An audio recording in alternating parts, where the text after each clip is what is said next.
Alrighty, I think we're on the air here. I We think, are? I think we are live. So there we go. There we So are. hello everyone. It's Adam morning. Farkas along with Gretchen Bailey here. How you doing, Gretchen? It's going to be a ride, Adam. It's going to be interesting today. So thank you all for coming to CEwire2020 and turning up the live stream this early. I'm impressed that people are actually awake here on the West Coast at least. I'm impressed that we're awake, that we're vertical. Yes, indeed. So we have a really big show lined up, I think, for everyone here today. So again, thanks for being here. We have 60 credits going on this year. 60. 60, so it's a lot. And if we pull up the schedule, which I will do right now, just to remind everyone, since we're just getting underway here. So let me pull this up and I will show everyone what's going on today, and we can get going. So I guess the most critical part about all of this stuff, there we go. Can we see ourselves? Oh, we're tiny. Why are we so small? We should be big. We should not be small. We want to be big people. We're feeling rather small today, though. Yeah, no, we don't want small schedules. We want big schedules. So let's make ourselves big here. How's that? Bigger? Better? There we go. Size matters, Adam. It does. So let me actually make us even bigger. Okay. That's better. Now I'm feeling it. Oh yeah. Okay. So take a look at the schedule today. We're really excited about the shows that we have lined up. This is actually our most diverse series of lectures I think that we've had so far. Diverse in speakers or diverse in topics? Diverse in speakers and topics. So people told us, we do the traditional dry eye and all the other, fun ocular surface disease and all like that. But people told us that they wanted some different things as well this year. So if you look down the list, I think we probably have like about half the faculty of anterior segment folks from Wills. Look at this. The list goes on and on up on the screen about all these different surgical issues as well. We have narcotics this year, which is good because so many states are starting to require narcotics lectures. You mean we have a narcotics lecture, not that we actually have narcotics here with us? Well, after the couple of days we've had here, which we'll get into, by the way, as the show goes on, it's been there's been so much illness and disease and destruction here over the last couple of days, you'd be shocked. If I make it through this trip unscathed, it'll be a miracle. Yeah, and in fact, Paul is not here right now, and we'll explain why in a little bit, because, he's smarter than we are for not being here. So if you take a look at all the different things that we have going on today, there's a great diversity of lectures, and we're going to have a bunch of folks that we're interviewing as well, as usual, both speakers and our sponsors, and we will go from there. So the first thing that I need to check out, though, let me pull this down and we'll get back. I like being big like this. This is good. Hopefully the graphics will remain large like that. So before we get into our speakers and talking to folks, I'd like to actually acknowledge our sponsors as well, because without them, this show just could not happen. There's just too much involved with creating something like CEwire with having so many credits. So let me pull this on up and show people what I'm talking about here. There we go.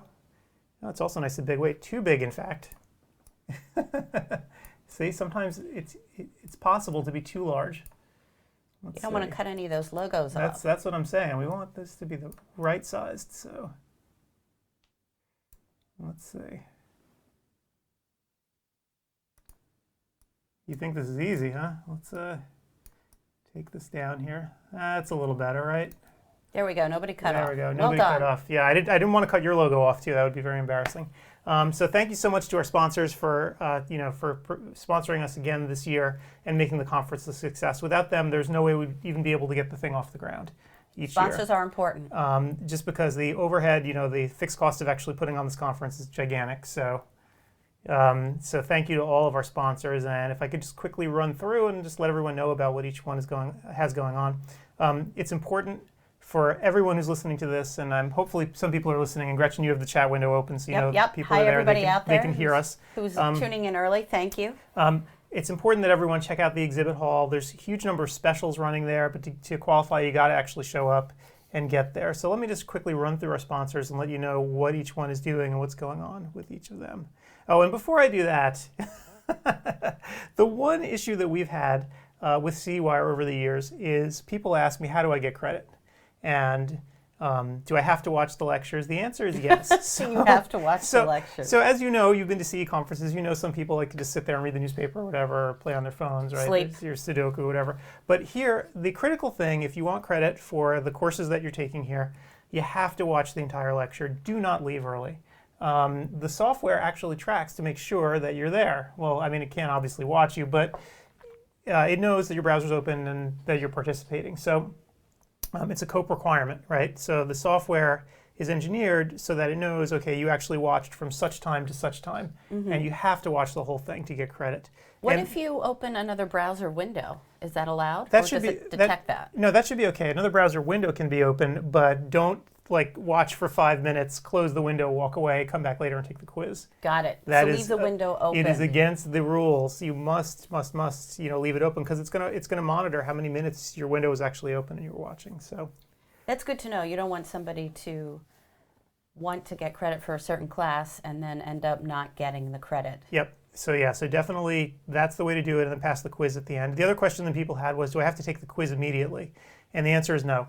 There's so many credits back to back here, you don't have to take the quiz immediately. You can take it whenever you want. And one of the benefits of online CE. Exactly. So it'll know, like you can keep, it'll know that you watched it live, and then you can take the quiz later. You'll still get live credit for it. Because you don't want to have to rush through and have only 10 minutes to take a quiz at the end. That's ridiculous. So most people put the quizzes aside and wait till the end of the day or tomorrow or whenever to take them. But don't wait too long. Keep the info fresh. Yeah, you want to pass because you need forget. 70%, right? Yeah, you need 70 to pass. But of course, if you fail, you can take it again and again. So you'll get there. So anyway, let me just thank our sponsors. So first and foremost, I'd like to thank Marco. So again, they are the sponsor of this live stream. For whatever reason, Marco, thank you for doing this for us. Thank you, Marco. I hope you're getting something out of this, Marco. You've been with us since the beginning. There wouldn't be a conference without you, actually. You were the first sponsor to jump on board way back when, 5 years ago. And we really couldn't do this without you. So thank you so much to the folks at Marco. Hogstrite, so they are actually new to the conference this year, but not obviously new to the industry. Everybody knows Hog. And they are running specials out in their booth today. And I'm going to I ran out of time to actually print all this stuff on the screen, but later today we'll have printouts of all this stuff so you can see what I'm talking about, but I'll just verbally tell you right now. They have 2 rebates that are going on, a $1,000 rebate with the purchase of an Octopus 900 basic set, and a $1,500 rebate with the purchase of an Octopus 900 Pro set, right? So these are only for people at CEwire. These are exclusive offers. So if you want it, head on into Hog's booth, make contact with them, and you'll qualify for this discount. So Neurovisual Medicine Institute. So there has been an increased focus, and I'm sure you've seen it too, Gretchen, in issues of binocularity. Yep. Causing all kinds of problems that you may not even be, think about when it comes to eye care and systemic problems like migraines and so forth. And the Neurovisual Medicine Institute is a place where you can learn about these kinds of problems and learn how to treat them in an effective way. So this is what they do. They're in Michigan. And did I just... Sorry. Technical issue. I can't hear myself. Oh, that's the other fun thing today. I'm actually deaf too. So hang on for 1 second. We're going to have to get into that whole saga. Yeah. So we have so many medical sagas to get into today. Let me just quickly run over here. Sorry about that, guys. Let me fix myself here. So it looks like you blew through your batteries already. I have, which is shocking and sad. And we are 10 minutes in. Okay, that's better. Okay, yeah, and I can't hear out of my right ear anyway, so really what difference does it make? Okay, so Neurovisual Medicine Institute, we're going to be speaking with the folks from the Institute today, and they're going to sort of explain to us what they do and how they work. So these are some Michigan folks, so go blue. Had to get that in. So tear care. Sight sciences and tear care. So, this is another one of those products that treats meibomian gland dysfunction with heat. Check out their booth and check out their product. We're going to be speaking with the folks at Tear Care again today. I think one of the interesting parts about their system is that they really want people to use it, right? They don't want people to buy it and have the thing become a paperweight. Right. And so they want to go in and really teach you comprehensively how to integrate it into your practice, which is kind of nice. Yeah, they just don't want to, sort of sell a product and have it Turn it languish. into a brick. Yeah, so we're gonna be seeing them and checking out their product later today as well. But you can go into their booth right now if you want to start taking a look at it. It's affordable too, which is great, right? I remember when... And portable. And very portable. It's small. And I remember when, in the beginning, when these devices for MGD treatment first came out, they were rather pricey and rather large. Yep. And, sort of technology... So footprint and price point are coming down with a lot of this instrumentation. Yeah, technology is marching forward, so pretty cool. VTI and Natural View, so specialty lens company. Gretchen, you and I just saw them out at... Yes, we at did GSLS in Vegas. GSLS. So you should check them out as well, and they're multifocal lenses. So if you're looking for a multifocal with more parameters then you can shake a stick at, right? Check them out. They actually have a special running today too, so you can save up to $3 a box, with the purchase of a 25 or 50 unit bank of Natural View multifocal one-day contact lenses. So go into their booth and you can qualify for that offer as well. Excellent. And so. Yeah, so it's you never think about how many different parameters and inventory you have to have for something like this. I'm always impressed with these specialty lens companies, just the sheer number of combinations of lenses that they can produce. And just the SKUs and the manufacturing is mind-boggling. It's crazy. Absolutely. It's crazy. And in fact, Gretchen and I will show you later in the show, we took a visit to the Contact Lens Museum. That we did. Earlier in the week. So we actually got to see the beginnings of contact lenses and the contrast between how different it was just to make a single lens and the effort it took versus these days where you can puke out 30 in a second on a machine. I don't know if I'd say we puke them out, but it was very labor intensive, and seeing how things have evolved over the years to what we have today, it was just the history. So I can't wait for us to talk about that. Yeah, it's very cool stuff. Zeiss, so of course Zeiss is a big sponsor of the show, and in fact I know there are going to be a bunch of folks from Zeiss here today as well to talk to us about all the different tech that they have that they've been releasing. They've had a lot of new products over the past couple of years. Literally eye-popping when you walk by their booth and you see the output of some of these devices. Literally eye-popping? I mean, my eyes go poop when I see it like that. Okay, I thought you meant your eyes were popping out. That would not be good. But yeah, so they've got some good specials for us too. Special pricing on the Claris retinal cameras, and if you haven't seen the output of that, it's tremendous. Cirrus OCTs and their HFA3 perimeters. They're throwing in an extra year of warranty on most of their products. And they have a bunch of different bundles as well that are here at the show, as well as specials on the Forum data management solution. So one of the big problems with a lot of instruments these days, as I'm sure everyone appreciates, is that they crank out a huge amount of data. Right. And Forum is designed to sort of let you collect all of it and put it in one place and make sense of what it is that you're looking at. So they're having specials on that too. AB Max.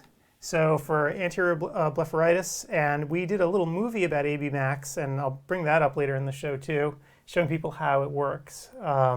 And we're going to have John Choate from the company as well talking to us about how the device works. Excellent. So it's pretty cool. Again, another one of these small handheld units that's very effective to treat patients in office. So what's next? NeuroLens, again, I think we were just talking about binocularity before, weren't we? Right. And so here's another great example. So NeuroLens, so they make, again, a product that has this prism built into it to try to correct these problems of binocularity. And I think, Gretchen, you even have a...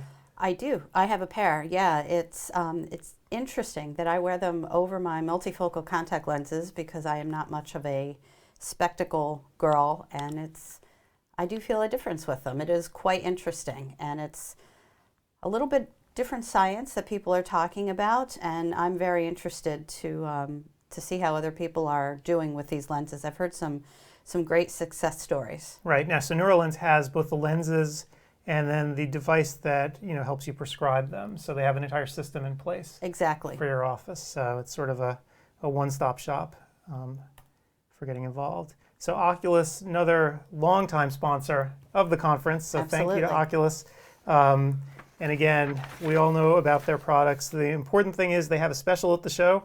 Purchase Keratograph 5M and receive 45% off your first 10 Wave lenses ordered each month for a 48-month period. So that's up to $28,000 value. Wow. How did they come up with that number? Okay, so that is a really great question. So I think if you have scleral fitters out there, you can tell us in the little chat window there. So it's really been interesting watching the evolution of scleral lenses, again, not just going to the museum, but seeing how they're done in a modern way now.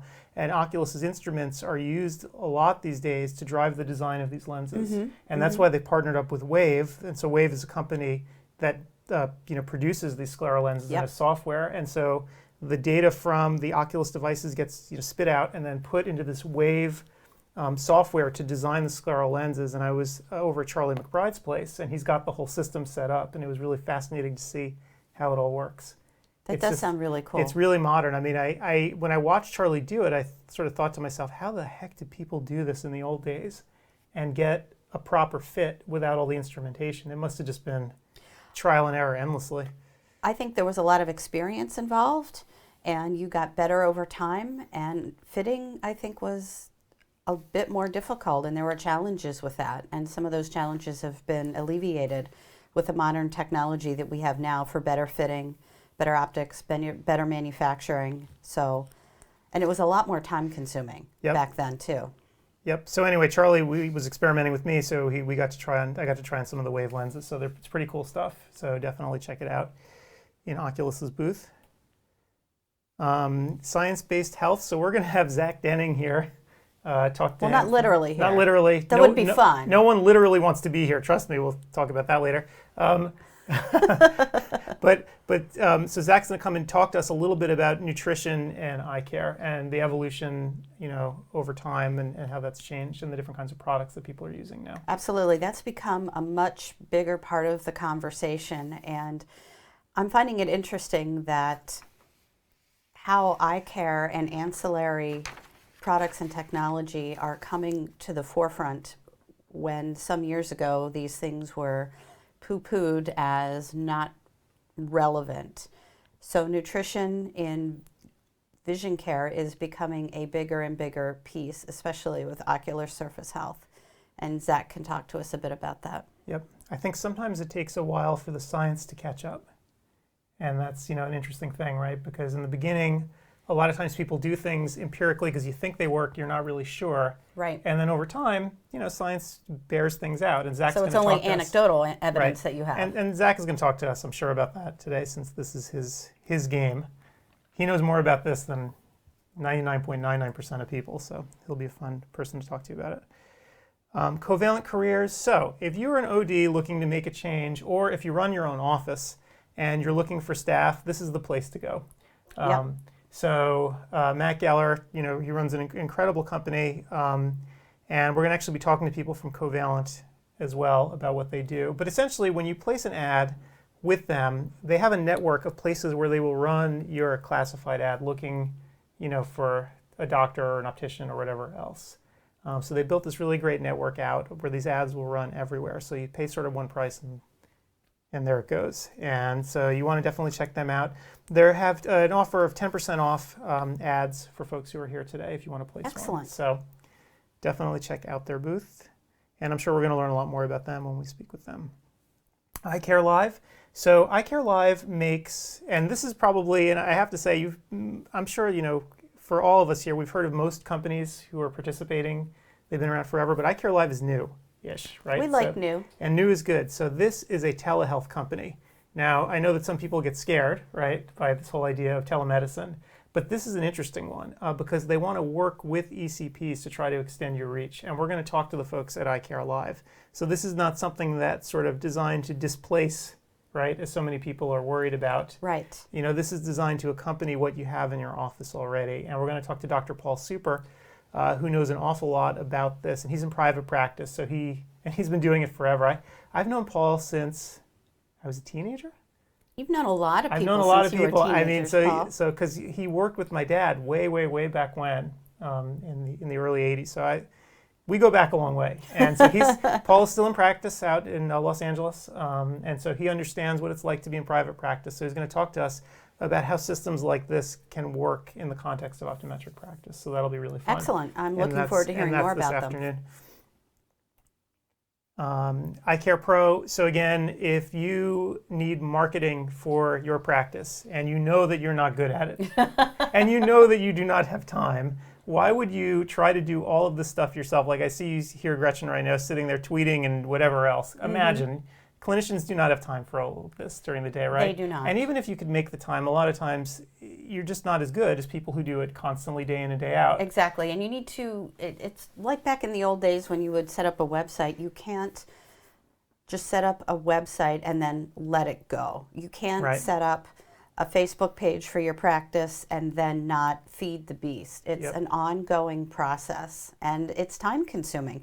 It's not rocket science once you get the hang of it and you stay up to date on things that are changing, but there's a lot of time involved, and I think that's the big challenge for a lot of practitioners. Absolutely. And so Eye Care Pro, you know, they're having a promotion actually for folks at the conference where if you sign up for a premium service, you'll get a free practice photo shoot in your office. Ooh. And I'll show you samples later of some of the photo shoots that they've done before so you can get a sense of what it's like.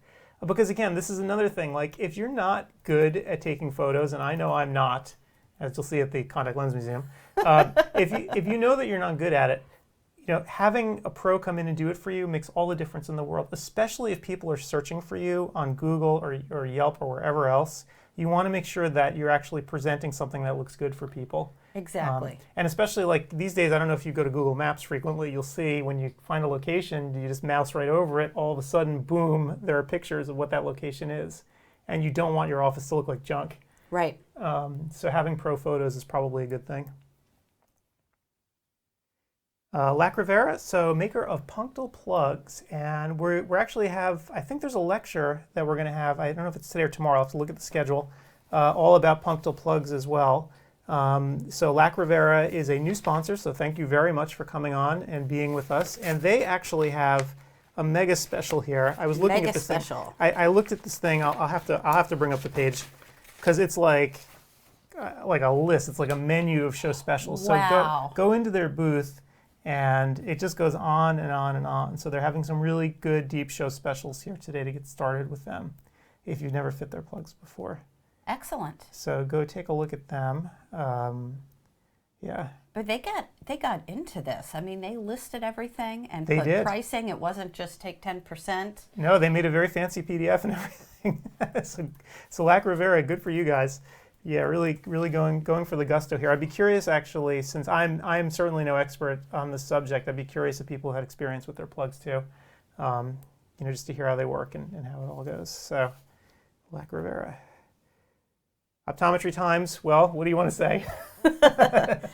Optometry Times. Our tagline is practical chairside advice. We are here to meet optometrists wherever they are to get their content, whether it's print, whether it's digital, whether it's on the website, whether it's on social media. So we aim to provide easily digested, easily consumed content on a variety of topics. So if you want to read about it, we've got it. And you can visit our booth if you are interested in signing up to subscribe to our print journal or to our email newsletter. And as always, I'm here if you have any questions. I'm always looking for new blood. If anybody's interested in getting involved in writing, I'm always looking to connect with new people.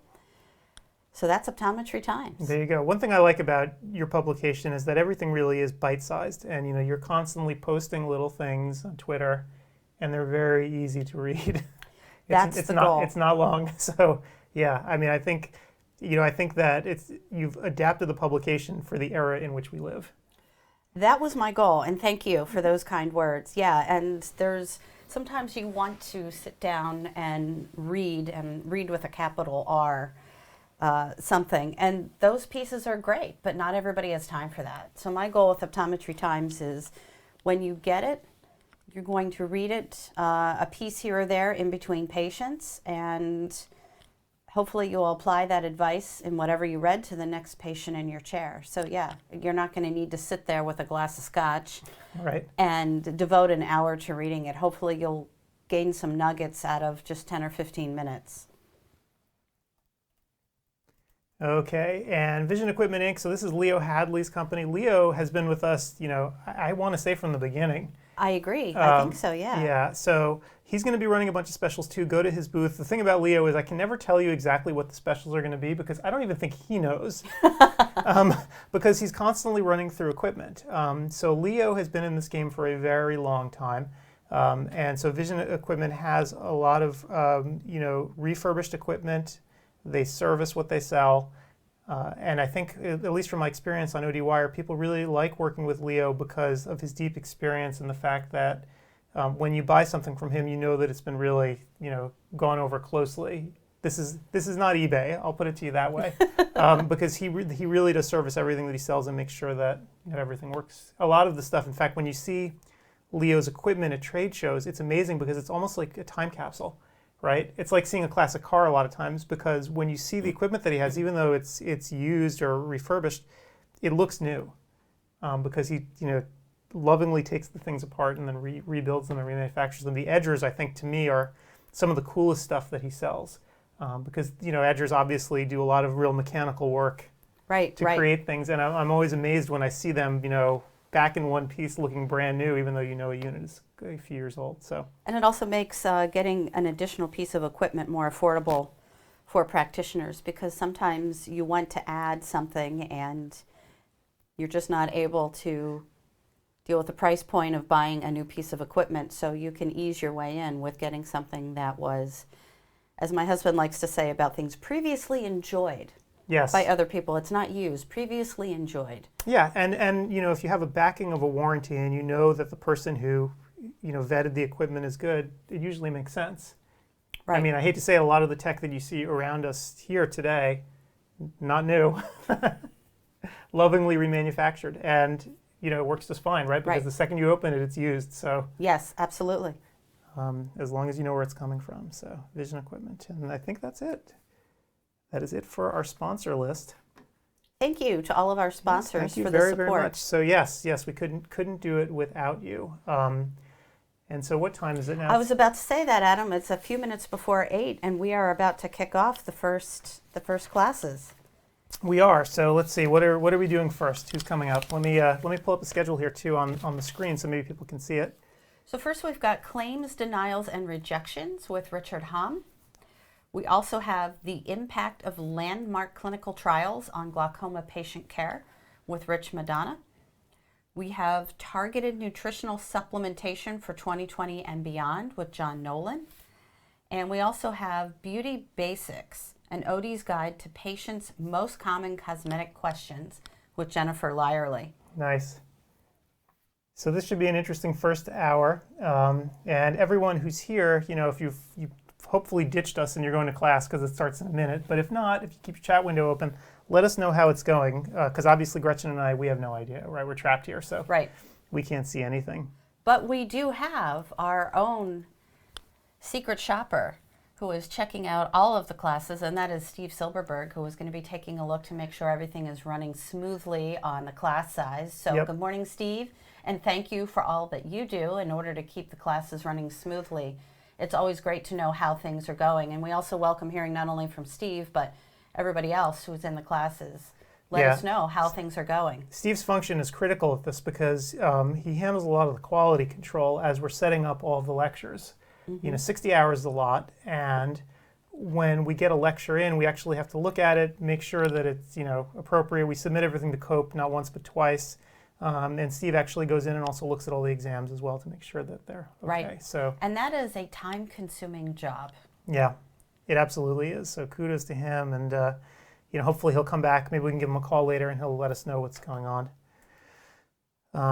So here we are. We've got a couple of seconds before the first classes are about to kick off. So we've got different topics there. We've got claims. We've got glaucoma. We've got nutritional supplements and patient cosmetic questions, and that addresses the ocular surface. So lots of great stuff. Yeah, so it should be an interesting hour coming up. And I guess before and I think we have an interview coming up too, don't we? We were going to call Ben, weren't we? Yes, we were. Okay, but before we call Ben, because I know he's just hanging out, right? We don't have to get to him. But I just want to, before we get involved with him at all, so I have to tell everyone why we look the way we do today. Okay. Yeah, we're looking like we were rode hard and put away wet. And people are probably asking, where's Paul? Paul is not here because I wouldn't let him in the house.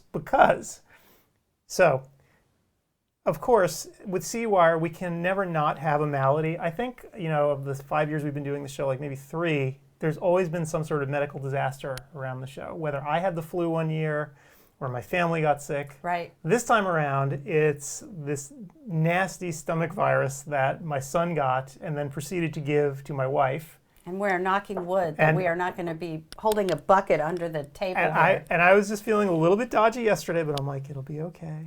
I'll be fine. So we're holding on here. But, I told Paul, I'm like, this is probably not a great environment for you to be in today. Well, not only were they having a stomach bug, but then they spiked fevers, which is not a good thing. Yeah, so we kept Paul far away. So hopefully he'll call in, but I think he appreciates not being here. And we are sequestered, not in Adam's basement, but in his office. It is not a basement, people. Not a basement, but an office. And we're, as you said, we're isolated. We're keeping the rest of my family far away from us and hoping for the best over the next 2 days. The other really funny thing, and I mentioned I was deaf before, this just adds to the humor of this whole situation. I got sick, came back from Vegas, and I couldn't hear out of my right ear. And so Eustachian tube totally just clamped shut. I'm on steroids. So my son comes up to me, throwing up with 102 fever, and here I am taking a huge dose of prednisone. And I'm like, oh no. This hasn't been a good year. I'm on the clock. This is going to be a disaster. I'm just waiting for the wave to hit. So if I start turning red and you see sweat coming down, where's the trash can? Yeah, you know exactly what's I'll going to look for it. happen. I'll reach so you can just puke in the trash can. This has been a rough few days. Well, I think it's been a rough year. I mean, I'm not even going to talk about coronavirus because that's something else entirely. So I myself was ill right before New Year's, and that had me down for a good 2 weeks. And I swear that it was more than just a virus, like a cold. And apparently that's all it was, but it knocked me for a loop. And then, just like you, coming back from GSLS a few weeks ago, I got round 2, which I'm now getting over. And also a handful of people in Vegas came back with flu. Yep. I know of at least 5 people who are diagnosed with influenza B after being in Las Vegas. So we've got flu, we've got coronavirus, we've got stomach bug. It has been a rough 2020. It has been very difficult, so hopefully things will improve. Yes, and I'm hoping that neither one of us catches the stomach bug that apparently is going around your son's school. Yes, and of course the school doesn't tell you until it's too late, right? Or when you call your child out of school, oh, by the way, is everybody else sick? Oh, yeah, they're all puking. Right. Nice. Oh, God. I remember those days. Well, what's nice about CEwire is that you don't have to actually see other people. So right, you're home. You're home. You're safe. You got in your bunny slippers. Yeah, so you don't have viruses running around, hopefully, and you can just take the classes. So not only can you take them, so it's 11 o'clock on the East Coast, which is late morning. You can get up late, have your coffee, take a class. You can be listening to Richard Hom talking about claims and denials, or you can hang out later on and take these classes on demand. So that's the nice thing, that they will be here for you until you have an extended time frame this year, right, Adam? Yeah, so the on-demand period's running through August 1st, so you can... That's crazy. So, and people have asked me, by the way, why don't we extend it longer? And here's one of the interesting things. COPE approval these days, when you submit a lecture for COPE approval, it's only good for 1 year. And when you think about the way CEwire is designed, we have to submit these courses months in advance. So let's say that I get a course submitted in October, right? The clock starts running. If from today. Right, if they approve it quickly, right? So let's say they approve it in October 15th. So now that's only going to be good maximally until October 15th of next year. Right. So we have to be very careful about how long we run the on-demand period, or else we're going to run out of time. And people would be very angry if they discovered that their credits weren't good. So. And you will make COPE very unhappy, and you don't want to do that. No. So, yeah, we have a good working relationship with them. I mean, I think they know, too, that, a year, I understand why they do it, right? Because things change quickly, right? And you don't want people to have obsolete information. I've taken medical CE that was 5 years old. Really? That's allowed. It's allowed. So, or at least it was allowed. I don't know this past couple of years if they changed the rules, but yeah. 5 years? Yeah. So It's a long term. That's crazy. But, the terms are getting shorter and shorter, and now it's a year. So hopefully they won't go any shorter than that, because that would create real trouble for us. But And also an administrative nightmare for COPE, I would think, that if you would have to recertify classes after 6 months. yeah. Wow. I appreciate what it is that they do. I know that they get criticized sometimes because of the whole process. People don't like paperwork. But they provide a very important function, a quality control function that we could never do on our own. Right. And I mean, I can tell you that because they've rejected our courses sometimes, and I'm like, yeah, you should have. Because we didn't catch that. Like, right. we literally couldn't. And so I'm thankful that they're there to be sort of that backstop. I've had to go through that with getting CE approved for print or correspondence credit. And it can be onerous at times, but you're right, it does serve a good purpose, and it's a check and balance to make sure that we collectively in the profession are providing good, solid education to people. So, agreed. Yep. All right, should we try to get Ben? Yeah, let's see if we can talk to Dr. Ben Casella. All right, let me see if I can find him anywhere. So not only is Ben giving a couple of classes later on, but Ben is also the chief optometric editor for Optometry Times. So I work very closely with Ben, and I couldn't do my job at Optometry Times without him. He helps with sourcing content, coming up with ideas, looking over stories when we have them, and just serving as my unofficial therapist. That's the other part of the chief optometric editor job, that you have to deal with me, which he doesn't get paid nearly enough.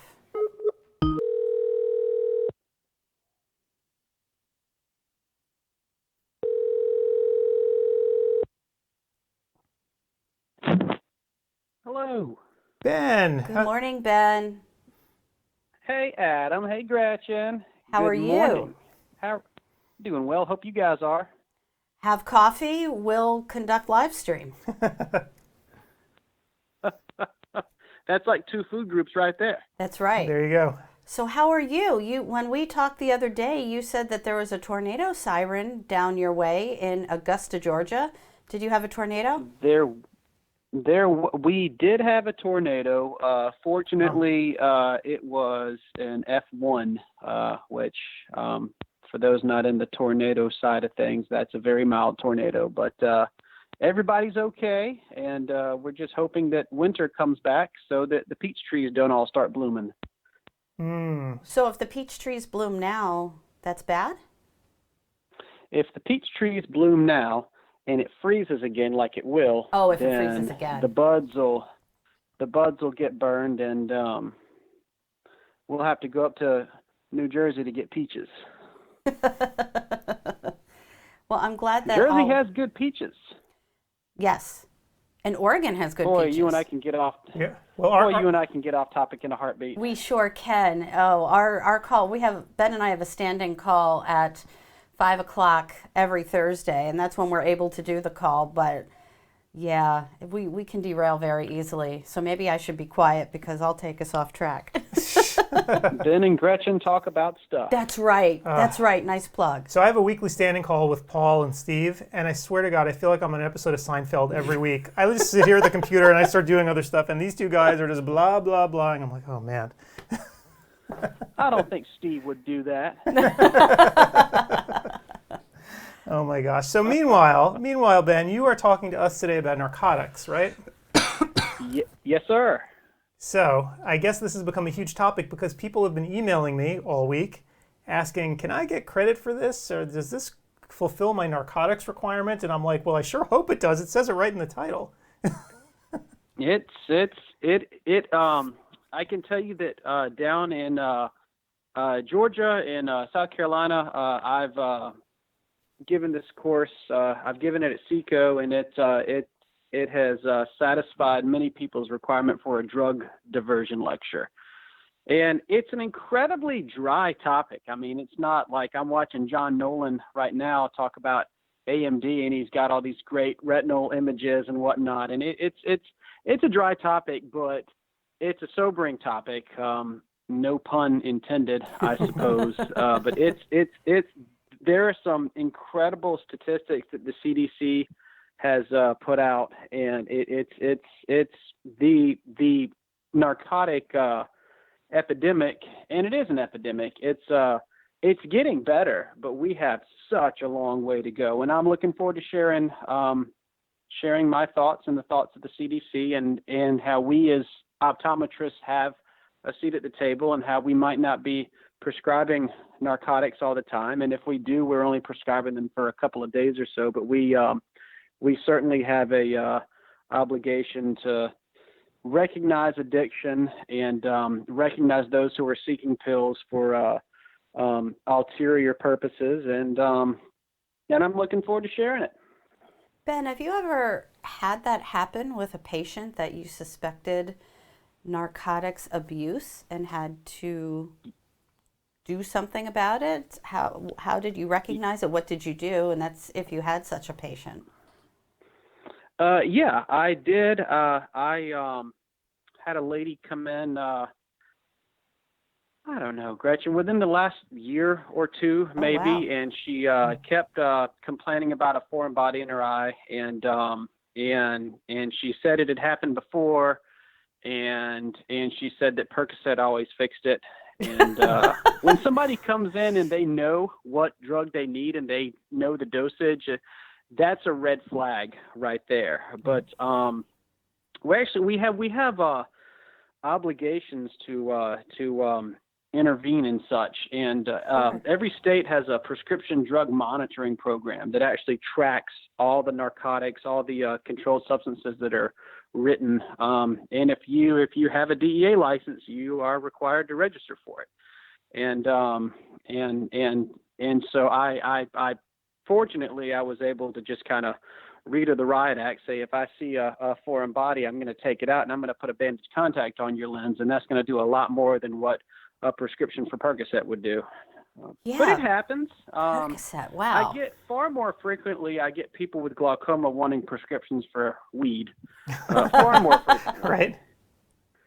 And again, you have to have an honest conversation. Yeah, it will treat your eye pressure. I can't prescribe that in Georgia, and it doesn't work very well. And side effects include lung cancer and altered mental status. And wouldn't you have to be baked all the time in order to keep your IOP lowered to a therapeutic level? I'm aware of the study that you're referencing, Gretchen. So the short answer, possibly, but they did put it into a drop format, and they found that you'd have to take it every few hours. It got about a 20% reduction, and it was really toxic to the cornea. So if you follow Casella Eye on Twitter, you'll see that my description of myself is just simply eye doc, parentheses, meaning I treat glaucoma the not so fun way. Oh my gosh. You know, Ben, one of the things that I think that a lot of clinicians don't think about is narcotics abuse among practitioners. And I don't know if you've seen a lot of that, but this is something that think about the audience that's here today listening to us or watching this, right? This is something that I think people are becoming a lot more aware of. Right. I hope. I hope they are, and hopefully there's less of a stigma, because I know, at least when I was in medical school a bazillion years ago, if you had a substance abuse problem like that, it meant the end of your career, period, the end. And I don't know these days if things have just changed a little bit, where it's more of a treatment-oriented modality now, where you can have diversion. I don't know. I think I'm not that close to it. I've had two doctors that I know of in my area have it's come out that they were severely addicted to pills, and I'm really not that close to it, but I do think and hope that as we in the U.S.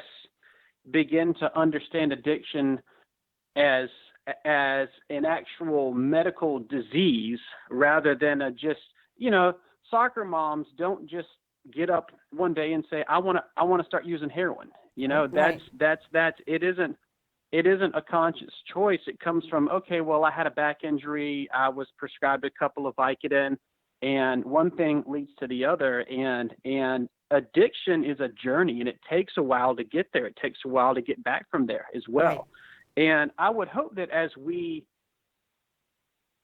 continue to understand that this is actually a medical diagnosis, this is a disease, this is a treatable thing, this is this is altered chemistry inside of your body, that maybe that will continue for it to be less of a stigma. I think it's less of a stigma, and I hope I'm right, because it affects all walks of life. It Right. does not prejudge for any walk of life. It affects everybody in America. I'm sure knows at least one person peripherally, at least, who this has happened to or this is affected. And I thank you for accepting my course. I think it's an important topic. Yeah, I mean, it's funny that there's still such a stigma, though. When I was back in medical school, I got to work in a clinic at the University of Michigan, and it was not in the main hospital, right? They put it far away from everything else in a generic-looking Yeah. office park, and it was amazing going in there every day. You would see people on faculty from the university who were being treated for Wow. addiction. Wow. And obviously, you had to keep it incredibly hush-hush, but I was surprised.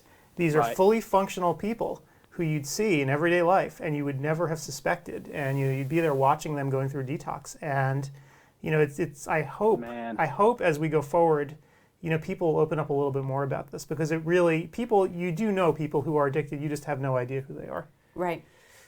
Oh, sure. I mean, the biggest problem that we have in this country is not people doing cocaine and heroin and crack. It is the illegal use of legal medications. Right. In 2015, there were 250 million prescriptions written for opioids in the U.S. Now, you couple that with the population of the U.S. in that same year, that's almost enough for every citizen to have his or her own bottle of pills for a year. It's That's incredible. a lot. Now, Adam, you said that was when you were in medical school? Yeah, this was a long time ago. Yeah, I was going to say, a lot's changed in 75 years, man. Hey, Ben, would you say that a lot of these problems with people with addiction come about from an injury that is not treated or managed well? The reason I ask is that I see a lot of conversation about that, or signage and things at my physical therapy clinic, because I had my knee surgery, and there's things all around that are saying that, physical therapy first. You don't necessarily, some people need surgery, but try this and you can reduce use of opioids. So do you think that that's a jumping off point? Somebody gets hurt and then... Yeah, I do. Yeah, according to the Centers for Disease Control and Prevention, 3/4 of all heroin users in the U.S. report having used a legal opioid before using heroin. So I think that the whole concept of gateway certainly holds true with respect to opioids. Interesting. Yep. And there's also Yeah, I was going to say, there's also, you have the milieu here where there's a lot of undiagnosed mental illness and depression as well. Layer that on top of getting an injury and getting access to narcotics, it's a deadly combination. Yeah, self-medicating. Absolutely.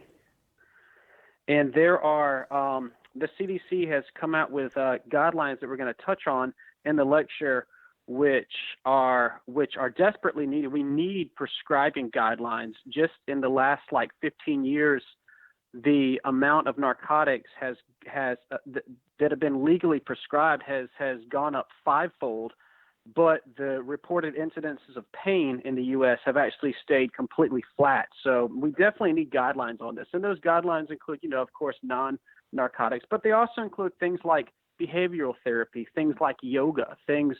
I don't want to say thinking outside the box, but certainly getting to a narcotic. Narcotics should not be first line for pain treatment, period. You should at least go through something else in your head. They should not be the very first item on your mental flow chart. That sounds very similar to the thinking with not only doctors, but educating the public on when you have a cold, you don't need an antibiotic. So it's obviously a much lower stakes. Yeah, you went and took a Z-Pack and said, man, it was gone in 5 days. Well, guess what? It was viral. It was going to be gone in 5 days anyway. Right. So some of it is educating. Agree 100%. Some of it is educating public as well as offering guidelines to practitioners, because if you have a horrible back injury, then you want something to kill the pain, and your expectation is I'm going to get a painkiller. Right. Yeah, I mean, it's interesting. I got a dental implant last year, and my dentist, who's a good guy, really good clinician, he gave me it was like a 7-day supply of Vicodin, and I'm like, really? Obviously I'm not going to say anything. I'm not going to push back. I'm like, but that to me is interesting, right? Because that, if for a certain person, that could be a gateway, straight down the drain.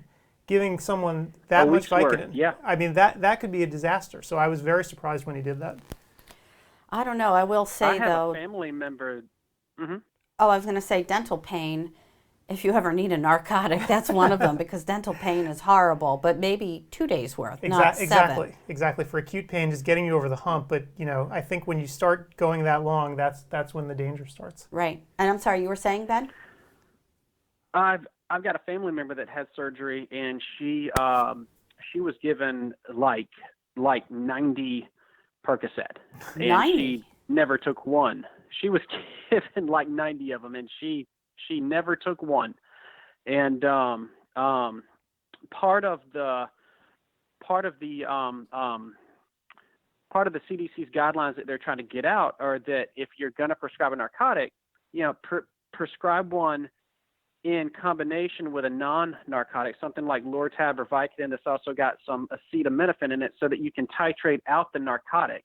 Right. And then if you need to use it for so-called breakthrough pain that is above and beyond a patient's usual and customary pain control. But yeah, just throwing a bunch of narcotics first line, it's not currently recommended. Yeah. But people still do it. And I mean, if you're in pain, there's a lot of clinicians out there saying, walk a mile in my shoes.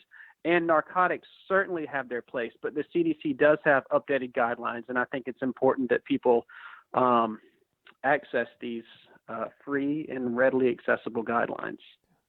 All right. Excellent. Well, good advice. And hopefully, with your lecture, I don't know, did you make your outline available for your lecture too, or like links or the PowerPoints or anything? Because a lot of times people ask me like, the lecture's over. What can I do? Where can I find these resources? So. I didn't make it unavailable. I tell you that much. And as long as it's okay with the powers that be, my email address is at the end of all of my lectures, and if it's okay with the powers that be, if somebody emails me, I'll send them to them. I don't have any qualms. Great. Yeah, you're one of those guys. You give out your email, so you're very brave. Well, we list it every month in the magazine. Oh, you do? That's true. Yeah, so if you... well, I've got my Gmail, which is actually, Gretchen knows, it's a pass-through to my AOL.com account. I heard about this, and I was mortified. Completely I had to tell mortified. Him that. It's true. Oh, what year is this? For shame. From a time when giant optometrists roamed the face of the earth. Ben. Ben, I had to tell Adam that I said, I am not listing an AOL email address for our chief optometric editor. I just will not do it.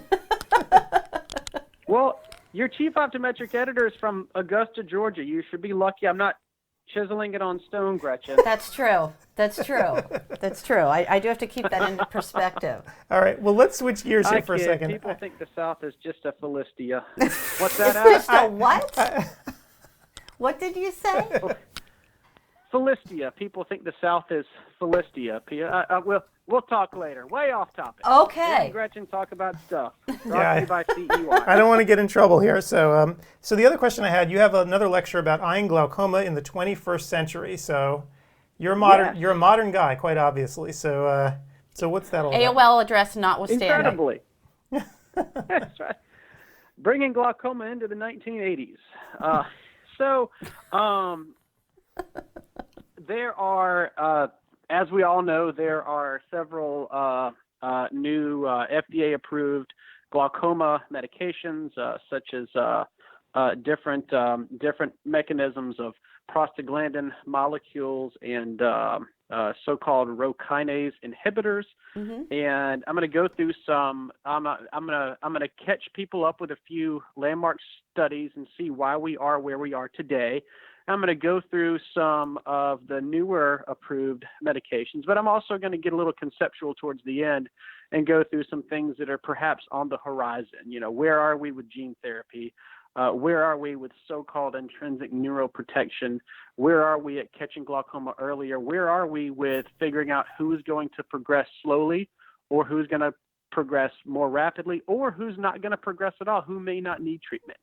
And it's more of a conversational approach. It's an hour, so it's not an incredibly large amount of information. But it's I hope that the practitioner student will come away with about a dozen things that he or she can at least incorporate into his or her thought process when they get back to the office on Monday.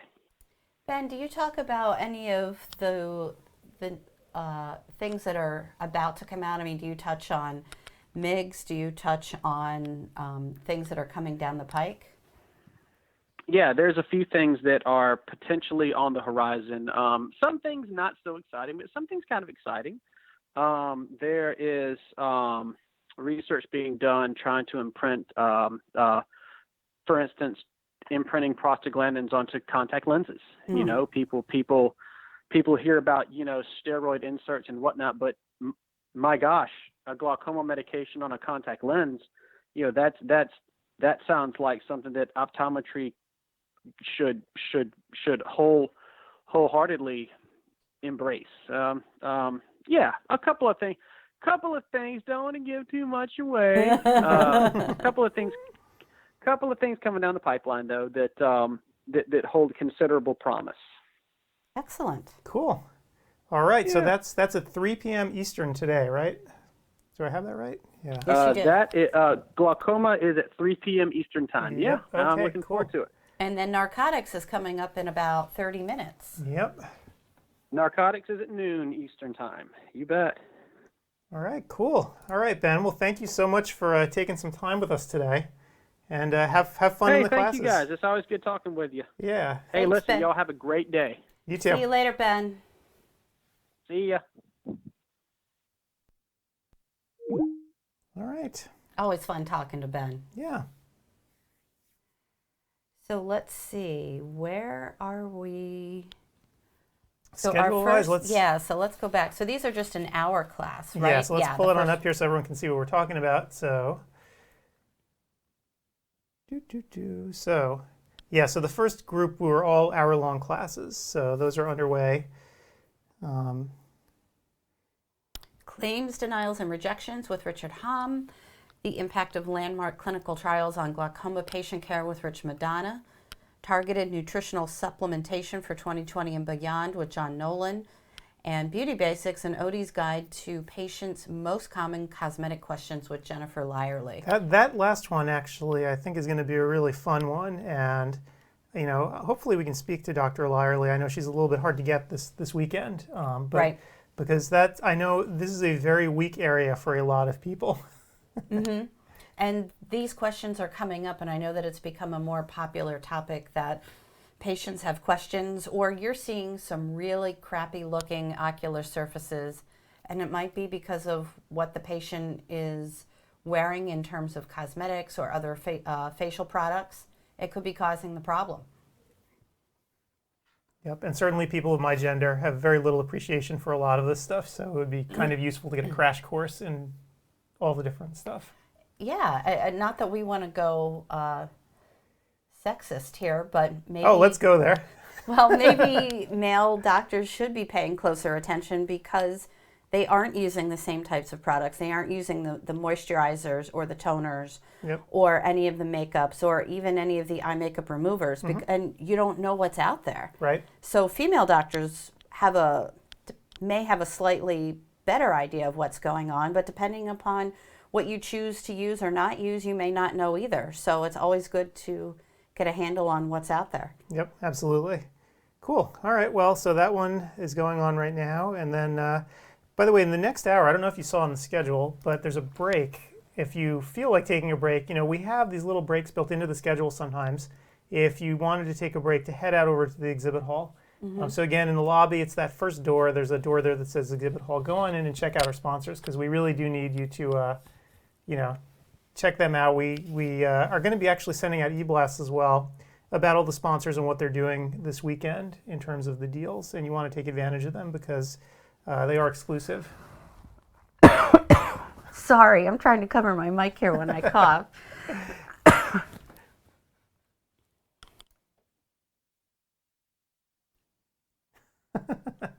I muted you. Oh, you muted me? Yeah. Okay, maybe I should just give you the high sign that you can mute Yeah. me when I need to cough Oh, there because we I'm go. still getting rid of my plague round 2. Yeah. This has not been easy. Well, we have another call coming up shortly. Do we really? What time is it? Oh my gosh, it's 8:30 already. Yes, so John. We're going to learn about from AB Max. AB Max. So yeah, we can get John on the phone, and he can tell us all about it. And I don't have it here right now, too. I have a movie of the AB Max. Maybe later on I can show everyone what it is. Oh, that would be cool. At CECO or some. What? Is my I don't know. mic? It's like, yeah, I don't know if it's interacting with your necklace. Oh. I'm hearing it like bang into it. Sorry, maybe I should take my necklace off or move my mic. That's- I'll turn my mic off. I like the necklace, so you don't want to remove it. I mean, that's Maybe pretty I'll just necklace. move this down. Yeah, Sorry. that's okay. There So we go. it's always a thing, right, doing this sort of production. And in fact, we were so unprepared today for all of this. Like the fact that any You're of going to this really works, own that? You're going to totally own The how fact- unprepared we are. the fact that any of this works, I'm just shocked. You were such a pessimist, Well, Adam. I was up late dealing with a kid who was, this. Yes, we're we- held together with Yeah. spit and string today. Yes. All right. Let me see if I can find John, and hopefully he'll be around. Another one of my Michigan peeps. Excellent. So let's see if I can find his number here.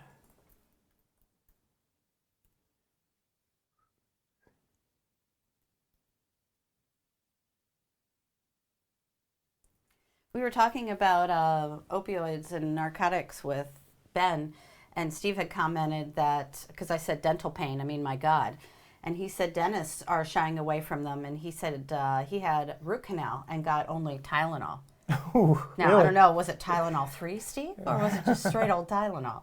See, that to me is overkill in the wrong direction. I mean, Yes. there's a happy medium, right, between what I got and what Steve got. You know, just a couple of pills to get you through the first acute phase of the pain. Right, I totally agree. Yeah. When I've had dental things going on, Tylenol is not enough. I need something for the first 24, 48 hours. Yeah, Tylenol is a terrible painkiller. In fact, it's good at getting fevers down. I don't know why people still use it for pain because it really And it's On- not on great its for your own. liver. not good for your liver. It's not good in a lot of ways. Other than fever, it's semi-useless. Okay, here we go. Ready? Let's see if we can find John.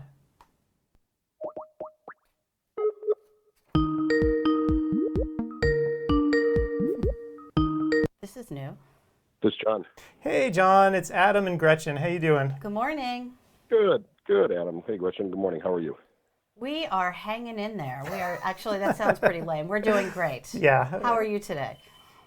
Doing well. Doing well. Don't mind the scratchy voice. I've got a bit of a cold, but I'm doing well. Just Oh. enjoying all this fun snow in Michigan. Oh, you've got a lot of snow? No, it's about 4 or 5 inches. It's Wow. enough to irritate.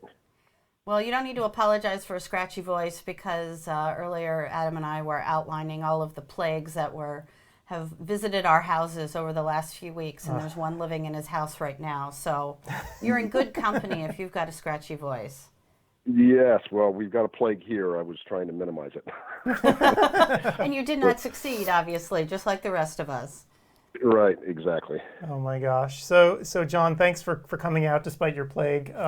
So AB Max, I think we met up, where was it? It was CECO last year where I went and I took a video of you guys. How's everything been going since? I was going to actually show people the video later in the show today, since we're going to be on the air for 10 hours or so. But maybe before we do that, you can just let everyone know about what the AB Max is and how it all works. Right. So to answer your first question, it's actually going phenomenal. I think we introduced it at CECO last year, and I think we've got a little north of 300 docs that are around the world that are using this and loving it. So we've made a heck of a splash, and again, we're getting very good feedback from it from docs and techs, again across the U.S. and parts of the world. Excellent. So, one of the things that I know you and I talked about, in between, I guess, between then and now, is we're looking for ways to try and help, the docs and practices out there kind of move to the next level. And since it's the 2020, the year of the eye, we decided to try and provide really special incentive programs for all those doctors and practices that might have been considering doing lid debridement as part of a treatment protocol, say with maybe MibaFlow and ITL, or maybe on the fence as to which system to invest, first gen or second gen, or more importantly, those docs that are really forward thinking enough to see that there is really a paradigm shift coming, relative to eyelid hygiene. Right. Mm-hmm. And what I mean by that is if you go back, maybe 40 years, you would have been told you were crazy if you were asked to spend $150 to have your teeth cleaned. But because of all of the education and information that's been put out there on, again, bringing the patients up to speed on what affects the buildup of bacteria in your mouth, specifically plaque and tartar, plaque being live bacteria, tartar being dead bacteria, that causes gingivitis, and then ultimately inflammation of your gums.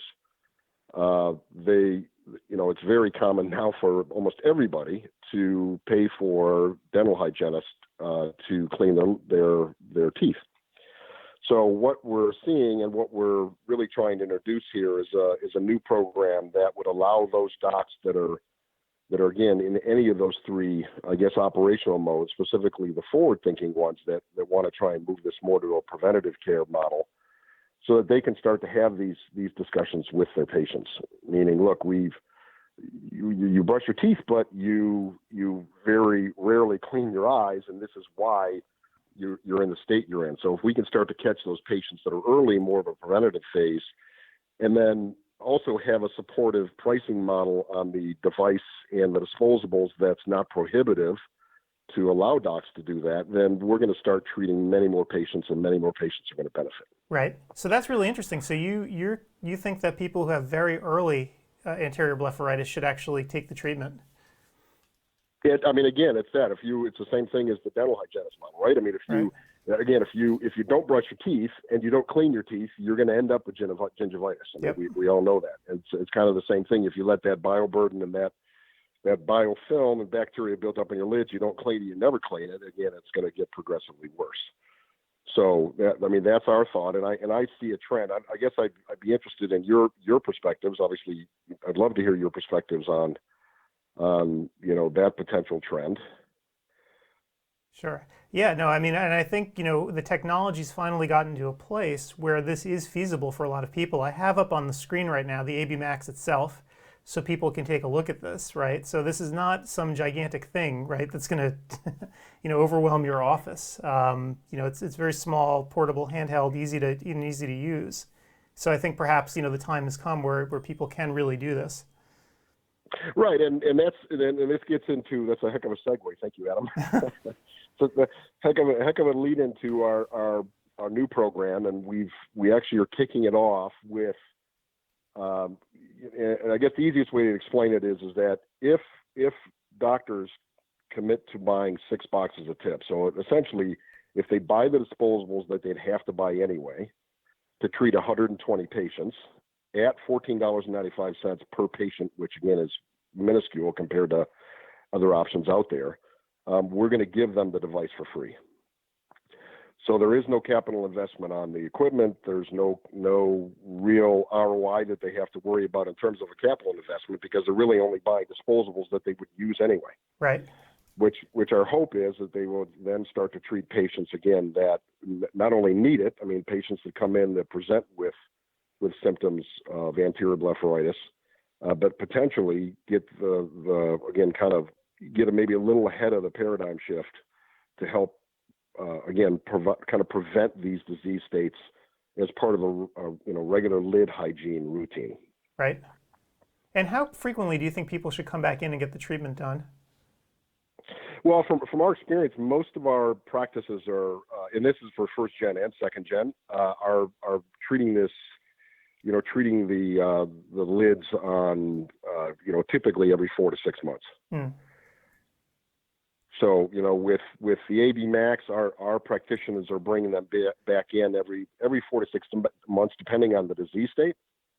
If the patients are compliant with their lid scrubs at home, then it may be a little longer than that. If they're not compliant, then it may be a little shorter than that. But if again, when they bring them back in, they will treat the outer eyelids, get all of that biofilm and collarettes and plaque and all that nasty stuff off their lids, send them home with lid scrubs, and then hope that they can help maintain it, or at least help the docs help them for keeping their lids healthy. Right. In fact, we had one doctor who commented to me. He's like, my patients, I know they're 100% non-compliant. It's a given. And what he uses the device for, he's like, if I'm going to treat these people, I want them in the chair to do it, because I know they're just not going to do it on their own. So having a device like this sort of gives them a leg up, whereas otherwise a lot of this disease would just go untreated, because he knows patients by and large just will not comply once they're out of the chair. Right, exactly, and that's why, again, candidly, that's the reason that we've introduced this program, is that we've had a number of docs and that have mentioned, look, I'd love to do this, but I'm not sure how much I can charge. I mean, I've heard that a lot. I'm not sure, especially smaller practices in rural America, I'm not sure how much I can charge. I don't know that I can charge what the average docs are charging for this, which is $150 to $175. So, and then if I can't charge that much, it's hard for me to justify spending, even $2,000 for the AB Max, let alone what my ex-partner is charging for, the Gen 1 device. Right. So what we did is we came up with a program that we think will help, docs every place make a non-investment, right? They're not making an investment in capital equipment. Really, what they're doing is they're buying disposables that they would need anyway, and there is no markup on the disposables. By the way, this is the same retail price that everybody's paying for them. They're only committing to being able to treat 120 patients, and then we've got a number of materials and assets, that we can share with the docs to help them, start, get up and running on performing the procedure. We can provide certification for their technicians, and we can help them, again, kind of move this, down the path that I think ultimately we're going to be, which is this is going to be kind of a standard of care for everyone, irrelevant if you have, a documented disease state. Right. Well, I think, I'm sort of surprised that some docs think that they can't charge for this, because this is one of the few treatments in medicine, right, where you can see an actual difference straight away when you do it. I had it done to myself. It wasn't painful. It was a little strange feeling, it tickles when you do it. But the before and after are stark, especially if you have pretty good blepharitis like I do. So this is something that I think most docs can get away with charging for, because the difference is clear, right? Patients can see straight away, oh my gosh, look at all that debris that just came out. So I would hope that most docs would realize that, this is something that they could easily work into their practice. No, absolutely, and it's more of a mentality, honestly, Adam, and that's what I was kind of alluding to is that these docs from rural areas say that they don't say they can't charge for it or won't charge for it. What they say is they're not sure they can charge $150 or $175 for it. Right. So so what we try and do, and again, that's one of the ways the program or hope the programs work, is look, you're only paying $14.95 for the disposables for this patient. So, if you're unsure and you're a little, maybe uncomfortable starting out at $150, what we've guided some docs to do is say, all right, look, maybe you start at $75 in a rural area, and then you raise your price to $85, and then you raise your price to $95 until you finally get to a ceiling. And there's been a number of practices that have actually done that and found out that they were very surprised that the patients will pay the $150 to $175 and more, because again, you're absolutely right. There is an immediate benefit that the patients feel. They feel their lids are clean and bouncy. I've heard bouncy and fresh. I've heard a lot of positive comments after the procedure. Right. I mean, you think about how much people pay for lid scrubs that they never use. They just sit there versus getting something done that has an immediate effect. So absolutely. Great. So you said the device right now is in about 300 practices? It's a little north of 300 again, and I'd have to look at the numbers. For North America, they're predominantly North America, but I mean, honestly, we've got devices in Saudi Arabia and England and Taipan, and I mean, all over the place, all over the world. So, obviously, very excited to have it, and we've got again, we're building our library of assets for assistants and doctors or assistants in practices that can help them, again, start to spread the message and educate their patients. We have actually a procedure video that will be available in about 3 weeks that'll actually have a step-by-step on how to do the procedure. We already have a patient education video that was released that's loops, basically about 4 minutes, and designed to loop in the kind of the waiting room for the patients while they're waiting for their practice. We're working on a video for, essentially the talk track, as it were, between the doctor and the patient on how to convince or to explain to the patient that this is important and why they should be doing that. And there's a number of things that we're working on to try and educate them. And in addition to that, we also are getting ready to kick off a lid certification program for periciliary eyelid scaling, which is we're working on coining that phrase, which is PEC, as you'll see on our booth here. But essentially, we'll be kicking that off hopefully at CECO, and then we're offering that with any docs or any practices that they want to take advantage of having their technicians educated and certified. And it's PESC. I'm sorry, periciliary eyelid scaling. That's the flu. That's the flu dyslexia. John, I have a question for you about consumable costs, and I know that practitioners do have some concerns about getting a piece of equipment that then has ongoing costs involved in order to continue to treat patients. And you mentioned that you are even giving the device away to doctors if they order. Can you talk to me about how you're working to allay doctors' concerns and what they should be thinking about with that? Right. So again, and as you know, there's really two primary devices that are out there. I mean, there are 3 or 4 if you look at the patient use devices, but the 2 primary devices, the first gen and the second gen, our device, the AB Max, is less than half the cost of Gen 1, the I guess competitor X, as we call them, competitor X, because he's my ex. Those tips are, I think they're selling like $35 or something like that. Our tips are where they were when I introduced the Gen 1 device back in 2013 at around, just under $15. So we've priced that intentionally to make it almost a no-brainer for treating patients, meaning that, if you charge the patient, even $30 for this procedure, which again would is almost a giveaway, you're still $15 ahead theoretically on the disposables. So, again, at the average cost of what doctors are charging, again, even north of $100, we've priced these at $15 or $14.95 to make it very affordable and almost inconsequential cost relative to all of the other treatments that they provide. Because this, again, they're at $15. It's very, we believe it's very inexpensive.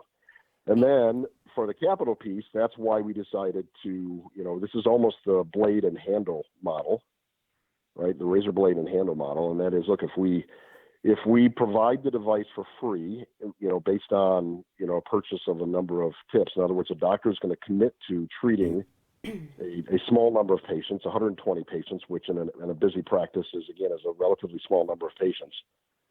They're going to get that $2,000 device at no cost. Do you think offering the device at no cost devalues the concept of the device? I don't think so. I don't think so, and I hope not, because we again, we want to we want to start promoting this and really getting the treatment out to the patients that need it. And historically, that has, I mean, the numbers, if you look at the numbers, they have not really reached critical mass yet, even on the Gen 1 device. I mean, if you look at when I introduced that with my ex-partner and the number of devices that are sold globally of the Gen 1 device, right now there's maybe 4,000 doctors around the world that are using that device out of, hundreds of thousands of doctors, which means that there are millions of patients that aren't being treated. And I think that the millions of patients that aren't being treated historically has been because of the cost of the device and the cost of the disposables historically. So we're trying to make that, that entry point much more easy for the doctors so that they can move to the next level and start to treat their patients more effectively. Gotcha. And obviously we're giving up profits. I mean, but we've been in business since 1993. My wife and I founded the company back in the early 90s to try and provide, innovative products in the original days, it was for, a cataract surgery. And that's how we got in this business. So we made phaco hand pieces and all sorts of other stuff for anterior segment and posterior segment surgery. But the reason we got into this business is to try and help as many people as possible and make a fair profit. So this new program that we're putting into place, with 6 boxes of tips, obviously it's a bit of a loss leader, right? We're taking a hit up front, but we're confident that once the doctors and the practices start to get in the mode of treating the patients the way they should be treating them and trying to prevent some of this disease state and actually helping them, with their overall lid hygiene, ultimately we will end up coming out ahead in the end, which is, again, that's all we really care about is helping as many people as possible and a fair profit. And that's what our goals are. What about practitioner education? Because you said that you have a certain number of doctors who are working on this procedure using your product, and then you think that that the price point was part of the challenge of getting people involved. Do you think that there's an education piece where doctors are thinking that perhaps another route is better, or they just haven't seen the light, so to speak? Well, so I think education is very important. I think education to the doctors is paramount to having them understand where this fits into their treatment protocols, and then if they want to go down this route for treating dry eye and anterior blepharitis and the like.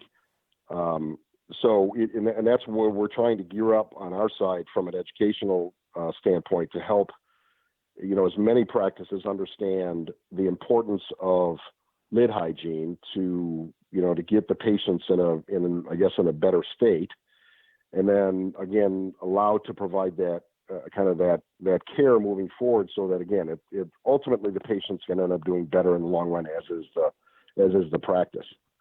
The cost in the past, and I'm not sure how much you followed it, but the cost for the Gen 1 device was almost $5,000 as of last year, which was a huge stumbling block for many doctors. I mean, again, when we introduced our AD Max at CECO, there it was like, oh my God, I can tell you that we've had doctors come up to the booth darn near in tears that they just spent $5,000 for the Gen 1 device.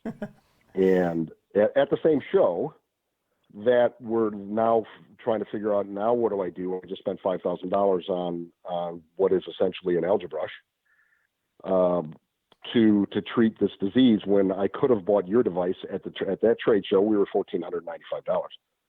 So, again, that price point that I'm talking about is really a combination of the device, which again, I've seen prices since we've entered the market anywhere from again, 5,000 down to, 2,500, and the average so far has been about 3,600 for the device. And then, the cost of the disposables for Gen 1 is about $35, $36. So again, prior to us, if you look at the break even for these practices, and again, they're smart business people, right? All of your participants are very smart business people. You start running the numbers on ROI, they have to do, if they're charging their patients $175 per procedure, at $3,900 for the device, they've got to do 40 procedures just to break even. Mm-hmm. So for a practice that's never really understood how to do it and how to educate the patient, and it's a brand new venue and a brand new treatment modality for them that they really got to start from scratch.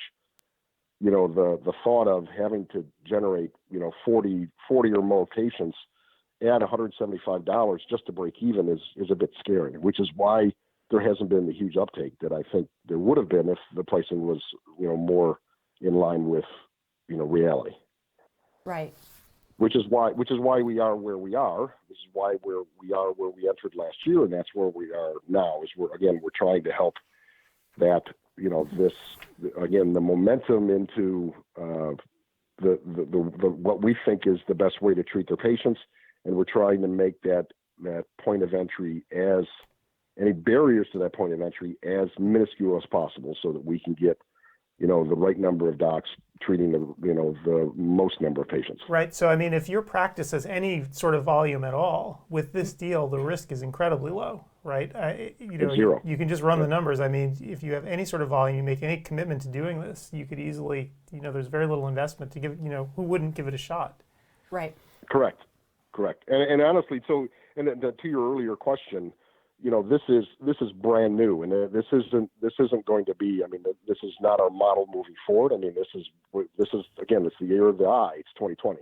All right. So it is. If it was a standard pricing, it wouldn't be a promotion. Right. So this is a promotion for obviously CEwire 2020. And again, and Adam, you know me. I'm just you get the honest truth. Across the board. I mean, we introduced this at the Dry Eye Boot Camp, a couple of weeks ago, and the response was phenomenal. We then extended it to the Texas Optometric Association, and the response was phenomenal. So that's why we decided to extend it also to CEwire 2020, and we're hoping that we'll get a good reaction, and then we'll kind of play it by ear as to how we see if we try to extend the promotion further in 2020. At the national conferences. Great. Well, we appreciate you extending the discounts to the folks here at the conference today, because it definitely helps. It goes a long way. And in fact, Dr. Silberberg just chimed in, as he loves to do. He's one of your loyal customers, talking about bundling, as part of a service fee, right? This with other things for meibomian gland dysfunction, right? So he's come up with creative ways to package these services together, as opposed to even just doing it standalone in his practice. So I thought that was interesting. No, absolutely. Yeah, absolutely. The other thing that I'd like to mention is also, and I know it's put here on our virtual booth here, which we've also, not surprisingly, I guess, part of me is surprised, part of me is not really surprised, is our trade-in, trade-up program. And the way their trade-in, trade-up program works is that for any docs, any practices that had bought the Gen 1 device, competitor X device, or any competitive device, whatever they paid for it, we will buy that from them in free tips. So as an example, if a practice paid, $3,000 for the Gen 1 device, competitor X device, if they buy our AB Max at $19.95, we will buy their device back for what they paid for it in free tips. So they will get $3,000 worth of free tips. Are you having doctors take you up on that offer?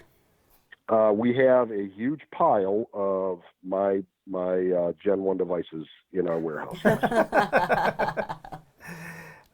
And we've had docs say, well, why are you doing this? And the short answer is, I want my babies back. So I've actually put up on the screen right now, people can see your offer. I have the PDF of the offer right there, so everyone can take a look at it. That's fantastic. Yeah, so we're excited to be here. Obviously, excited to be participating. Happy to support you, Adam, and your team, and let us know how we can help. And I'm sure we'll look forward to seeing you at all of the upcoming conferences. Oh yes, as usual. Yes, we will be there. We will be there. living on a plane. Yes. All right. Well, John, thanks so much for this. And again, over the course of these next 2 days, we're going to be, showing off the video we did at CECO. We're going to be talking all about you and the offers. So, if we have any questions for you, I'm sure I'll fling you an email and we'll get everything answered. So, thanks again for being here. Thanks much. Perfect. Yeah. Thank you very much. Thank you. We'll both have a great day. See ya. Thanks. And feel better. No, thank you. Did you say fling an email? Yes. Shoot. Okay, I've never heard of emails being flung before. Doesn't your Mac, when you send the email, makes that flinging noise? It's like a whoosh. Yes. Whoosh. Just an interesting verb I wanted to ask about. All right. Well, that was fun. So now we know all about the AB Macs. Yeah, and our first classes have just come to a close. Ah, yes, indeed. And so, thanks to Richard Hom, he mentioned that there's some music playing during the Q&A, which I think is quite interesting. A little upgrade. So let's see. So the next round is starting here, I guess 12 p.m. Eastern. Is that where we're at right now? That's correct. Okay, so we got a keratoconus lecture going on. And then Clark Chang, who's all about this new artificial iris implant surgery, which is, I had never seen this lecture before. So this one's brand new. Excellent. Brand new to me, at least. I'd never heard of him doing this one before. So as I mentioned before too, he took literally like half the staff of Will's Hospital. Like, take a look at the schedule. So Clark, of course, is a great friend of the show. He's been doing this forever, and he's like, "Oh, I've got people. You gotta like have these other guys." I'm like, "Yeah, sure, whatever." He pimped us out. He did, and I'm like, "All right, man, as many as you can get, we'll have." So he got us an all-star cast today. I have Thank to you, say, Clark. we owe Clark a lot because he really brought us some great people. And again, Clark doesn't discriminate, as you can see up on the list, right?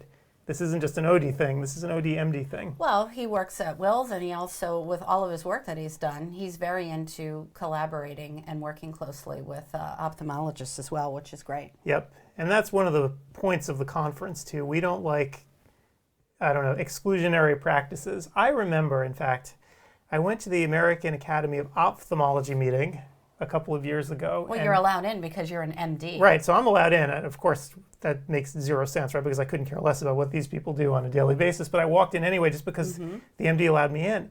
And just the sheer amount of, I don't want to say professional hostility, but there was definitely this tension. Yep. And I that doesn't sit well with me. I didn't like it. And I don't know if it's cool. This was years ago, but I'm not sure if things have changed a little bit, if it's gotten less frosty. And this is also some years back with IOMed, with that whole, they were letting some optometrists into the meeting, and I think with Steve Lane at the helm, there were some efforts to move that along. And to be frank, I haven't been back to any of these meetings, Ascaris Academy, anything lately, so I can't say if there were any changes, permanent changes that came around. But I also think, if we speak in generalities, that as we get newer ophthalmologists coming into the profession and being trained under a different model, because some of the older ophthalmologists who were trained under the model that optometrists were inferior, that was how they were trained, that was their mindset. So I think as time marches on, and more of those older practitioners are retiring, and we get newer practitioners out of school who are trained under a different model, that we are going to see more collaboration. And that's just my opinion. I can't say that that's been borne out in fact yet, but that's the sense that I'm getting. Right. And I think the model that they have at Will's, Clark knows more about specialty contact lenses than just about anybody, right? So he's picked his niche very clearly. And I like the way they do their work, where everyone has their niche, right? And they all do it very well. And so I like that. There's a lot of back and forth there, which is pretty cool. So Clark is actually giving these talks with these MDs. And it's kind of a neat thing. So I'd like to see more of that in the future. I agree. Clark is doing like 18 hours of lecture today. I'm looking here. So he's got a class now. He's got one in an hour on cross-linking with the same ophthalmologist, and then he's got another one from corneal transplants. Yeah, it's ludicrous. He's just going on and on and on today, and then we're going to talk to him. He's got 1, 2, 3, 4 in a row. Then he's got collaborative care, from emergency room to your chair. Clark is a crazy man. So he's going to set a marathon record today for CEwire. We've never had somebody do that many classes in a row. I like it. Good luck, Clark. I hope you're having coffee too. Yeah. Oh my gosh. So yeah, so these classes have now been underway, and we do have that one break spot to make sure that we allow attendees time to go to the exhibit hall to take a look at all of these great deals that our sponsors have. Yep. And by the way, if anyone's listening and they're in the chat room, which I have not had up, I've been completely derelict in my duty. Hopefully nothing terrible is happening. I've got it. No, we've got Okay. Steve commenting about root canal and Richard Hom talking about the music, but I'm keeping an eye on it. Okay, good. Yes, most people don't comment usually, if something terrible is happening, I guess. And I saw Kathy was here, which was Yep. good. She checked in. Yep, Kathy Mastrota. So if anybody else is out there watching, you can say hello to us in the chat window, and we'll be happy to converse with you. I mean, notable by his absence, where's Paul? Like, hello? I know I kicked you out of here today, man, but at least come on the chat. Let us know you're alive. Give us some feedback. Yeah. Are we sounding okay? Are we looking like death? He's probably not even watching. He's probably eating breakfast, just doing whatever. Well, I guess if he's not here He in was the a House of Plague. I felt so bad for him, actually, because I know that he wanted to be here. He had a whole plan. So whenever we do this, Paul is always here, not only on camera or whatever, but he always comes and brings, like, huge numbers of bagels. Like, food is, like, his thing, right? So he'll come over and he'll hang out in the kitchen and try to feed us and everything else. But last night, I wrote him an email, like, dead inside, do not enter, like The Walking Dead. Like, I told him, like, just do not come here. Because you're Yet here I am. Yeah. Well, I mean, I consider you young enough and strong enough to survive this. Okay, well, then I'll take that as a compliment, Adam. Thank you. Tim's not going to, he would just, yeah. And your mother would kill him. She's already sick. She's already sick, yeah. She doesn't need more. Yeah, so maybe by tomorrow, if the fever has gone down in the household, we can allow him back in. It is still quiet upstairs. Yeah. So I'm glad. I hope your family's getting some rest. We'll just linger down here. So let me actually put this up so people can see it again, since we have a minute just to talk about our sponsors, because we literally could not do this without them. Let me pop it up for everyone to see. Good. I didn't cut anybody off this time. Excellent. Nicely done, Adam. Thank you. All right. So again, everybody, please, if you're listening to this, visit the exhibit hall because there are some very deep discounts available. I will be sending out an e-blast to everybody, letting you know about these discounts as well, because you really do want to take advantage of them. Some of them are very significant. We just heard, of course, from John at AB Max, and I had no idea how deep that program was. To show you how unprepared I was today, I didn't even have time to walk into the booths to actually see what everybody had hung up. So I didn't really realize that that program was going on today with the, essentially the free device itself, if you commit to the tips. So yeah, that is pretty amazing. So definitely, check out our sponsors. Again, before I talk about the sponsors one more time. Oh, we're going to go through it plenty of times. I want people to look at this slide and really internalize it, because one of the biggest problems we had was how come, my credits aren't coming through. You have to watch the whole lecture. Like there's nothing more important than this. COPE has requirements for online education and they're important. Watch the whole lecture.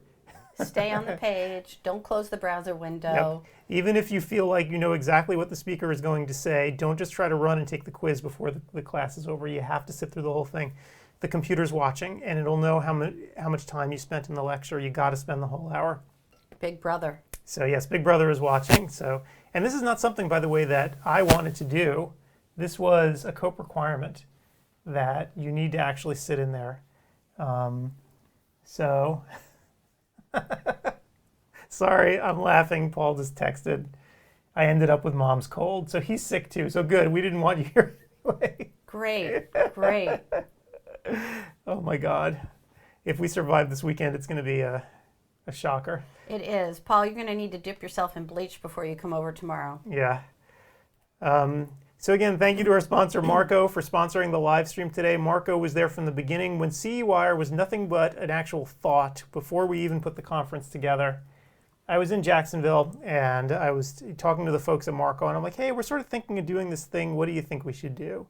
And they're like, great idea. Go for it. All right. So it's pretty safe to say without Marco's input in the beginning, this show would not have taken place. So thank you, Marco, for giving us sort of the drive that we needed to go ahead and do this. So Absolutely. Hog. So again, Hog came on for the first time this year, and I want to thank them for being part of the show. They're having some good specials on the Octopus, and if you go into their booth, they'll run down what all of those specials are for you, because they're significant. And if I survive this morning, I'm going to actually put up on the screen what all the specials are. I didn't have time to transcribe them this morning yet, but we'll get there.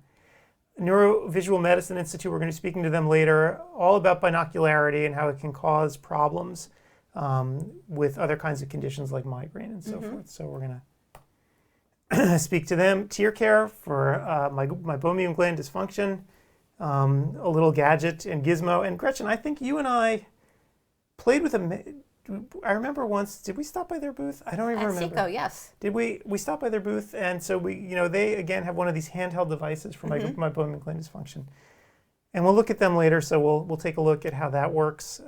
But stop by their booth. VTI Specialty Lens Company. They make a daily disposable specialty lens, multifocal with infinite SKUs. Stop by their booth again. They also have deals, and I'll run them down in a little bit when we have time. Zeiss again has huge specials running, not only on their devices like Claris and Cirrus, but also on the Forum software to actually manage your data, which is a huge problem these days. AB Max, we just went through with John all about the specials that they're running.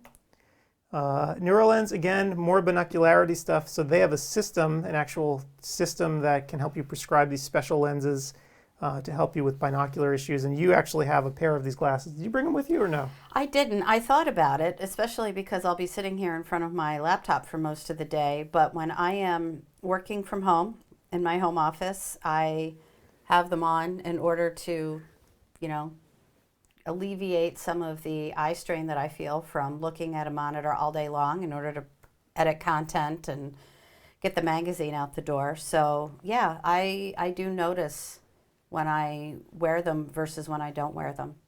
Cool. And good old Oculus. So again, this has become the era of the specialty contact lens. And Gretchen and I went to the Contact Lens Museum with Paul. We got to see how scleral lenses used to be made. Yep. And now Oculus can show you how they really should be made in 2020. And they're running deals on the keratograph and their other devices, and deals that when you work with Oculus's instruments to create wave contact lenses, these scleral lenses, you can get a huge savings, deals up to $25,000 on the materials. Because That's crazy. Oculus and Wave have come together, their system. And again, Charlie McBride out here in Beaverton exposed me to this. He actually, fit me with them using Oculus's systems, working with Wave, and it's kind of amazing. I don't think I remember that you had scleral lenses. Yeah, so I'm actually wearing, plain old, boring soft lenses right now. But Charlie and I went through the process. Again, my corneas are not particularly weird, but I am getting old, and so there's a trend now to try to make multifocals, scleral multifocals, right? Because the optics are so good if you're willing to put up with wearing scleral lenses. So for people who want the absolute ultimate in vision. So you do not, apparently? So for right now, I'm still wearing my soft lenses because I'm lazy, you know me. Let's face facts. I am who I am. But for people who want, out here in Portland, Nike's headquarters are here, and you have athletes who want the absolute best in vision. And so Charlie's got a pretty thriving scleral practice, and he uses this very high-tech equipment. It's too bad we didn't have time to actually go out there. Yeah, that would have been cool. So you aren't wearing them because, was the vision great? Was the comfort a challenge? The vision was great. So Charlie can go into it in more detail. They had a revision of the software which made the lenses easier to create. I did this 2 years ago. Oh, and okay. Since then it's moved on. Charlie has given all kinds of input, both to Oculus and Wave, and so they've enhanced the software. And so I just haven't been back because me, I'm very, very lazy. But I will go back because I was always curious about scleral lenses and how they fit. I'd gone through the process with him. I'd never actually tried one on my eye before, so this was a totally new thing, getting it in and out. And I'm like, oh wow, totally alien, but kind of amazing vision that you can get with them. So Anyway, so Oculus is running specials here. Science-Based Health, again, supplement company. We're going to be talking to Zach Denning, who knows more than just about anybody about supplementation and eye care. And if they are running a special too, and if I were better prepared, I could tell you what it was. But wait, I have it here. Buy a case of Hydro Eye and get a second case for free. Up to 4 cases. Buy 2, get 2 for new customers only. And you got to go to the virtual booth to take advantage of it. So That's a good deal. So go to the virtual booth. Covalent Careers, again, if you're looking to hire an OD or an optician, or perhaps you're looking for a new situation, they have a great site where they'll take your ad and run it everywhere. So a lot of times when you see these ads running for different positions, what you're actually looking at are ads that come from Covalent's network. We've actually started posting it on ODwire, in fact. Did you know? Probably not. There's a jobs link. Now, if you go to the top of ODwire, you'll see there's a thing that says jobs. Maybe I can show people. Well, let's go look. Maybe I should show people. I think you should. So, yes, I do see that. I'm being very lazy, but I'll show people right now. I'll open up a new tab and show you. There's a jobs link at the top. Boop. Right there. And we're pulling data from Covalent Careers' site. And let me scroll down here to show people. And so you might see these ads across a wide variety of eye care sites. And just FYI, Covalent is offering 10% off all monthly job listings. So go take advantage of it if you want to post something. This is how they, how the site runs. So you can sort of see that 845 jobs? they do a good job. Wow. So, and again, these will run in a wide variety of places, not just ODwire, but everywhere else too. So you might want to check it out. Very cool. Yep. So I thought that was pretty neat. And so we're working with them now. And Matt Geller, always a friend. Mm-hmm. So Matt has done the Inside Studio booth at the various trade shows. So we're sort of survivors of this, where we sit at the Inside Studio booth and interview people all day. With J&J. With J&J. So Matt does it a lot as well. The last show, wherever we were, was at Academy. I don't even remember. He was there for like 2 days doing it. I felt for him. Yes, that's a long day to sit and record video and talk to people. Yep. But if anybody can do it, Matt can. So Eye Care Live. So this is a telehealth company to try to integrate telehealth inside of your practice. So this is not one of those, we're going to send all your patient data over to God knows where and steal your patients. No, no, no. This is for your practice if you want to add a telehealth component inside of your practice. And we'll be talking to Dr. Paul Super about this later on. I think it's today or tomorrow. When is it? I don't even remember. Maybe today. Let's see. We're talking to him today. Today, all about telehealth and how you can use it in your practice. So Paul has been in private practice forever. I've known him since I was a teenager, and he's still out doing it in LA. So he's always on the cutting edge. His office is actually, he's in a fancy area. So Where is his office? I think it was in Brentwood. I'm trying to remember exactly where, but it was fancy dancy. So, he's always had the most cutting edge technology. So he's a good guy to talk to you about this kind of stuff. Eye Care Pro, if you need to market your eye care practice online, don't do it yourself. Go with somebody who knows what they're doing. Not me. Go with the pros. These guys, so Gretchen, the pain of trying to tweak constantly and stay on top of stuff. It's a challenge. It's more of a time-consuming challenge than a let me figure it out problem. Once you get things set up, it's easy to continue, but you need to stay on top of things. But the most important thing is you need to keep posting. Yep. You need to keep sharing content. You can't create a Facebook page and not have new updates. It's a beast that you need to constantly feed. So yeah, it is a challenge in terms of getting the time and making sure that you are consistent. And it's hard for a lot of practitioners to do that. Some doctors can assign a staff person,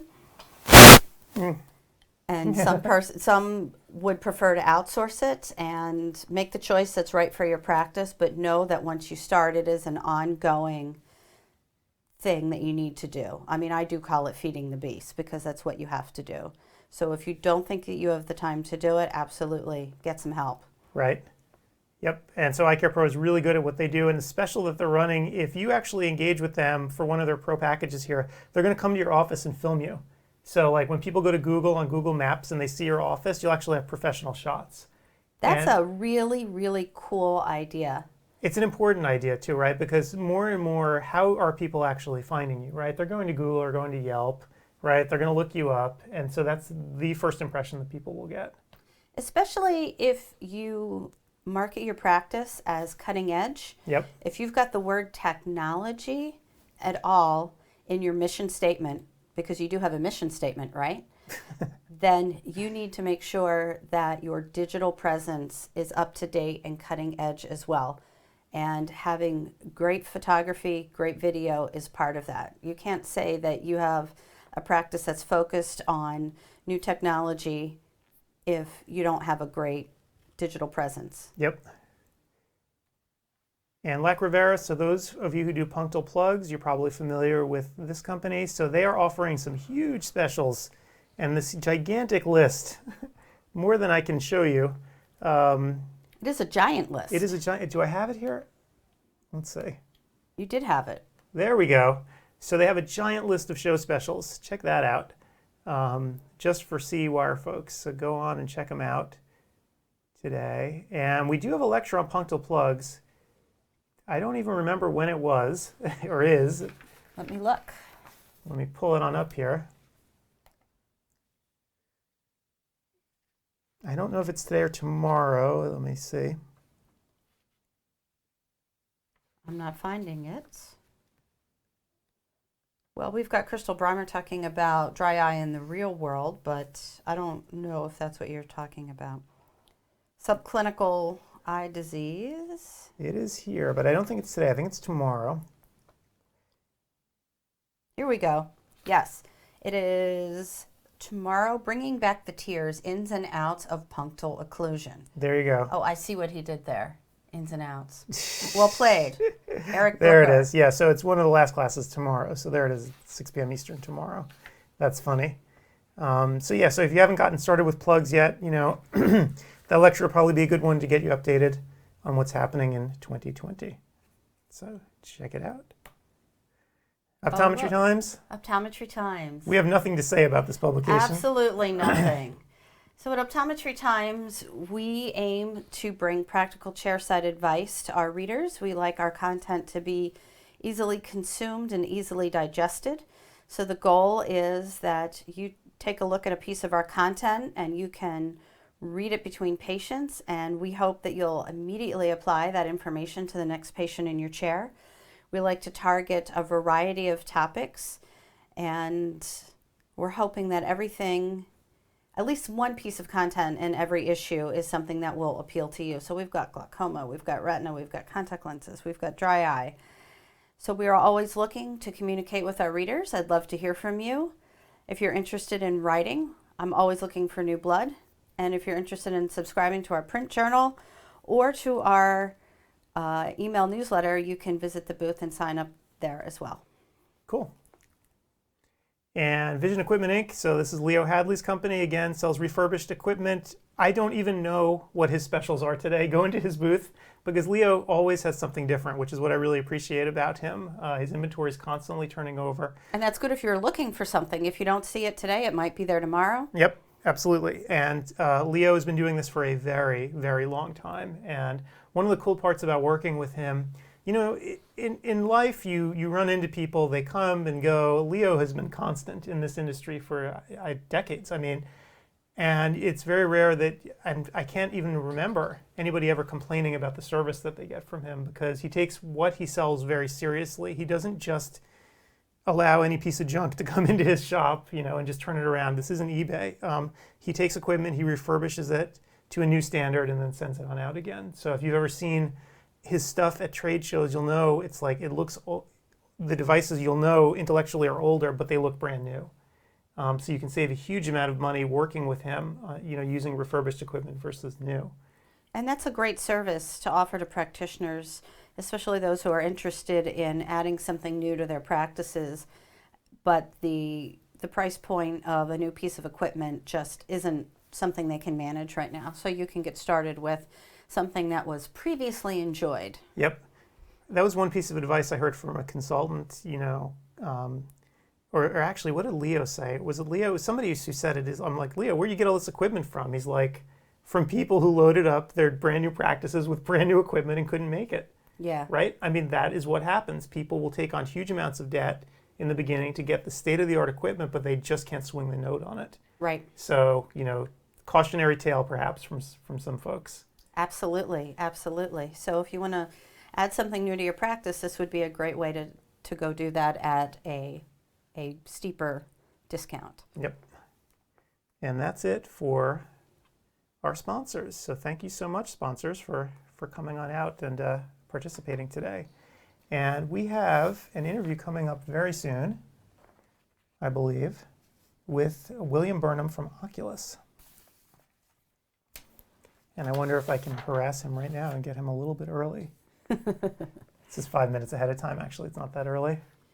Steve, thank you. Unfortunately, I saw your comment a little late because of the delay. So Steve was helping us out by providing the name of the punctual occlusion class that you and I were scrambling to find. And Oh, thank you, so Steve. very helpfully provided it to us, but unfortunately we had already found it and moved on by the time I saw your message. Yeah. But thank you, that was very kind. Yeah, I apologize for the lack of preparation today. Well, we had it here, we just couldn't dig it up. Yeah, it's, what's funny too is the schedule changed, and I'm sure you all saw it on ODwire over the last several days as the show approached. The schedule kept changing because people said, oh, I can't make it now, I gotta, Right. So towards the end there were like 7 or 8 where I just had to start moving stuff all over the place, so that's why I have no idea where anything is. Well, and that's the beauty of having a class in this format, that the class is already prepared and the lecturer is there available to you, to the attendees, to answer questions along the way. And you can't do that in a traditional CE class setting. Yep. So you've got that speaker able to answer those questions, which I think is absolutely fabulous. Yep, and one thing that we've asked of the speakers, by the way, we mentioned it with Ben before, we're trying to obtain all the PowerPoints that people have done for these so people can download them. So in the lectures themselves, you might see a section with downloadable material. We're trying to get PowerPoints or PDFs for each one so you can then download the PDFs, because that's been a request in the past, being able to have notes. And lecturers address that in different ways. Some lecturers are not comfortable sharing, they may share a PDF, although these days, of course, PDFs are editable, so you might as well have the PowerPoint. And others like to give an outline or a handout as opposed to the actual PowerPoint or PDF of the PowerPoint. And so I think that's on a case-by-case basis with lecturers where their comfort level is. I understand wanting to keep the lectures themselves, but as somebody who frequently likes to do something with this information afterward, having the actual presentation from the class is very, very helpful. So thank you to speakers who are willing to provide that. Oh, and one thing I have to mention to everyone, I completely forgot, besides the fact, and I should add it to that slide about how to get your credits, I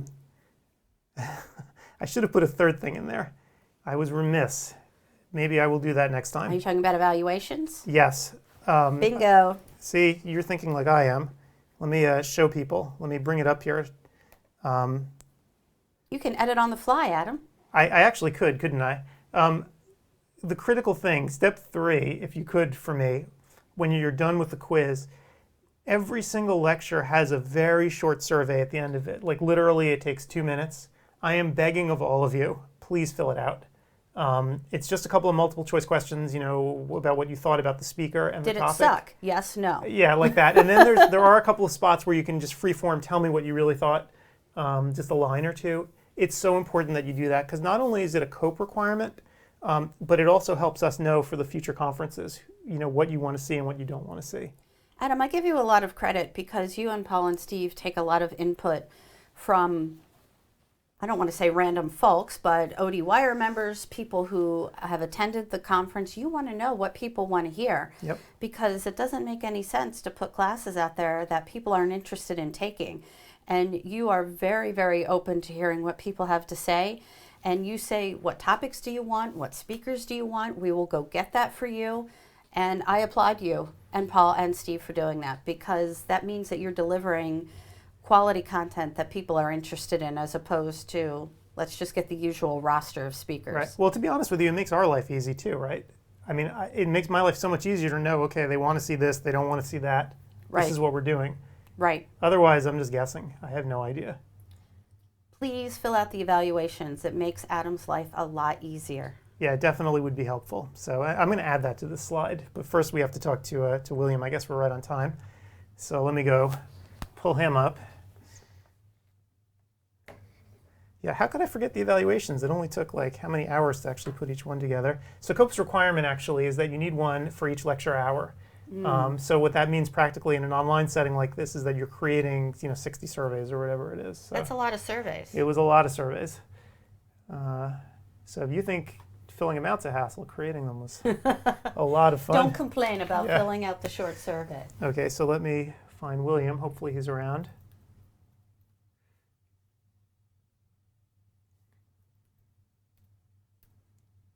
This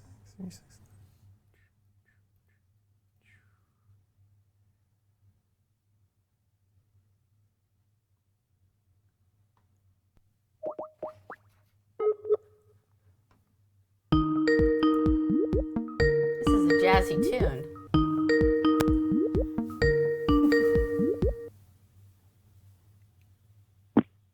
This is William. Hey William, it's Adam Farkas. How you doing? Hey, Adam. I'm doing well. How are you? Excellent. I have Gretchen Bailey here with me as well. Good morning. Good morning, Gretchen. How are you? I'm fine, thank you. Thanks for taking the time to talk with us. Thanks for offering. Appreciate this. So William is my baseball buddy. So here's what grinds my gears about conferences, right? Here we go. So I always want the AOA and the Academy to put their conference in places, especially the AOA, right? Because it's June usually. I want them to always have that conference in a place where there's a baseball game going on. That's all I want from them. Well, wait a second. I went to see the Red Sox when we were in Boston, and we're going to be in D.C. this year, so we can go see go the to a Nationals game. And so we went to, where were we? It was Coors Field, right? It was Denver. Yeah, I was in Denver, yeah. That was an awesome place to watch a ball game, I have to say. I had never seen a game there. Yeah, that was awesome. I was just sitting there having a beer, watching the game, and I looked down in front of me, and there's this guy with the New York Yankees hat on. Mets, not the Mets. It is not the Yankees. okay, a New York hat. I'm like, I know this guy. That's funny. Isn't that crazy? So yeah. Yeah. That's Well, awesome. then- So I'm looking forward to going to an MD meeting this year, which is in ASCRS in Boston, and unfortunately the Red Sox are not playing it during that time. So I was kind of bummed because I really wanted to go to Fenway. I've never been there. When we had the AOA in Boston a few years ago, that was my very first trip to Fenway, and it was a lot smaller than I thought, and it had a very retro feel. Yeah, when you look at it from the outside, it's just amazing how it really is like penned in by the streets around it, right? Yeah, it's incredible. Yeah. So I think we need to have a hot date for a Nationals game. I think so. Yeah, put it on the agenda. Absolutely, I like it because it's business, of course. Absolutely. We'll talk shop. Business always comes first. So meanwhile, we've been playing up the praises of Oculus today. We were talking all about scleral lenses. Gretchen and I took a trip to a contact lens museum on Thursday, and we saw how they used to do it with flames and asbestos and like all.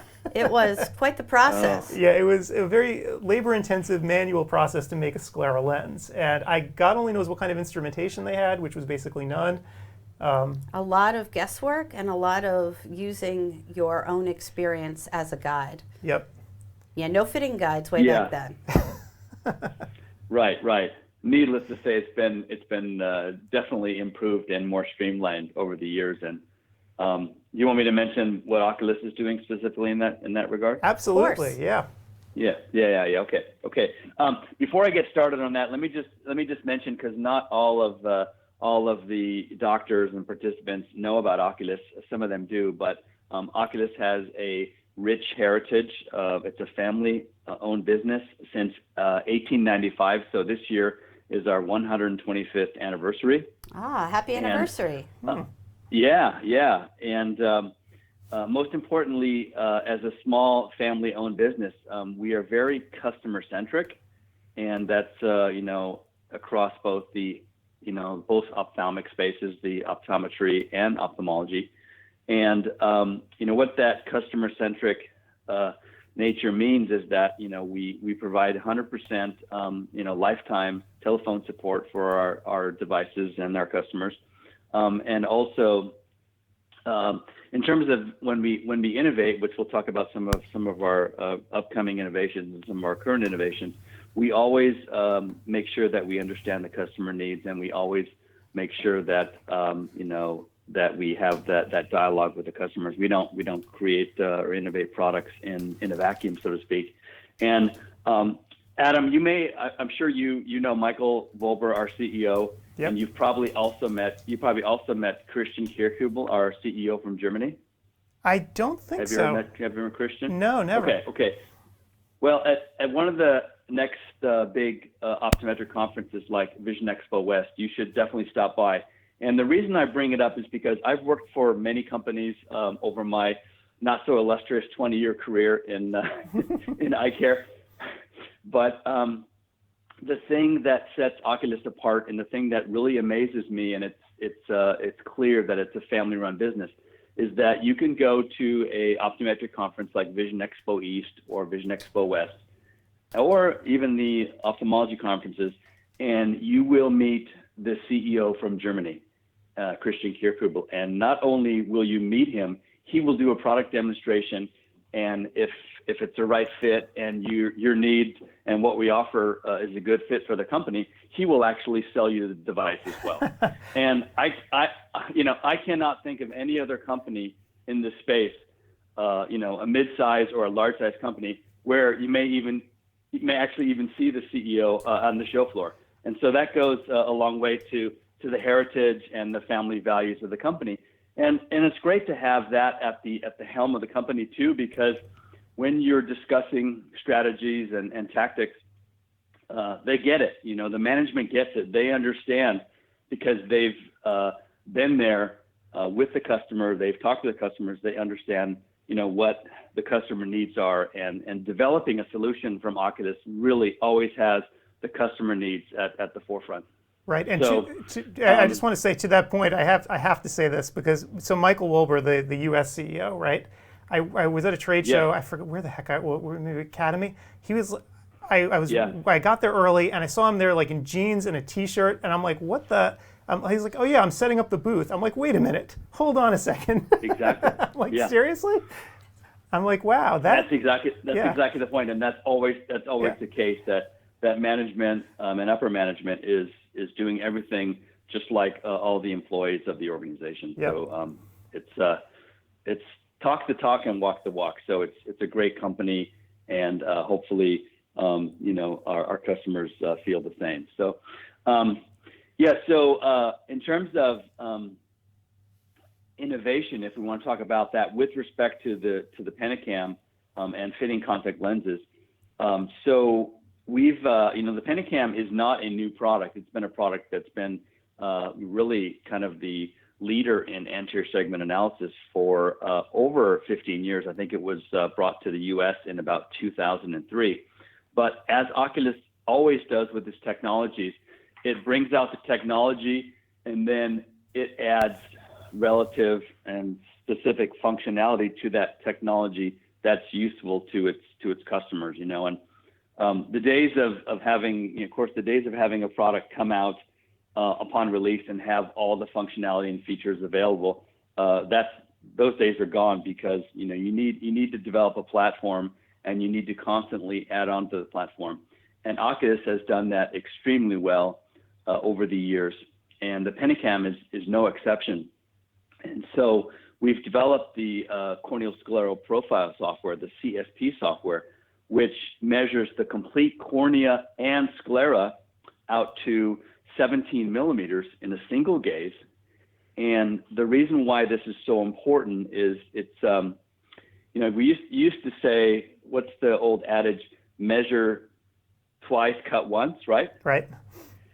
And with the Pentacam CSP, it's measure once and hopefully, order and fit just one lens. And the reason being is since we go out to 17 millimeters in terms of the coverage of the cornea and the sclera, you can really customize and see that each eye is very individualized, especially not only in the cornea but also in the sclera. There's a lot of toricity and a lot of irregularity in the sclera, and so by precisely measuring that area with the Pentacam and its non-contact optical scan tomography, by measuring it, you can precisely dial in the fit of the lens so that it fits the way it should and doesn't rotate, and then also it's extremely comfortable for the patient.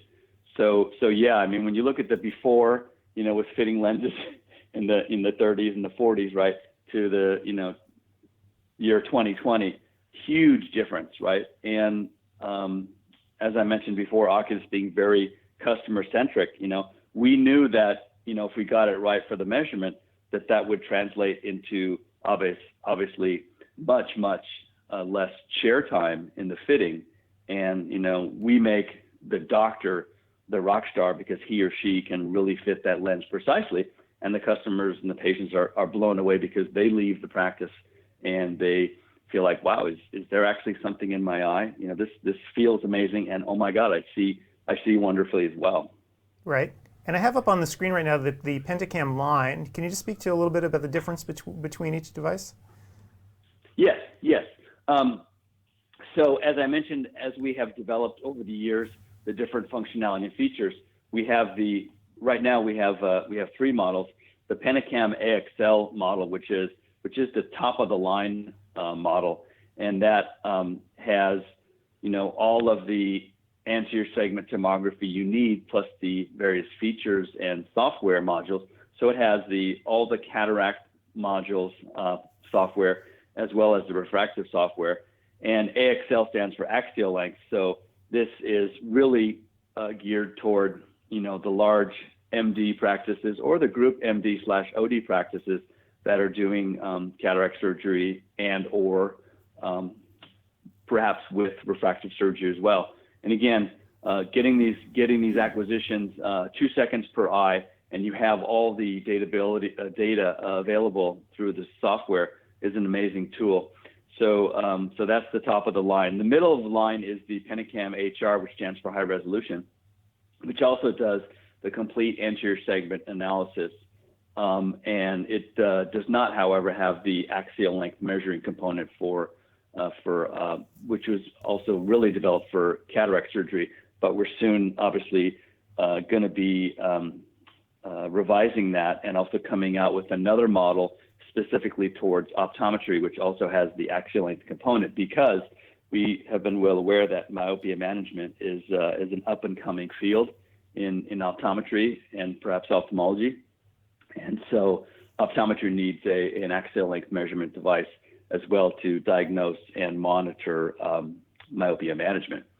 So, and then the sort of the introductory model is called the Pentacam Basic, and that's the model which also has full anterior segment analysis, like corneal front surface and back surface data of the cornea, as well as the anterior chamber and the lens. And it's the base model because it doesn't have quite the resolution capability as the HR and the AXL, but it also still has various software modules that really help the refractive surgeon. And this is also the model, along with the HR, where you can have the corneoscleral profile added on there, and for focusing on specific, specialty lenses. And so the Pentacam is all about tomography. And the interesting point about tomography versus topography is tomography detects its full elevation detection, front and back surface. And that's been a really amazing technology to not only look at front surface curvature and elevation, but also back surface, which is also very, very important, obviously, in early keratoconus detection, and also with respect to toric IOLs. Understanding what type of toricity is on the back surface of the cornea is also very, very important. So we really have that full product portfolio with respect to the Pentacam, and we're really excited about doing CSP and offering CSP, corneoscleral profile software, for the optometric market. And as a matter of fact, at this CEwire2020 conference, we do have aggressive offers as well, and not just for the conference, but working with contact lens companies, which will help subsidize some of the costs of the Penacam with CSP device. So that's something that the attendees could take advantage of as well. Right. Now let's talk about that, excuse me, for a second, just because I had Charlie McBride over here in Beaverton try to fit me with some wave lenses. Nice.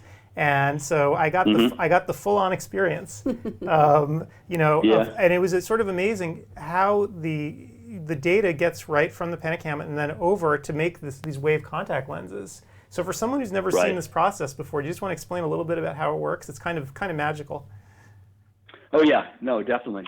So so as part of the eye exam, then the optometrist, with or without their technician, we'll get the Penacam scan, again, getting that out till 17 millimeters, and then that map, if you will, which includes the corneal topography as well as the scleral topography, that map is then sent electronically to Wave, and also there's actually a software that you can add to the Penacam to actually design that yourself, and then it's sent to Wave, and then I believe it's 2 or 3 days later you actually get a lens sent directly to your office.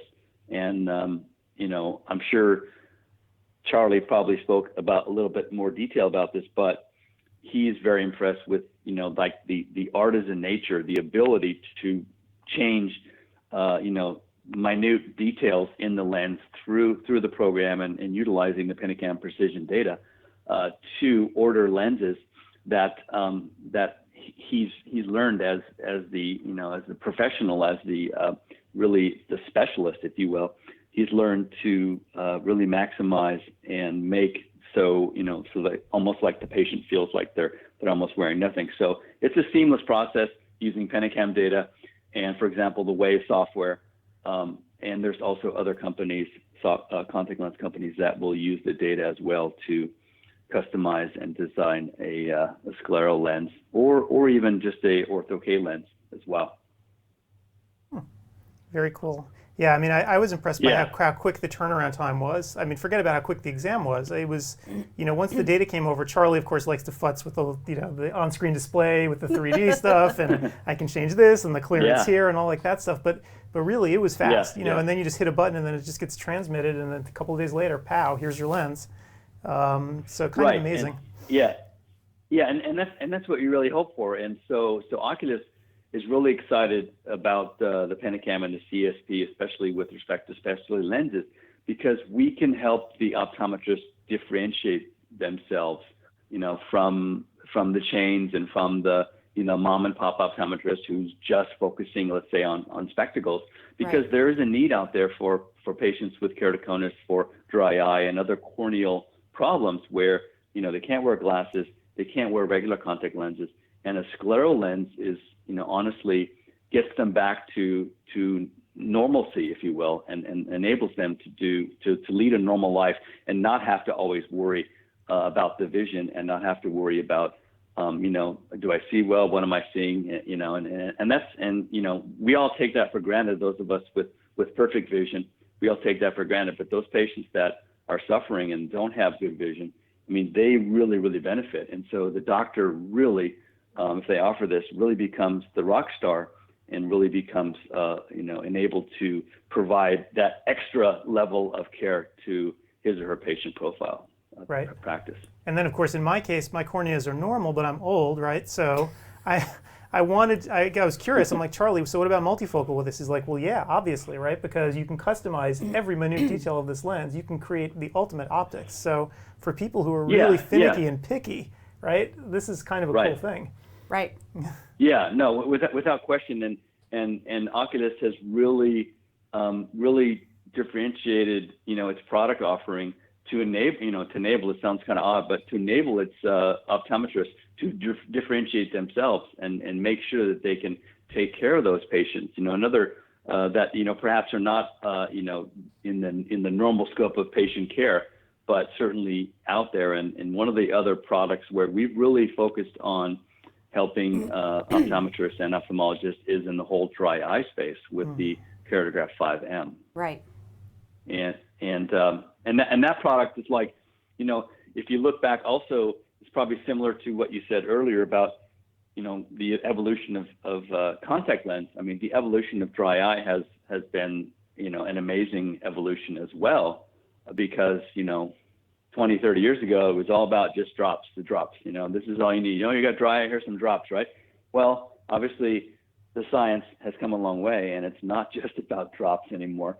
There's all kinds of treatments. There's all types of multifactorial etiology of dry eye, and I'm sure that a lot of the doctors presenting CE courses today are talking about that.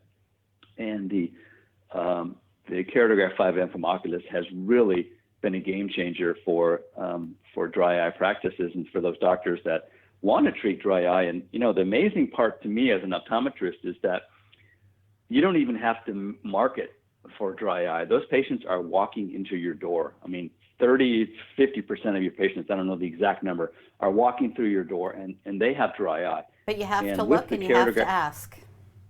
Yeah, exactly. And you can't ignore it anymore. You can't say, "Oh, I'm just going to fit you with some glasses." That's not an option. Here's pick up a little vial of drops on the way out. No, it's not going to work anymore. The patients are much more educated. They're looking online. They probably know as much about dry eye, as some of the researchers when they come in and they're sitting in your chair. And so what really sets the Oculus K5M product apart is that we've taken the acquisition component away from the doctor. The reason why we did that is because the doctor, he or she, doesn't have that much time to do the acquisition, right? We've simplified it, we've streamlined it, so the technician goes in and gets those 3 to 5 measurements of the eye to determine sort of what type of dry eye, and that data is then sent electronically into the exam lane. Doctor pulls it up, and then he or she is basically the hero. They show the results of the exam, with pictures. Seeing is believing, right? And they tell the story of that particular patient's dry eye, which is amazing, when we think about it. And so when the patients actually see specifically their eye on the monitor and understand specifically what type of dry eye they have, they're much more likely to be compliant and actually, get their dry eye taken care of in a good way. And again, it's a practice building addition to the practice, and it really helps streamline the flow and helps those doctors focus on being a great doctor and a great dry eye practice for those patients suffering. And there's a lot of patients suffering from dry eye. Totally agree. Absolutely.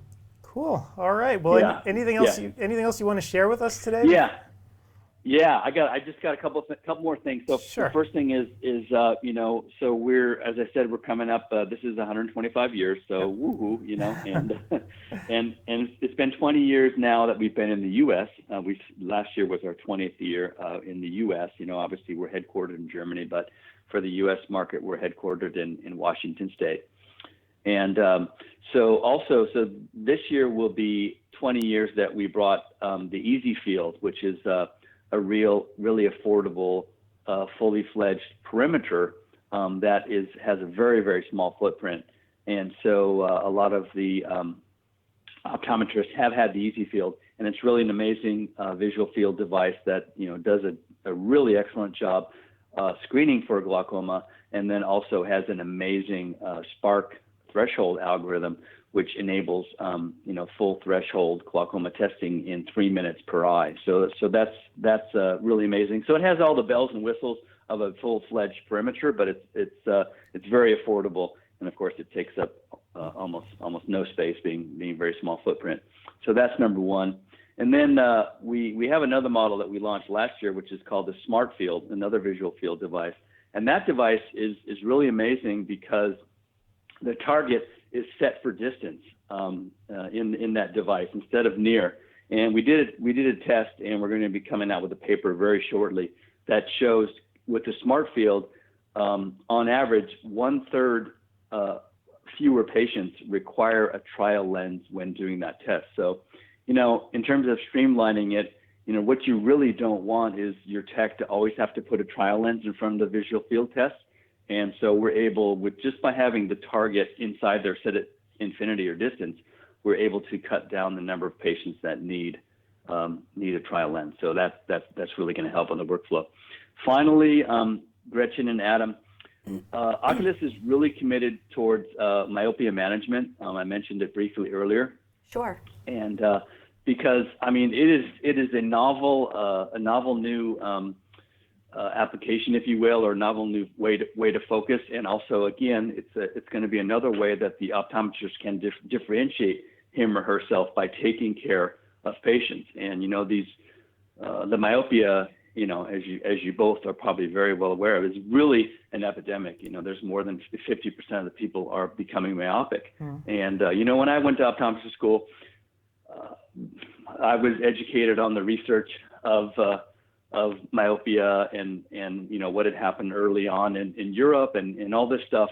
But finally, they figured out that myopia is not only a pathology or a disease, but it's a pathology that if you get it and diagnose it and manage it early enough, you can actually prevent it from getting very, very large into the middle or high myopic range. And that is going to have huge benefits for society and huge benefits also for those patients later on, because a lot of those unfortunate eye care conditions such as macular degeneration, myopic maculopathy, as well as glaucoma, those are all very much influenced by how myopic patients are. So, having an offering, like the Pentacam XL OD, or perhaps in the future, we're looking at another device to focus on streamlining that for optometry. Having an offering for that is going to help, the doctors quickly, diagnose and manage myopia, and also enable them to do good and help children and their parents from, developing higher magnitudes of myopia. So we're really excited about myopia management and about having an offering to help society and to help the doctors manage it. That's all really exciting stuff. That is. I had a question actually. So if I already owned a Pentacam and I wanted to get the axial length stuff, so it's totally new hardware, right? You'd be trading in and getting a new device? For the axial length, yes. Okay. Yes, because that's But I will say that getting a new device is not quite true, because actually the head of the Pentacam sits on top of a base, like a slit lamp base, and there's one screw. So as long as your base and your computer is relatively new, you could just swap out the head. So it's not like you have to pack up the whole table and pack up the whole computer. You could just say, hey, and usually Oculus offers trade-in values for those older Pentacams toward the new one. But again, many times it's just all about switching that one head and not having to swap out the whole table and computer and all the accessories. Oh, so that's interesting. That's so much easier, right, than having to set up a new computer and all that other nonsense. So yeah, that's great. Yeah, that's a good design. You don't have to do all the networking again. The doctor's practice. Yeah. Cool.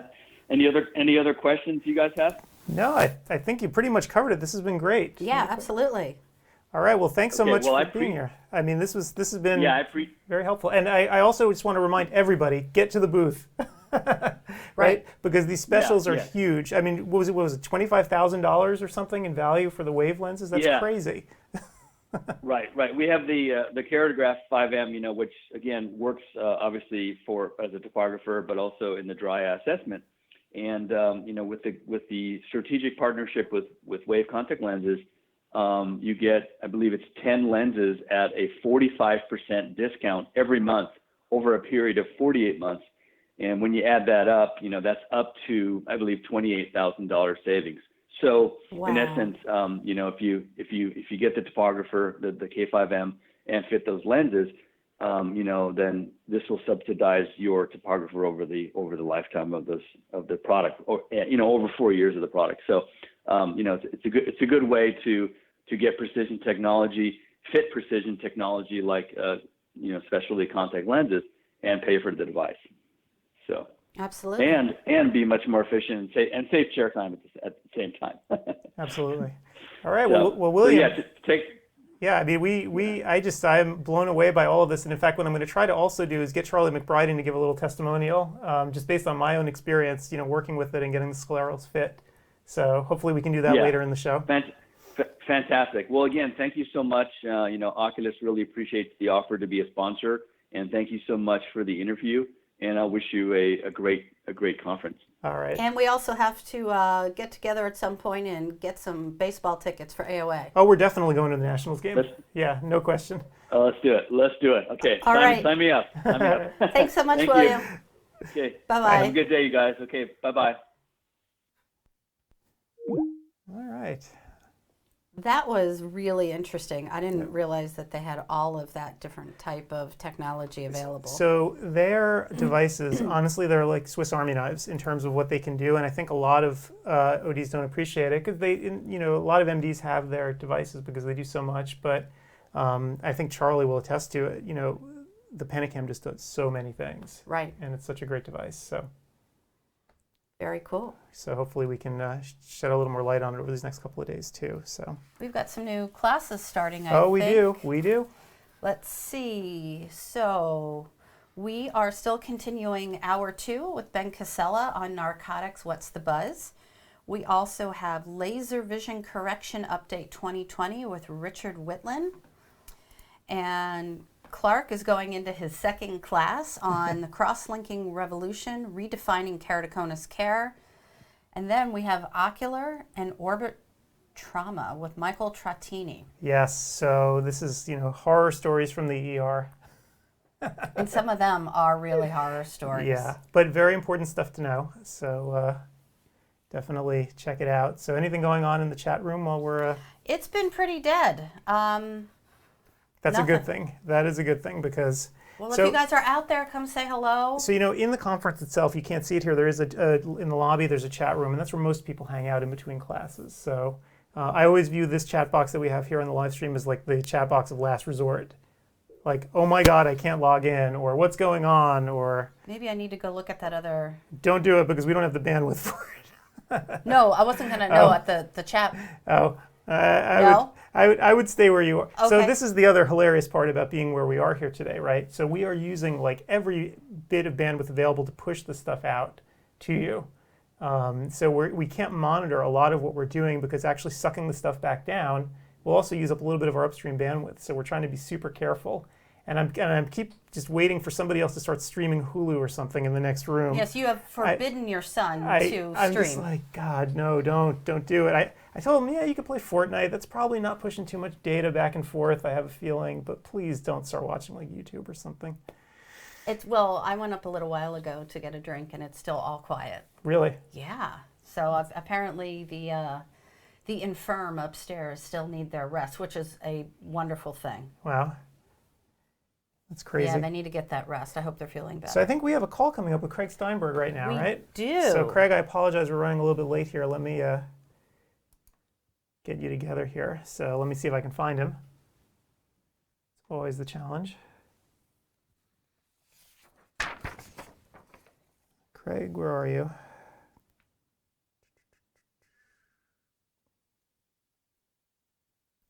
He is in our part of the world here. He's in California. Surprised you don't have some of these numbers programmed in from before. Too lazy.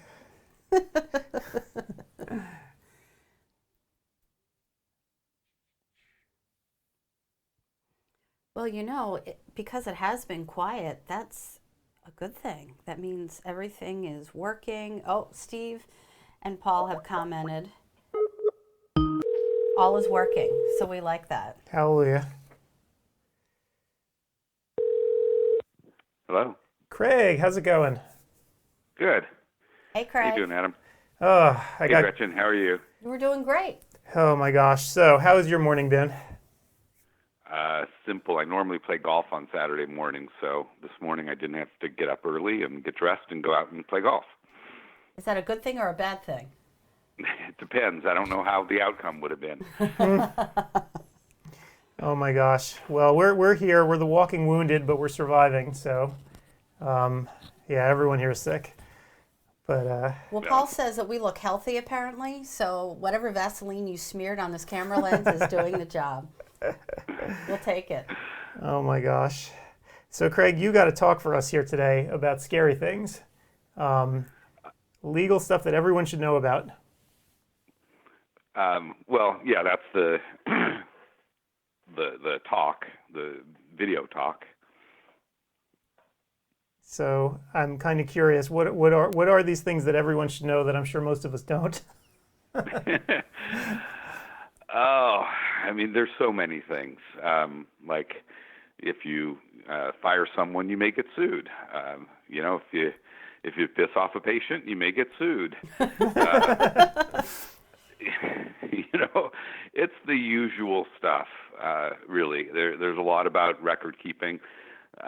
Certainly, VSP auditing, which has not only appears to have picked up in a sense, but it appears to have become more random or more difficult to figure out who's a target or why.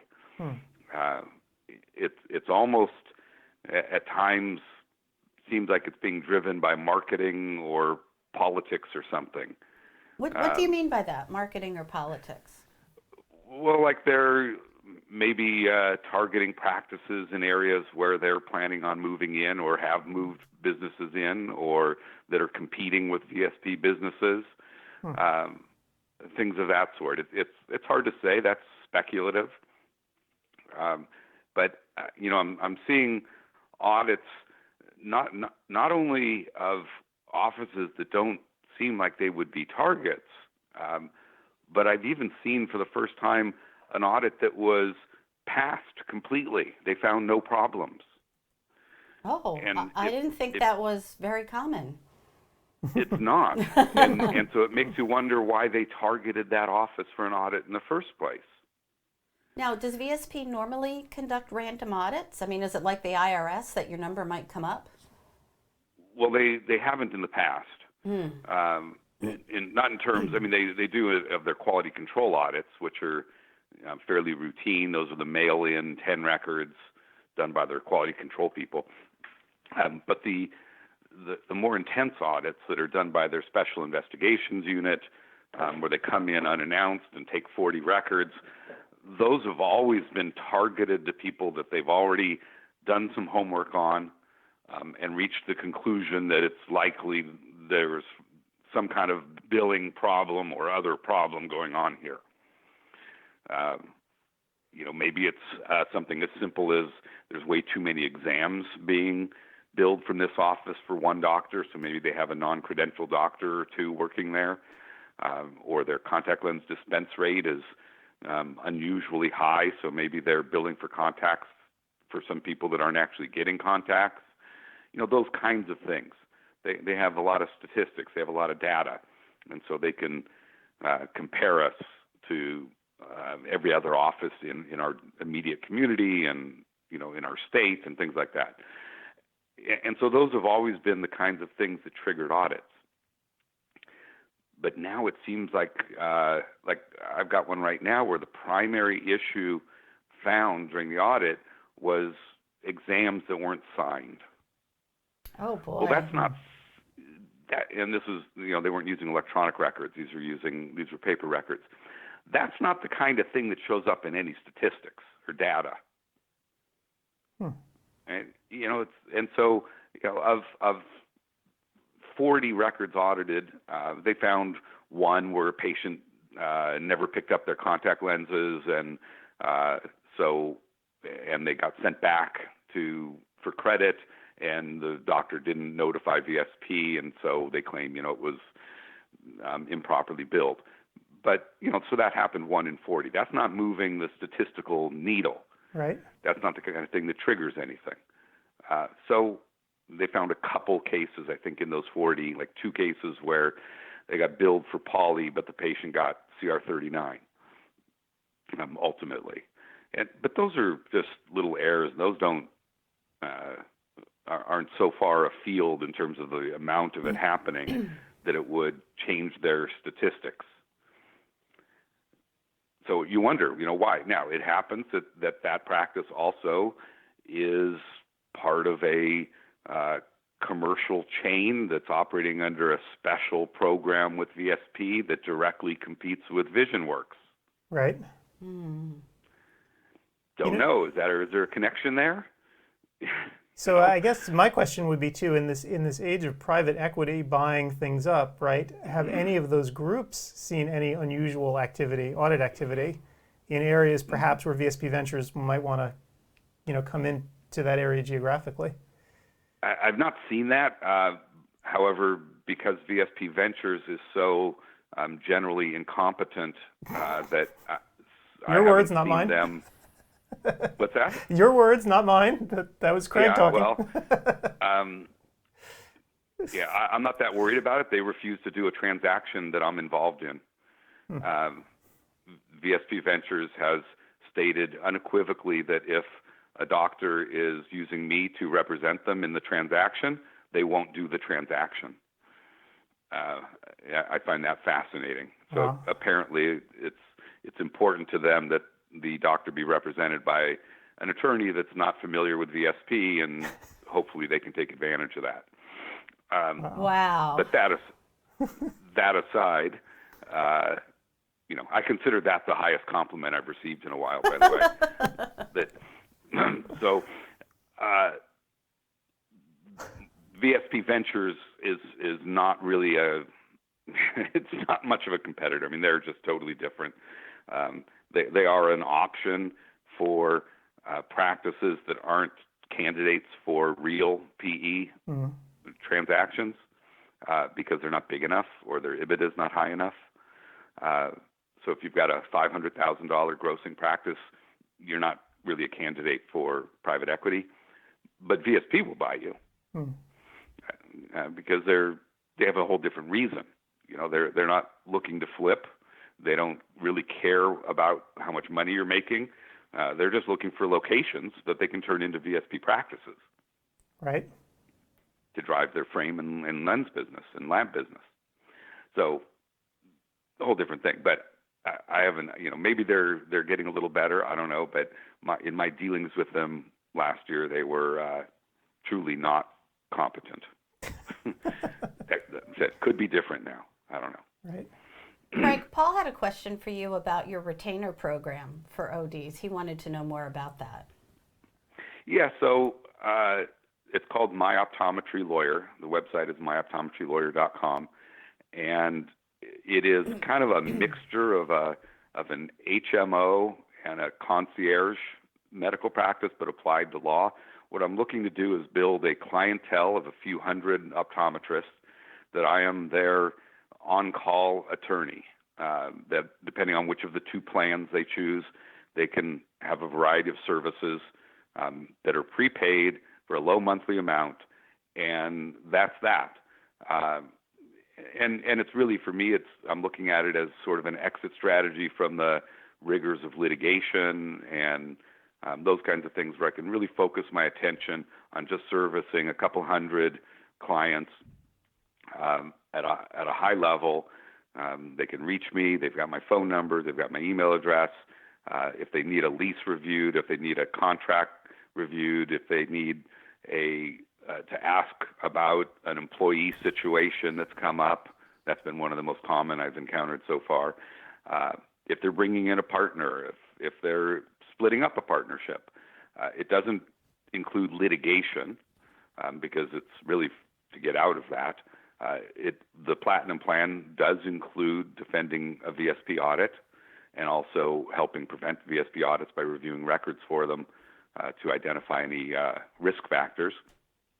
So, I think for a lot of practices that want to know that they'll have access to me should they have a problem, or that like to have access to someone that can answer those questions, I mean, the basic plan is $99 a month. I don't think that's going to affect anyone's bottom line.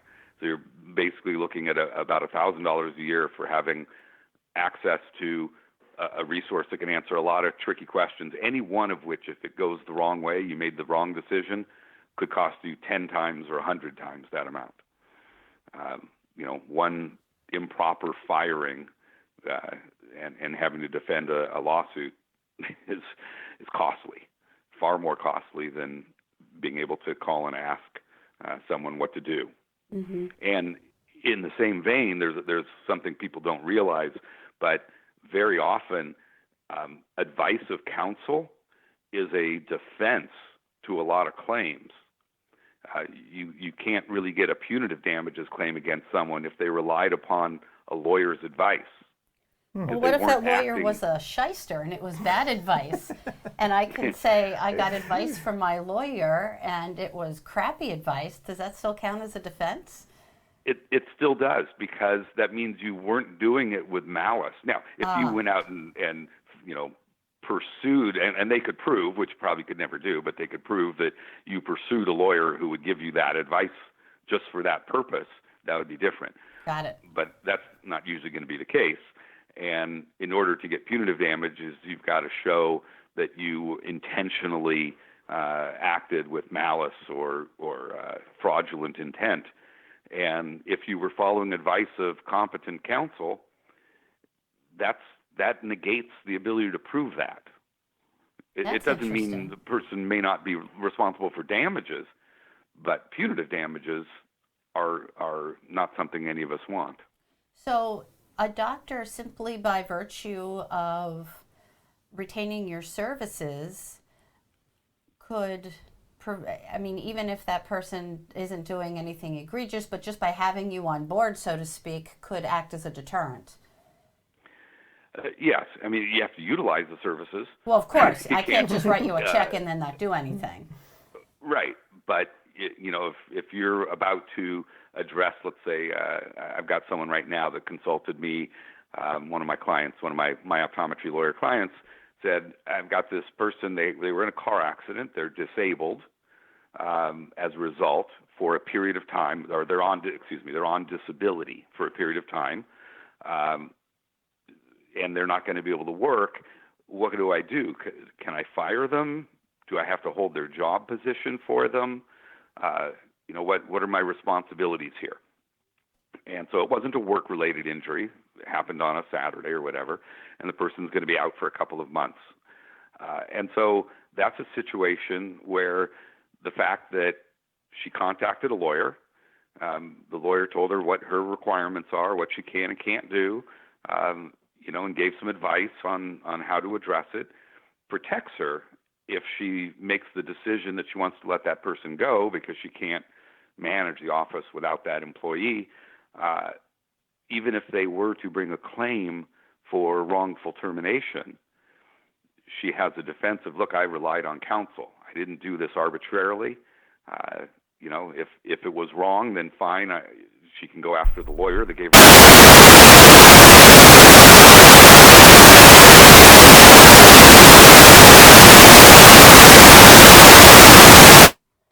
Sorry about that. You there? Put it back in. You there, Okay. guys? Can you hear us? Yeah, you're a little quieter, but I hear you. Okay. There was a lot of static there. Yeah, and both Adam and I just yanked our headphones out because it was horrible. Hang on. Okay, he says we're all good. So anyway, so you're saying that if she relied on advice of counsel. She has a defense. She relied on counsel. If something comes up, if she makes a decision that leads to a lawsuit, then in terms of punitive damages, no one would be able to succeed, or it's very unlikely someone could succeed because she can say, look, I relied on counsel. Right. I contacted a lawyer. I didn't act with any malice. I tried to do my best. I did my best to try and comply with the law. Huh. So in that situation, obviously, with an employee who was going to be out for quite a while, that would depend on what state these people live in. But in general, Are you able to replace an employee who's going to be out for a length of time if it will significantly impact your business? Well, I mean, it's fact-driven. So you're right. It depends partly on the state. It's partly on how many employees you have. It has to do with the nature of your office. If you've got an office with 18 employees and this is just one, it's probably not really going to impact you, and that could be seen as pretext. On the other hand, if that's your only employee and they're not sure how long they're going to be out, but it'll be at least 3 months, well, that's a pretty big deal. Right. And then there's the reasonable accommodation. You've got to contact them and say, well, is there something I could do that would enable you to work? We're getting into the weeds of, that particular scenario. I was just citing it as an example of how my clients and my optometry lawyer are utilizing it and how it can be beneficial. Right. So, because that was the question, was to talk about that new program that I've put together. And so I spent a fair amount of time thinking it through, I think, and like I said, I've got quite a few doctors that have already availed themselves, and at some point it's going to be cut off, and I won't take any more clients unless one drops out and that sort of thing. I'm trying to get a handle on how much time it takes, how much it's being utilized and things. Obviously, like anything else, there's a bell curve. I've got some doctors that I'm spending a lot of time with, others that rarely. Art Epstein was one of the first to join. He hasn't utilized it yet, but he wanted to make sure he would always have access to me because I've worked with Art for years on various legal issues and things. But then I've got another one right now that's in the process of buying 2 offices and the real estate for one of them. So I've got his purchase agreements here in front of me. I've got his real estate purchase agreement, and I'm reviewing all those for him. And it's all included in as part of because he's in the Platinum plan, and so he's not having to pay a separate lawyer to review those agreements for him.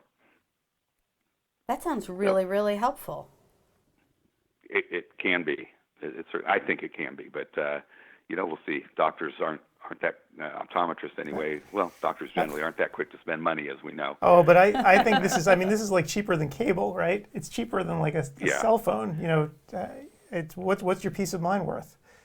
Yeah, it's designed to be just that. Peace of mind and insurance sort of go hand in hand, right? The reason you buy insurance is to buy peace of mind. That's why when an insurer doesn't come through, you have a bad faith claim against them because you didn't get that peace of mind that you were buying. Right. And that's what this is really about. Because part of my agreement with the doctors is that you can't come to me the day you got the VSP audit and sign up. Right? It's a little too late. So there's a buffer period. If you were audited within the 2 months or so prior to signing up, you can sign up, and I will defend you in the audit at a discount. I include a discount in exchange for signing up, but it's not covered.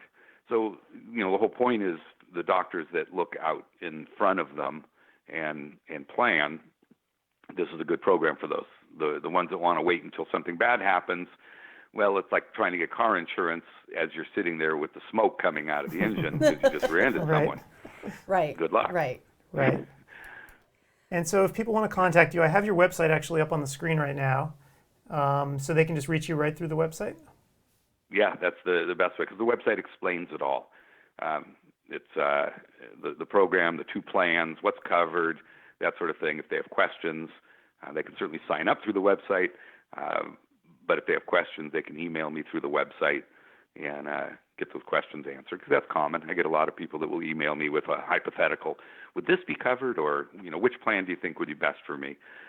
Quite a few of the people that have signed up are new practitioners. They're just opening an office or buying an office, and they sign up for the less expensive plan, which is more focused towards consulting and things of that sort, because that can be really helpful when they're just hiring employees, they're starting a practice, because that plan includes all of my model agreements, my contracts, my employment agreements, and things of that sort.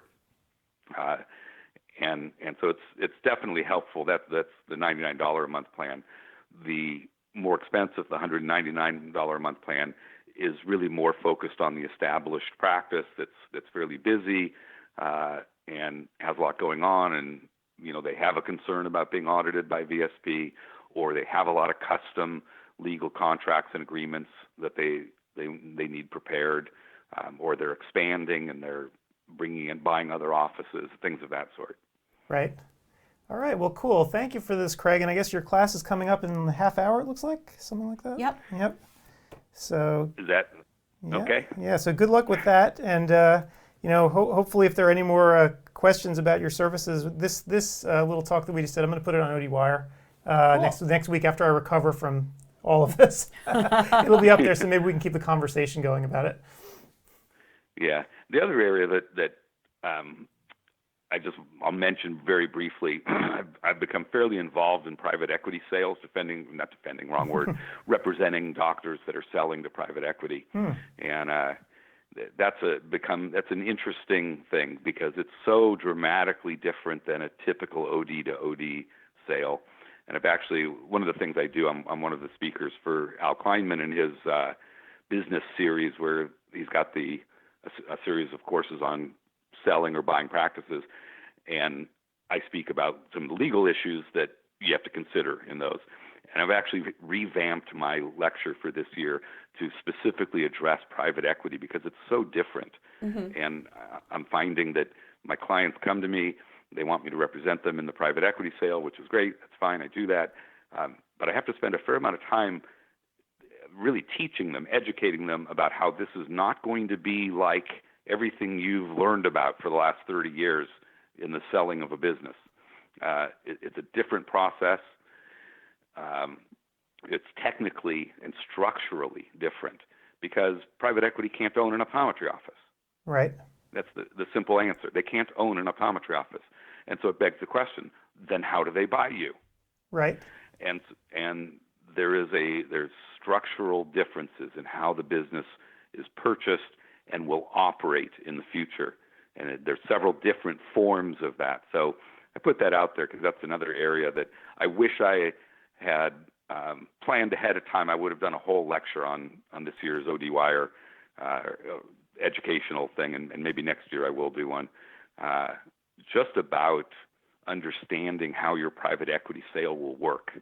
Right. How it functions. Well, there's also such a power differential, right, between the doctor and the company that's acquiring it, right? Because they do this all day, every day. They know the ins and outs, right? Yeah, and I'll add that that same difference exists between their lawyers and the lawyers representing the doctors. One of the reasons I'm doing a fair amount of business is that I'm getting some referrals because having done it, the contracts are complicated. Make no mistake about it, they are complicated. They're among the most complex transactional documents I've dealt with in 20 plus years as a lawyer. And if you're dealing with a lawyer that is a personal injury lawyer that lives next door to you, bad idea, right? Right. You need a lawyer that understands how the restrictions in optometry, as far as who can own records and management and control issues and things like that understands, so they understand the structure. Why is it even going this way? Why are you doing this? Why aren't you just selling on the assets? That kind of thing. And then that really can get into these contracts, especially on the investment side, because in most cases, doctors are investing back in that private equity entity. And that is a whole separate transaction that involves either a rollover or subscription agreement for buying interest in a non-public company, but it's a private offering, and understanding what's going to happen to that investment. If they put $100,000 back into it, what are their rights? What rights does the private equity have? Because all of the transactions I've seen, the private equity has repurchase rights. In some cases, it's based on how the practice does. In other cases, it's not. But in some of them, if you hiccup, they can buy your investment back and maybe at a discount. And so those have to really be looked at and negotiated and understood. That's probably the most important thing. It's okay. Doctors can go in any deal they want as long as they understand what they're going into. Right. But these are complex deals. And so, I'd caution people that want to go into it. They need to understand what they're dealing with. It's not as simple as just getting more money from a private equity than they get from a private doctor. Sometimes that's not even true, because when you take into account some of the things that private equity requires of you, like leaving money behind, the working capital, you've got to leave cash in the bank, and you're selling your accounts receivable. Right. And that's not typically what happens in a normal OD sale. Yep. So a lot of things. So I just throw that out there. It's another thing for doctors that I think they're interested in right now. Craig, have you ever seen doctors who are involved in private equity negotiations then walk away from the deal? This is a question from Paul, by the way. Yes, I have. The private equity, I've seen both walk away, decide they didn't want to sell the private equity, and I've seen them change, decide they didn't want to sell to this private equity, they're going to go to that one. Because the different private equity companies have personalities and preferences and ways they do things. And I'll give an easy example. My Eye Doctor, which is a big company out there, they have a particular way. They're sort of an entity where they want all the offices to be similar. They change their name, for instance. They become My Eye Doctor offices, and they operate in a way so that all the offices are kind of like what's made McDonald's so successful is you can go to a McDonald's anywhere from San Diego to northern Maine, and it's going to be the same. Right. The menu's the same. It operates the same way. They've got the same operational manual. And My Eye Doctor is much that way too.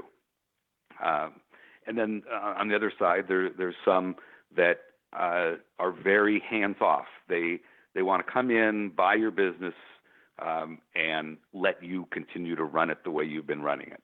They want you to do what you've been doing. And then there's some that are very medically oriented. They want to see your practice become less optical and more medical, or they want to buy you because you're very medical.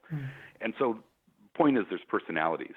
I've got one client who was well into a private equity transaction with one entity, and he felt like they were breathing down his neck too much, like they were going to be monitoring his financials after the sale closed and harassing him if he wasn't seeing enough patients or was spending too much time with patients. And he canceled the deal. He said, I'm not going to sell to someone who's going to treat me that way. I don't want to go into a commercial type practice environment. And he ended up just closing recently with a different private equity that is very hands-off, that is run by doctors and says, we are not going to tell you how much time to spend with patients or how many patients will be booked in a day. We expect that you'll do what you've been doing for the last 20 years that's made you successful in the first place. Right. So again, different personalities. So the answer to Paul's question is yes. And selling to private equity is not for everyone. Right. Well, this is really interesting. Yeah. I'm actually cool stuff. wish I could sit in on this class. So I'm really glad that we got a chance to talk to you about this. Yeah. So onward. Onward and Good luck upward. with, yeah. Your OD education, and hopefully a lot of doctors are taking advantage of it. Oh yeah, so yeah, the crowd is big, and it's been, fortunately, things have been calm here too. The tech is working properly, knock wood, right? Knock on a lot of wood. So far so good today. Good. Absolutely. Sounds good, guys. All right. Thanks so much, Craig. Thanks so We'll much, talk to you Craig. soon. Okay. Talk to Bye. you later. All right. Bye.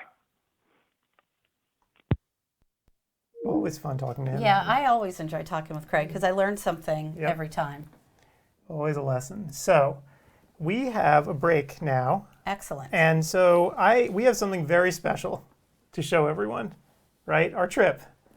Because we have enough time, I think, to actually show people what we did, Cool. if they're interested. I think we should. And I think they will be interested, because our next person is Zach, which is at 12. So yeah, we probably we've have got enough some time. We have some time to show it to people. Okay, so Paul, Gretchen, and myself on Thursday went out to the Contact Lens Museum, which is in Forest Grove, right? It's near Pacific University, right across the street. Right across the street from it. Where Pat Caroline, who just decided, I guess, with Craig Norman on a whim, right? They'd been collecting, I don't and know they if thought it was a whim, but they've had a lot of stuff that was accumulating over the years. I in bet their there was some houses. spousal interaction there that he didn't really tell us about, where they had to get the stuff out of the Get garage. this crap out of my house. Yeah, but they decided to open up a contact lens museum, and they had all kinds of artifacts. So we filmed our visit, And Pat gave us an incredible tour of the place, so we filmed as much stuff as we could. Absolutely. So the first part of the video, it's just Pat talking basically about why he did it, and then we launch into it, and you get to see all kinds of artifacts, including the last machine that still exists that can make glass scleral lenses. And it still works. And it still works. Gretchen turns it on. You'll see. I thought the whole place was going to go poof. But we'll get that going while we're on break, and I hope everyone really enjoys this because this was a lot of fun. And it's a good cause, by the way. If you have old stuff lying around, they want it. So, absolutely. And especially, too, take a look at what you have now, because when you are no longer here, your family may not understand the value of what is in the basement or in the storage closet of your practice. Yep. And it's going to be pitched. And Pat and Craig would love to have it for the museum. So take a look around, see what you have, and contact Pat. He would rather hear from you than not, even if it's something that ultimately is not something that would end up in the museum. He would rather have the opportunity to talk to you and see what it is, because what we show you in this video is not everything that he has. He said as soon as they opened their doors, they realized that they were running out of space and they need more space to display everything that they have. Yep. So it's very cool. All right, so here we go. So we're going to get this started, and we'll be back after the video is finished. So let's get it going here. See you soon.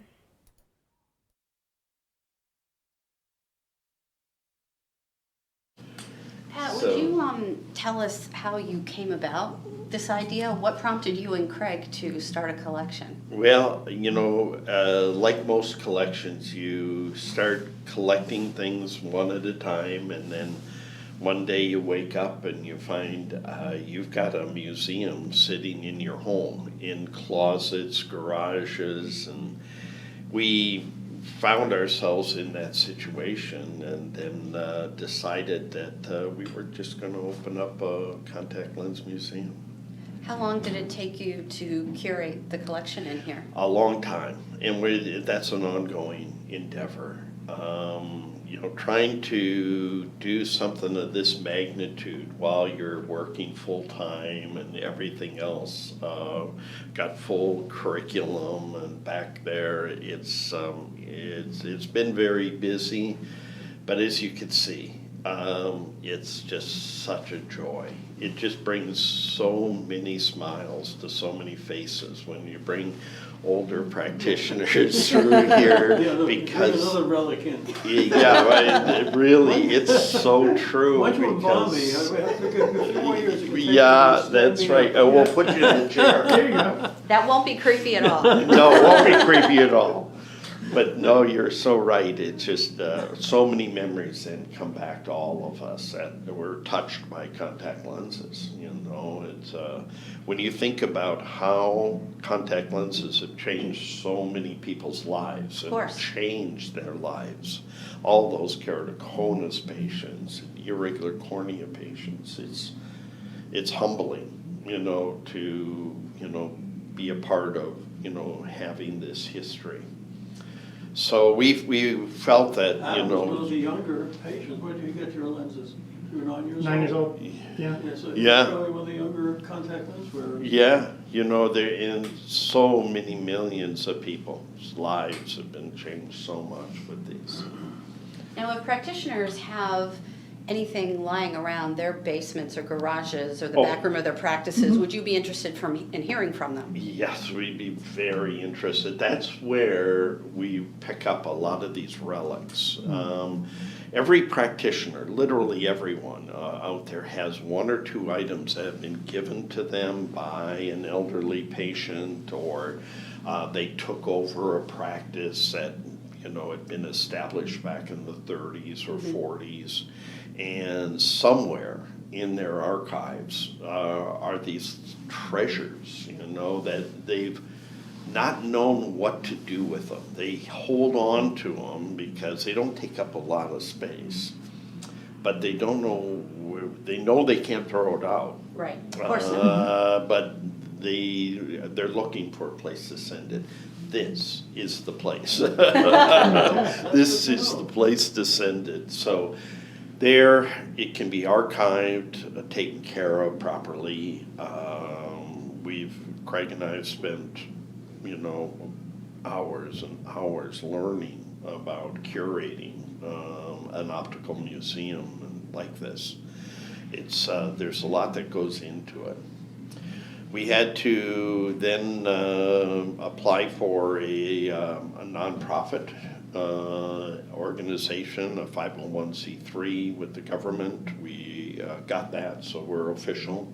So not only are you accepting items to be displayed here, you're accepting financial contributions to support the museum. Yeah, very much so. This has been totally funded through gifts and so on, and by Craig and myself. Oh, that's a good charity for next year. That is, it really is. It's a lovely charity for individuals in the eye care profession that want to see, you know, the history of contact lenses preserved. So you can see here we encourage donations, and so we love it. You know, when people can, when they win the lottery, you know, send us some of that, and so we have fun. But it's, we get, believe it or not, our biggest support from patients. So they feel this incredible emotional, you know, tie to these lenses. Sure. Now this is actually just part of the collection. A lot of it still is in storage right now. We need a bigger facility. When we opened this up in July, we opened it up with the knowledge that we've already outgrown it. It's a good problem to have. Good problem to have. And so we're just going to keep raising, you know, funds as best we can, and hope to move into a bigger facility as time goes on. And then this is, like I said, part of the collection. The other collection I'm going to show you is the collection of antique glasses, spectacle lenses, probably one of the finest in North America right now, and that's across the street at the school. This has been just a passion for Craig and I, you know, this collecting. And fortunately, we have wives that understand the insanity, because that's what it is. It's insane to be doing this. But you know, Craig and I have been blessed so much, like you have, like we all have, by the eye care industry. That very much so. Yeah, that it's just been a humbling experience to be a part of it. So this is our payback, or this is our legacy that we'll leave, you know. So. And it's a beautiful one. It's a start. It's a beautiful, beautiful, beautiful start, and so we're real happy, very, very happy with it all. Excellent. So many, many years ago, as you can imagine, it's really myself and Craig Norman who kind of put this all together. The story begins over here. I'll sort of walk you through. This is kind of the evolution of contact lenses. All of these lenses here are made of glass. And so these were the earliest contact lenses in Germany and Zeiss. So they were the three making glass scleral lenses at the time. When did Oberg come in? Oberg came in the 1940s. How do you know that name? I used to live with him. Oh my. I was just reading a book this morning, his textbook from 1945 on contact lenses. It's really one of the earliest. Yeah. And that is, what a coincidence. Oh, yeah. So Are these companies related? It's no, Muller Sohn they were and Muller different- Welt? No, they were different families. Okay. Yeah, they had no relation. And so these, like I said, it's the largest collection of glass contact lenses in the world. So it's they're hard to find, very rare, wonderful to feel because they're incredibly heavy. Can I touch one? Yeah, as a matter of fact, you can touch the one that is yours. Craig and I wanted you to have this. This is a glass Really? scleral lens. Wow. And it's all the contributions you've made to the industry. You deserve that. Oh, you are so kind. Thank you. Yeah, it's, Look at this it's thing. kind of neat to have. You can see kind of how rough the optics were. Very rough. And, but, you know, they got better with time. That's a real early one. Would you like to What see? year? This would have been probably early 1900s, so between 1900 and 1910. But you could feel how smooth the glass The workmanship was wonderful. But yeah, it's that's definitely one we wanted you to have. That's very nice. Yeah, thank you. Yeah. This would be a real challenge to apply and to remove. Yeah, it really is because of the size. These were about 22 to 24 millimeters in diameter, so they were pretty big. And then I see that they're fenestrated as Some well. of them were, and that's kind of unique, the number of them that were fenestrated. You can imagine drilling a hole in glass can be a little bit challenging. And, A lot of breakage. Yeah, but I'm always surprised when I'm going through the lenses, the number of them that have actually been fenestrated. And that would have been a challenge as well, not only drilling the hole, but making sure that the edges are smooth enough. Oh, Because yes. that would have been quite painful had you applied a fenestrated Yeah. lens that wasn't smooth. But then you look at these Zeiss lenses, the optics are absolutely perfect and they're incredibly thin. And I always wonder how many of those broke in the eye. You know, it wouldn't take much trauma That would have been to a shatter really big problem. those, yeah. But that was unique of the Zeiss lenses at the time. They were incredibly thin. Do you know who made this one, the one that you gave me? That one, yes, I do. That one was from the Mueller-Weld company. Wow. Yeah, that one. Look from at these. there. And then So those are the molds right there? Those are the molds. So that is and let brass, me, let and me then- take you through how. Let's looks like a say shell. it's 1920, and I'm going to fit you with a contact lens. It would all begin over here. May I sit in the chair? Yes, please. Okay. You sit in the chair. That's where I sit. You know, I get comfortable in here. Gretchen's gonna get And now the molding process began by just simply mixing this compound. It's called moldite. Moldite, yeah. And we would mix it in one of these containers, and then it would be placed into a syringe. And this mold then would be placed onto the eye, and the moldite compound injected through here, and then it would take a perfect mold of the anterior segment. So the molding compound would harden in about 90 seconds. So you had to be real efficient with your time. You had to load this, inject it, and be pretty efficient. So you have to do that on a board exam, right? Absolutely. 1950s. Jeez. And then what happened next was when you had that beautiful mold, you would mix this next compound called cast stone.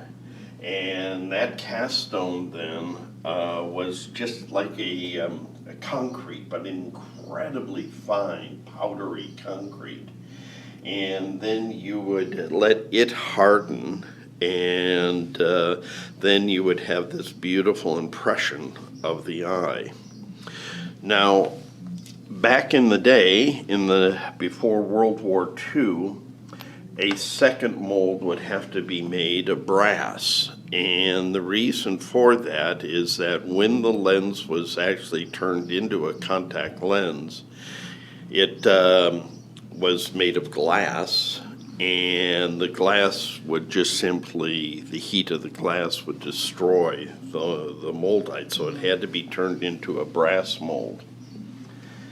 Then it was taken over here, and this is probably the highlight of the museum, and the fact that we have the only remaining glass contact lens making apparatus in the world. This Really? is it. This is the only one left. Does it work? If you It wanted works. to create a lens, Oh, you yeah, could? yeah. We've had it fired up, and you could see we've destroyed part of the table from the firing it up, and it makes a lot of pops and noises. And now there was this vise was on the stand. We don't know what its function was, but it must have had some function.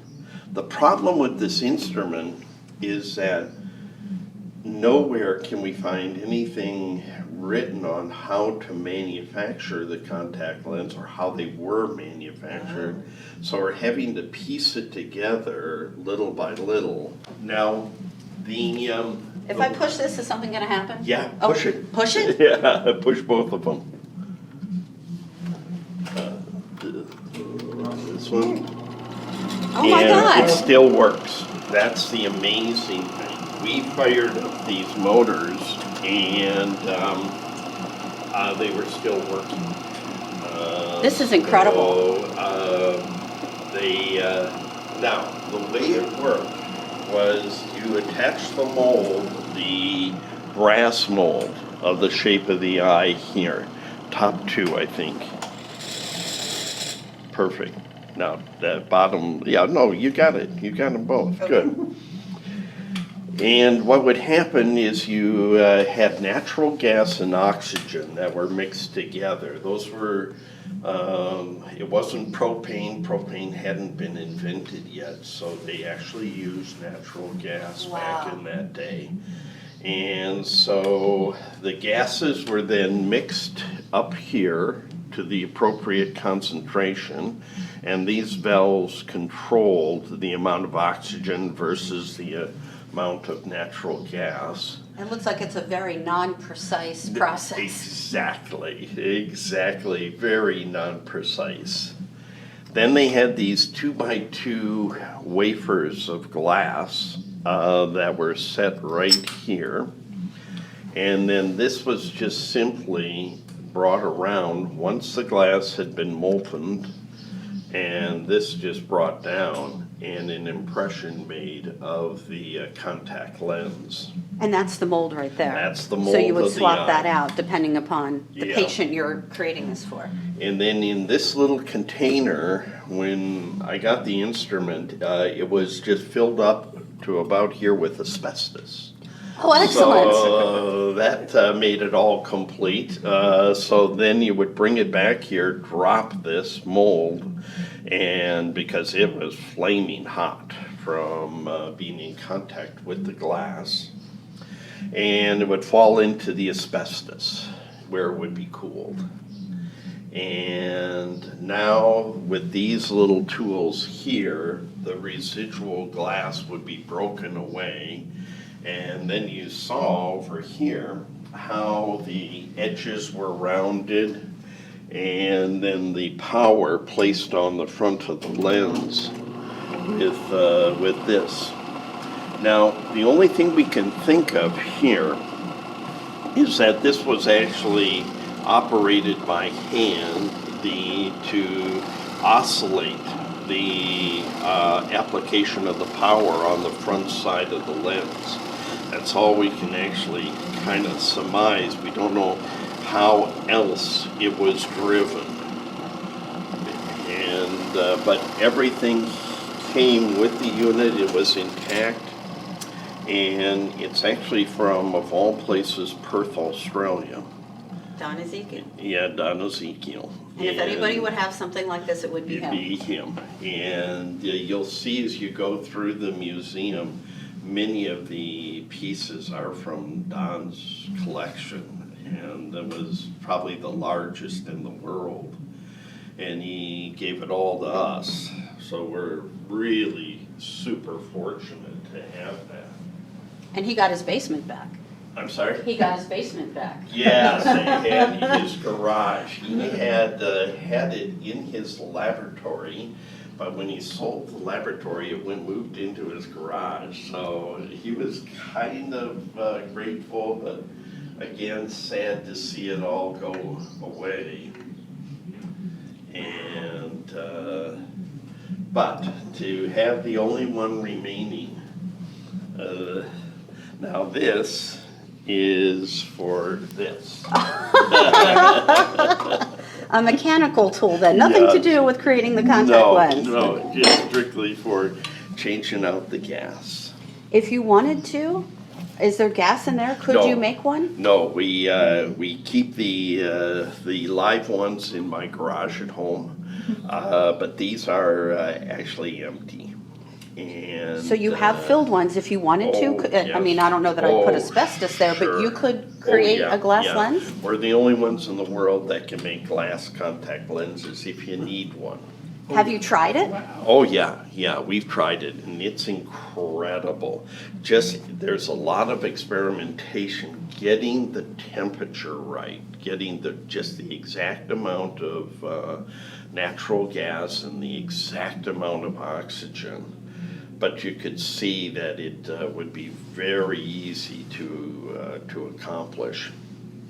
Now, when PMMA came along, things changed rather dramatically, because now it was possible to just simply use the mold itself rather than turning it into a brass mold. And what was used at that time then were these PMMA wafers. That's actual PMMA? Yeah. I thought now- it was cardboard. No, it has this protective coating on it, and you just peel this away, and then there's this beautiful piece of acrylic plastic Wow, for scleral lenses. that's really cool. Very cool. And now, it didn't take any temperature at all to melt that. That was not like melting glass. So I think we even have one here that might be, yeah, there we go. Oh, so that's it. That's it. So It's a Darren asked the little question when you were in school. Did you ever see anything like this? Yes, well, with the way it worked in school, our contact lens course was one person with keratoconus that was handed down from class to class. And we had it was at Columbia University, and we had Isidore Finkelstein was the professor, a very bright guy, but that was it. And he had this one guy, and every time they had to do something to wash the lens or something, there was no sink. The Fink used to walk in to the bathroom and wash it and try it on. And this guy never succeeded, but he kept coming back from class to class. Oh. And that was the Bless him. contact lens course in the 50s. Oh my gosh. That's so interesting you mentioned that name. I read his name for the first time last night. Finkelstein from Columbia University. And the reason I came across it, I was doing a story, as I'll show you down here, on Dennis England, who helped invent the first corneal contact lens. But I came across an article written by Hank Knoll from Bosch & Lowe on this gentleman from Columbia University. And it was the first time I had seen his name, and so it was really Yeah, so that was kind of neat. that was the contact lens course. Oh, my Period. gosh. That's End so of story, cool. and then whatever you learned happened afterwards. Yeah. It happened afterwards. But the academy required, in order to become a diplomate, you had to be able to fit a scleral lens and using moldite. And what happened, as basically we smuggled in some anesthetic, because there's no way You can put that ship in your eye. Yeah, no kidding. And say, stay still now. Because you So- can imagine if the patient's eye was moving Right. during the molding process, you know, you have a pretty bad mold. Yeah, I mean, so, What year did you earn your diploma? in 1965, I think. And so that was 67, being required at that Yeah, time? it was a very large class. The word was, you better get it now because it's going to get much tougher to do. But that particular part was separating the men from the boys because you had to learn not only to do it, but then to adjust it. And, Yeah. and I was always very unhandy. I figured I'd cut my hand off with the bars Yeah. that they used. Oh, my. So, Wonderful. So we Yeah. have glass lenses. Glass lenses and then, in fact, we, oh, boy. Boris and I suffered. Oh, my. So here we go to PMMA sclerals. PMMA sclerals, and you know, it was plastic was very slow to get involved into evolve into the contact lens industry. It was only after World War II that plastic really did replace glass Yeah, that was as from the World Air War Force. II. Huh. The plastic first started on airplanes. Mhm. I see up there Ernst Abbey. Yeah, Ernst Does that have Abbey. anything to do with the Abbey value? Yep, it sure does. That is it right there. He was the mathematician, the brains behind the Carl Zeiss Corporation, and he was a brilliant mathematician. He developed this machine right here. This was Like an early lensometer? It looks like an early lensometer, but it's called a refractometer. And what it did is just measure the index of refraction of the glass. And because when they were manufacturing glass at the time, they could never control the index of refraction of it. So each piece had a different index, and so what they had to do is read the index of refraction, and then they knew what radius to put on the front to create the power. There was a lot of math involved There back was then. a ton of math involved back in those days. And, but he was the one who really kind of was at the forefront of that. Now I see back here there are corneal lenses as well as scleral lenses. Yeah, it's just like CDs and VHSs. You know, there's that time in space where the two cross over, and this was really it. In the 1950s, it was unsure which of the two modalities was going to really take over. Was it going to stay scleral or was it going to go corneal? And so you see a number of these fun sets that have actually both in them. Now here's the Theo Olbrich sets out of New York. The one in the back was the original Theo Olbrich scleral lens set, and then the one in the front is one of the later sets. I like these glasses down here. The world of contact lenses. That is That really is cool. Bizarre. So WJ made them. Well, Newton Wesley was the man responsible for kind of bringing contact lenses into the mainstream. So in the early 1960s, he marketed everything to get contact lenses out to the masses. God bless him. Yep, and he appeared on the Steve Allen show, and he was just this incredible kind of showman, but yet incredibly ethical. And I Yeah, never. he was keratoconic. Yeah, that's correct. Keratoconus and, Do you have any stories?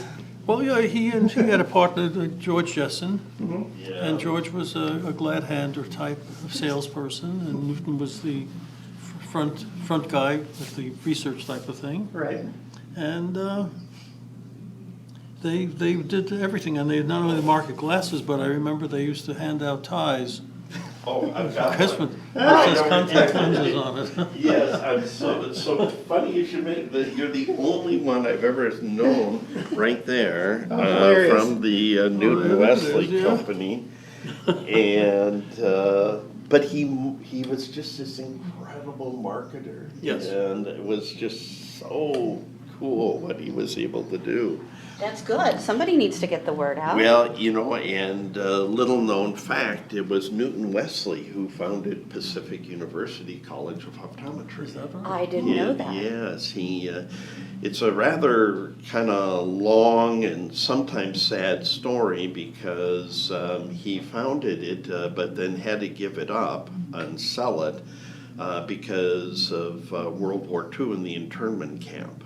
So his two sons and his wife ended up in an internment camp throughout the course of World War II. And it was here in Portland where the internment camp was. And Roy Wesley, his son, is still alive, and he is on our board of directors of the museum because he's this incredible historian of that era of the internment camps and all the kind of injustices done back then. So kind of a fun story to just hear him talk about. Oh, I bet. About his life growing up as a child in the camp. Right. So, and then over here, we have a couple other items. One is the Micon. This was the first commercially available contact lens solution that went into the back of a scleral contact lens. What is Micon? And it's I'm not sure. I think it's a sodium bicarbonate system. What does it say there? I looked it up. 2% there we go. sodium. You were Yeah, right. I was. Sodium bicarbonate solution. So where did the name Micon come from? Now that I don't know. It was manufactured by House of Vision in Chicago. House of Vision. And House of Vision, yes. It sounds like a sketchy place. It does. It's like a haunted place. Now, next to it here is another one of those Wesley Jessen things. This was a research lens, and patients were losing their lenses pretty easily when they switched to corneal. So what they did is they impregnated the contact lens with little graphite particles. And then you would just pick it up with a magnet or find Are you kidding me? Yeah, so it was a magnetic contact lens. and that's what it's actually stuck to is the magnet right there. Oh my Did gosh. that affect vision by having that into the plastic? It's sort of like putting fenestrations in the lens. They never really affected acuity very much, and just a clever idea. So, but they never marketed it or anything, but it's just kind of cool to have A one of magnetic their... lens. Wow. Some patients may Magnetic. like to have that option available to them. Oh gosh, I thought it was so clever, but it just shows you, you've got a problem, this is how we're gonna fix it. Who was the optician that brought I forgot his name, that made the corneal lens popular? What was Oh, Kevin Toohey? Tui, yeah. Yes, The Tui lens. Kevin That was Toohey. the first one. We've got some of his early things over here as we evolve from... It took lids of steel to adapt to those. That's for sure. Then we went from the sclerals into the... We have a TUI contact lens fitting record back there. Yes. Now that's kind of interesting. That's Robert Ryan. Now, Is that a HIPAA violation, Pat? Yeah, it's a definite HIPAA violation. Now, he was a famous actor. Oh, sure. Back in the 50s. And another famous person was Ronald Reagan. Ronald Highly Reagan. myopic. Yep. Having more contact lenses. Wore contact lenses. So we have some pretty interesting things. Oh, so here's the little scandal, I guess, with Dennis England. He applied for the first U.S. patent. In 1945, I've got the original patent. Craig, I've got a Xerox copy, but Craig has contacted the patent office, and we're going to see if we can get the original patent, that patent application. And Kevin Toohey preceded him. Yeah. Oh, no, sorry. Followed. Okay. He followed him by 2 years, 1 month. 2 years later, Kevin Toohey took out his patent, or applied for his patent. That was in the 50s, I think. Yeah, 1950. And then Bill Feinblum also got involved with scleral lenses. Yeah, and there's Bill's diagnostic set. Yeah, You'll notice those green lenses there, and apparently someone told me that those were actually developed for treatment of an astigmatism. Now, Did it work? That I have no idea. I didn't know why it would work. Again, I wish Bill was still alive, and You know, I've got there's a 1,000 Yiddish questions. expression, it worked like a Teutenbankus, like a leech on a dead person. Yeah. So did you know Feinblum? Oh, sure. Oh, yeah, we used to work He together. was the man. He was, Bill, what happened towards the end, he couldn't handle the contact lenses, so he referred to us. But he was a tremendous promoter, and his main specialty was low vision. Yeah. And he was able to get his face on Life magazine. Yeah. And he ended up having a tremendous practice on Park Avenue. And again, the low vision didn't work. But but people kept coming I've got in. that Life magazine with that's his story, the Feinblum story. It's actually one of the really earliest He knew how to promote. publications. Yeah. He was, well, actually, there's a direct link between Bill promoting and me. Afterwards, Oh my. so I shouldn't knock him. This machine, the Compumatic. Yeah, it's the only one computer? I've ever seen. Again, another WJ product from the 1960s, and you turn those dials, and it would you would build your contact lens. Each one of those dials put on a different radius of curvature. Wow. So you design both the anterior and posterior surface of the lens with that little, they call it computer, but it's just roller device. And a very, very cool thing. But Did you ever use one? no, never used one. It's the only one I've ever seen. Yeah, those tinted lenses are also very interesting. Yeah, those are from Change your- England. Change your Yeah, eye color. yeah, Remember- Caprice PMMA We had, lenses. oh, God, somebody needed his eye color changed. I Yeah. forgot his name already. Well, I recognize something down George there. Siegel, Oh, the actor, yeah, so George he came in, you know, Siegel. he was young and he had to play an Arab, he had blue eyes.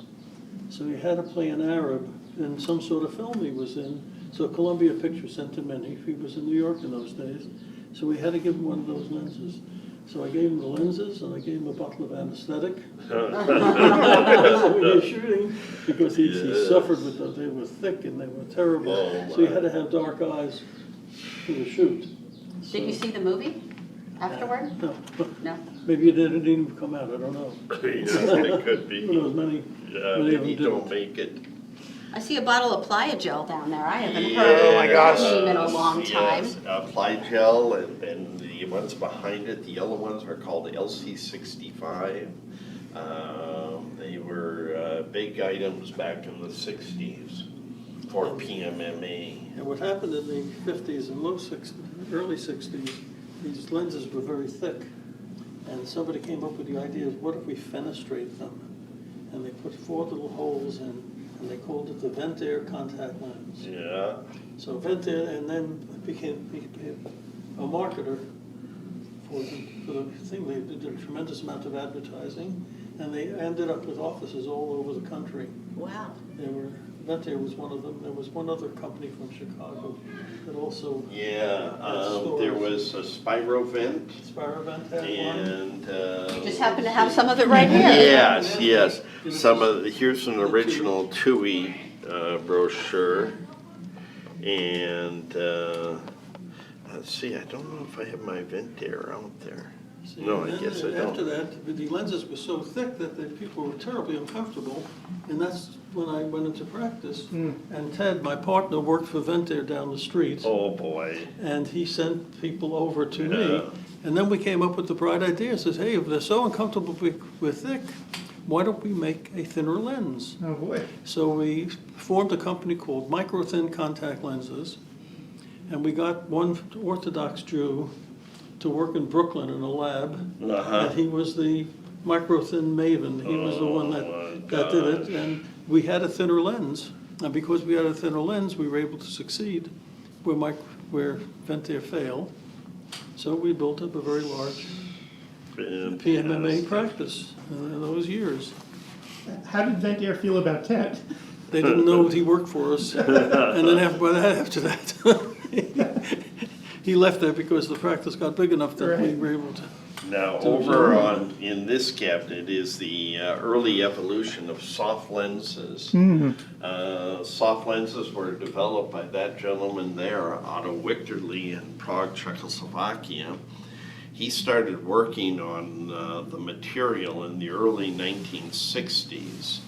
He actually started producing contact lenses in 1966, and those were the first soft lenses. They were called SPOFA, S-P-O-F-A, SPOFA lenses. Right there, right in front of you, is the first soft contact lens brochure ever produced. That was in 1965.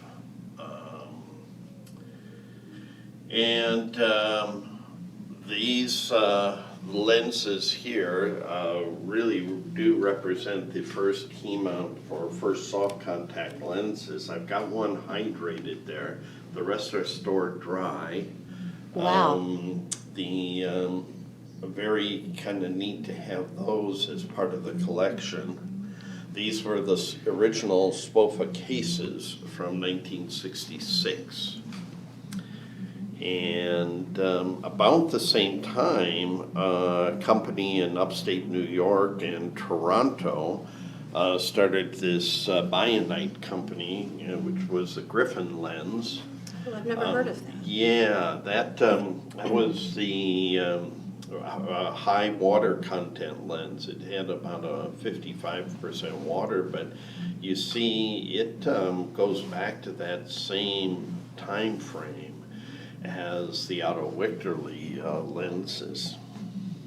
Oh, and there it says they were purchased by AO. Yep. And then became SoftCon. Yep, and then became SoftCon, exactly. And then B&L marketed them very differently. They had salespeople, and the first sales manager insisted that all their salespeople come in dark suits. So they were very formal, very unique. Very businesslike Yeah. with the Bausch & Lomb lens. Oh, And now we're into salt tablets and heat units. Salt tablets and then heat units. This is the There's the Scepter whole unit. range of the Scepter units. The first one you see right here was the original Bausch & Lomb one, 1971. The FDA had no idea on how to disinfect these soft contact lenses, so this is what Bausch & Lomb came up with. If you look kind of closely, that heater unit there was actually a baby bottle warmer. They purchased them from Gerber Baby Food Company and then modified the top lid to hold a contact lens case. So you filled that up. You remember the distilled water that you put in there and push a button. And actually, it was a marvelous way to sterilize lenses because after that, the cold sterilization came in, but unfortunately, they put thimerosal into the solution. And that was this one right here. This was the first. And the red eyes started. Red eyes started big time. So you'll love these names here, Paul. The normal, Flexol, and Preflex. That will resonate with you. Those are just so cool. Alcon Swirl Clean. Yes. That sounds like toilet cleaner. Well, it does sound like Sorry, The Alcon. aseptor unit was something that the patients had individually. However, the office had very large units. Right. So you could Oh, right sterilize down the here. lenses, so there they are. I remember And those glass vials, cutting my And that fingers on them. particular one ended up with a short circuit over a weekend, and our office burned down. Oh, no. boy, The staff yeah. forgot to turn it off before they left. They lost many So we an had a office fire. with that unit. Wow. And That was when you met me at the door, said, Dad, you can sleep late tomorrow. And when I came back from Malaysia, I said, so, this was, you'll notice that a lot of different cleaning systems were developed because at the time, we had to make soft lenses last a year. Right. They were replaced on a yearly basis, so a lot of heroic things were developed to try to extend the length of time. Matter of fact, we had one scheme. We met the developer, a woman who developed the contraceptive sponge. You remember Seinfeld Spongeworthy? Right. It was a contraceptive sponge. I remember that. And it was FDA approved, and it had the ability that if you would rub a contact lens on it, you could clean it. And we say, this is what we're going to do. So how did somebody come up with that concept that this is a contraceptive sponge, I'm going to put my contact lens on there? I mean, where did that come from? Say, what? I mean, who would think of that? So, And the chemicals, because it was a spermicide, Yeah, right? So, but- I mean, wonder what the chemicals yeah, would so- do to so the we lens. started dealing with this crazy woman who had some company in Europe and Germany, and it cost us at least 6 figures by the time we figured out it's not going to work, and then she conned us, and so that another scheme. Okay, so I'm glad to hear that You that talk about was, my West Indian land, that was even worse.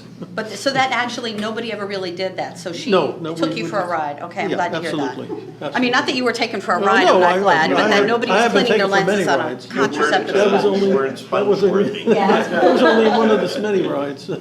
I see CSI lenses back there, and now Yes. what else did I see? Yeah. Lens Plus, now we're getting into things that I remember. Yeah. Those terrible vials that you cut your hand on. Yeah, Yep. and do you have there it is, The crimper. the the crimper, crimper. I remember those things, and those very yes. light, the caps. Caps that They were light, and then you aluminum. put it on, and then when you Yeah. try to pull it off, Yep, there goes your finger. yep. And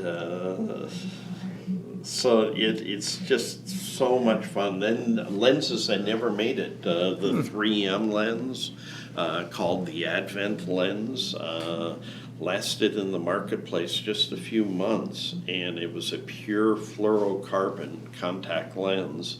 Very oxygen permeable. They teamed up with Allergan to promote that lens, but it never made it. The Epicon was another one that never quite made it in the marketplace. And then the Nike Maxite I down remember that. here. You have any so soft in there? Silsoft is right here. Yep. Another one that worked beautifully, 100% oxygen permeable, but Yeah. way too thick. So Yeah. it was terribly And so uncomfortable. hard to remove Yes. too. It was that rubbery Yeah, thing. it was Dow Corning owned it. Yep, and they Dow gave- Corning, way to go. Man, can this ask has Joe. gotta be weird for you. Yeah. All these things I coming live- back and Yep. just, you wonder where all that garbage is being stored. You know, I always ask myself, where is Well, are you it being kidding? I stored? mean, I've got these Gilbert and Sullivan operettas up here that. Oh, my. You know, Oh, so- that's, yeah. But I can't remember what happened to them yesterday. Yeah, me either. That's the truth. Oh, you've got a DMV in there, Yeah, we do, and. and it looks like you have a designer case. Yeah, we do. There was a short period where Revlon bought out one of these companies. Hydrocurve. Bought out Hydrocurve. Fort Barnes And they Hind. got themselves a really serious PR firm in New York, and they sent me around the country to talk about their particular product. They were interested in tinted lenses in those days and changing eye color.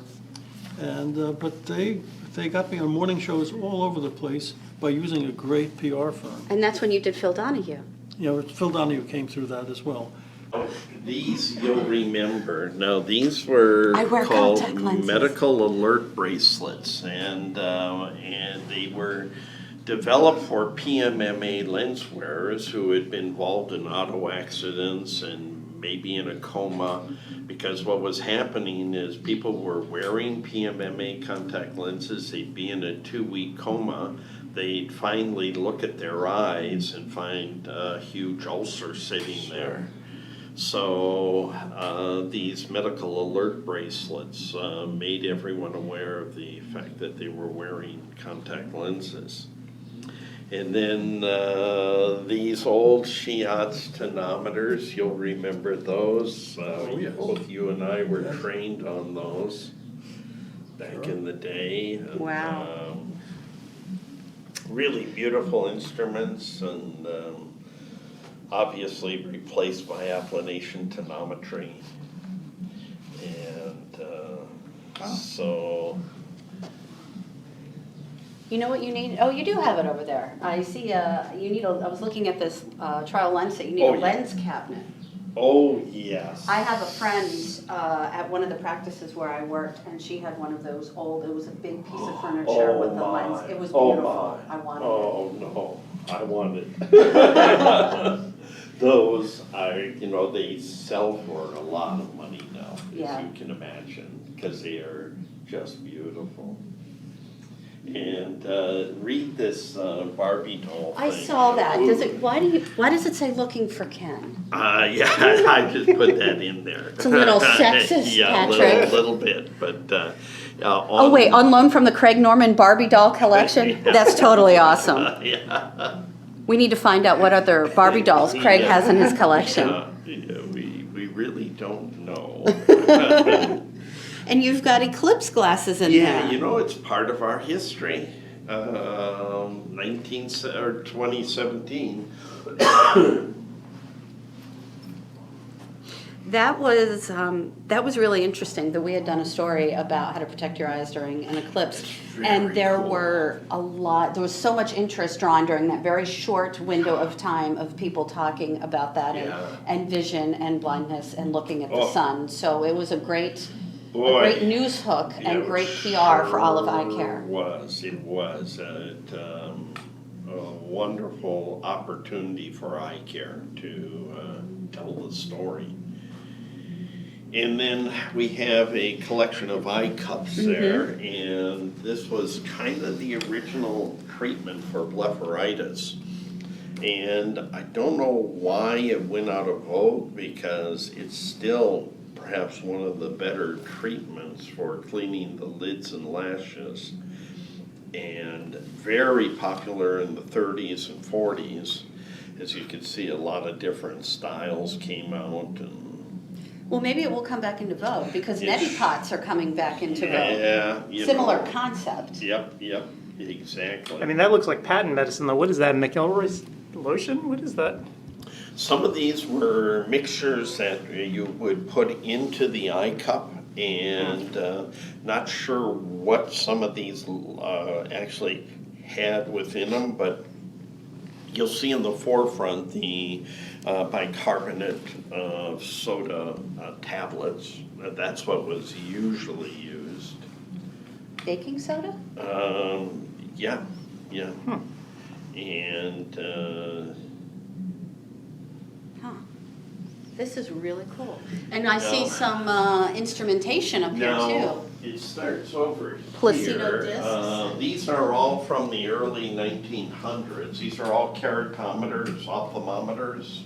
They look like satellite dishes of today. There were still some in my school. Yeah, Those- just like that. And, Yeah, that's the one where we, yeah. position, you had to get the axis on.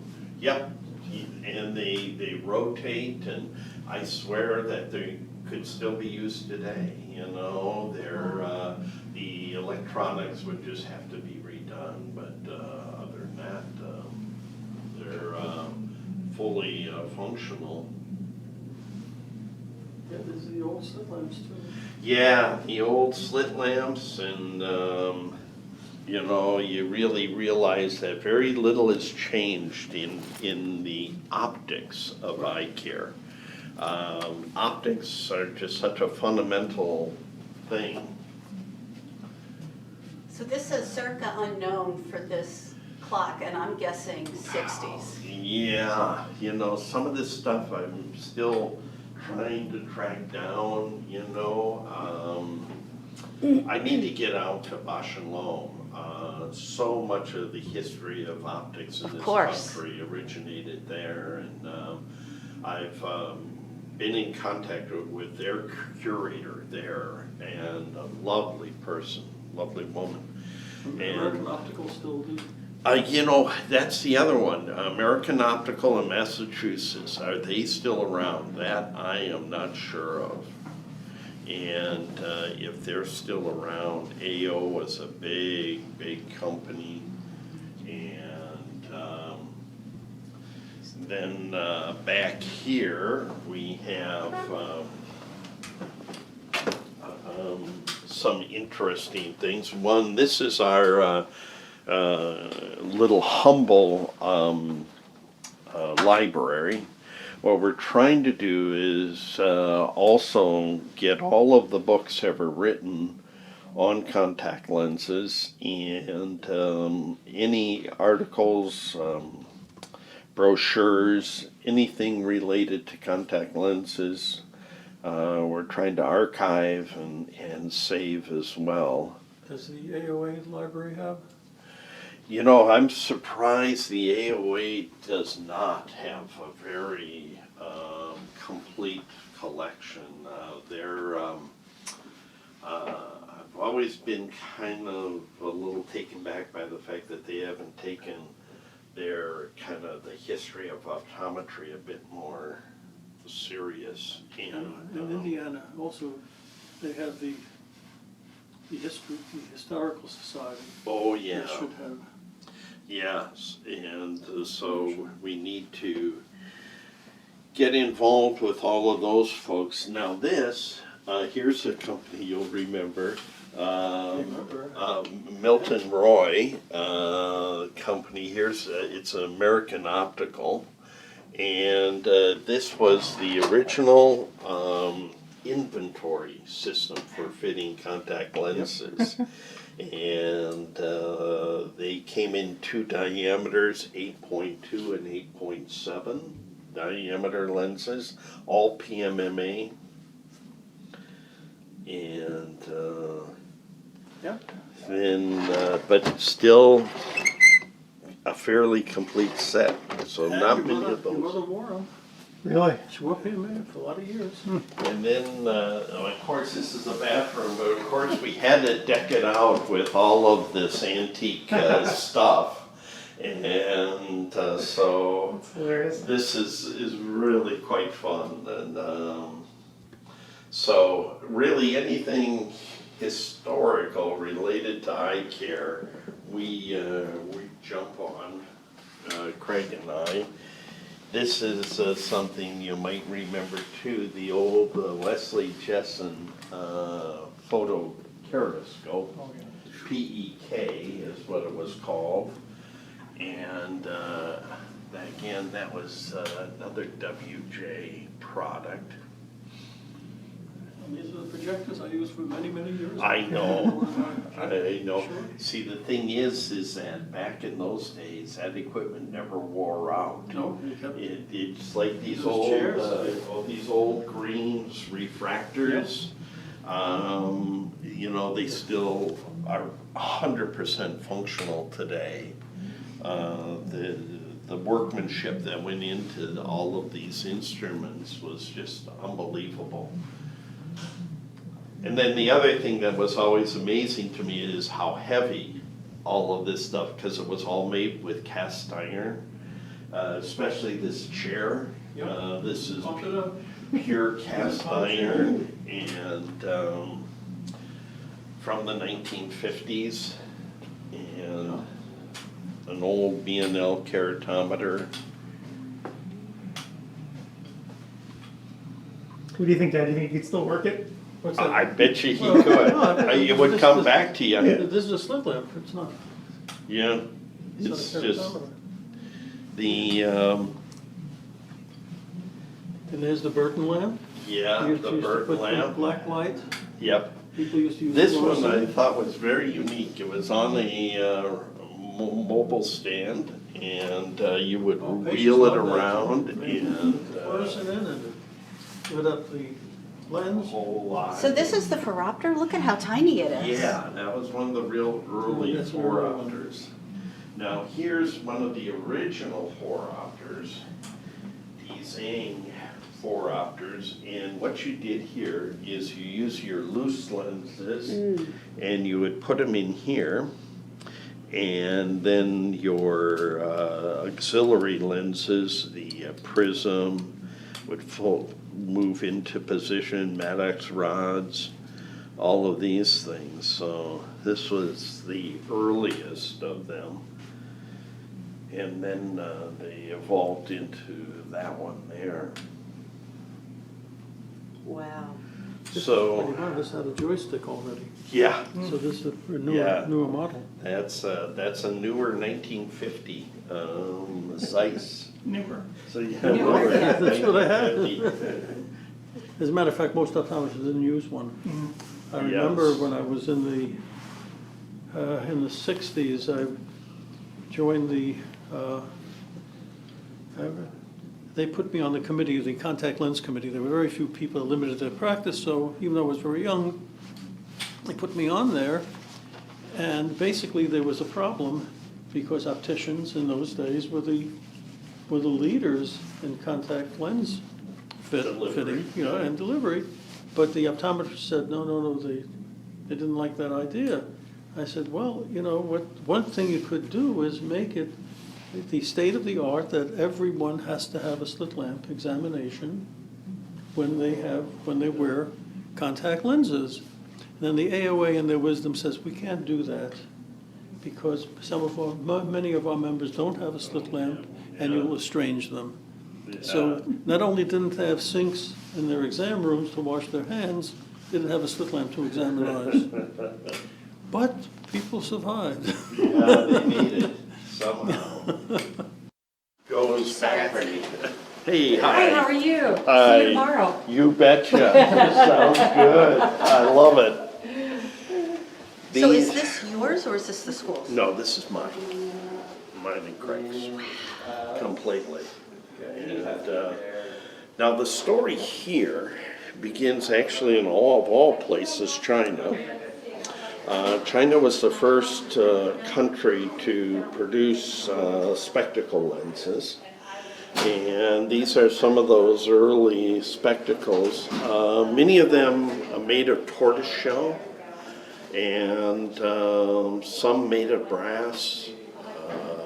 They found their way to Europe, and they think through the adventures of Marco Polo, that he actually then kind of brought back the concept. So they were introduced in the late 1200s. So Marco Polo brought the concept of eyeglasses, spectacles, in addition to spaghetti. To spaghetti, there you go. And both have had a big impact. And then here are some of the earliest glasses made in this country in the early 1700s. These were made by blacksmiths at the time. And so they're made of iron, but they were shaped, and these are all from the mid 1700s. So What are wig eyeglasses? wig eyeglasses had these little extenders on them. You'll notice the little bars, the second bar. To stick in the wig, to stay stick on. in the wig. So Interesting. they were just referred to as wig glasses. And then in the late 1700s, were these models that were available. So we're moving away from the entire round shape. We've got some rectangular shape. Yep, we oval. sure do. Interesting. So even then, we're getting into different lens shapes. Yep. But still, the jewelers didn't get involved. And you can tell as soon as the jewelers got involved, because the frames got incredibly elaborate. They're rimless. Yeah, that they rimless? were rimless, but Wow. they were glass. They're all glass. Plastic hadn't come about until the 1920s. So very, very slow on the uptake. Oh, and there's Franklin's bifocal.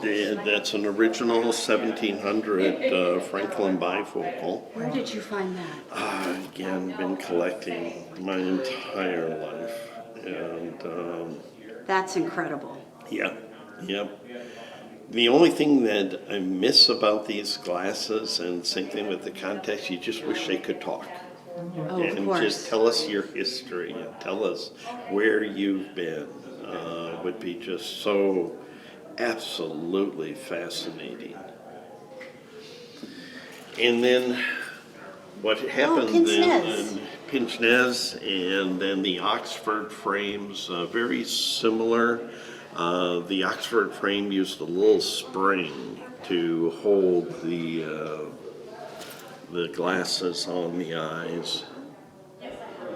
And then it was in the 1920s that plastic first got introduced. Tortoise. And Horn rim. tortoise, and beautiful, beautiful. You know, you look at some of these from the 20s and you go, I would wear those. I mean, those are very cool. I mean, they're just incredibly cool glasses. Wow. And then we have the 30s, and then these were glasses that were called inventory glasses made by American Optical. The doctor would buy them in these boxes like this, and then he or she would put them together. The frames are right there, and you can see the different bridge sizes. And then the bows that went around the ear were what are called gold-filled material. What they More were, expensive. yeah, and you could see these are all gold-filled as well. And And you don't so, have these cases locked. no. All right, we're going to edit that part out. Yeah, you don't have these locked. When did male, female glasses start? You know, that's a good question. I don't know the answer to that. You know, that's a good question. Because they were the same for many, many years. These are just old ads, and then aphakic spectacle lenses. You remember those? You know, Remember the old aphakic spectacle lenses? How thick and heavy, and People just couldn't, you know. couldn't get around. Oh,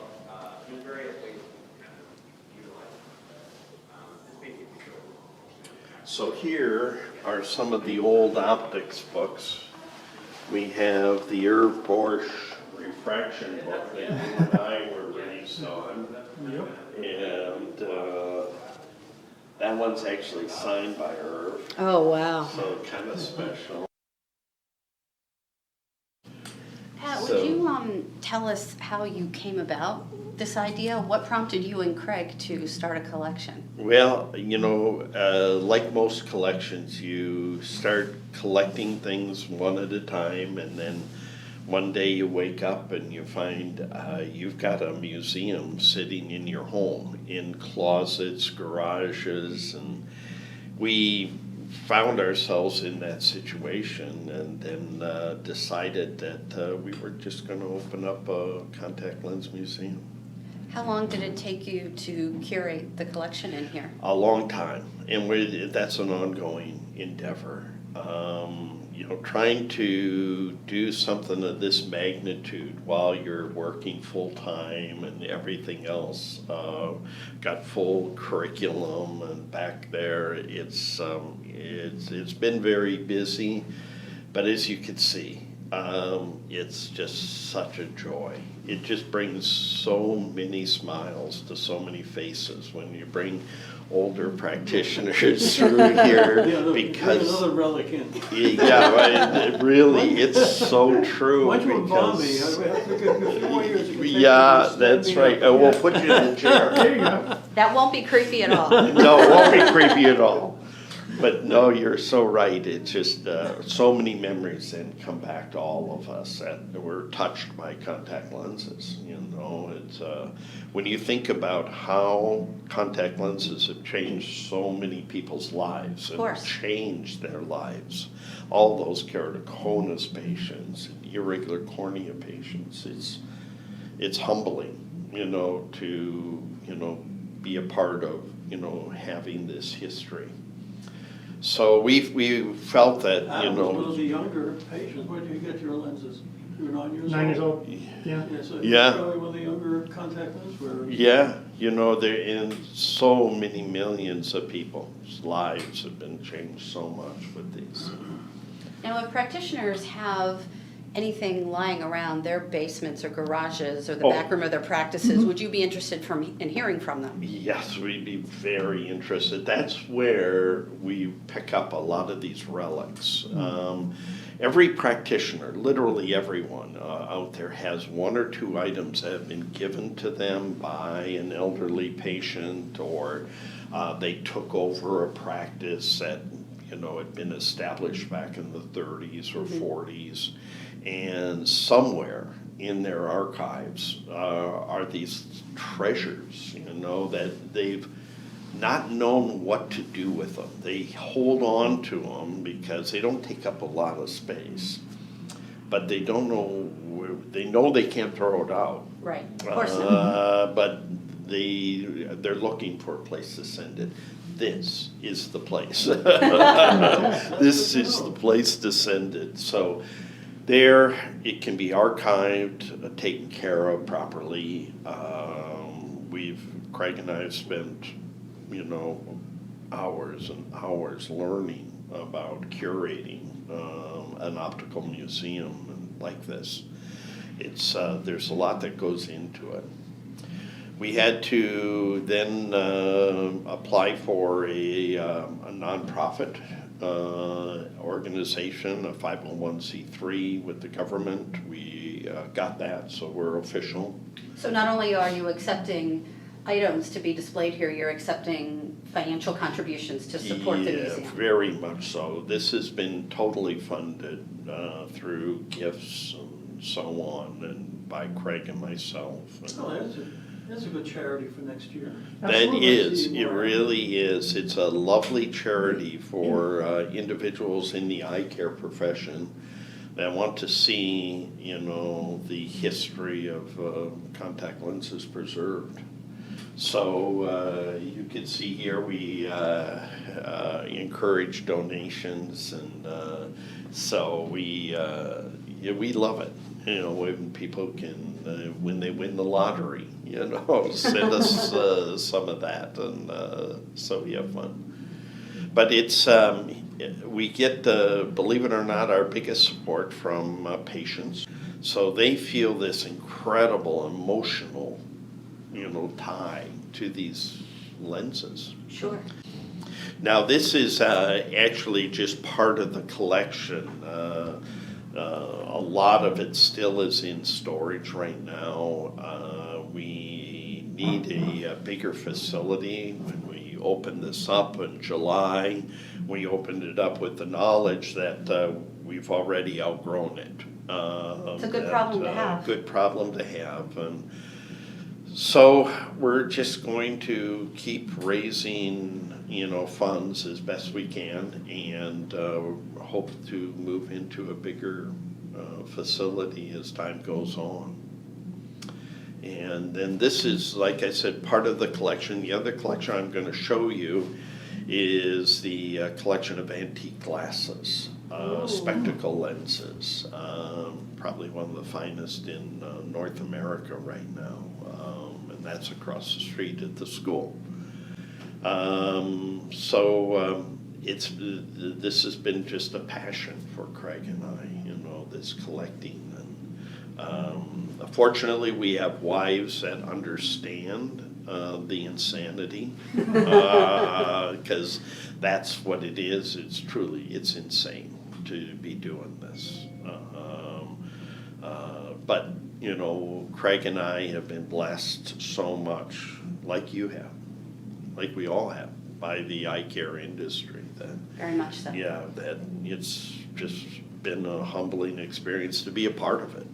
So this is our payback, or this is our legacy that we'll leave, you know. So. And it's a beautiful one. It's a start. It's a beautiful, beautiful, beautiful start, and so we're real happy, very, very happy with it all.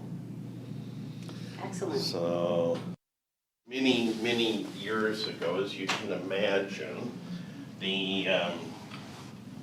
it's really myself and Craig Norman who kind of put this all together.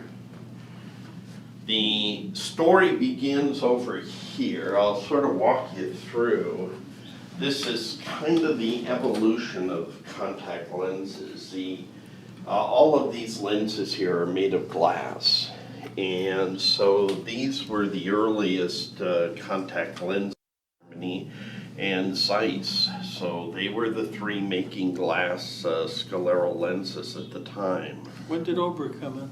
Oberg came in the 1940s. How do you know that name? I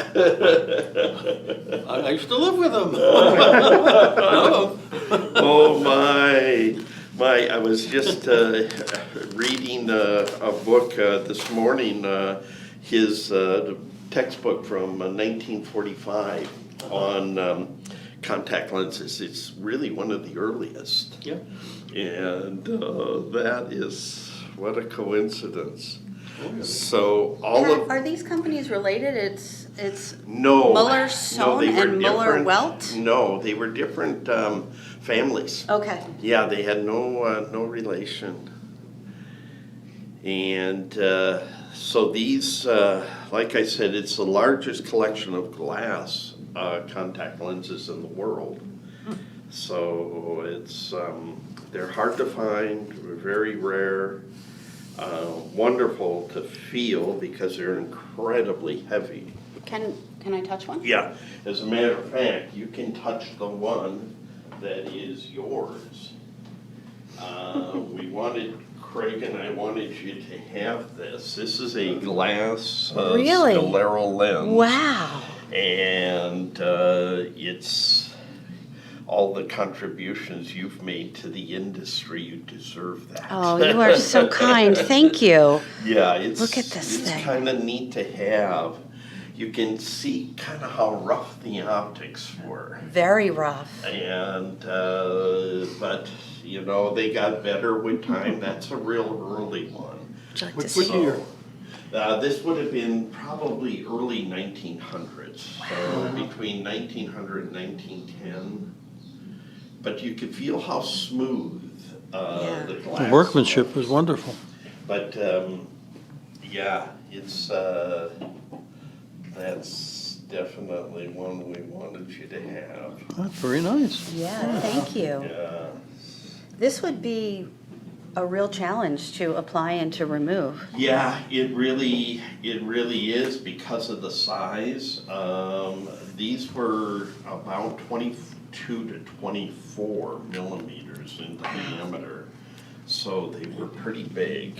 And then I see that they're fenestrated as Some well. of them were, and that's kind of unique, the number of them that were fenestrated. You can imagine drilling a hole in glass can be a little bit challenging. A lot of breakage. Yeah, but I'm always surprised when I'm going through the lenses, the number of them that have actually been fenestrated. And that would have been a challenge as well, not only drilling the hole, but making sure that the edges are smooth enough. Oh, Because yes. that would have been quite painful had you applied a fenestrated Yeah. lens that wasn't smooth. But then you look at these Zeiss lenses, the optics are absolutely perfect and they're incredibly thin. And I always wonder how many of those broke in the eye. You know, it wouldn't take much trauma That would have been to a shatter really big problem. those, yeah. But that was unique of the Zeiss lenses at the time. They were incredibly thin. Do you know who made this one, the one that you gave me? That one, yes, I do. That one was from the Mueller-Weld company. Wow. Yeah, that one. Look from at these. there. And then those are the molds right there? Those are the molds. So that is and let brass, me, and then- Let me take you through how, let's looks like a say shell. it's 1920 and I'm gonna fit you with a contact lens. It would all begin over here. May I sit in the chair? Yes, please. Okay. You sit in the chair again. That's where I sit. You know, I get comfortable in here. Gretchen's gonna get And now the molding process began by just simply mixing this compound. It's called moldite. And we would mix it in one of these containers. And then it would be placed into a syringe. And this mold then would be placed onto the eye, and the moldite compound injected through here, and then it would take a perfect mold of the anterior segment. So the molding compound would harden in about 90 seconds. So you had to be real efficient with your time. You had to load this, inject it, and be pretty efficient. So you have to do that on a board exam, right? Absolutely. 1950s. Jeez. And then what happened next was when you had that beautiful mold, you would mix this next compound called cast stone. And that cast stone then was just like a concrete, but incredibly fine, powdery concrete. And then you would let it harden, and then you would have this beautiful impression of the eye. Now, back in the day, before World War II, a second mold would have to be made of brass. And the reason for that is that when the lens was actually turned into a contact lens, it was made of glass, and the glass would just simply, the heat of the glass would destroy the moldite, so it had to be turned into a brass mold.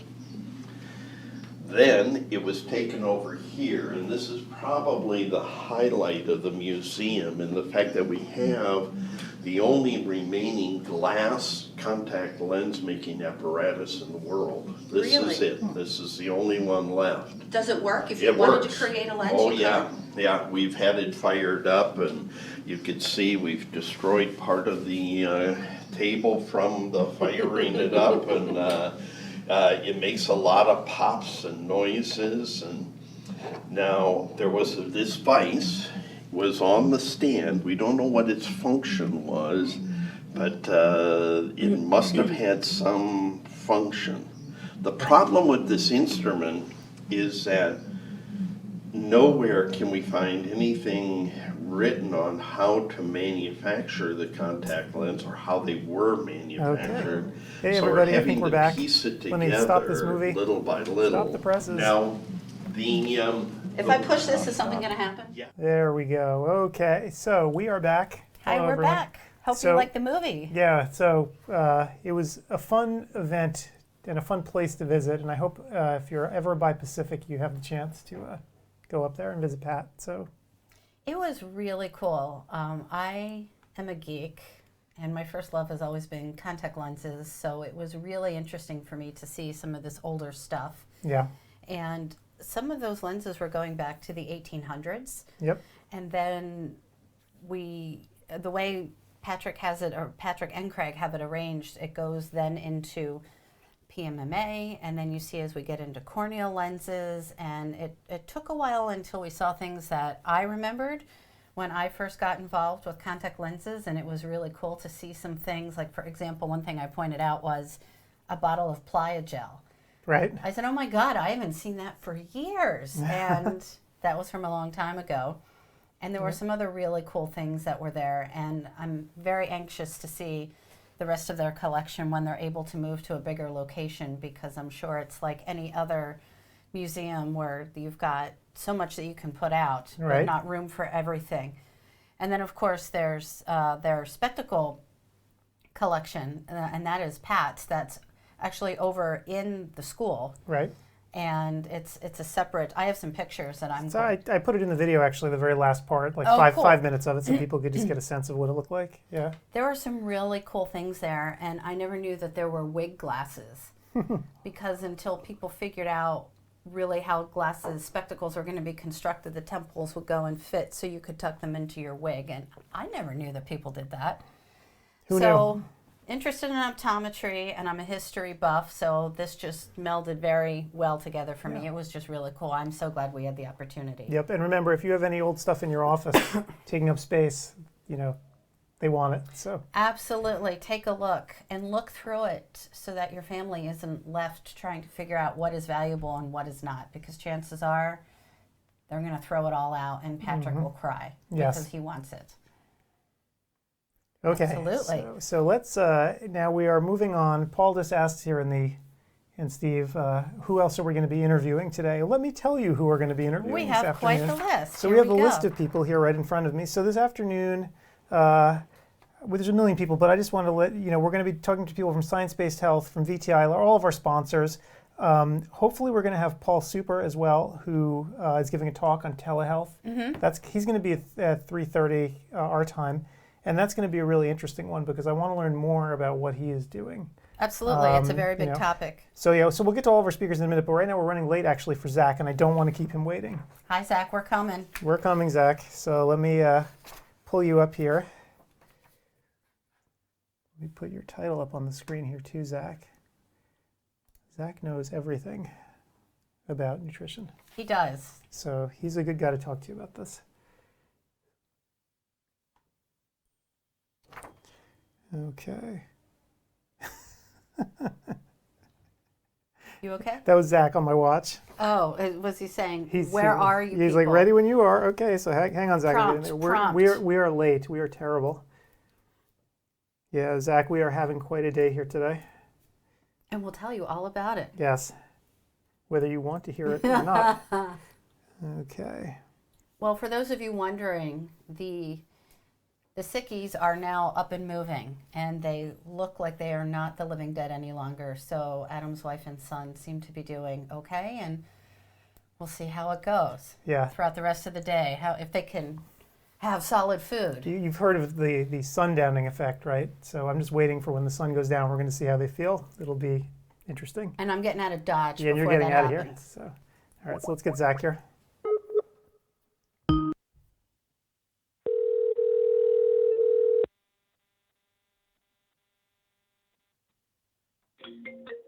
Hello. Hey, Zach, how's it going? Hey, Zach.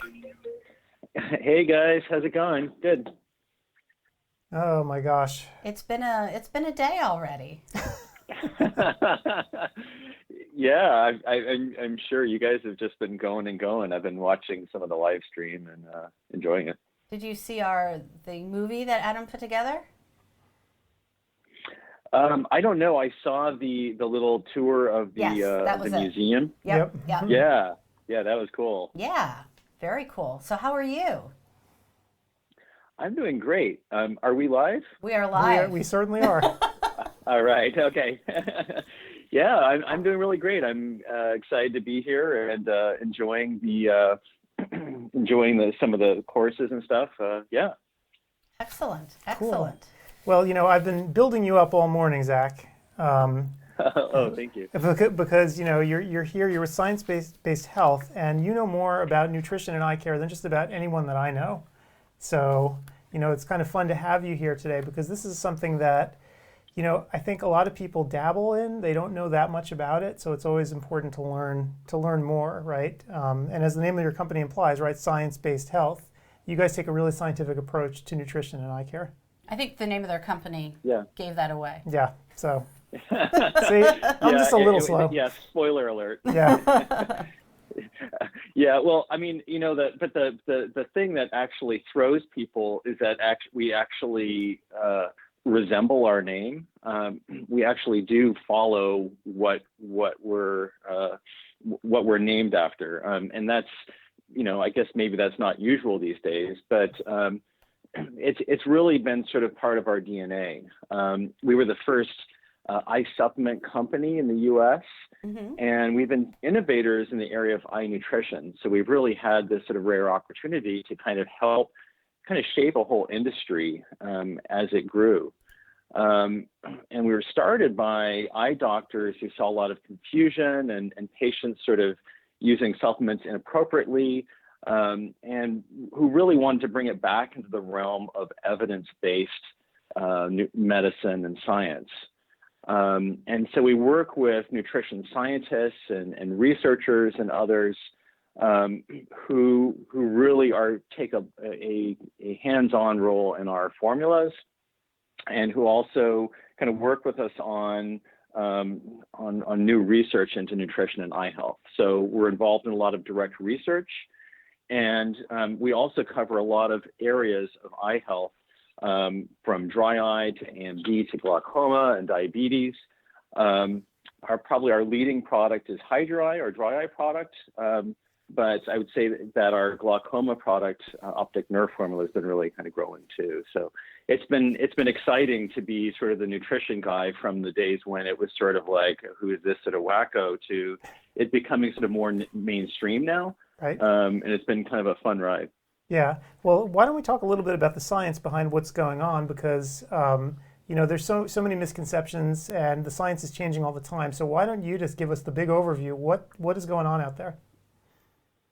Well, I think the most notable thing scientifically in the last year or two has been the publication of the DREAM study. This is much anticipated and now much misinterpreted and misunderstood.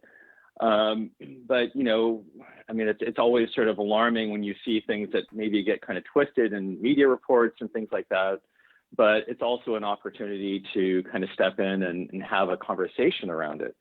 And so that's kind of been my role and the company's role around this study. So the study, as most people are probably aware, looked at fish oil versus an olive oil placebo for dry eye.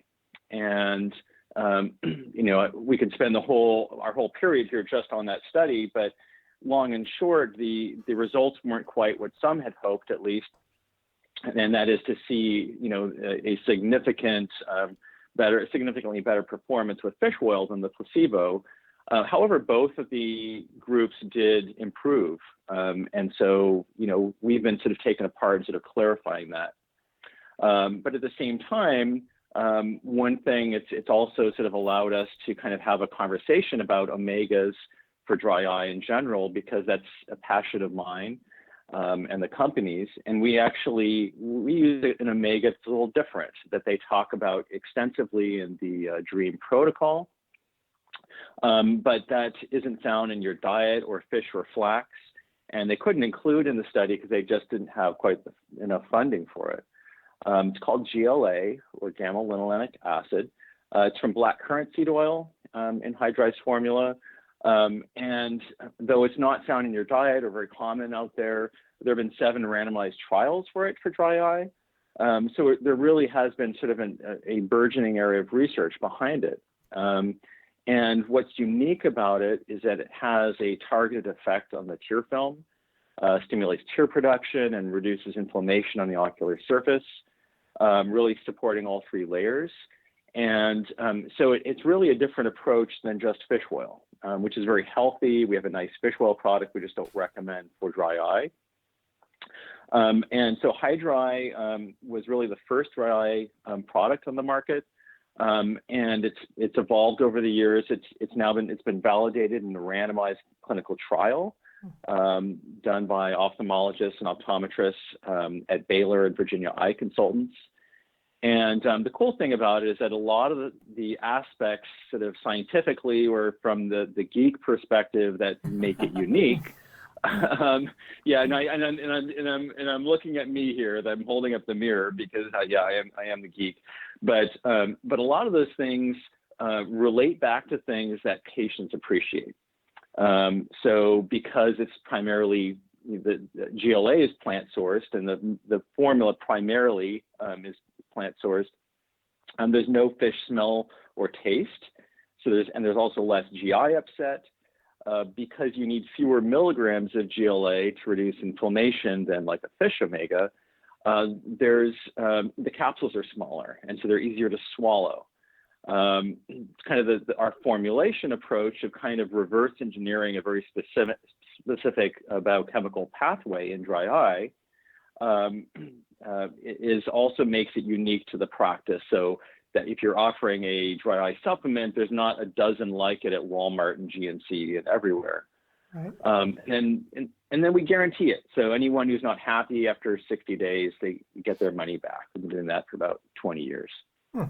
So Zach, if you are talking to doctors on the show floor and you're trying to explain the science behind all this, and the doctor says, well, there's the DREAM study, and see what that shakes out without getting into all the nuts and bolts, what would your 30-second elevator pitch be to this doctor who thinks that the DREAM study is showing that it really isn't what we had hoped to be? Well, I mean, in some ways they may or may not be right. I mean, the DREAM study opened up more questions than answers, and that really is the take home in a way. The one thing that I find interesting about the study is that really they used a novel approach. Anyone who worked for pharma who designed a study like that would probably be promptly fired. But basically it was sort of like the free love approach to dry eye. Basically, we'll take almost anyone of almost any age over 18 and almost any eye condition from Sjogren's to MGD. We'll lump them all together in one big tent and then let them do kind of almost whatever they want to do in terms of, in addition to the study treatment, they can go on or off for stasis, and they can sort of try this or that and change things. And it was a very interesting and novel approach, but I think maybe opened up some questions. So I guess I wouldn't use it as sort of the end all be all to make your final assessment. Personally, though, I do believe that fish oil may not be the most effective omega to look at for dry eye, but maybe the study wasn't the best platform to show that. So it's not a simple message that boils out of this study. It's really almost more questions that came out of it. Right. Gotcha. Well, with GLA also, the effects aren't just ocular, right? So there have been studies now for other conditions as well. So I sort of wonder, when a doctor looks at hydro eye, maybe, this is something they could also promote to the patient as well, the fact that this isn't just for your ocular surface, right? This can reduce inflammation elsewhere as well. Yeah, absolutely. And that's kind of the nice thing about nutrients generally, is that they're not single action agents like a drug. They often have multiple benefits. So GLAs, there's been some promising research in rheumatoid arthritis. And people tell me that their skin looks better or their joints feel better. So it's generally sort of heart healthy as well. So that's something that feels good to the patient, compared to things that might have kind of nasty side effects outside of the thing that they're supposed to affect. Right. Adam, I think we need to get some of this. Seriously? Yeah, I think you know a guy. Oh my gosh. Yeah, so, you guys do actually more also, right? Besides, just hydro eye. I've got your site up here, right up on the screen. Maybe you could tell us a little bit about what the other products are that you have. Well, one area that I want to talk about in particular is kind of a new area of research and focus for us. and that is glaucoma. And people don't naturally sort of think of like glaucoma supplements the way you would go right to like an AMD supplement, which is pretty common these days. Glaucoma is a really exciting area. There's like this renaissance right now, right? Because there's like the Rho kinase pathway, new drugs and diagnostics and like MIGS surgeries. So there's a lot going on there. And so we felt fortunate to kind of be involved in research in the area of nutrition that kind of dovetailed right into this. So glaucoma is in some ways the most kind of fraught eye care specialty because, or at least I think so, because it's like I feel like we're watchmakers that have only one tool. We have a little hammer. And, you know, sometimes whacking the watch might get it working again, but sometimes you need a screwdriver or something else. But all we've got is this one tool, which is lowering pressure. And sometimes that tool works and sometimes it doesn't, or not as well as we would hope. So, I mean, there's patients, every doctor, you know, sees patients, if they see glaucoma, with controlled or normal pressures who are still progressing, or with really high pressures who haven't progressed. And it leaves you scratching your head. And so it's kind of opens up this very obvious question. The elephant in the room is sort of like, well, what else is going on under the hood here? Mm-hmm. And one area that's been really receiving a lot of attention is ocular blood flow. So starting in 2009, the World Glaucoma Association published a consensus report suggesting that ocular blood flow appears to be a possible factor that's worth, you know, recognizing. And since then, the Leuven Eye Study and others have started to kind of build this case that this may be really a factor. So we know people with increased glaucoma progression have, you know, it's correlated very highly with having low ocular blood flow, and vice versa. And so we had the privilege of being involved in there was a clinical study that was done with our product at Indiana University. It's done by one of the top ocular blood flow researchers in the world, Dr. Alon Harris. And they looked at optic nerve formula to see if it would have any effect on ocular blood flow, both behind the eye, retrobulbar, and around the optic disc, parapapillary. So the cool thing is they found 24 significant endpoints for affecting markers of ocular blood flow. So we're talking about increased markers of ocular blood velocity, both inside and behind the eye, and decreased resistance and increased perfusion, once again, in that parapapillary area. So this is really kind of like a groundbreaking finding, I think. And it's very cool because it holds out hope in these situations where you're having this terrible conversation with a patient. It's the worst thing in the world to have the doctor say, well, I'm looking at the bottom of my tool bag and there's nothing left in there. I've taken out my hammer and I've whacked the watch and it's not ticking again. And, you know, there's nothing more I can do except watch you. You're going to get worse, perhaps, but all I can do is witness it. And it doesn't feel very good, you know, to the patient. Those patients are, you know, this is not a magic bullet. It's not a treatment, but those patients will be happy to have an opportunity to kind of have something else that they could possibly try. So, you know, this is a health adjunct. It's not a treatment, and no one's going to throw away latanoprost or skip their MIGS surgery. But I feel like there's a place for using a supplement that could support ocular blood flow in the background while you're doing everything else that's medically necessary for that patient. And with the advent of OCTA becoming more widely available, blood flow is now something that's becoming more integrated into practice. And so it's very cool, sort of timing-wise, that there's something that could possibly affect this now, as well as something that could, you know, measure it. And they've kind of come together right at the same time. And optic nerve formula also addresses other factors in glaucoma, mitochondria dysfunction and oxidative stress. But, you know, I think this is kind of a cool finding that will kind of opened up a new area for practitioners. Right, and I have the optic nerve formula up on the screen right now. You want to speak a little bit to the ingredients in it and how it might be different than your other formulas? Yeah, so it uses, first of all, the components that affect blood flow specifically, which is something we looked at in the study, something you can measure in a pretty reasonable period of time. So ginkgo biloba would be one of those, bilberry extract and grapeseed extract. These are sources of polyphenols that are sort of vasoactive.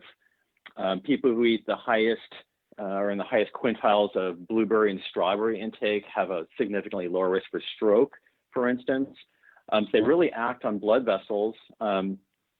And bilberry extract in particular helps with vascular regulation. So making sure those pipes are opening and closing to maintain good blood pressure. So you're not just like, losing all blood flow and then getting a whole bunch and then, kind of helping maintain a steady state in the eye, which is really important for the retina, which is really delicate. So those are examples of blood flow ingredients. In terms of something that would support mitochondrial dysfunction, CoQ10 is an ingredient that really is helpful for that. So mitochondria, if you remember biology 101, it's the energy factory of the cell, and it's kind of one of the first things that starts to get sick in the retinal ganglion cell or trabecular meshwork cell when they're circling the drain, if you will. And so it's an area where if we can support that mitochondria, and maybe we can, kind of help prevent some of the things that start to happen where it starts kicking out cell death signaling compounds and all this toxic stuff that kind of spreads the damage into the surrounding tissues. So those are a couple of examples, at least. Cool. That's really interesting. And a lot of the things that you mentioned in that formula, Zach, are things that we've all heard of already. And in fact, you were talking about ginkgo. Boy, I remember that was a big thing a while ago when people were interested in taking that. So I had no idea that it would help ocularly as well. Yeah, and that, like many nutrients, like you get one small kind of funky study that people in the press kind of jumps on and says, oh, ginkgo, it increases blood flow and increases blood flow in the brain, which is true. But therefore it must improve memory and cognition and all these things. And it might have helped a couple mice, but it was a little early to jump on that. I mean, somewhere out there is, there's a very bright, cognitively functioning mouse, but I don't know if it's, it got a little, overpromised maybe. But, when you have patience enough to really kind of do careful research, then sometimes there are benefits that are actually for real. And that's what we're trying to kind of suss out here. So Paul has two questions for you. The first one relates to what we're just discussing. And he wanted to know if someone has any challenges with blood pressure, hypertension, would that be a contraindication for the optic nerve formula?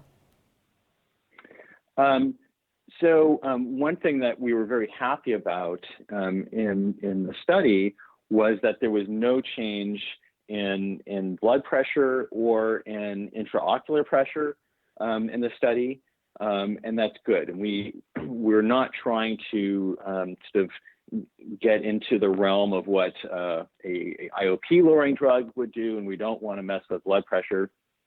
And so I think that bodes well. The safety profile of the study was very high. We had people, I believe, who were on blood pressure meds, as well as the standard glaucoma drugs.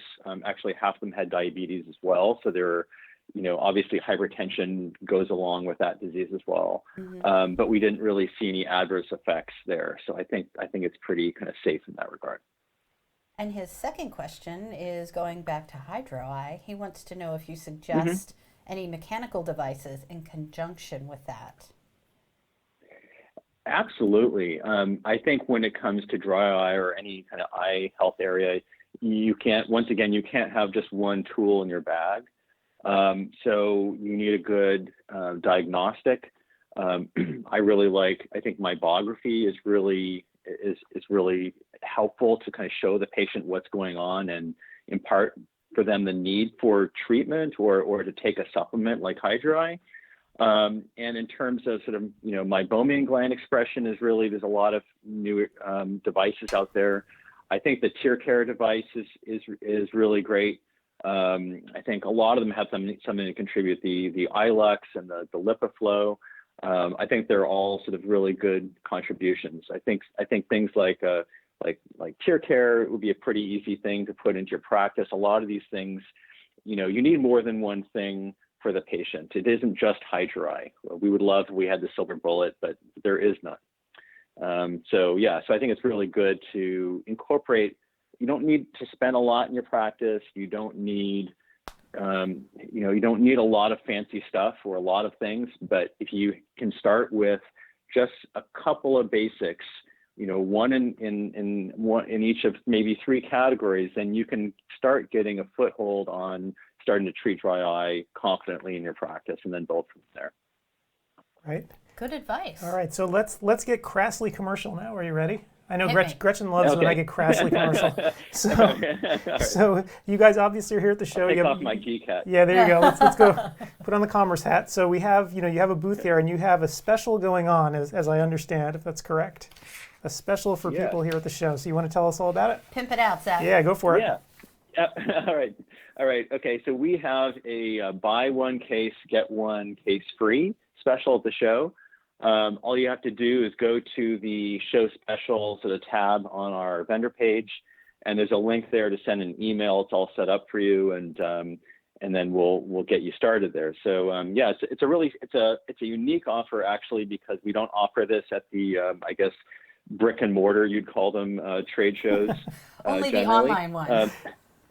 Right, only the online ones. Only for you guys, because you're special. So it's just while the show is going on. So yeah, please do stop by the booth and take advantage of that. Very cool. And That sounds like a great deal and a great way to get started in your practice. So buy a case of HydroEye, get a second case free, up to 4 cases. Buy 2, get 2.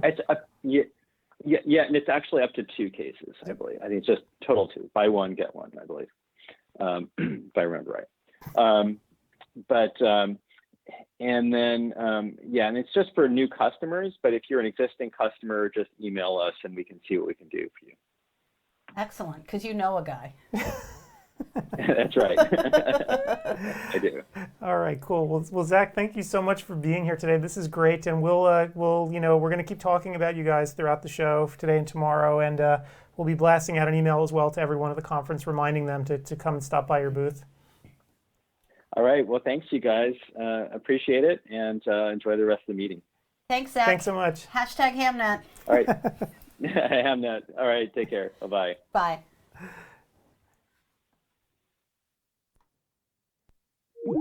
Zach is amazingly smart. Yes. He is scary smart. He is. We've never really gotten into that's the most that I've ever, I don't even want to say I've talked with him about it, because he was more giving us information, but I've never gotten into the weeds with him on all of that. That's really, really interesting. He's the kind of guy you can just ask, like, hey, tell me about this, and Right. he'll give you the straight scientific answer, which is good. Right. Yeah. And I'm finding that there's a lot more interest in that, because we have Stuart Richer, who's writing on nutrition for us. Mm-hmm. And he sometimes talks about a specific thing. And it's just fascinating, all this information that can come around with the nutrition. And then you get talking into cleaner eating. And sometimes Paul Chouse talks about that, because he talks about diabetes with us. And it's just fascinating how it all comes together. Yeah. One thing we didn't get into with Zach, too, and I'm sorry we should have, is the source of all of their ingredients. Oh. Right? Because, that's always a huge question that patients have, that I have for that matter, right? You open up a bottle of stuff, you're like, where did it I come don't know. from? Your backyard. What ditch did this come out of, right? And so I think it's important that especially these days, I think patients are probably thinking about it a little bit more. You hear all these horror stories, in fact, of things that, not only don't you know where they come from, they may not even be what they actually say they are. Right. But at least with a company like Science-Based Health, you're getting what you're actually supposed to be getting. I think consumers are a bit more informed, and since Al Gore invented the internet, there's a lot of information out there. Now, some of it obviously is not great information, Right. But for people who are interested in tracking it down, I mean, we all joke about patients going to visit Dr. Google, and patients can easily be misinformed, but there are people who are very interested in knowing this and researching more information about their conditions. I mean, in some ways it's getting harder though, right? Because you go to like Amazon and you want to buy, say, a supplement. Even if you know what you're looking for, you read the reviews, half the people say, yeah, the shipment I got came from God knows where, right? And other people are like, no, this came from America, and they go back and forth. And, you know, with the whole idea of going on Amazon now and getting counterfeit stuff, which is becoming more and more common as well. Sorry, Zach just sent a little note here. Okay. He sent a note about the special. 4 case texts on the offer. Okay, cool. All right, so yeah, so to get the details of the offer, go to his booth and, yeah, since I always misspeak. But the issue that I have is, you know, when you go to Amazon and buy something now, you're not necessarily even getting something authentic. So the idea is, when you have products like this where you actually know how they're sourced, I think it can be a very powerful thing for people. I know that these days, and you know me, I live on the internet, right? But I'm getting more and more wary about buying things, particularly from Amazon, which you wouldn't expect. But they have so many counterfeit sellers now. Absolutely. That, for instance, I just bought a bunch of AA batteries for when we finally have to get forced off the air because all of our packs die. But I just ordered them from Prime Now, and I'm thinking to myself, you know, I'm reading half the reviews. They're like, these batteries arrive flat. These are counterfeit. Oh, these are not. And I'm like, well, what are you going to do?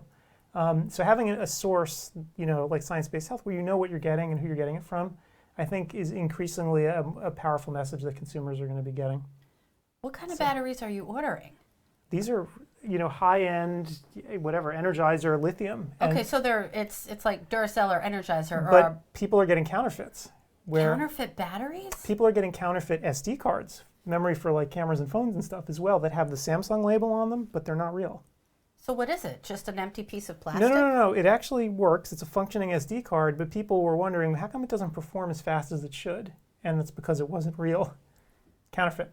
Knockoff from China. And counterfeit batteries, counterfeit SD cards. Happening that's ridiculous. All the time. And so that's why whenever I order something now that I'm going to ingest off of Amazon, I'm always like, well, we'll see what happens. Interesting. So I don't know. I have a feeling going forward, the story over the next 5 or 10 years will be that, where either the larger companies get control of their supply chains, or else they're going to face real problems. So. All right, there you have it.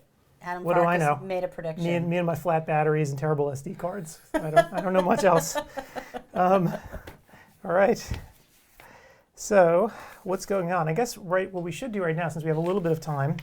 Well, first I should say what classes are going on. That is what we really should do. Okay, so right now it's about 12:30. By the way, I want to commend everyone for taking surveys, because I see that the survey responses are coming in. Thank you very much.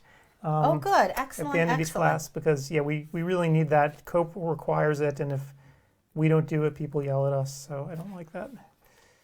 So it's 3:30 Eastern, so we are right now in the middle. We've got 4 things cooking. We've got Tammy Petrosian talking about urgency or emergency, 3rd, 4th, 6th, and 7th nerve palsies. What happened to the 5th? Is there a 5th? Yes, there is. Why don't we talk about that? Has very little to do with eye doctors. Really? So Trigeminal nerve and stuff. 3, 4, 6, and no, 7. I don't know. I don't know why, actually. This is a good question for her. We should have interviewed her today. Why did she just pick those cranial nerves? I have no idea. Inquiring minds want to know what happened to the 5th Well, nerve trigeminal palsy. nerve is an important nerve, and it's but I'm not sure why she leaves it out of her lecture. So. All right, we'll need to find out. Yeah. Also, Clark Chang yet again. Clark Chang is the king of CEwire2020. He's talking about collaborative care from emergency room to your chair. And obviously he's talking with an ophthalmologist, which is fabulous. We also have Ben Casella back talking about eyeing glaucoma in the 21st century. I see what you did there, Ben. Eyeing glaucoma, very cute. And then finally, oh boy, I'm going to mangle this woman's Carolyn Major? Oh, okay. It doesn't look like it's pronounced Major. Carolyn Major, talking about contemporary diabetic retinopathy care utilizing OCT. And OCT is always a hot topic. So yes. That's what we have cooking now. And she gave a great talk, actually, at the Zeiss conference. I think it was last time around, the online conference we do in the summer. Excellent. So that's a cool lecture if people want to catch it. If not now, then on demand. So. Absolutely. And then in about, less than 30 minutes, we've got 2 new classes starting. We've got Tammy Peterzian again talking about ocular and visual effects of psychiatric drug therapies in children. And also Graham Lackas talking about the anatomy of angiography, mastering the fundamentals of OCT angiography. So cool. I wonder what time it is in Graham's world, or what day it is for that matter. He's down under. Yeah. Is it the middle of the night? I don't know. He requested this time, so it must be sometime that's convenient for him. Maybe he's a night owl. Yeah, could be. Could be. And in terms of Tammy's second lecture, the one about the psychiatric drugs, that's a really important one that's overlooked frequently. Because, there are a panoply of options these days in terms of psychiatric medications for kids. Yes. And I don't think a lot of people really learn too much about it in school. And this was not always the case, right? In children especially, psychiatric drugs for a very long time, there was a very limited toolbox. But over the past maybe 25 years, it's sort of exploded. And people don't know. Yeah. They don't know what's happening now with kids, and their brains are developing. They don't know what's going to happen in the future. And it's, as a parent, I think that's a really difficult decision, because if your child needs help and there's something available, you want to be able to take advantage of that opportunity. But you're also a bit fearful of, okay, what if it helps, but what else is going to come along for the ride? Yep, so another very cool lecture. Tammy always picks really interesting topics. Cool. Alrighty, and what we should also do while we're here is keep our sponsors at least somewhat happy with us, right? Thank you to our sponsors. Yes, we couldn't even get started without them, so thank you, thank you, thank you. And let me pull it on up here. And oh, by the way, the rules. Yes, I want to give the rules. I haven't added Rule 3 yet. I just didn't have time to do it yet. But Rule 1, to get your CE credits, watch the entire lecture. Do not leave early, because if you do, the software will catch you, and it won't issue your credit. And again, we don't do this to be mean. This is a COPE requirement. When we construct the software, this is what they want. Some sort of idea that they know that you're watching the whole lecture through. Even if you know the material cold, watch the lecture the entire way through to get credit. Pass the quiz when you're done. And part 3, which I didn't put in there, please, please, please take the very fast survey at the end of each lecture, just because it helps us know what you like and what you hated and what you might want to see in the future. And also COPE requires it. Obviously, they don't require you to take every survey, but they require us to collect the data and do something with it. So it's very helpful to us if you at least take 2 minutes to blast on through it and let us know what you thought. And especially, by the way, if you attend a lecture that is a total turkey, I want to know about it. Don't hold back. Like, I really want to know, because you obviously spent your money and time to be here. I don't want to have us produce classes that you hate, right? I mean, I feel a kind of responsibility to make sure that every single time we do this, we're giving you better classes. We want every conference to be better than the last one, and we can't do it unless you let me know. And I really admire that, Adam, that you and Paul and Steve really want to know what attendees think. You actively solicit for suggestions on topics, on speakers, or what's going on with people are seeing elsewhere. Do you want to see this person? Do you don't? Is there a specific topic? And I mean, you listen to comments from anybody. I mean, you can go straight to the horse's mouth here. If there's a class you want that you aren't getting elsewhere, we'll tell Adam. Yep. And he'll look into it, and chances are he'll have it next year. Yeah, and we have speakers approach me all the time, and that I love. When someone new comes up to me and says, "Hey, I want to do X, Y, Z," I'm like, "Cool, let's see what we can do to work it in," because we, at this point, after doing this for 5 years, we literally have hundreds of speakers in our bureau, and I never wanted to be someone who does something just because it's easy, like, oh, we're going to have the same 10 people over and over and over again. You don't do that. You actively try to mix it up. So we try to mix it up, and actually it's created some friction with some people, right? Because they ask, how come you didn't invite me back? Well, it's not anything personal. It's that we just have so many people, and we want to just keep mixing things up over and over again. It's like going to Cold Stone, right? You don't get the same thing every time. I mean, maybe some people do. Okay, you do. You're boring. But you're not supposed to do that, right? You're supposed to try something different each time. Founder's favorite. Actually, I confess, I like to just get Heath Bar in mine and some sprinkles. Oh, so. listen to you throwing shade here about ice cream. I was just using an analogy. It didn't work very well. All right, so our sponsors. Thank you to Marco for sponsoring this incredible live stream that I'm sure so many people are listening to us talk about ice cream. So Marco actually helped us get the conference off the ground 5 years ago. They, we had the idea for it. They said, go for it. We're behind you 100%, and they were. So Marco, as you all know, makes incredible instruments. My dad actually told me, some of the first that he had in his office from God knows when, they were turquoise or whatever the dominant color was. A beautiful color. Marco stuff lasted forever. Indestructible. Could possibly end up in the museum that we visited. Oh, wow. So Marco makes really cool stuff, and you should check them out. They are a friend to iCare and have been for decades. Haag, of course, we all know their equipment as well. They're on board for this year's conference. They have specials on the Octopus. If you go to their booth, you can read about all the specials. And again, we'll be sending an e-blast letting you all know about it as well. So let me actually, I can read them off here. Why not? We have the time. So Haag's specials, as far as I know, $1,000 rebate with the purchase of an Octopus 900 basic set. $1,500 rebate with purchase of an Octopus 900 Pro set. And these are CEwire2020 offers only, so it's only for you guys. So it's really important that if you want them, go into their booth and contact them that way. There's a little contact form in there. And people have always asked me, why are manufacturers willing to do this? We've heard other companies now that we've spoken to this morning, again, offering exclusive discounts here. The reason they do it is, one, because it's cheap for them to be here, and two, it's cheap for them to be here because they don't have to carry stuff. Right? Cheaper. They don't have to take. I cannot even imagine how much it costs to ship 5 perimeters and set them all up, and then set up a gigantic booth and everything else and physically. Getting enough electricity. The whole thing. I mean, it's got to be crazy. So a conference like this, they don't have to do any of that. So their costs are much, much lower, and that's why they're able to pass the savings on to you.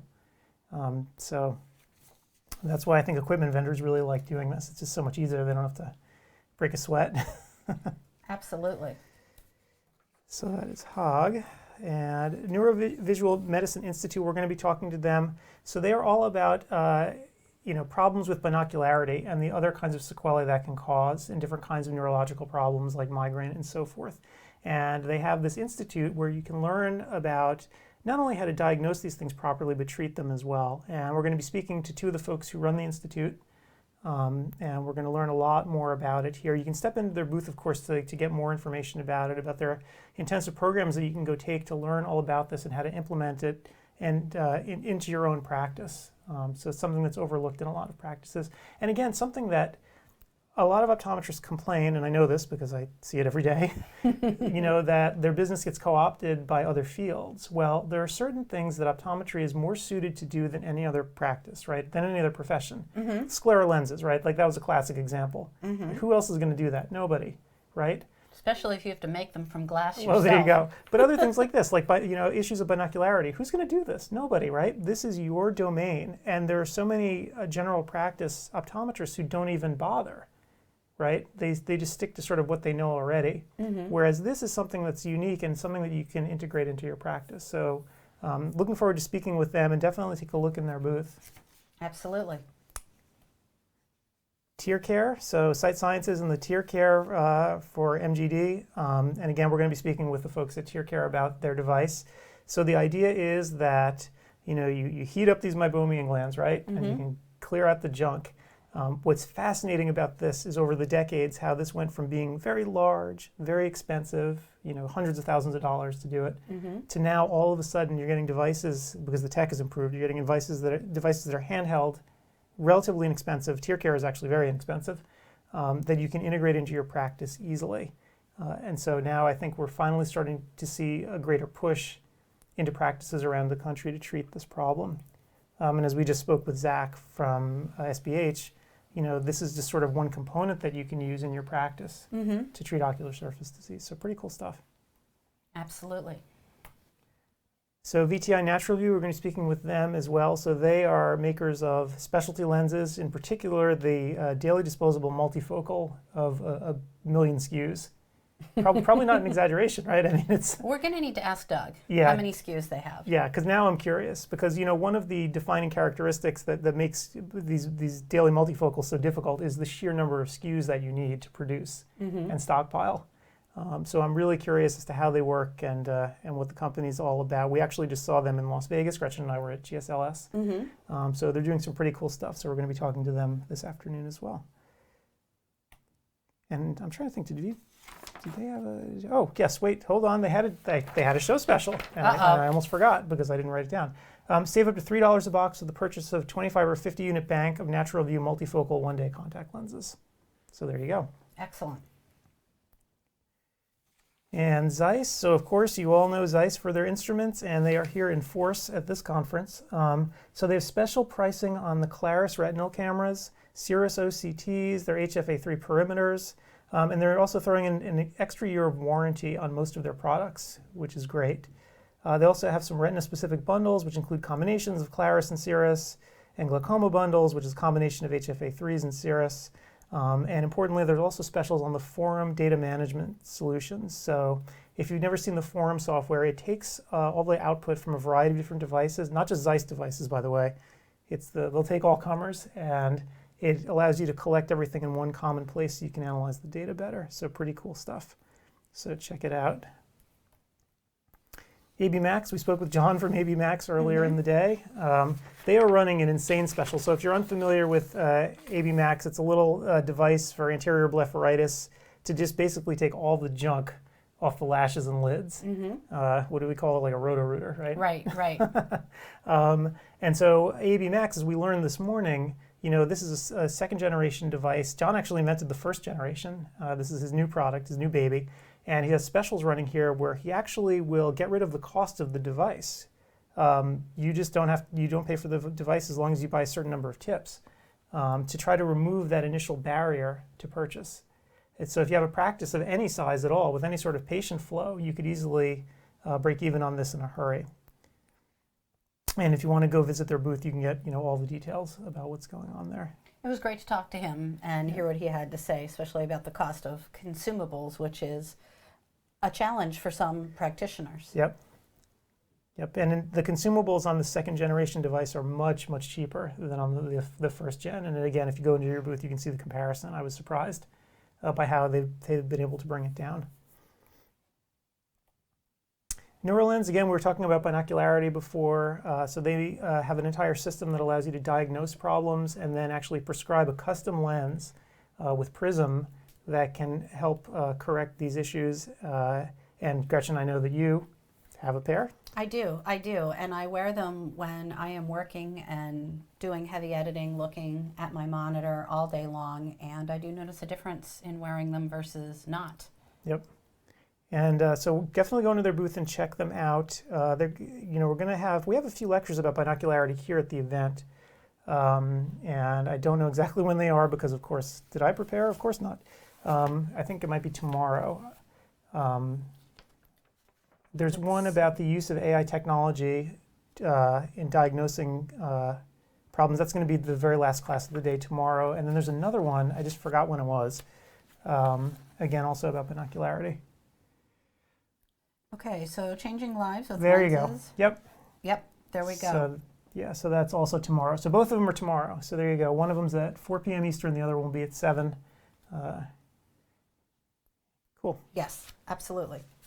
Okay, so Oculus, we had a great talk with the folks at Oculus today all about the company, and I had no idea that they were family owned in Germany. I always just assumed that the US offshoot of it was just one sort of division of the gigantic mothership out in Germany. I didn't know that either. I had no idea, and I made fun of Michael, the US CEO, because when you go to a trade show early, you'll see him in jeans and t-shirts setting up the booth himself, and I always found that really endearing. I'm like, Michael, that's really cute that you're helping to set up the booth. But apparently the head CEO, the big guy out in Germany, does the same kind of thing. He's very hands-on. So, all right, I'm going to sound like a total moron. I'm looking at their logo on your monitor. Yeah.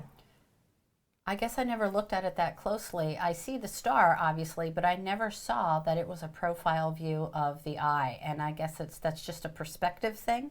I happen to glance over right now, like, oh my God, of course that's what it is. It's like the FedEx thing with the arrow. Once you see it, you can't unsee it. Yes, I can't unsee it now. And how did I not see it previously? So apologies to our friends at Oculus that it took me this long to figure out your logo. That's hilarious. So Oculus, of course, makes a wide variety of instruments. And what we were really getting into today, we were talking about the Pentacam and scleral lenses, which is super cool. So Gretchen and I got to see how they used to do scleral lenses, and now we know how they do them today. It could not be more different. Literally, the old days was like a caveman approach involving fire Lots of fire and asbestos. And Fire and asbestos. asbestos is always a good combo. Now, of course, you can take your Pentacam, you could perfectly get the measurements of an eye, adjust it and fiddle it with the software, and press a button and shoot off the measurements to a manufacturer, and 3 days later you have your lens. That's incredible Yep. based on what we saw a few days ago, Yep. how things have changed. That's absolutely incredible. Yep. Now, in terms of show specials, Oculus has actually partnered with Wave, and so Wave makes scleral lenses, and where you can, if you buy a Keratograph 5M, you can get 45% off your first 10 Wave lenses for each month for a 48-month period.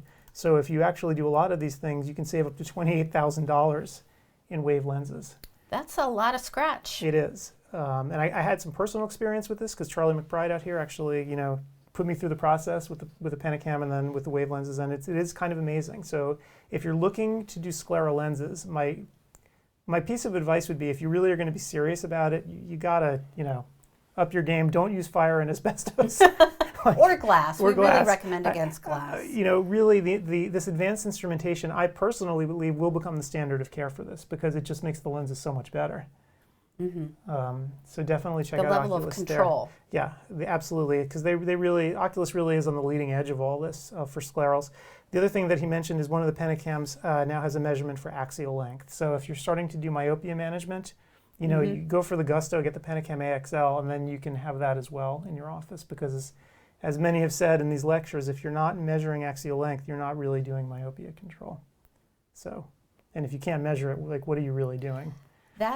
It's hard to measure axial length outside of a university setting that doesn't have the available instrumentation. Yep, and what we also learned was that Pentacam's modular. I didn't realize by looking at it, they can just whack the head off of it and put on another head if you want to upgrade. Don't whack. Smack? No smack. No? No. Gently remove. Unscrew. And then put it on, but you don't have to actually change your computer setup or anything else. That's it just comes out. incredible that So, you can do that. Yeah, so if you want to upgrade it, it's easy, which I had no idea. I thought it was like a 1 unit. So. Right, and you had to buy another machine. Yep, And so now you don't. That's pretty cool very stuff. versatile. See, we always learn something here. We do. Okay, so again, we just had this big conversation with Zach and science-based health, and if you're going to be prescribing supplements, definitely take a look at HydroEye and take a look at science-based health. As their name implies, they believe in the science. They don't go heavy into sort of this fuzzy BS kind of stuff. They really look at the science behind everything that they're doing and adjust accordingly. So I sort of appreciate that approach. And as I mentioned before, I'm now paranoid of buying things like supplements outside of sort of these defined set of retailers where I know where the stuff is coming from. And I have a feeling more and more patients are going to feel that way too, as stories start to come out about the internet and where people are buying stuff and what they're actually getting. And Zach has a show special as well. He does. And where did I put it? It was a case of HydroEye, right? It was buy one, get one. Buy a BOGO, yes, a BOGO deal. So buy a case of HydroEye and get a second case for free. There you go. Excellent. Covalent Careers, we're going to be speaking with them too. So again, if you're looking for an OD or an optician in your office, you can place ads with them and they'll take your ad and they'll run it all over the internet in a variety of places. Including ODwire. Yes, how could I forget? So yeah, we actually partnered with them. I don't know if I still have it up here. See if I can find it anywhere. I peeked on there earlier when we were talking about it. You have over 800 jobs listed. There you go. So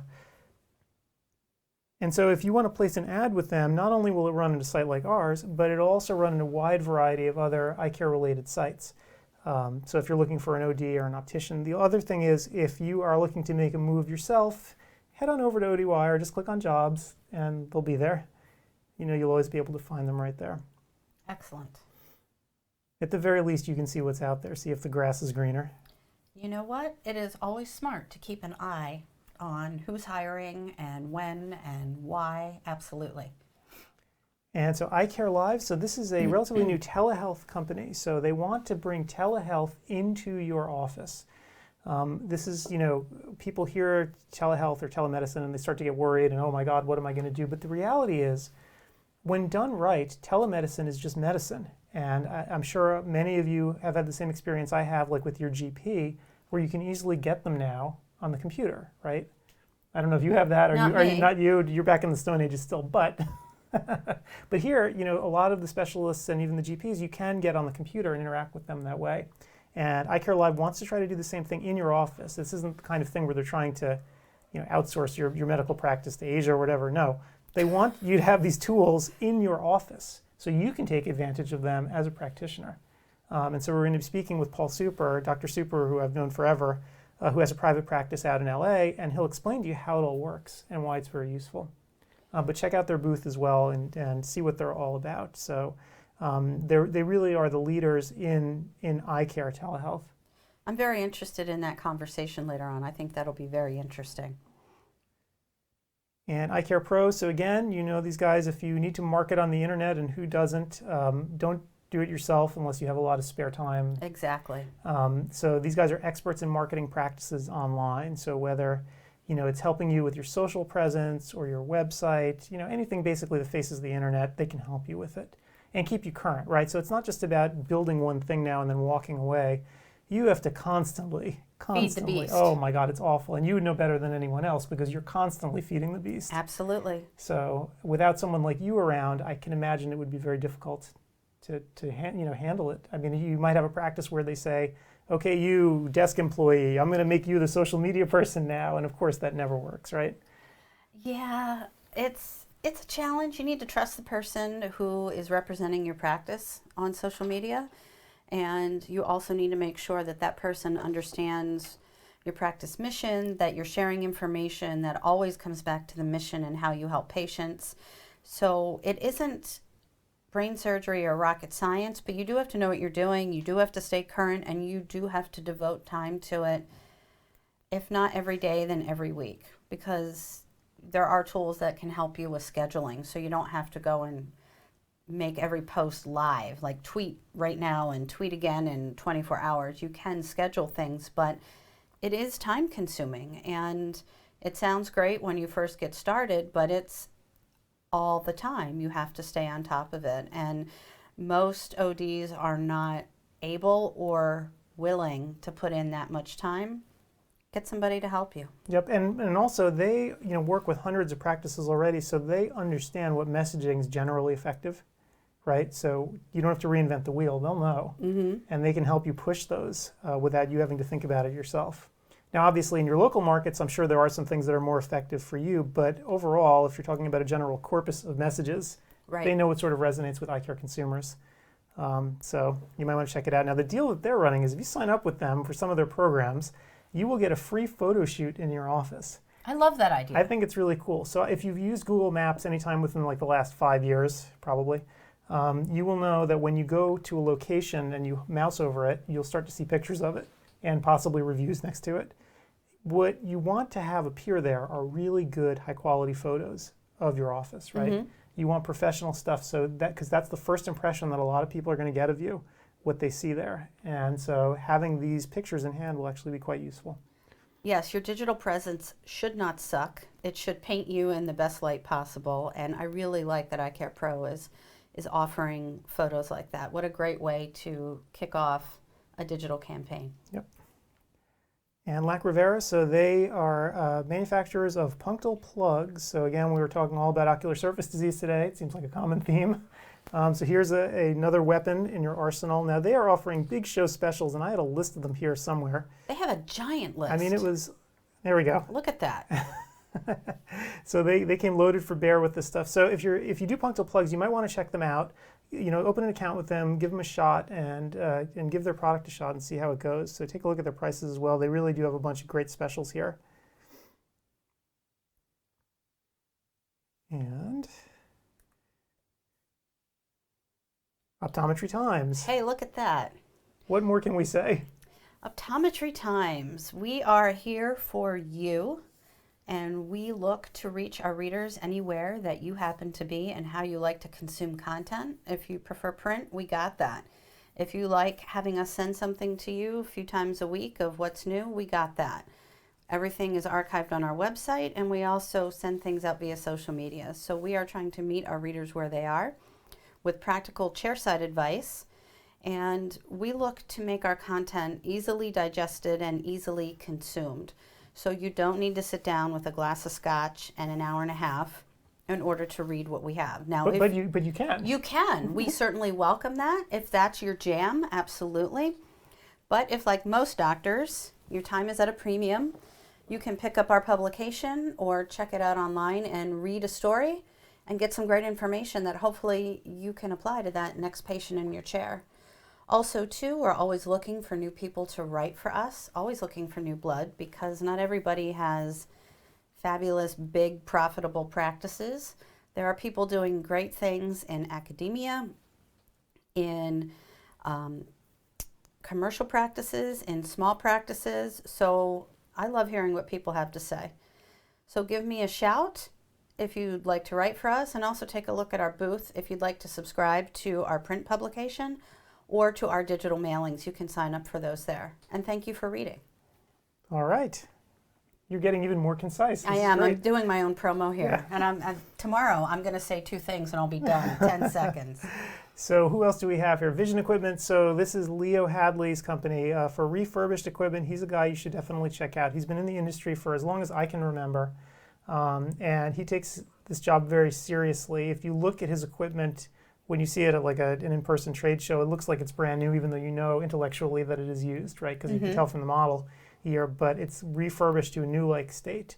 And the most powerful example of that one company gave me, it might have even been Leo, you ask, where do you get the used equipment from? Well, I got it from practices that overextended themselves buying a room full of new equipment. So the point is, if you're just starting out, or if you're going to get a device that you're not sure how much you're going to be using it, and you can't necessarily justify it, going with a refurb unit is a great way to go. Absolutely. Especially when it's backed by someone like Leo. You're not just buying it from a random dude online. You have the backing of a company, so you know that it's going to be okay. And it's a great way to invest in new technology and or adding a new stream of therapy to your practice. And that way you're not paying full freight right out of the gate. Yep. And that's it for our sponsors. So thank you so much, sponsors. And we have a chat. Do we now? We are talking with Doug Benoit. We can ask from VTI, and we can ask him how many SKUs he has. Yes, because I'm really curious. Yeah, in fact, who was I talking to? I was talking to someone at one of the large, one of the big contact lens companies, and I said, "Hey, when is that multifocal toric, single-use lens coming out?" And they went ashen. They're like, "Do you have any idea how many SKUs that is?" A ton. And I said no, and then I started doing the math, and I'm like, oh, okay, so now I see why. If you want to have a huge company, international brand that's this big with that kind of a product, how big the warehouses have to be to actually make something like that. That's a lot of product. Yeah. That's a lot of product. It's not easy. You think about the number of production lines that you have to have running. Yeah. Well, there is a multifocal toric that recently launched, and I bet you there are a lot of SKUs there too. All right, Doug, I hope you're doing the math. We've given you a little notice.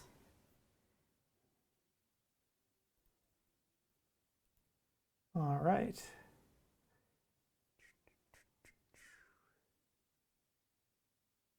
Here we go.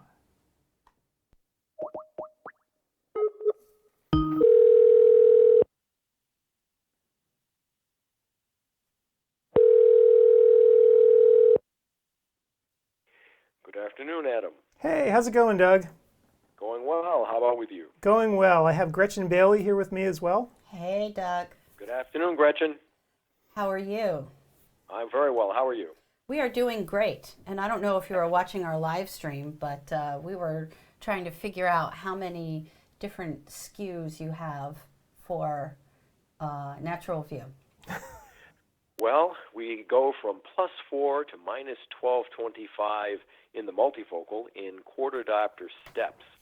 So how many ever that would be? That's a lot. It's a lot, but it's a lot fewer than companies that have, say, an ad of +1, +150, +2, +250. Very true. You're right. And actually, that sort of leads off the big question. Talk to us a little bit about Natural View. For people who don't know, what the lens is all about and why it's different, can you maybe tell us a little bit about it?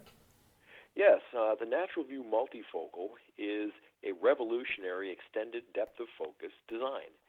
We have a center distance, and as you move away from that central distance portion, in every direction there is a smooth, continuous, uninterrupted increase in plus power until you get to the periphery. And that is what makes us unique. We do not need to worry about a specific add power because our lens forces the visual cortex to create an optical virtual aperture which will basically create whatever add is needed for that particular patient. So I just pulled up the site actually so people can get a look at what you're saying here. So this is unique, is it not? It is. It's the only one out there. It's a daily disposable, which also makes it unique because it currently is the only daily disposable multifocal soft lens available. Wow. So look at that. So can you talk to us? Excuse me. Yeah. Can you talk to us a little bit about the lens itself and the material and the handling? Because I'm kind of curious. I've never tried one on yet. Well, it's a very well-known material. It's Etafilcon A, which is 58% water. And for those that are unfamiliar with Etafilcon A, it's what the AccuView 2 had been made from, and it's what the One Day Moist by Johnson & Johnson is made from as well. So it's a very nice material. It handles quite well, particularly in our lens, which is currently about a 0.12 center thickness, but we're actually in the process of making a slight adjustment and thinning that down even more, but that has not seemed to create any issue with handling. Right. So, I read a terrible statistic the other day, and I want to make sure that I'm getting it right. It was something like 16% of clinicians fit 80% of multifocal lenses. It was something horrible Yeah, that's like ridiculous. that. I mean, it was incredibly low. And I'm kind of wondering, with products like yours coming on the market, what would you say to clinicians who say, oh, I just can't do multifocals. I just can't. Well, that statistic is probably pretty much on the nose. Of the 140 or so million people in the United States that are presbyopic, roughly 8% are wearing a multifocal contact lens.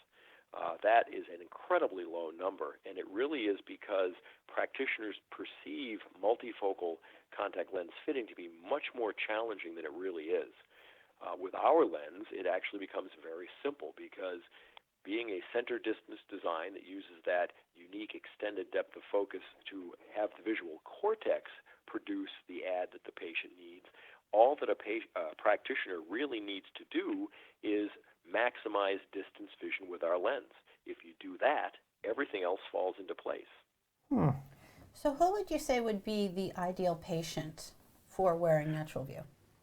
Well, it would be any patient that's unhappy with their current soft multifocal contact lenses. And studies have shown that about 85% of people wearing center near lens designs are unhappy with some aspect of their vision. So the bulk of patients coming into the average practitioner's office will be someone that would be a good candidate for this lens.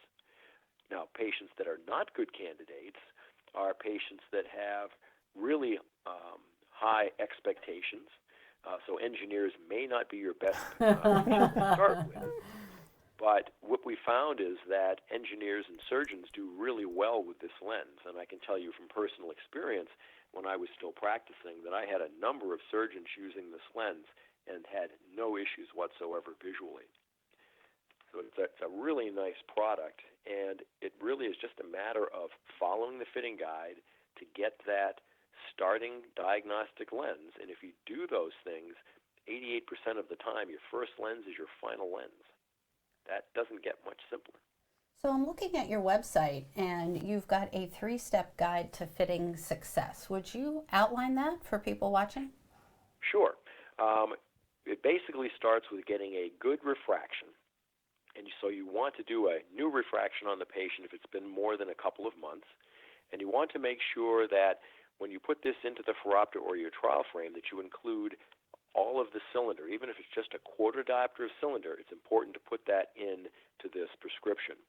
And once you have that in the trial frame or phoropter, then you want to put up your duochrome, that red-green test that we all learned about in school, but for some reason a lot of us don't seem to use on a routine basis. But with our lens, it's quite important to do the duochrome to get rid of any issue with proximal accommodation, because most modern exam rooms are shorter than the so-called optical infinity 20/20 room length. Mm-hmm. So it's important that we get rid of any kind of plus that's in that system. And with our lens, you put that prescription into the phoropter or trial frame, put up the duochrome, and put that patient one click into the green. So, for instance, if your patient is refracted to 20/15 and you put up the duochrome and they say both sides look equal, generally a quarter diopter more minus will push them into the green. And that value is what you put into our quick start calculator, and that will give you your starting diagnostic lens. So that's step one, basically getting that starting diagnostic lens by refracting, doing the duochrome, and using the calculator. Once you have those diagnostic lenses, you apply those to the patient and let the patient sit for a good 10 minutes so that their visual system and brain can adapt to this very unique design. Because there is a lot of plus in this lens, and when you first put it on, near and intermediate will be great because of that plus, but distance will be a bit blurry for about that 10 minutes. And then the brain starts to figure out what's going on, and it starts to create that virtual aperture, which is really an optical pinhole, and the distance vision begins to clear. Once that has occurred, if the patient feels like the distance vision needs to have a little bit of enhancement, then you can change the diagnostic lens on the dominant eye, if it's a distance issue, by 1/4 diopter of minus. So if you had a -4 on there and the patient said it wasn't quite sharp enough or there was a little bit of haloing to the periphery, you would put on a -425. And there's really no need to do an over-refraction with loose lenses or whatnot, because with this unique design, changing the lens is going to give you a much better result. And it also saves time for the practitioner. So that's really our three-step system. Refract to get that first power via the calculator, wait the 10 minutes, and then if you need it, enhance the vision by making these subtle changes. Generally speaking, you're going to be within a 1/4 diopter of the final power if you follow that fitting guide. And as I said, 88% of the time, that first lens will be your final lens. 88% is a pretty darn good statistic. It is, and it's one we found very consistent over the years. Now, I have a follow-up question, and this might simply be my ignorance from not having gone to optometry school, although I pretend that I have. Can you talk to me more about this duochrome test, about why people aren't using it as much as they were in the past, but more importantly, why is it even more critical when fitting natural view? Well, it's one of those things that Borish, back in the early days, had said was a good way to check to make sure that you have not over-plussed or over-minused your patient. And he actually had in his clinical refraction where you would do the duochrome on the right eye and then on the left eye after you had done the individual refractions on each eye. And then after you did your prism-dissociated balance, you would do the duochrome one more time with both eyes together in order to get that final prescription. And the idea is to try and make sure that, and I used to do this on all of my patients because I did not want them coming back with problems with their spectacles, I would put up the duochrome and I wanted to make sure that they were equal so that red side letters and green side letters looked pretty much the same amount of clarity. And that way, when they're out of my exam room, which was 15 feet long and with properly calibrated mirrors, it gave me a 30-foot test distance. But that still does not get rid of the fact that the wall is 15 feet away, and the patients pick up on that subconsciously, and their accommodative system will build plus into the refraction just based on that proximity. Right. So I always wanted to make sure that I didn't have any problem with people coming back saying they couldn't see on the highway with the new glasses that they had. So for me, it actually became quite easy to do the duochrome and push them one click into the green because I was already doing that anyway. So it really wasn't a problem. But a lot of practitioners, whether it's for time or whatnot, don't do the duochrome. And I think that in many cases, they're probably missing out. Cool. Interesting. Thank you for explaining that. My pleasure. So, I'm looking here. Let me try to find this.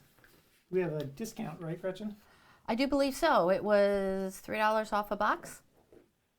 I believe that is what I read in my stuff from our marketing people.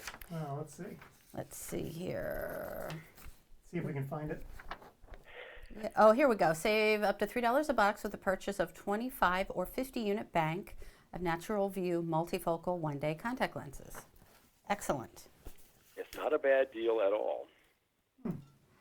Now, Doug, correct me if I'm wrong, but there is some discussion of use of VTI lenses with myopia control, yes? Yes, there is. In fact, outside of the United States, we have CE mark approval in all of our other countries, Australia, New Zealand, the UK, Hong Kong, Singapore, and soon, hopefully, Canada, for myopia progression control. Now, in the United States, the FDA has only given that approval to one company, and that, of course, is CooperVision with their MiSight lens. Mm-hmm.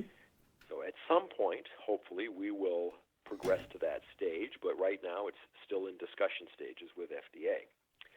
Gotcha. Well, at least you're on the road, which is helpful because I know that there has been some conversation, and I will be very anxious to hear more about that as you have news to share. Right, and hopefully we'll have something on that relatively soon. Oh, that That's sounds a good part of it. exciting. That, practitioners pretty much anywhere, including the United States, can do whatever it is that they want with any lens.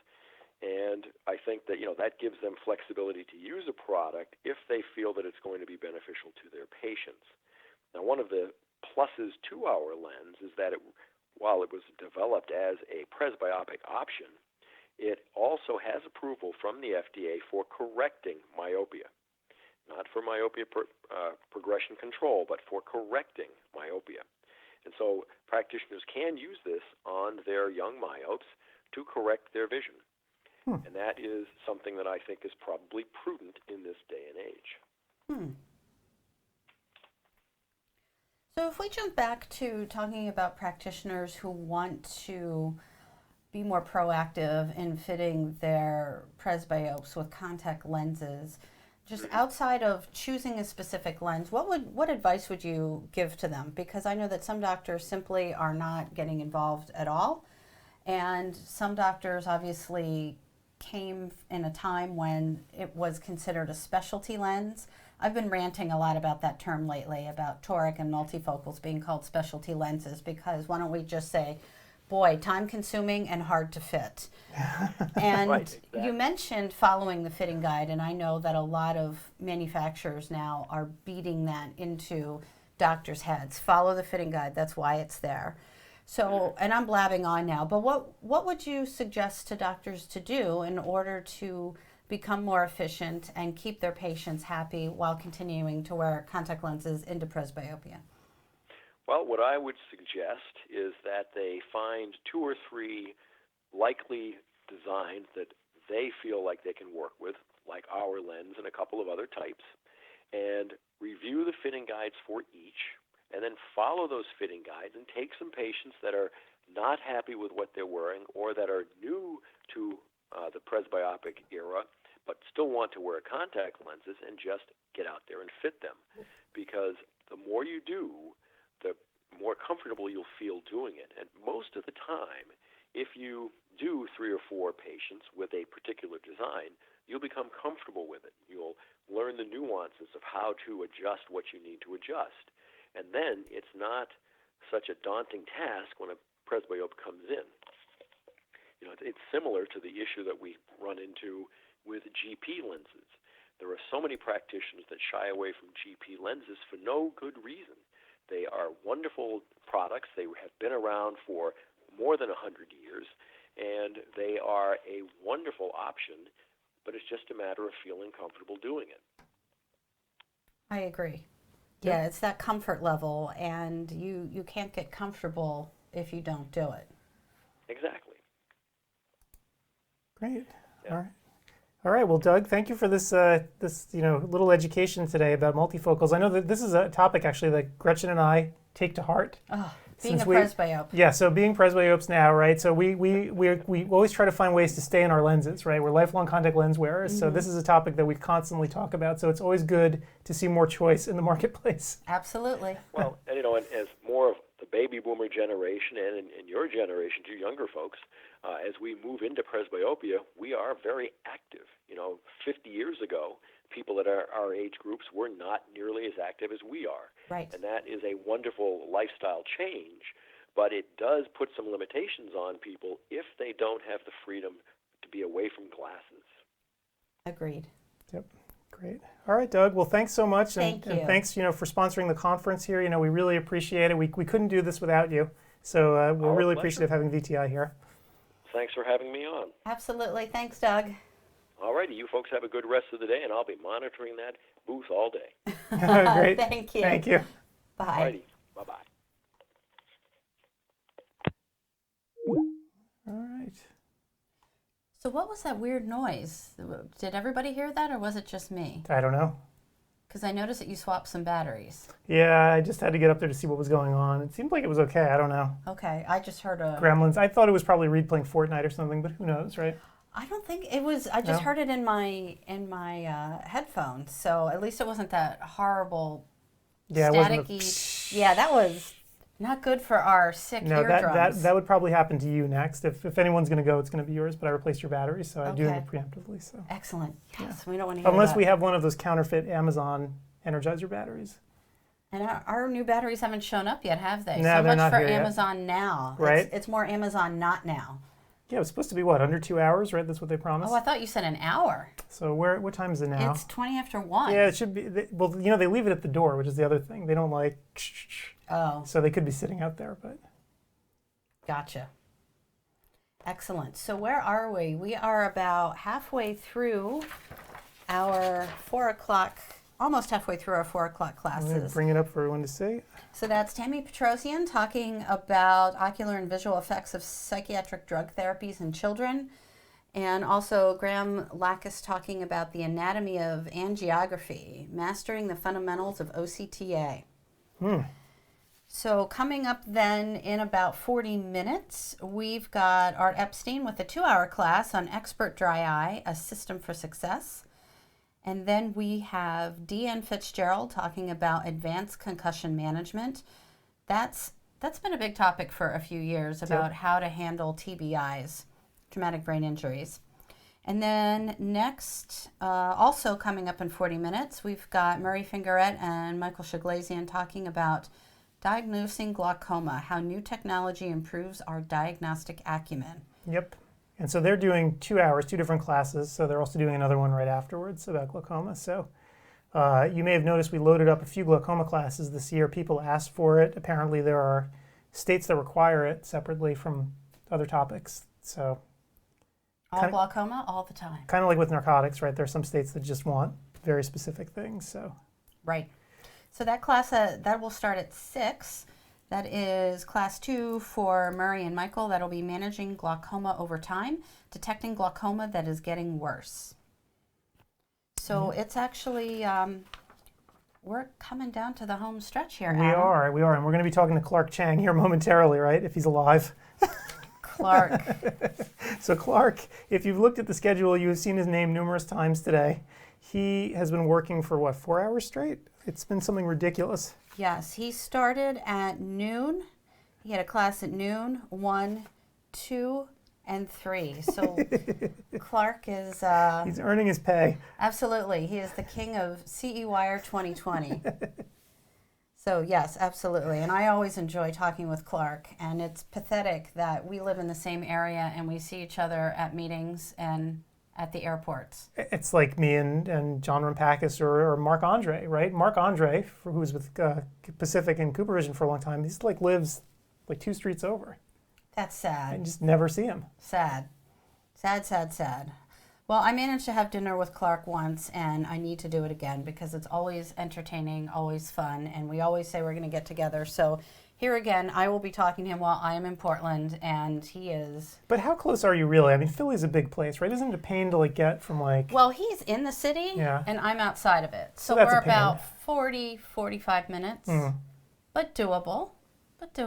I mean, if you're 2 streets from Marc Andre, I mean, really. Well, that's embarrassing. Yeah, there's no excuse. No excuse whatsoever.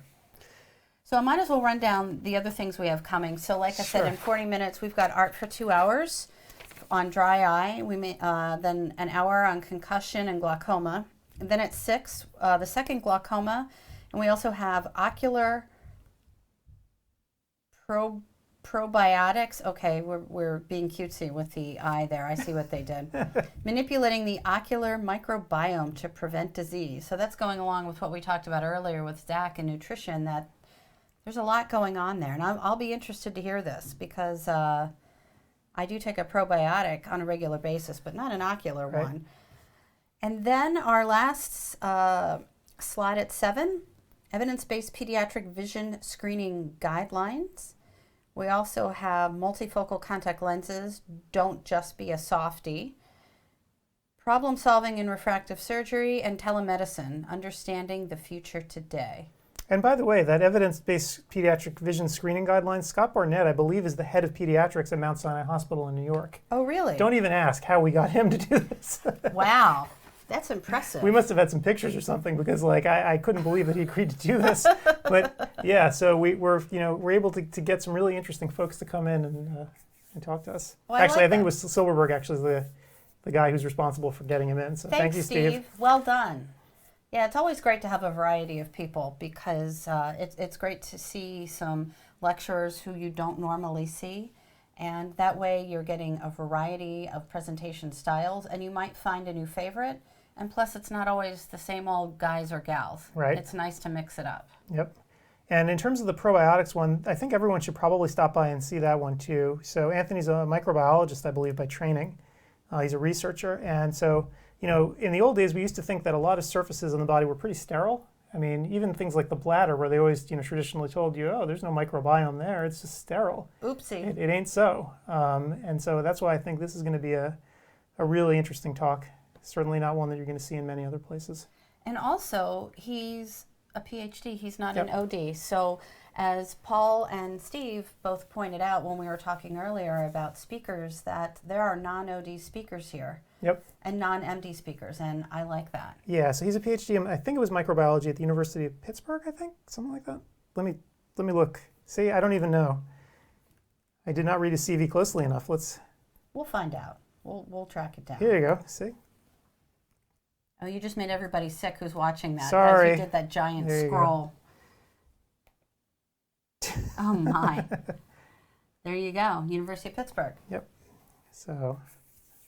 Excellent. Yeah, so we've got some great stuff coming up. We're coming into half an hour. We'll start our last 3 slots, and wow, this day went well. It's not over yet. I shouldn't say it's gone quickly, but it has moved at a rapid clip. It has. It really has. It's gone much faster than I thought it would, for sure.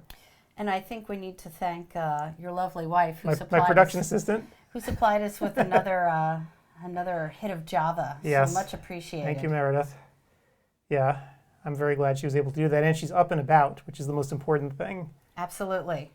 Yes, I think that some of the illness is passing, and I'm going to knock wood here so we don't want to tempt the wrath from high atop the thing. Yeah, this has not been a good week. No, it has not. No, it has not. Okay, so Clark should be coming out of his talk soon, right? No, he's out because he's out. We're on the half hour. Oh, so maybe I should dial him up just so he can go to sleep soon. I mean, this is ridiculous. I don't know how he has anything left in the tank. And I didn't have my quote correct. It was tempt the wrath of whatever from high atop the thing. That's my West Wing reference. I'm a big West Wing groupie. All right, Clark, where are you?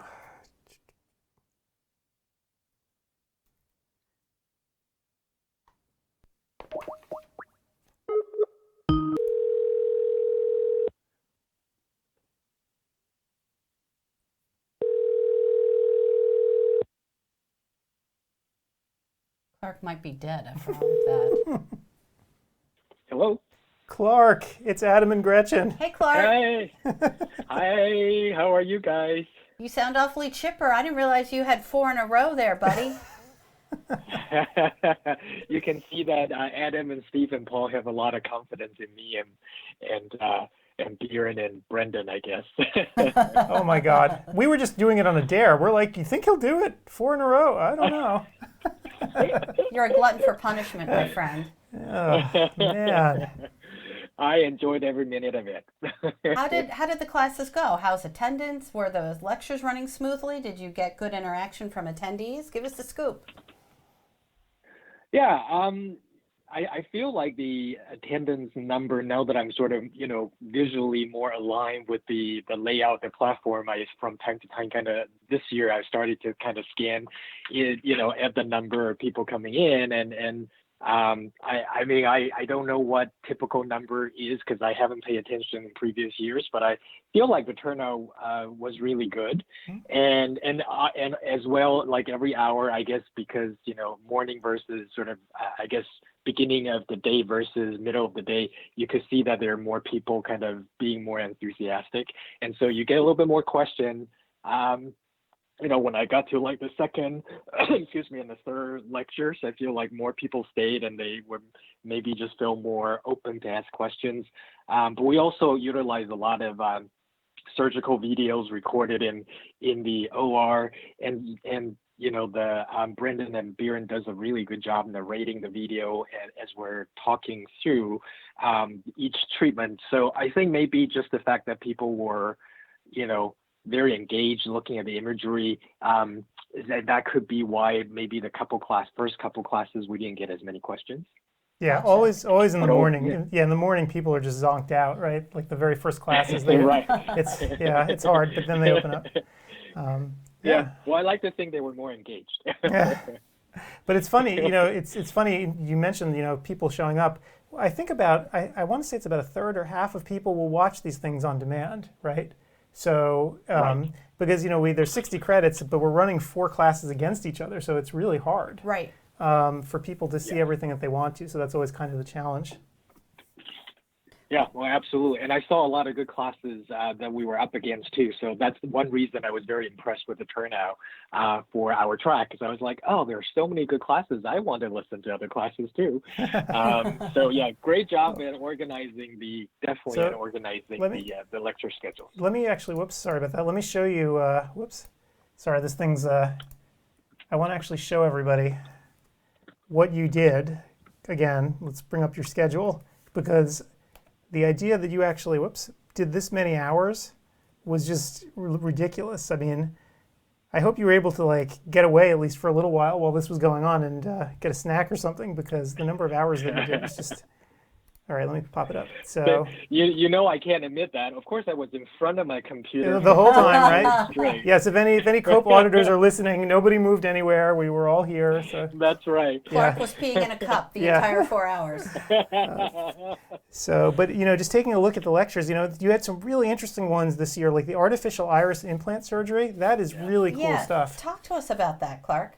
Yeah, I was very excited about just being able to, just because for the longest time, I think our colleagues, in ophthalmology and optometry, especially, a few years ago, well, I want to say maybe 5 years ago, you started hearing a lot of negative press about some of the devices that were not approved in U.S., of course, and that, were used purely for cosmetic purposes, which I think kind of muddied the water for us in terms of having a really legitimate medical device in form of an iris implant approved in U.S. started 2018. I think it sort of lived under the shadow of what people heard about corneal decompensation because of endothelial damages and the persistent glaucoma. Because cosmetic implant, they are placed in front of iris, very similar to like an anterior chamber IOL, right? So if you're going to clip to a area of angle and also, vascular structure like iris, you're going to lead to a lot more complications, of course, and really for no good reason because it was purely cosmetic. Whereas this FDA-approved device made by Human Optics, based out in Germany, it's actually a posterior chamber, and preferably there are a few locations that you can implant this FDA-approved device. We only have one in U.S. It's called Custom Flex, and you can implant it if you're doing a cataract surgery at the same time. You can implant it in the capsule, which then isolates the device from any other ocular segment. So therefore, obviously, avoid and eliminate a lot of potential complications that people hear about the cosmetic implants.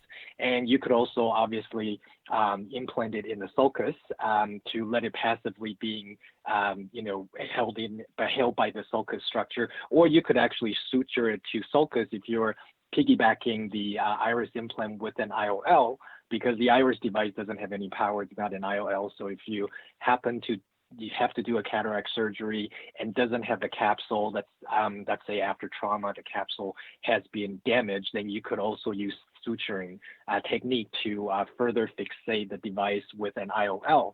So it actually is very versatile and has a lot of medical applications, especially for our aniridia patients, patients with, say, post-trauma, have iris defects and are bothered by light, photophobic. It's very good news for a lot of our patients, especially those who may not be able to tolerate, say, a soft prosthetic colored lens on the eye. Those are obviously good surgery patients.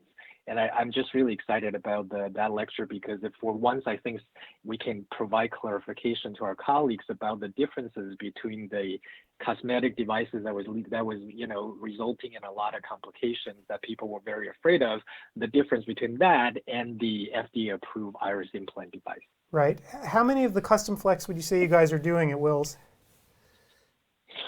Well, more than a few years ago. So in the last few years, we're doing more and more. And I would say partially one of the limiting factor at this moment, now that we have FDA approval, is the price. So because, as you know, very similar to cross-linking, just because FDA has approved it, it's going to take some time for insurance company to catch up. So currently, although cross-linking is getting some coverage, iris implant is not. And so it's almost completely out of pocket for patients.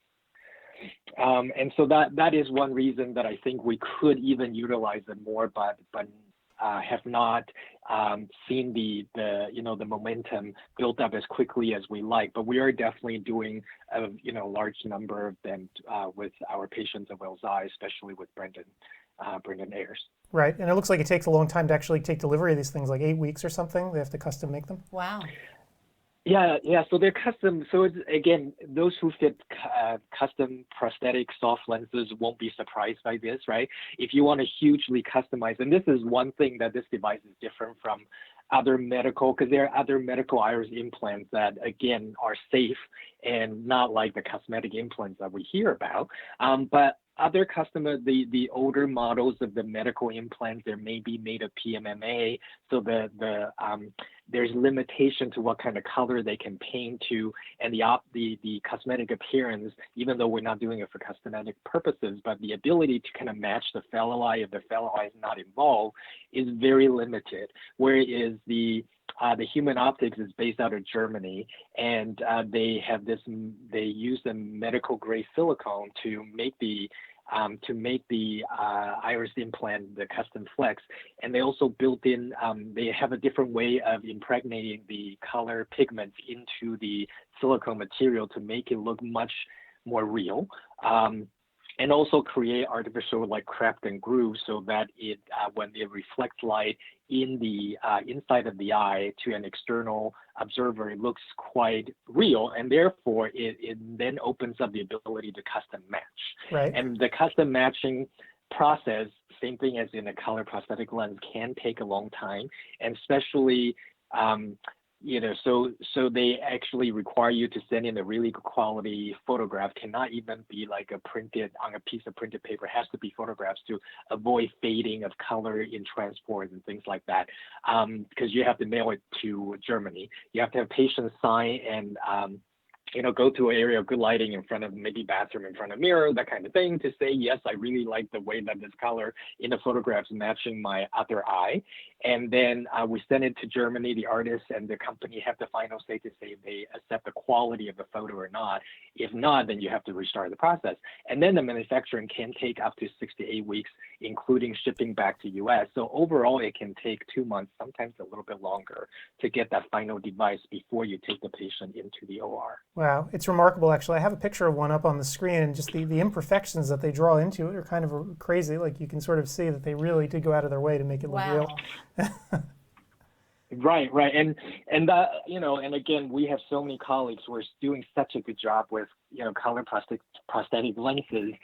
But all those who have been, utilizing this technology for a patient, that it is definitely, for somebody who's really picky, let's say they're light sensitive, but also very aware of their own cosmetic appearance, because these patients, especially if it's congenital, they have a lot of psychological barrier. And so sometimes once they know there's hope and there's something you can do for them, they can become very particular. So if you put a soft lens on the corneal plane to try to match the iris if the other eye is uninvolved, try to match the iris color in the iris plane of the other eye, that difference in the vertex distance will already discount some of the color matching that you have tried so hard to do. Whereas if you're putting a device in the same plane as the other uninvolved eye, they actually match much better. So some of the more tougher patients, this could actually work out to be an even better solution for some of these patients, as long as they're not surgery averse. Right. Cool. So this was just one of the 4 lectures. That's crazy. You had, we're pulling up but the I'm other really ones. excited about this lecture. So it was. If anyone hasn't heard that lecture yet, please check it out. Yeah, that is remarkable. And then, so you had another one, the soup to nuts of modern corneal transplants. So I thought I got a kick out of the title of it.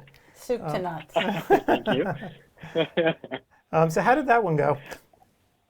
Yeah, so again, we utilized a lot of different videos, and I think that the main point of that lecture is just to show that, because where most people are aware of, obviously your more conventional full thickness penetrating keratoplasty, but although easier to do, which is why a lot of surgeons, when you take patients to OR, you may kind of be getting them ready for that surgery, because it's a little easier compared to layer specific type of transplant. And a lot of our colleagues would know DSEC for example, DSEC for endothelial transplant. They may not be as familiar with DMEC, which is you basically don't even have any, unlike DSEC, you don't even have any stromal tissue. So the graft, the endothelial graft itself is very, very thin. And therefore it brings about better, once you can stabilize that graft, because it's thin, so it's harder to open it up, unfold it in the eye, and it's also harder to prepare the tissue and because it doesn't have any stromal tissue, which doesn't help with adhesion. So it's also a little bit harder to get it to stay, takes a little bit longer. So that's a lot of reason why surgeons may not would prefer to do a PKP or DSEC rather than say for a DMAC for endothelial diseases. And then we also want people to understand that there are other techniques that we may have underutilized, such as your DULC, which is your deep anterior lamellar keratoplasty. So for those with anterior corneal diseases, when you don't have to take out healthy endothelium, which if you do a PKP, a full thickness one, you will be taking out the host endothelium, and then you worry about endothelial rejection in the future, and then kind of the lifespan of the transplant is possibly shorter because you're taking out also healthy tissue. So I think our main point is just wanting people to know that in their consultation process with their patients and its co-management, with us at Wells Eye, we want you to have all the information so that you know all the techniques that we are using on our patients with different corneal disease in different layers of their cornea, and be able to give them a good walkthrough of the risk and benefit prior to them getting to our cornea department. And we believe that patients have much better outcome because they believe they're an optometrist and before they come to us. And if we're saying the same thing as our colleagues, patients generally feel like they're in really good hands. That's really important. Yep. All right. Yes. So Clark, I can't thank you enough, by the way, for giving us literally half the faculty at Will's Eye to come, because your lectures, I think part of the reason why your lectures, I think people really they resonate with people because you have such a collaborative approach at the hospital, and I haven't seen that in too many other places. So I think I'm kind of curious. I wonder if anyone else is too. What's it like to work there? Well, that's a nice segue because that was one of his other classes talking about collaborative care. Oh, that is true. You're right. So well done. There you go. Genius, I would say. Genius, and I didn't know it. And that is true. So my other classes, again, I have talked to other colleagues in different, medical, academic, healthcare centers, and I feel like overall, those of us who are fortunate to be in that setting and trying to build bridges with the colleagues outside, we want them to understand that, co-management is something that is very, very helpful for our patients. And honestly, surgeons want that because it saves them a lot of chair time. The question is, there's always been a little bit of, I think, there's always been a little bit of lacking of channel for communication, and it may lead to confusion or, potentially the feeling that maybe the other side doesn't want to hear what the ophthalmologist doesn't want to hear what optometrists have to say, or vice versa. So we just want to make it really open to show people through, in particular with this lecture, of the patients coming in through our Wills Eye emergency room, how we took care of them for corneal causes and diseases, and then how we took care of them in cornea, and how we're able to segue them back to the optometrist's office, pending, what kind of surgery or what kind of treatment that we took. And so we highlighted a couple cases, one that I think are very, two actually, if I could. There are two cases that I actually thought was very interesting. One, because we introduced new treatment. So one was a patient showed up with, eventually we diagnosed with herpetic simplex with herpetic keratitis. And, I think we all know how to treat them, whether topical or oral. We shared our findings about why we think oral antiviral treatment actually is better in our mind for our patients. But because we know a lot of hepatic patients can become neurotrophic, and they then become very difficult to manage because their epithelium continually break down since they don't have proper trophic flow from their innervation of their nerves. So there's a new treatment called Cenegermin or Oxervate that we actually have been using. It's FDA approved. It's a topical treatment only 6 times a day for 8 weeks. And so it's a pretty intensive treatment, but we're getting very good results. That's a lot. I mean, are patients compliant? Do you have good compliance with that? We do because it's only a month. We're not committing them to there are other treatments that potentially you have to stay on indefinitely. If they understand that it's only for 1 month, yes, it's very difficult. And actually, right now they're working on the delivery system because they actually the vial of medication actually come with micropipette that the patient has to measure out before they, so it's not like just a drop bottle. So it certainly is a lot of, there's some education prior to us ordering them and prescribing them that treatment, but it is a very exciting thing that we never had in U.S. before for neurotrophic keratitis patients. We're getting very good outcome for our patients who just does not respond to your amniotic membrane, doesn't respond to your serum tear, doesn't respond to your PRP. We're getting still very good results using the Oxervate. So I think that to me is very exciting, and then also helps our colleagues to know that, hey, we could co-manage using this. You could be the one prescribing to a patient after we're done with your herpetic patients. So I think that's very exciting. And the other case that also stands out in my mind is we also had a patient who showed up, not that this patient's abusive of contact lenses, but wears overnight orthokeratology or ortho-K lenses, and ended up, we don't exactly know all the risk factors, but we ended up having this patient present with acanthoamoeba keratitis. And so we also introduced an oral treatment that most people may not be aware of called Improvido. And that is also a short oral course treatment for a short period of time for 28 days, TID dosage. And we also getting very good results from that 28-day treatment compared to your Brolin, your topical treatment like your Brolin or PHMB. So that's also something that we thought was very exciting to share with our colleagues in terms of how we can co-manage patients on sometimes a very difficult etiology to treat. Very cool. You know, Clark, I had one question too. Back in my day in Michigan, at the University of Michigan, which was a long time ago, in the ER, the OMDs would always take call, right? If you needed one, you could always reach one, even working in the ER.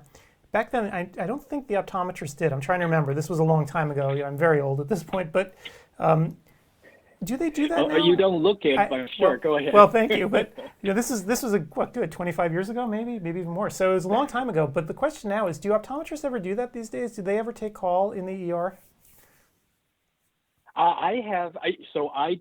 Currently I don't at Wills Eye, but that's the reason why at the top of our call I had mentioned that I also talked to my other colleagues who may be in Bascom Palmer in different in different hospital academic centers. I do actually have optometric colleagues who actually takes calls from ER and would actually go there and even do a live consult if they happen to be on duty at the time.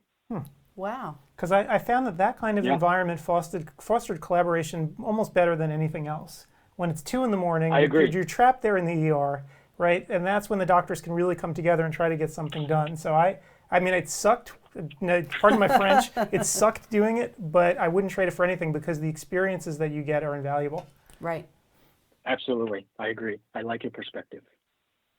Cool. All right, Clark. Well, I think you deserve some rest.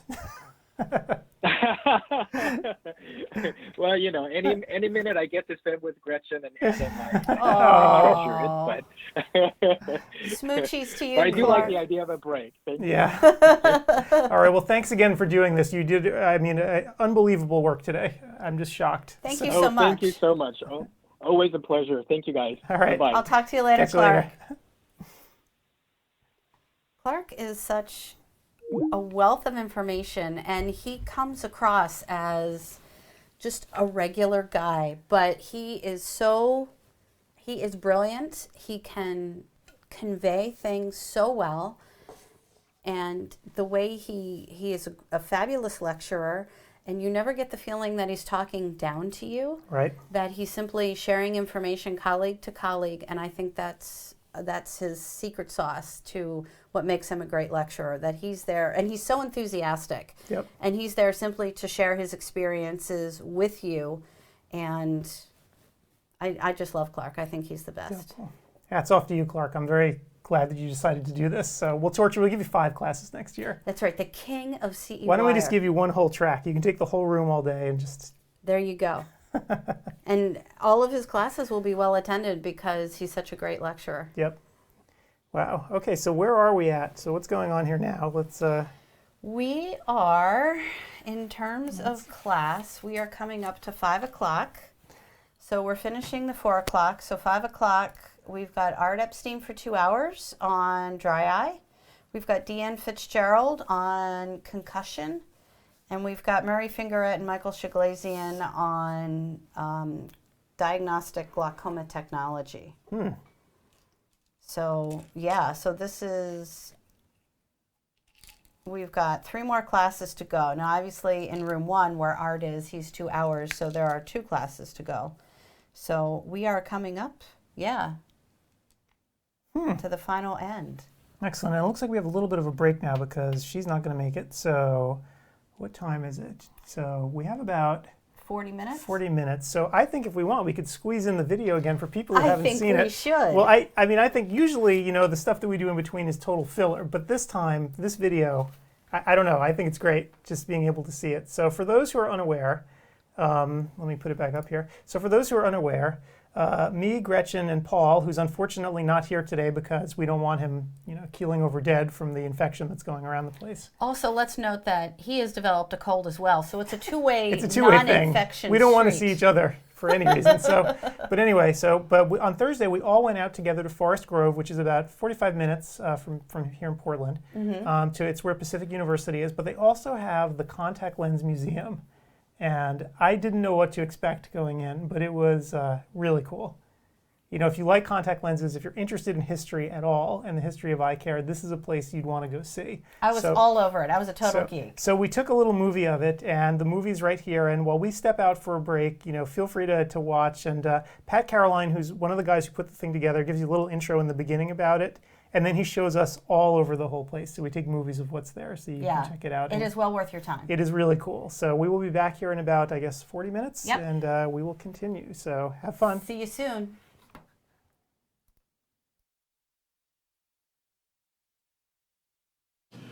Pat, would you tell us how you came about this idea? What prompted you and Craig to start a collection? Well, like most collections, you start collecting things one at a time, and then one day you wake up and you find you've got a museum sitting in your home, in closets, garages, and we found ourselves in that situation, and then decided that we were just going to open up a contact lens museum.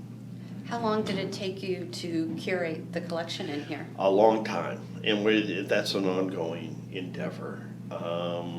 Trying to do something of this magnitude while you're working full time and everything else, got full curriculum, and back there it's been very busy, but as you can see, it's just such a joy. It just brings so many smiles to so many faces when you bring older practitioners through here, because another relic in. Yeah, right, really, it's so true. Why don't you involve me? A few more years you can take Yeah, me, that's stand me right. up. We'll put you in the chair. There you go. That won't be creepy at all. No, it won't be creepy at all.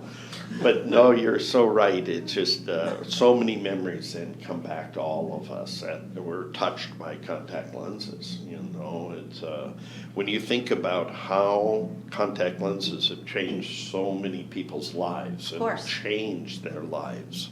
All those keratoconus patients, irregular cornea patients. It's humbling, to be a part of having this history. So we felt that, I was one of the younger patients. Where did you get your lenses? You were 9 years old? 9 years old. Yeah. So Yeah. you're probably one of the younger contact lens wearers. Yeah, they're in so many millions of people's lives have been changed so much with these. Now, if practitioners have anything lying around their basements or garages or the back room of their practices, would you be interested in hearing from them? Yes, we'd be very interested. That's where we pick up a lot of these relics. Every practitioner, literally everyone out there, has one or two items that have been given to them by an elderly patient, or they took over a practice that had been established back in the 30s or 40s. And somewhere in their archives are these treasures, that they've not known what to do with them. They hold on to them because they don't take up a lot of space, but they don't know they know they can't throw it out. Right, of course not. But they're looking for a place to send it. This is the place. This is the place to send it. So there, it can be archived, taken care of properly. Craig and I have spent, hours and hours learning about curating an optical museum like this. There's a lot that goes into it. We had to then apply for a nonprofit organization, a 501c3 with the government. We got that, so we're official. So not only are you accepting items to be displayed here, you're accepting financial contributions to support the museum. Yeah, very much so. This has been totally funded through gifts and so on, and by Craig and myself. Oh, that's a good charity for next year. That is, it really is. It's a lovely charity for individuals in the eye care profession that want to see, you know, the history of contact lenses preserved. So you can see here we encourage donations, and so we love it. You know, when people can, when they win the lottery, you know, send us some of that, and so we have fun. But it's we get, believe it or not, our biggest support from patients. So they feel this incredible emotional, you know, tie to these lenses. Sure. Now this is actually just part of the collection. A lot of it still is in storage right now. We need a bigger facility. When we opened this up in July, we opened it up with the knowledge that we've already outgrown it. It's a good problem to have. Good problem to have. And so we're just going to keep raising, you know, funds as best we can, and hope to move into a bigger facility as time goes on. And then this is, like I said, part of the collection. The other collection I'm going to show you is the collection of antique glasses, spectacle lenses, probably one of the finest in North America right now, and that's across the street at the school. This has been just a passion for Craig and I, you know, this collecting. And fortunately, we have wives that understand the insanity, because that's what it is. It's insane to be doing this. But you know, Craig and I have been blessed so much, like you have, like we all have, by the eye care industry. That very much so. Yeah, that it's just been a humbling experience to be a part of it. So this is our payback, or this is our legacy that we'll leave, you know. So. And it's a beautiful one. It's a start. It's a beautiful, beautiful, beautiful start, and so we're real happy, very, very happy with it all. Excellent. So many, many years ago, as you can imagine, it's really myself and Craig Norman who kind of put this all together. The story begins over here. I'll sort of walk you through. This is kind of the evolution of contact lenses. All of these lenses here are made of glass. And so these were the earliest contact lenses in Germany and Zeiss. So they were the three making glass scleral lenses at the time. When did Obrick come in? Obrick came in the 1940s. How do you know that name? I used to live with him. Oh my. I was just reading a book this morning, his textbook from 1945 on contact lenses. It's really one of the earliest. Yeah. And that is, what a coincidence. So Are these companies related? It's no, Muller Stone and Muller Welt? No, they were different families. Okay. Yeah, they had no relation. And so these, like I said, it's the largest collection of glass contact lenses in the world. So it's they're hard to find, very rare, wonderful to feel because they're incredibly heavy. Can I touch one? Yeah, as a matter of fact, you can touch the one that is yours. We wanted, Craig and I wanted you to have this. This is a glass Really? scleral lens. Wow. And it's all the contributions you've made to the industry. You deserve that. Oh, you are so kind. Thank you. Yeah, Look at this it's thing. kind of neat to have. You can see kind of how rough the optics were. Very rough. And, but, you know, they got better with time. That's a real early one. Would you like to What see? year? This would have been probably early 1900s, so between 1900 and 1910. But you could feel how smooth the glass The workmanship was. was wonderful. But yeah, it's that's definitely one we wanted you to have. That's very nice. Yeah, thank you. Yeah. This would be a real challenge to apply and to remove. Yeah, it really is because of the size. These were about 22 to 24 millimeters in diameter, so they were pretty big. And then I see that they're fenestrated as Some well. of them were, and that's kind of unique, the number of them that were fenestrated.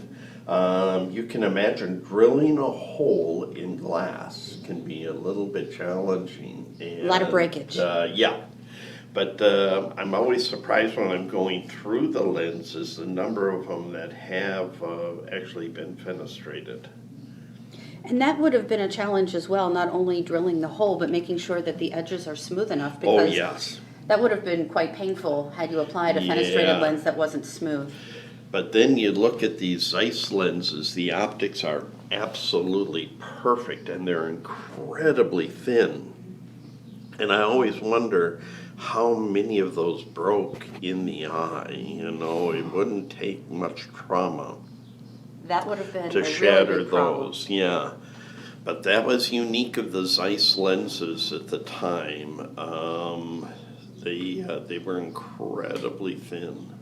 Do you know who made this one? The one that you gave me? That one, yes, I do. That one was from the Mueller-Weld company. Wow. Yeah, that one. Look from at these. there. And then those are the molds right there? Those are the molds. So that is and let brass, me, and then- Let me take you through how, let's looks like a say shell. it's 1920 and I'm going to fit you with a contact lens. It would all begin over here. May I sit in the chair? Yes, please. Okay. You sit in the chair again. That's where I sit. You know, I get comfortable in here. And now the molding process began by just simply mixing this compound. It's called moldite. And we would mix it in one of these containers. And then it would be placed into a syringe. And this mold then would be placed onto the eye and the moldite compound injected through here. And then it would take a perfect mold of the anterior segment. So the molding compound would harden in about 90 seconds. So you had to be real efficient with your time. You had to load this, inject it, and be pretty efficient. So you have to do that on a board exam, right? Absolutely. 1950s. Jeez. And then what happened next was when you had that beautiful mold, you would mix this next compound called cast stone. And that cast stone then was just like a concrete, but incredibly fine, powdery concrete. And then you would let it harden, and then you would have this beautiful impression of the eye. Now, back in the day, before World War II, a second mold would have to be made of brass. And the reason for that is that when the lens was actually turned into a contact lens, it was made of glass, and the glass would just simply, the heat of the glass would destroy the moldite, so it had to be turned into a brass mold. Then it was taken over here, and this is probably the highlight of the museum, in the fact that we have the only remaining glass contact lens making apparatus in the world. This is Really? it. This is the only one left. Does it work? If you It wanted works. to create a lens, Oh, you yeah. could? Yeah, we've had it fired up, and you could see we've destroyed part of the table from the firing it up, and it makes a lot of pops and noises. And now there was this vise was on the stand. We don't know what its function was, but it must have had some function. The problem with this instrument is that nowhere can we find anything written on how to manufacture the contact lens or how they were manufactured. So we're having to piece it together little by little. Now, If I push this, is something going to happen? Yeah, Oh, push it. Push it? Yeah, push both of them. This one. Oh my And God. it still works. That's the amazing thing. We fired up these motors, and they were still working. This is incredible. So,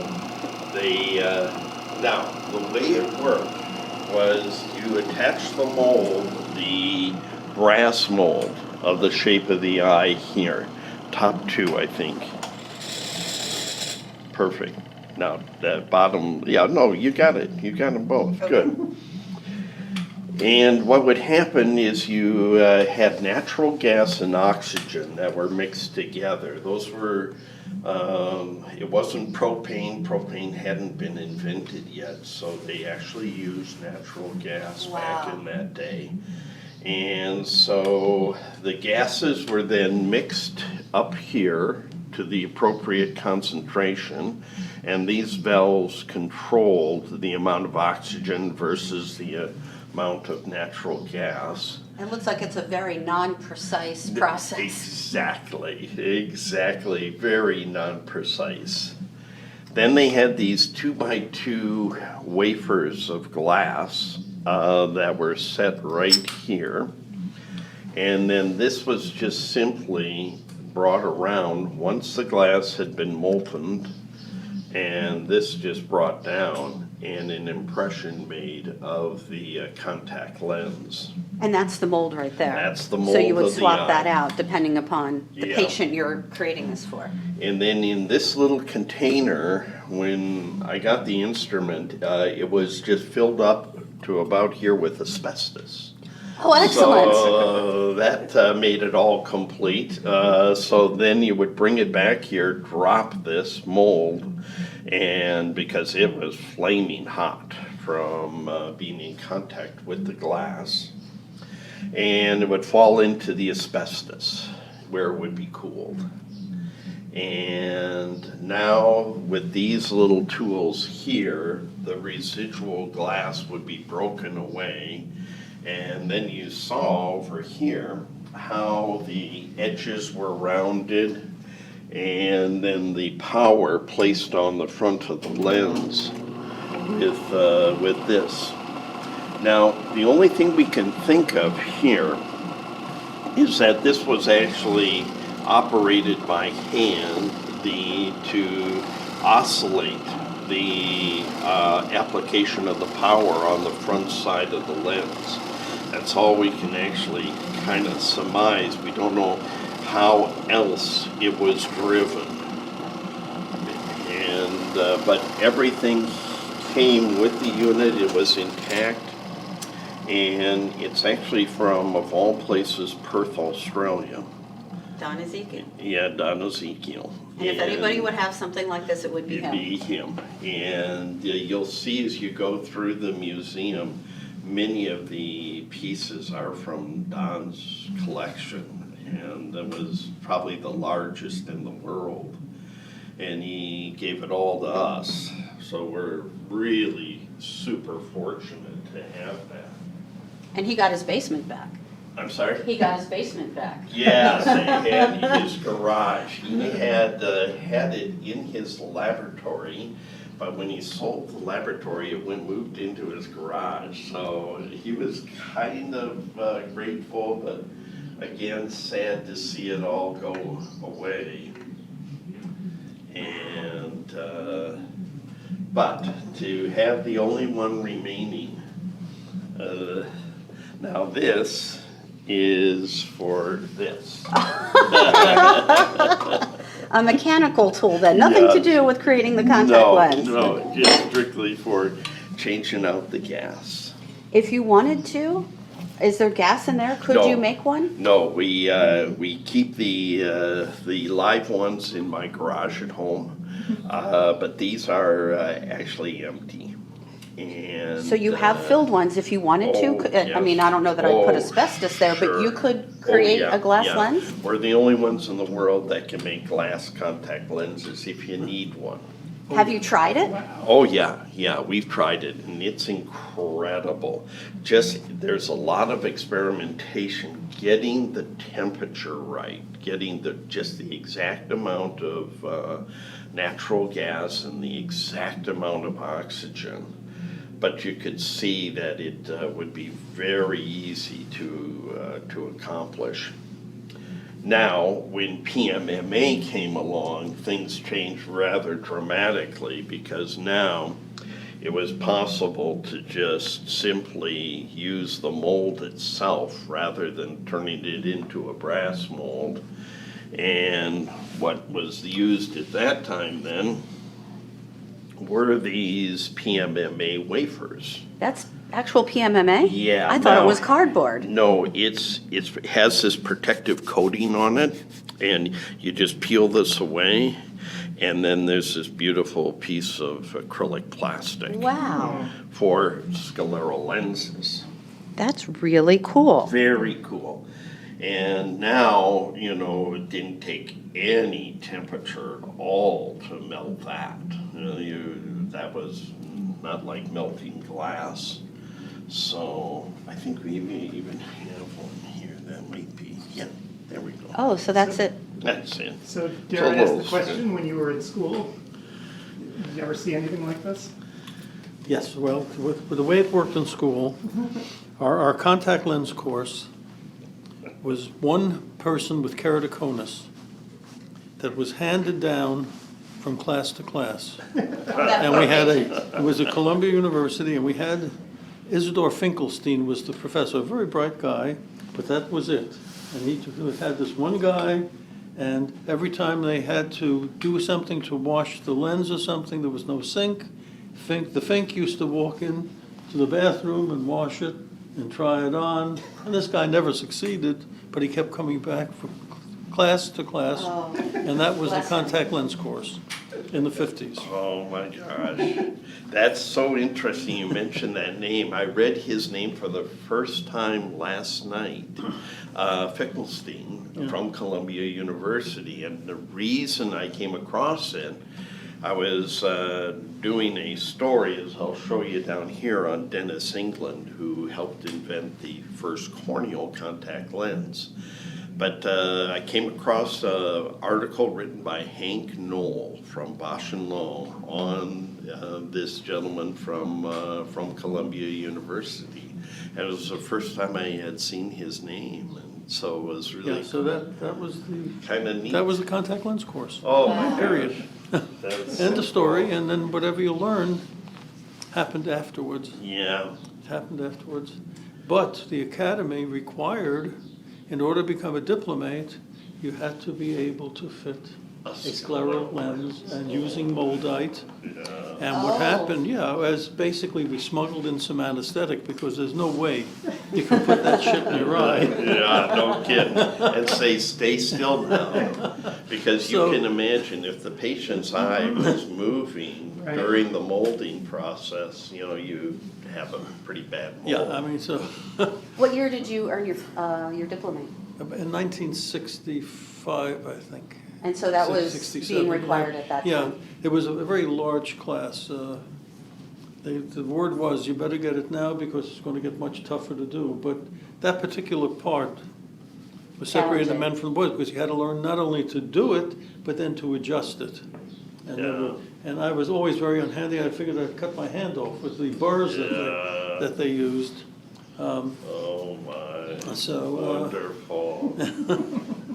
So we have glass lenses. Glass lenses and then, really, in fact, we, oh boy. Boris and I suffered. Oh my. So here we go to PMMA sclerals. PMMA sclerals, and you know, it was very, plastic was very slow to get involved into evolve into the contact lens industry. It was only after World War II that plastic really did replace glass. It was as from the World Air War II. Force. Huh. The plastic first started on airplanes. I see up there Ernst Abbey. Yeah, Ernst Does that have Abbey. anything to do with the Abbey value? Yep, it sure does. That is it right there. He was the mathematician, the brains behind the Carl Zeiss Corporation, and he was a brilliant mathematician. He developed this machine right here. This was It's like an early lensometer? It looks like an early lensometer, but it's called a refractometer. And what it did is just measure the index of refraction of the glass. And because when they were manufacturing glass at the time, they could never control the index of refraction of it.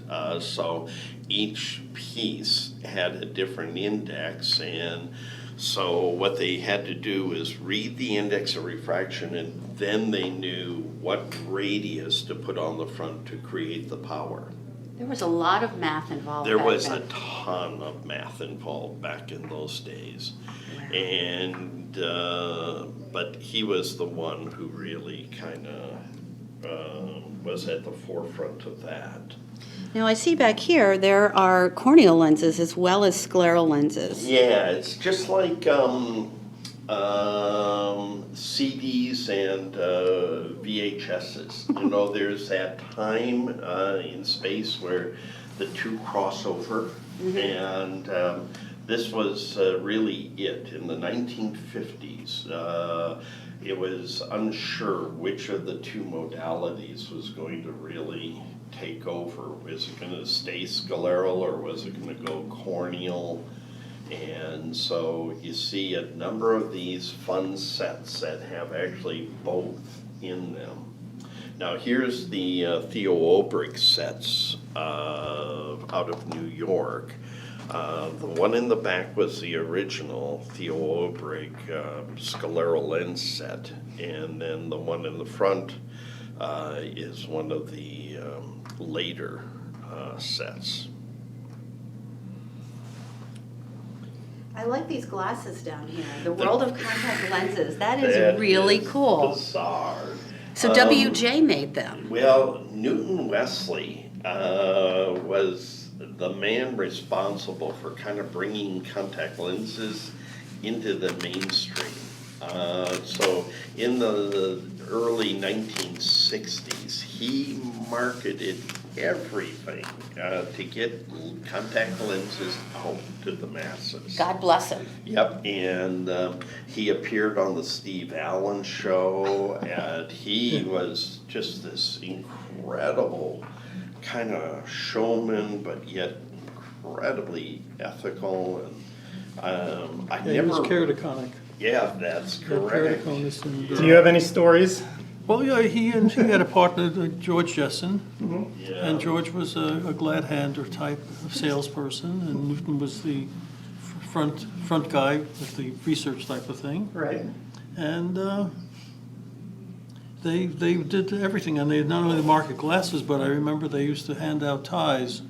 Oh, I've got Christmas one. with his contact lenses on it. Yes, I'm so funny you should make that. You're the only one I've ever known right there from the Newton Wesley company, and but he was just this incredible marketer. Yes. And it was just so cool what he was able to do.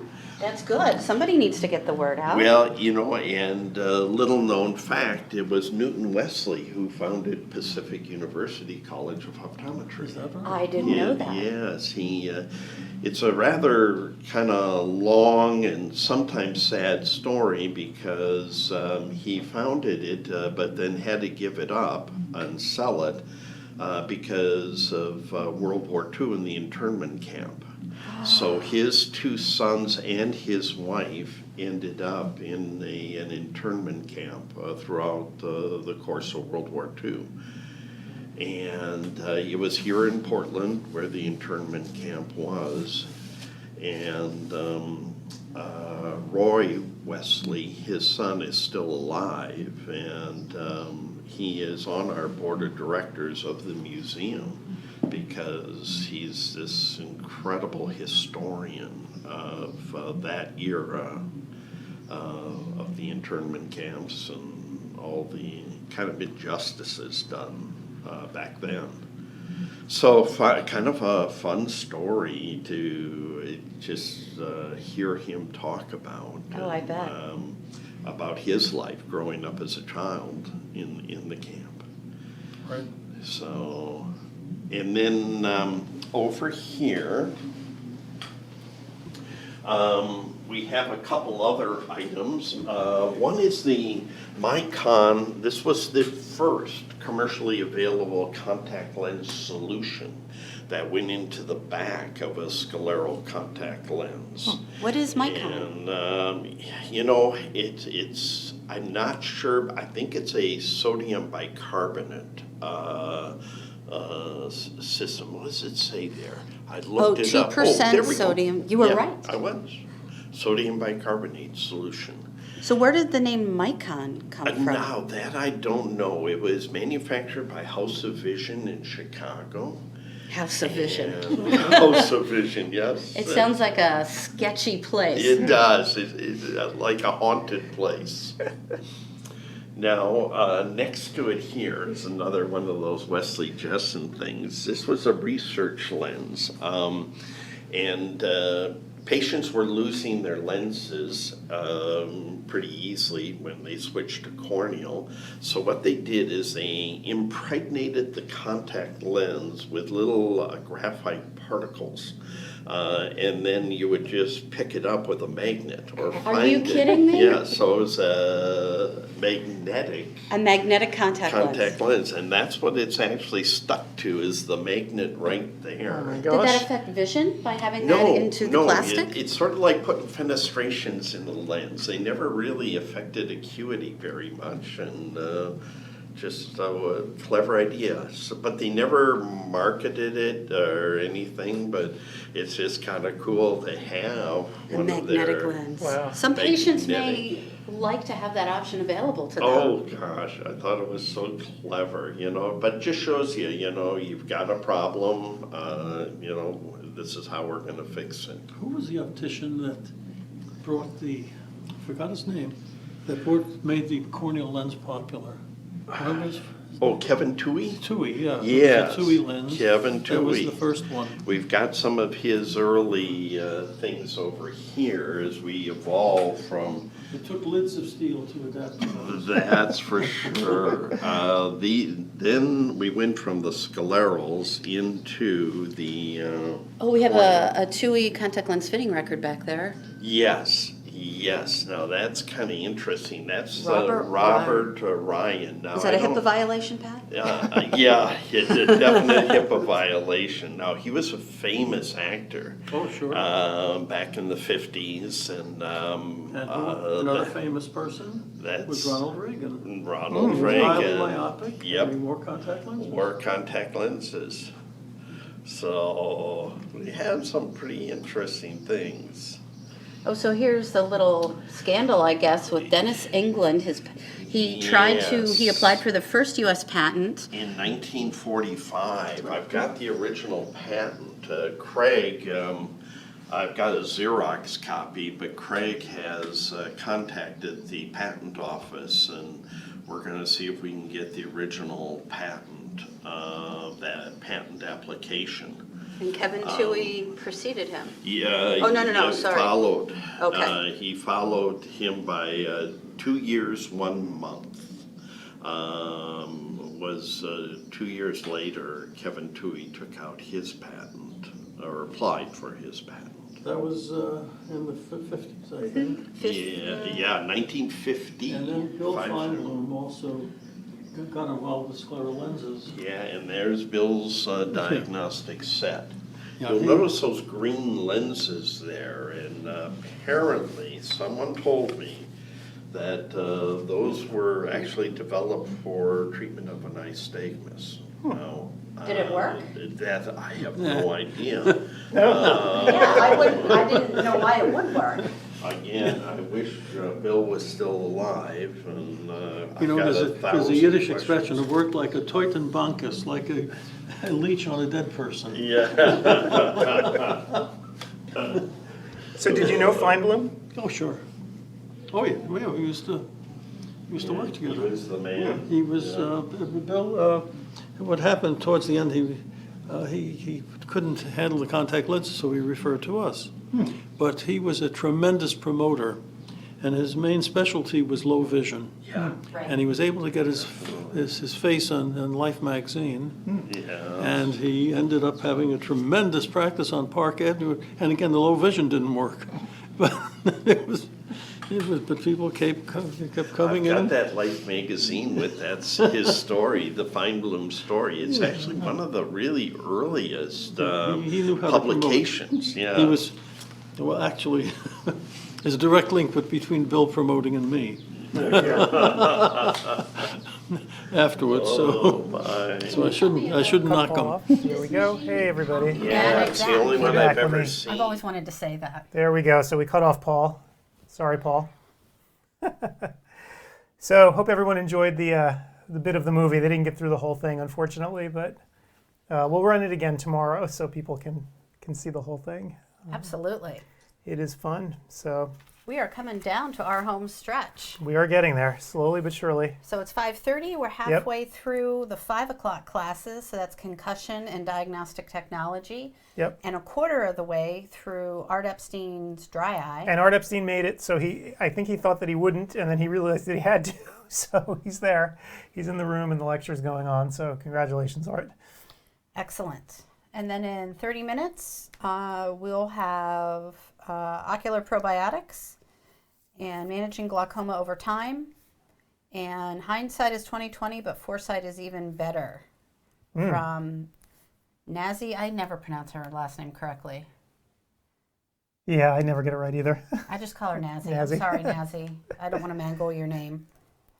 And then coming up in about, 90 minutes at 7, pediatric vision screening guidelines, multifocal contact lenses, problem solving in refractive surgery, and telemedicine. So we got a whole panoply of things coming up. So Absolutely. awesome. But right now we have an interview. We So do. We are talking with... We're talking with Brett Brett Kestenbaum, Kestenbaum. who's the COO at Covalent Careers. Now, I think he's going to give us some insight on the job market in eye care. So this is an interesting thing. And we'll talk a little bit about Covalent and what they're up to and so forth. A little bit about their history, since I don't know how many people know about them and where they've been and what they're doing. So we can go from there. So let me find his number and so on and so forth. Oh, boy. I am hoping that we get some information because Jen Lyerly and Daryl Glover from Defocus Media do some podcasts, and they work with Optometry Times on one, and they spoke with Matt Geller, who is the force behind Covalent Careers, and did a podcast with Matt, and then we have a companion piece talking about some of this data about why people are looking for different modalities, what staff are doing, what students are doing, and it's very, very interesting. So I hope that we get a little bit of that information from this call. So if you're listening, Brett, that would be great. Get his number in here. And yes, I should have programmed this before, but sorry. I didn't say anything. It's been a long couple of days. It has been. Okay.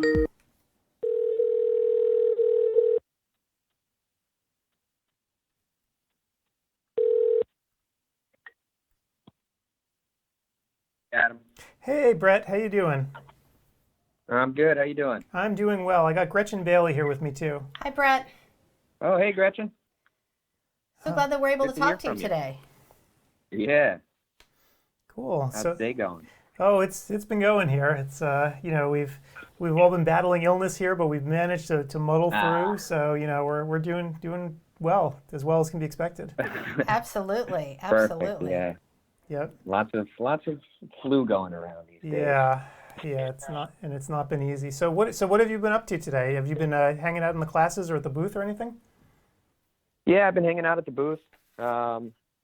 Saw a bunch of visitors came by. Haven't gotten to speak to anybody yet, but that's okay. We're chatting now, so that's a good day. Cool. So you're the COO at Covalent Careers, and I think a lot of people they've seen the name around. I'm sure if they go to any trade shows at all, right? But maybe people don't really know what you guys do. So maybe you want to give us a little bit of background. Sure. So I guess I could start from the beginning. Covalent Careers was founded out of a need that was established when Dr. Matt Geller founded New Grad Optometry after optometry school. And a lot of people were really asking about ways that they could connect with job seekers. And if other people aren't familiar, New Grad Optometry was one of the largest online publications for eye care professionals, helping them transition from student to practitioner. And we've since folded that into Covalent Careers. But what Covalent Careers really is a career development company for eye care professionals. So we provide education, mentorship, and job opportunities. And what I mean by education is we come out with more both clinical and career content than any other organization out there. We produce about 400 to 500 pieces of content per year. Our team is available for any mentorship conversations at any given time of day. We'll actually call that business hours, though, 8 to 5 on a standard weekday. Via phone or actually through the live chat on our website, where people can ask us literally any question. We'll even answer questions like where to get the best pizza in San Diego. But of course, we would prefer to answer questions about careers or even clinical related questions as well.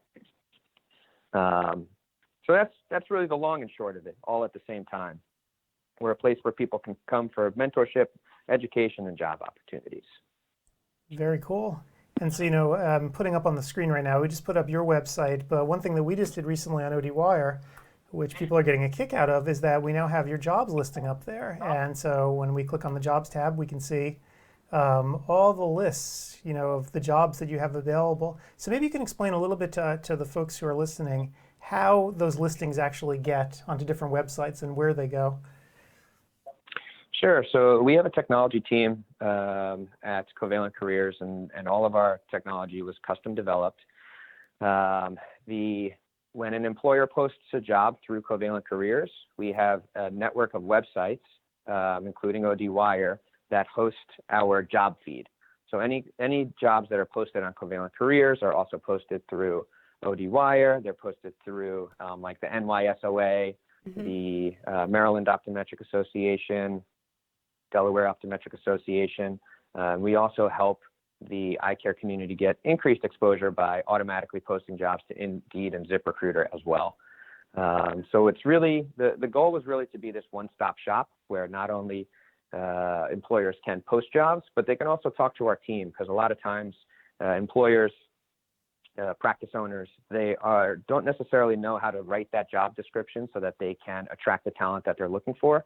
So our team helps take care of that for them.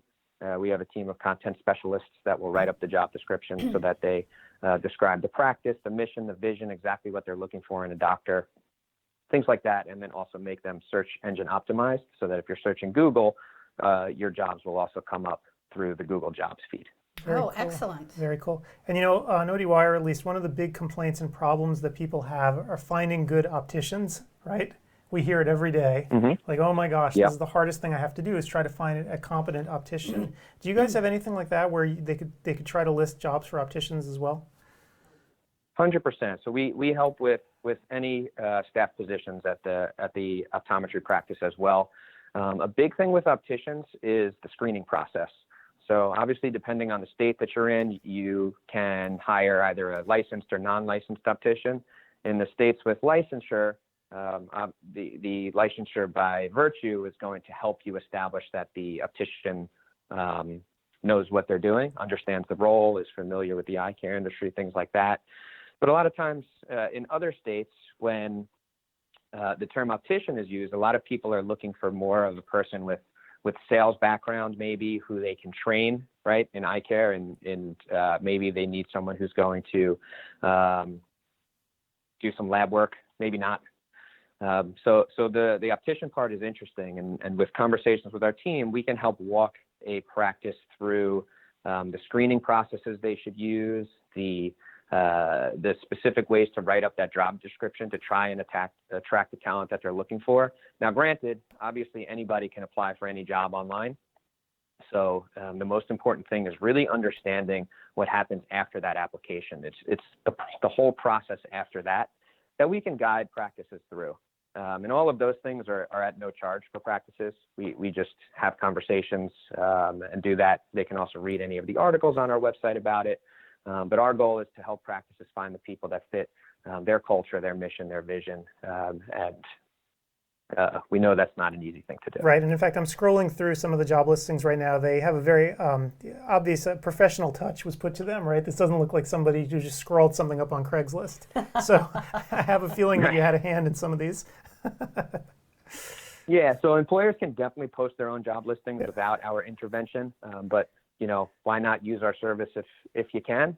Because we don't charge extra or anything for writing up the job descriptions. We don't charge extra for chatting with people about the best ways to run an interview process and things like that. And in fact, if anyone's going to be at Vision Expo, Dr. Matt Geller is going to be doing a really great talk. I actually just proofed the whole thing, which is nice, on hiring and onboarding for your practice. Right. Now, you guys are considered the experts, certainly, in hiring and understanding the labor market in eye care. So I'm curious, you've been at this for a long time now. What are the kinds of trends that you're seeing lately? Last year was a difficult year for practices. We've been seeing it become more and more difficult because the demand has been rising over the years. And a few of those the reasons for the demand rise are that the baby boomers have been retiring, which means that there's been an increase in need for all healthcare services, and in this case specifically for eye care related services. So you have more patient demand, and then you have an increase in the amount of practices that are opening across the country. So you see that obviously you see your corporate entities are growing. You have a lot of private equity coming into the space, and the private equity that's already been in the space, they're looking to increase their footprints. So they're either opening more practices or helping other doctors transition out of practice. So back to the baby boomers, not only are they entering or more patients are being established because the baby boomers are aging, but also they're trying to get out of practice. So you have to fill that need for retiring doctors as well. And when you look at the statistics coming out of the schools, the graduating class only grew by 2 doctors from 2017 to 2018. I'm not 100% sure of what the statistics were from 2018 to 2019, but I don't believe that the growth in the number of graduates coming out of school is that significant there as well. So you have a supply and demand issue, and that supply and demand issue is causing practices to essentially have a very difficult time, especially finding optometrists. Opticians as well, but then again, like I was describing before, you have your states where an optician either needs a license or doesn't need a license. But even in those cases, last year we saw some of the lowest unemployment rates in the history of the United States. I believe currently it's at 3.7%, and we continue to see that shrink as well. There was actually really good job reports that were coming out in January. Good job reports for the economy, bad job reports for people who are trying to hire. Right. You know what's interesting too, though, you always hear about this idea of oversupply of optometrists, and I wonder if that's just a local phenomenon, right? Because there's some cities where there's an optometrist on every street corner, right? but then you go to other places and you have to drive 50 miles to find someone. So I wonder if everything's just about the local market that you're in. 100%. I mean, that's a major driver. So you have places like Los Angeles, for example, where you have 2 optometry schools basically right there. Pretty easy for practices to find doctors in Los Angeles. Same thing with San Diego. That's a place where a lot of people want to live. So the doctors in San Diego don't really have that hard of a time hiring. It's there's probably about 5 or 6 cities throughout the U.S. where we'll call the difficulty level, actually, it's not low, it's more like low medium, because it is getting difficult everywhere. But then you get to, I mean, especially rural areas, that's really never going to change. It's always going to be hard to hire in a rural area, because if you're in a town with, let's say, 10,000 people, you got 300 million, U.S. citizens, and then you only have 40,000 optometrists.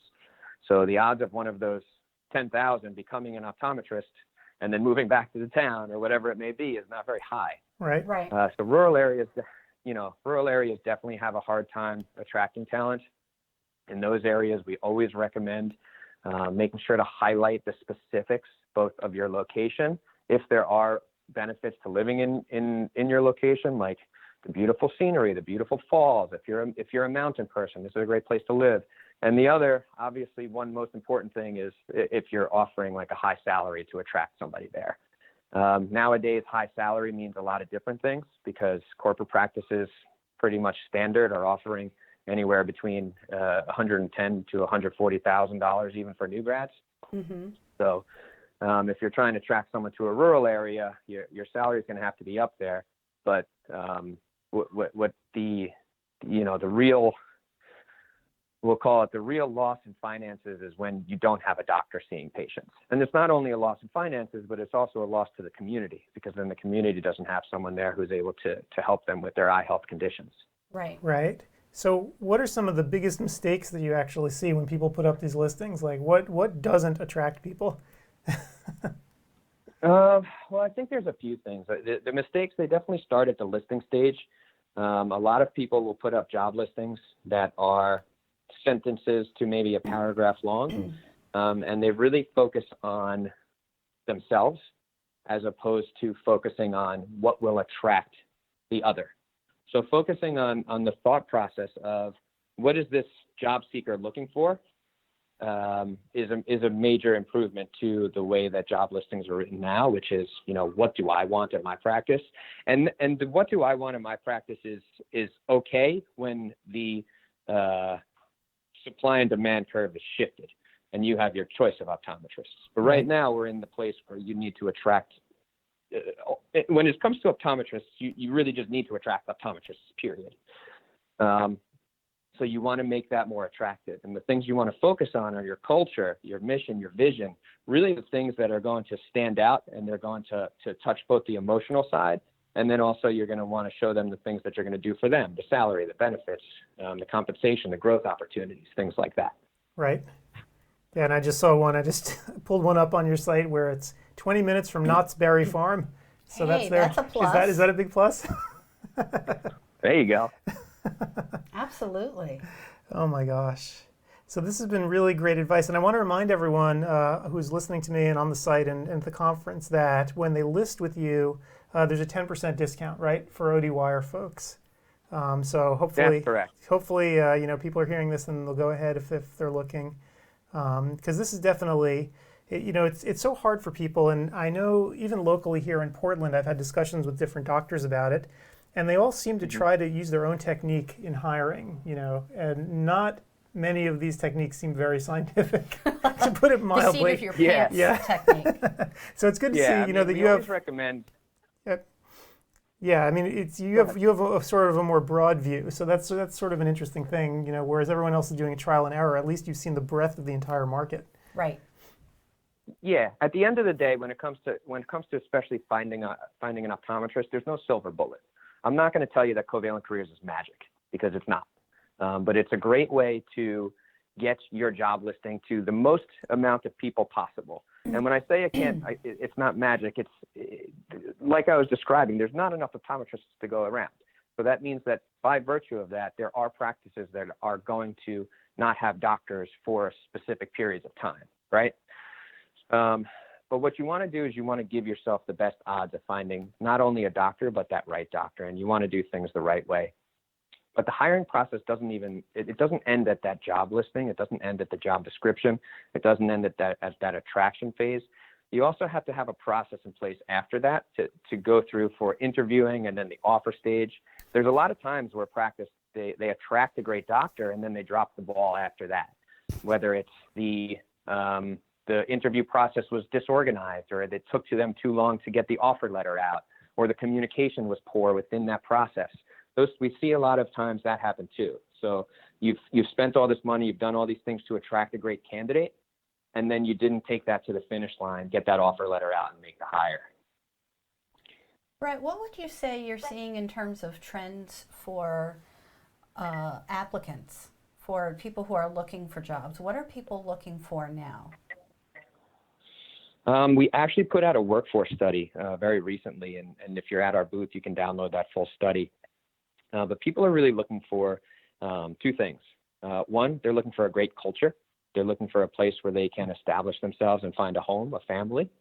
And then the other thing is compensation. You're seeing optometrists come out of school. We were actually just talking about this the other day, with anywhere between $140,000 and $250,000 of student debt. So that's on people's minds. It's not a non-factor, and you really have to think about that when you're thinking about compensating the optometrists these days. It's not the same equation as it used to be. So culture, compensation, those are the two big things to focus on. Right, and not avocado toast, as the icon on your report says. Yeah, exactly. Yeah. Avocado That's toast? a nice to have, Yeah. not a need to have. That's funny.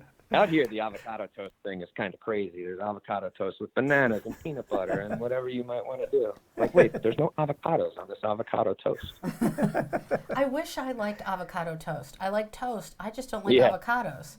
I don't like the Well, look, I gotta texture. Yeah. with the avocado toast. I have to be honest. Like, you're paying like $9.50 basically for an avocado, a piece of bread. Yes. So you know.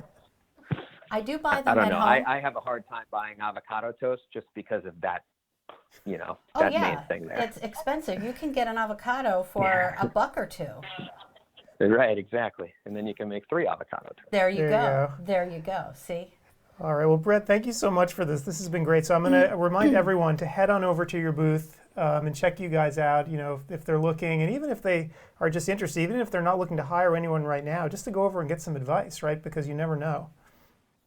Yeah, 100%. And there's so much content on Covalent Careers about any subject that you want. So if you just go to our resource feed and type in anything, like literally any search term, you'll find articles that will walk you through anything from career-related stuff to a lot of clinical stuff as well. There's obviously other places that you can find a lot of this clinical information. More so on the career side, we'll have the stuff that doesn't exist anywhere else too. Awesome. And a lot of great reports you can read. Great. But on that fact, if you're going to purchase a job listing, use the code ODwire10, ODwire10. ODwire10. Discount. Awesome. All right. Well, thank you so much, and I hope you can stick around the rest of the conference and hang out in the booth and maybe even take in a class or two. Thanks, Brett. Yeah, I will. I'll be around. I'm not an OD, so I don't need the CE part of it. But if you have physical therapy CE, I'll be there. Maybe that's next. All right. Thanks, man. Thank you, Brett. Bye. All right, Adam, Gretchen. Thanks. Pleasure. Bye. All right. So Brett was fun. Yeah, I really enjoyed talking with him. And we could talk physical therapy too. Oh God. Because I'm all over that. That's a whole ball of wax, physical therapy. Meredith will come on down here and give me a whole song and dance. I like my physical therapists. They were very helpful to me. Really? Oh, absolutely. I wouldn't be walking as well as I am after my knee surgery without them. They were great. Absolutely great. I recommend them to everybody. So where are we? It is 10 of 3 Eastern. It is 10 of 3 Pacific, 10 of 6 Eastern. It's getting to that We're time. getting punchy. We are, so let's pull up the schedule here. So we are wrapping up Art Epstein's 2-hour dry eye class. Which he made it to. Just Just throwing it out there. No, sorry, we're not wrapping it up. We're wrapping up the first hour. Yeah. So an Art is there answering questions. He's there answering questions, and none of you can go anywhere. You're all stuck there. So 2 hours. And so in 10 minutes, we've got ocular probiotics, managing glaucoma over time, and hindsight is 2020, but foresight is even better. That's what we've got coming up in 10 minutes. All right. Yeah, so it looks like, well, we can probably do, what time is it right now? So 10 of. So we can take a little bit of time right now just to, thank our sponsors again, remind people the rules of the road as well, since this is something I can't forget. It says, one thing that people don't appreciate, perhaps, and maybe they do, I have no idea, how CEwire actually runs and the support and how it works and the support staff. And Kat, who you may or may not have met her, if you ever typed in support at CEwire2020.com, you've interacted with her. Kat and I are responsible for most of the support that you'll see throughout the weeks and months, right? So if you've ever emailed that email address, you've probably interacted with me too. So there's people behind the scenes who are working on all this stuff constantly, between Kat, myself, Steve Silverberg, who's taking all the courses right now and probably pulling his hair out, just trying to make sure that everything's running smoothly.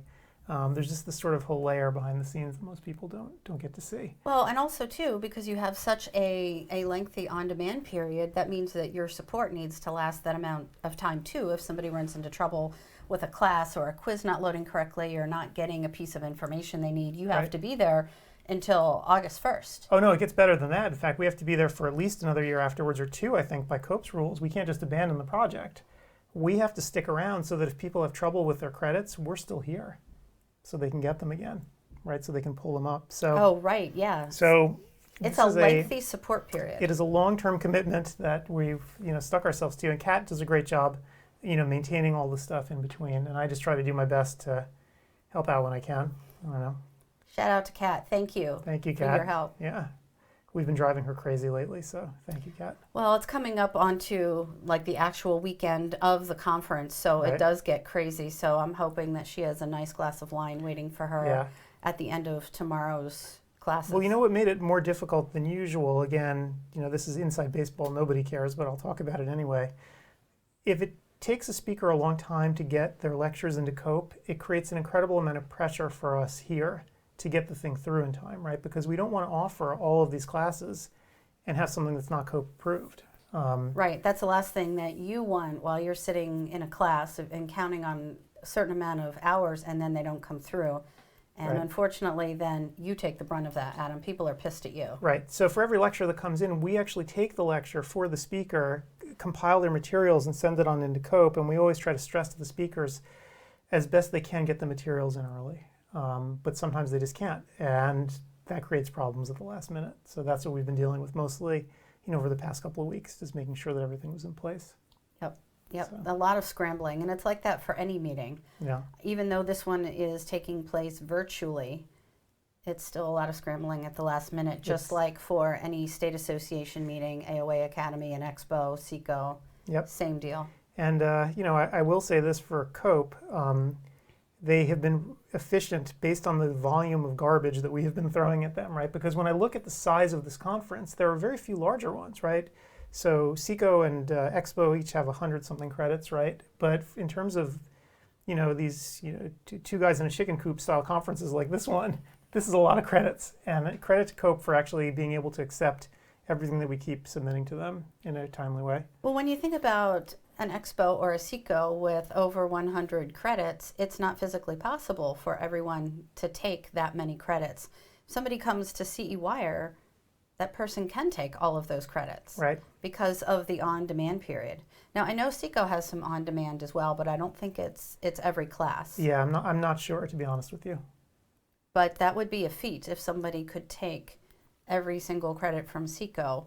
That would be a lot. So we do have people who take all the CEwire classes. Usually there's about a dozen each year who will go for the gusto and do everything. I don't know why. Glutton for punishment. Yeah, they must. Or maybe they just want to rack up a high score. I don't know. There are people who are self-proclaimed CE junkies. I have some friends who are CE junkies, and they just want to learn. And in fact, something like this is geared toward that type of person because it's sitting here, and obviously you're not going to sit through 60 hours of class in a week. Yep. But from now until the end of July, beginning of August, you can take a class or two a week and plow through it if you are interested. Yep. So for the CE junkies, go for it. Yeah, some people do that, and that's pretty cool. And let me actually put this up to remind people. And again, I'm going to modify some of these slides tonight for tomorrow's show, but Oh, the rules of the road. in order to get your COPE credit, and again, this has nothing to do with us and everything to do with COPE, you have to actually watch the whole lecture. And of all our support issues over the last 5 years, that's probably the biggest one, besides how do I log in? Right, right. This is a big one because according to their rules, the way your software is supposed to work is that the system needs a mechanism by which it can monitor the fact that you're actually watching the classes. Now, ours is a relatively simple one where it just makes sure your window's open for the duration of the talk, right? That you didn't close it and walk away. So it actually measures when you've taken the course, which is incredibly important, right? Because for some people, doing it live versus on demand makes a huge difference to the way they can actually get their credits in like New York and a few other states. So the system monitors that. It knows, okay, Joe Blow took this course live, didn't take the test immediately, but that's okay. You can come back and do that later. But did watch the whole thing live. So when you finally get around to taking that test, you'll get a credit for it, a live credit. So I urge everybody, if you want a credit, do not leave those lectures early. Stay there to the bitter end. And then take the quiz. And to pass the quiz, you just need 70%. You can take the quiz as many times as you want. Don't feel like you have a gun to your head and like, oh my God, if I fail this, I got to take the class over. No. Just you can take the quiz again. And you have until the end of the on-demand period to take the quiz. Yeah, you have till August. Although, if you just sat in on a class, I'd recommend doing it relatively quickly because you'll forget everything, right? It'll kind of do it within the next week. Yeah. The third thing that's not on this list but should be and will be, please, at the end of the quiz, you'll see there's a slot, there's a link to a survey. Those surveys are mandated by COPE. One year we accidentally didn't provide the links properly, and boy, they were not happy with us. And we tried to do like a super survey of all the classes in one gigantic thing, and they're like, oh no. No, because no one's going to fill that out, and they were right. So after each class, there's a unique quiz for each one, a survey for each one. It only takes about 2 minutes. I've seen people fill it out in under a minute. Asking very basic questions about, did you like the class? Did you like the speaker? What would you like to see done differently, if anything? It's really fast. Please fill that out because we use that data to generate next year's classes. So, and don't hold back. Tell us what you think. I'm not looking at your name when you fill it out. We just need to know. We need that data because otherwise we have no idea if a class was good or terrible or not. And I think that's really important because you value what people say and you want to know what speakers do attendees want to hear. You want to know what topics people are interested in because why do this if you're not hitting what people want to hear? Yep. And the other thing that I like is that you are incredibly accessible to everyone. It isn't like trying to pitch a class to Academy or talking to the education committee at Vision Expo. Right. You are a very small committee, and if someone has a great idea for perhaps an off-the-wall or something a little different topic, you are incredibly open to that. So if people have interests in certain topics or in seeing or hearing a certain speaker, you can address those, whereas going to a bigger conference, your voice really wouldn't be heard. Yeah, we try to be as accessible as we can. For the people who are participating in this, on your certificate, that number that you have, that phone number, that's my cell number. So oh, you shouldn't say on that. Don't broadcast on that. every CE certificate, it's there, and if you need it, call it. I don't care. We want people to feel like they, have a stake in this because we want to make the conference better. Right. You paid for this, so help us out, give us some data, and we'll make it better for you. So essentially, your voice is heard here at CEwire. Adam and Paul and Steve do want to know what you think, and they do want to know what you want to hear, both in terms of topic and speaker. So please let them know because your voice does count and your vote is heard. Yep. Cool. Well, I guess then, with that said, with the rules of the road now successfully spoken about, let's talk about our sponsors here for a second. Before we do that, it is just after 6 o'clock Eastern, so those 6 o'clock classes are starting. So if you're here watching us, jump out and go to your class. Yeah, go to your class. Forget about us. It's more important anyway. But in terms of our sponsors, should you actually want to take a break and listen to this and visit the booths, here they all are out in one little picture. We couldn't do it without them. CEwire, despite the fact that it is all online and we don't have to rent the Sands Expo, it is expensive to put together. Most of the expense around the conference comes because we put the money straight back into the speakers, right? We want to hire the best people that we can to actually give you these talks. And as well as obviously the technical infrastructure. I mentioned Kat, the fact that we have to be around long after this conference is over. We have to keep maintaining this thing month in and month out. Right. Even in the off season. So, we still have the entire infrastructure that we're running. And we couldn't do it without the sponsors because they sort of give us the seed capital to make sure that we can get the speakers back that we need each year. So kudos to them. First and foremost, Marco. So Marco was the first company to jump on board when we came up with the idea for this 5 years ago. We couldn't do it without them. They sponsor the live stream here. Interesting, they never really set up a booth usually in the exhibit hall, but they just love being part of the live stream and sponsoring that. I think they get a kick out of it.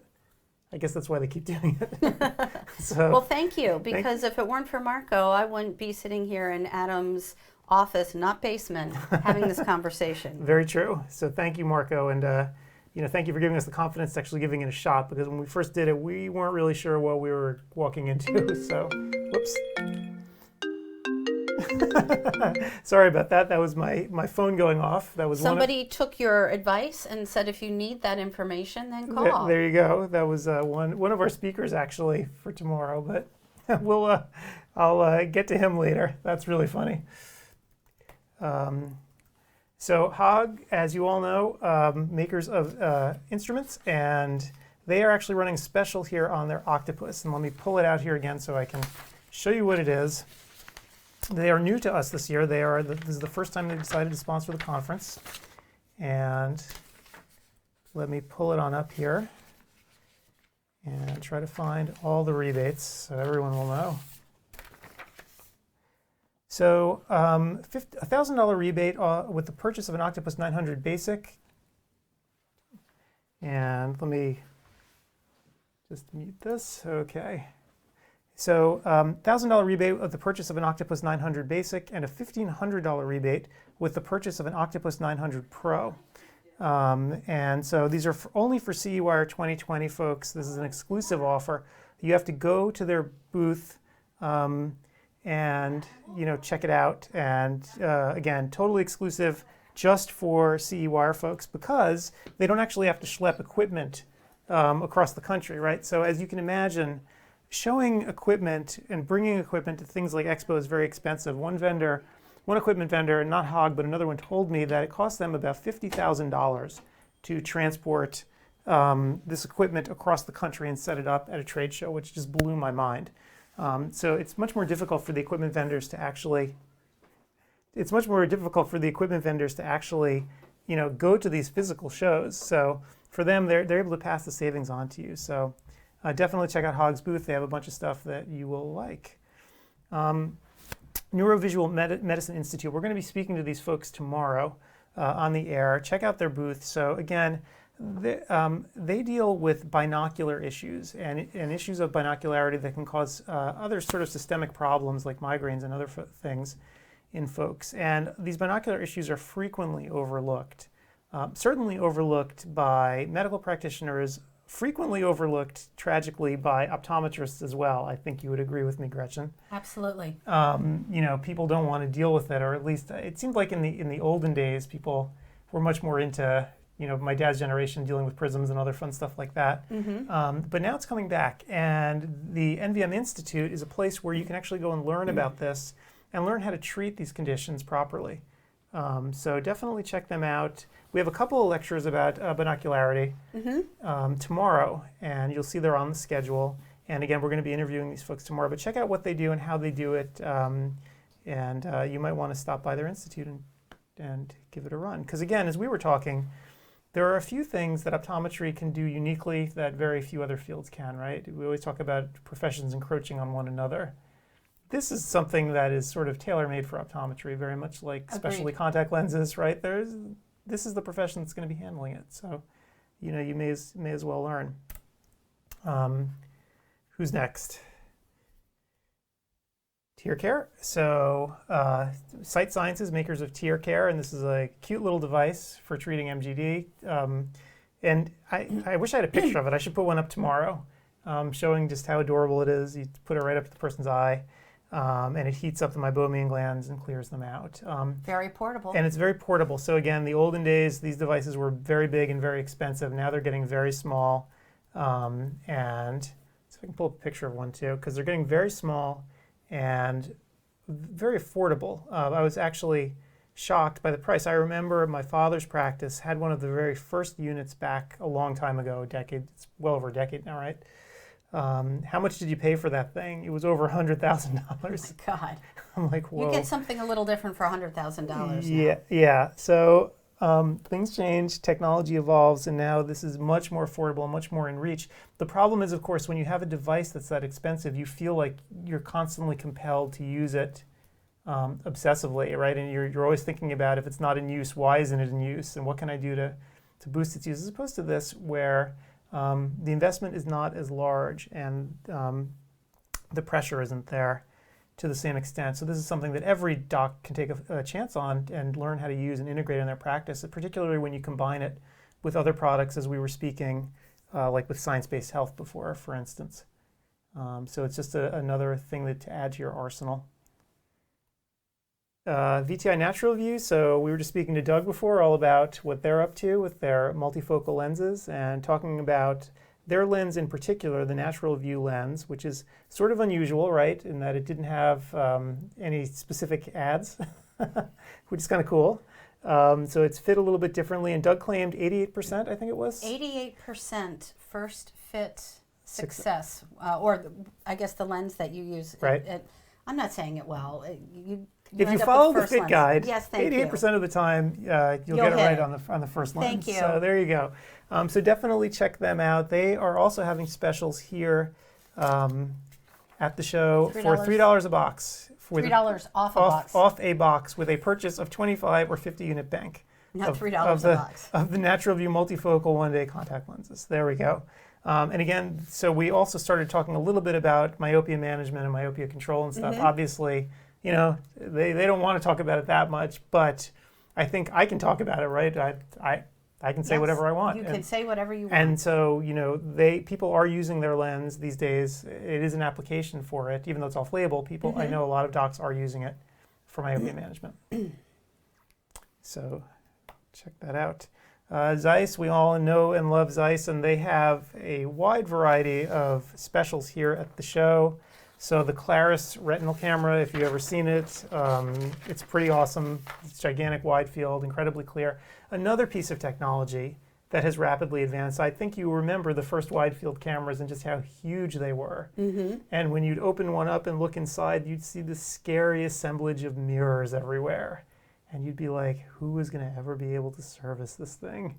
This was, you know, back in the old days, and it took up a huge amount of floor space, and you'd have to like crush your face into it to actually get a good wide field picture. So things have changed dramatically with Claris. It's small, it's easy for patients to use, and it takes pictures really rapidly as well, and it is a huge field. So definitely check that out. We're having specials on Claris, on Cirrus OCTs, OCTAs, and their HFA3 perimeters, and including an extra year of warranty for most of their products.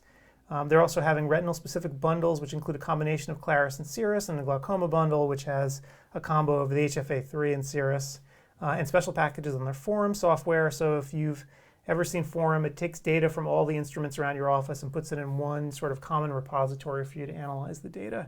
And it doesn't just work with Zeiss stuff, it works with a wide variety of hardware vendors. Which is a huge, huge feature. Yes, absolutely. And by the way, hugely expensive to develop.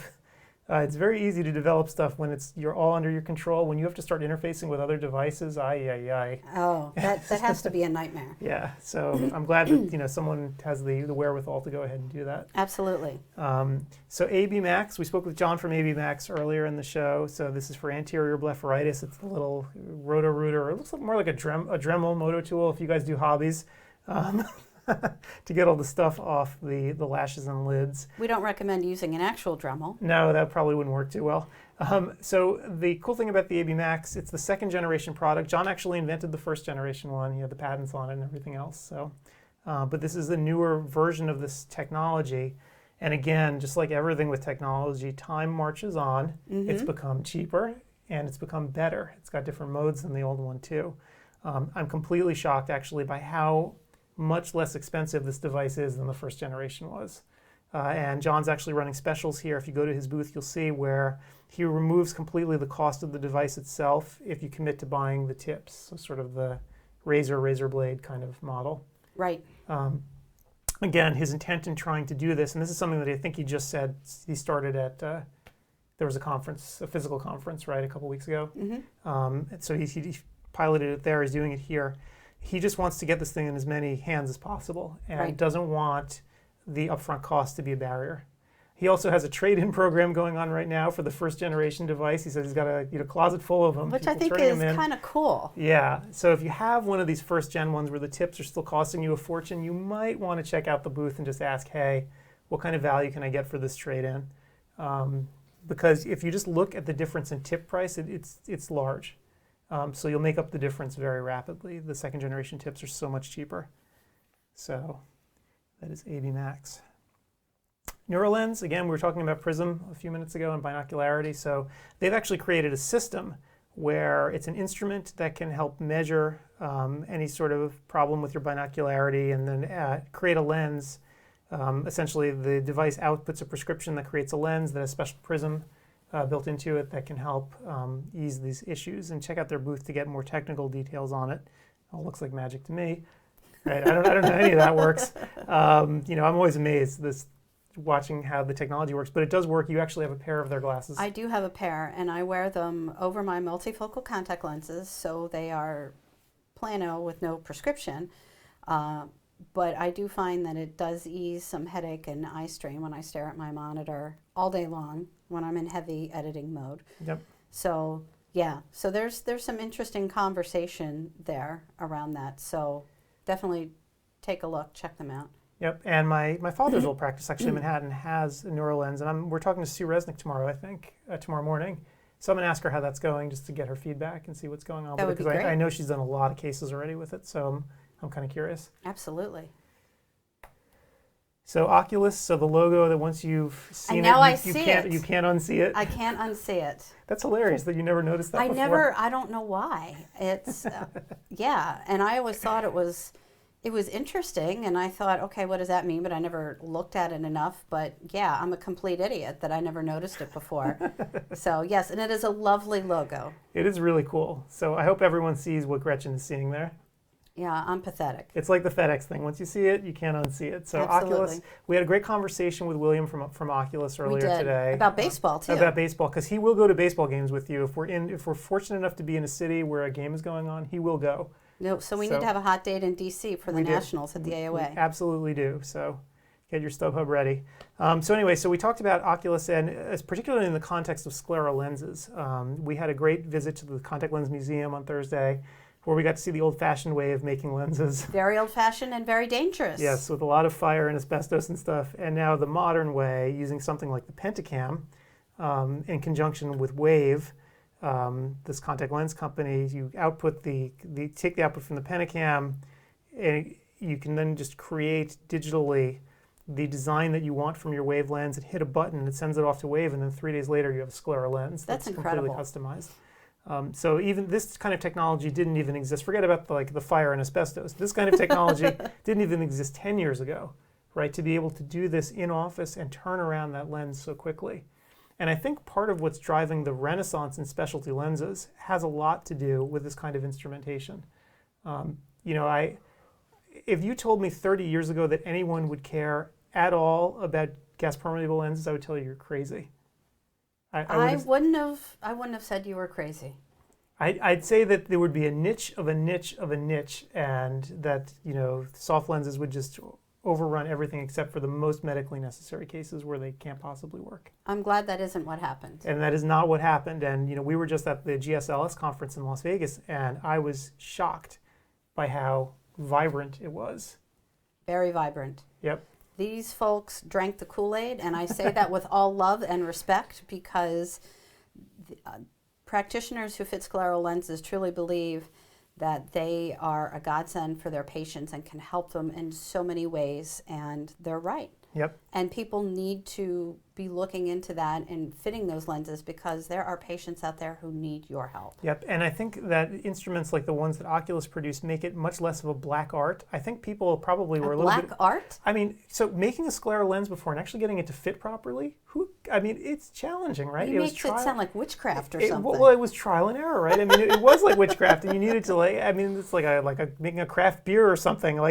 There was no real science behind it, but now, with tools like this, if you're willing to make the effort and investment in the tools and learn how to use them, you can make a reproducible, high-quality lens and you get it right the first time.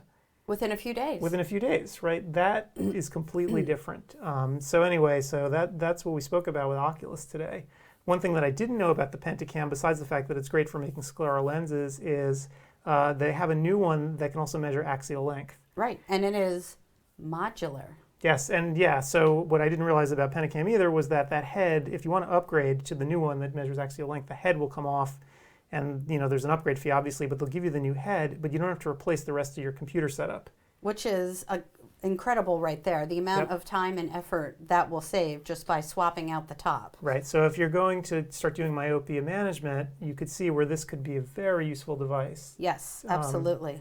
So Pentacams are always like Swiss Army knives to begin with, but now that just adds another feature on top. So definitely check them out if you haven't. They had a special running here, and it was something ridiculous. Oh yeah, ready for this? Yeah, here's the number. Get ready. Purchase a Keratograph 5M and receive 45% off your first 10 Wave contact lenses ordered each month for a 48-month period. So should you be a scleral fitter and you order one of these devices, your first 10 Wave lenses ordered each month for 48 months.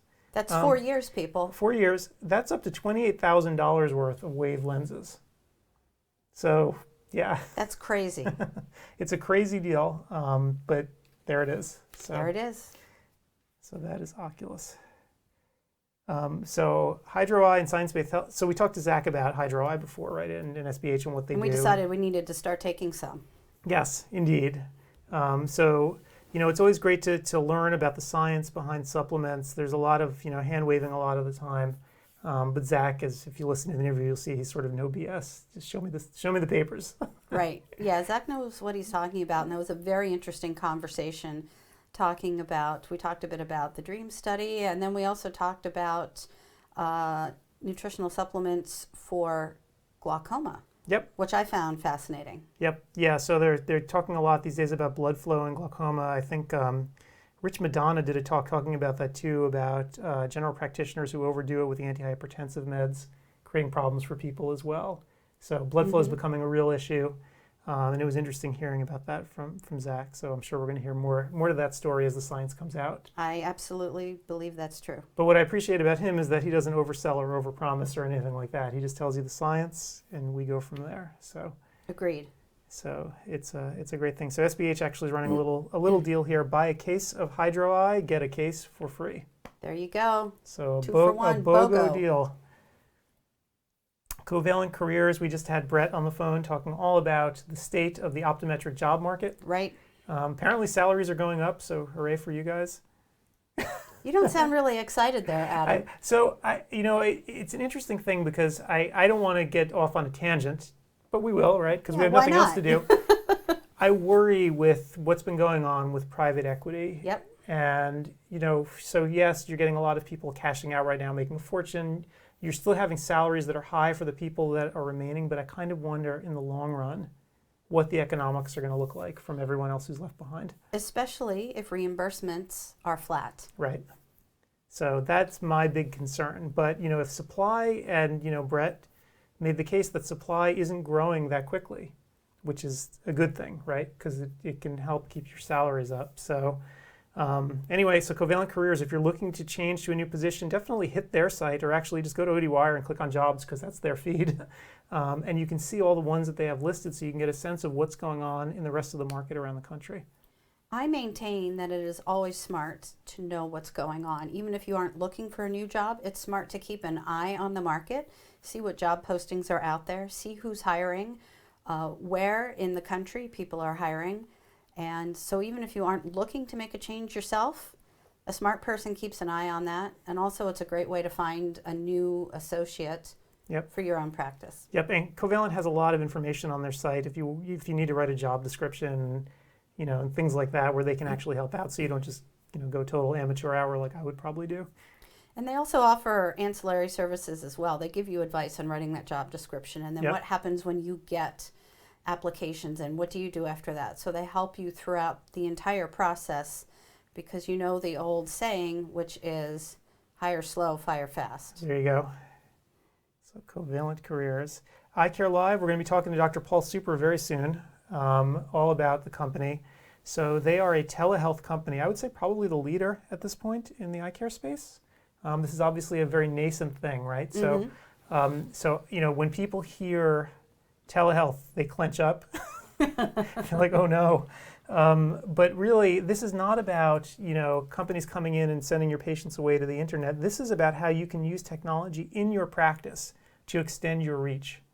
And so Paul's going to talk to us all about that. He's been in private practice for a very, very long time and in Los Angeles, and he's going to just sort of explain about how it works and why you should be thinking about it. And he's actually giving a course here at CEwire, so we're going to sort of ask him about that too. So I think this is the kind of topic where people get very nervous and edgy about it, but they really need to look at it to understand what's happening, because no matter how nervous you get about something, it's going to happen, right?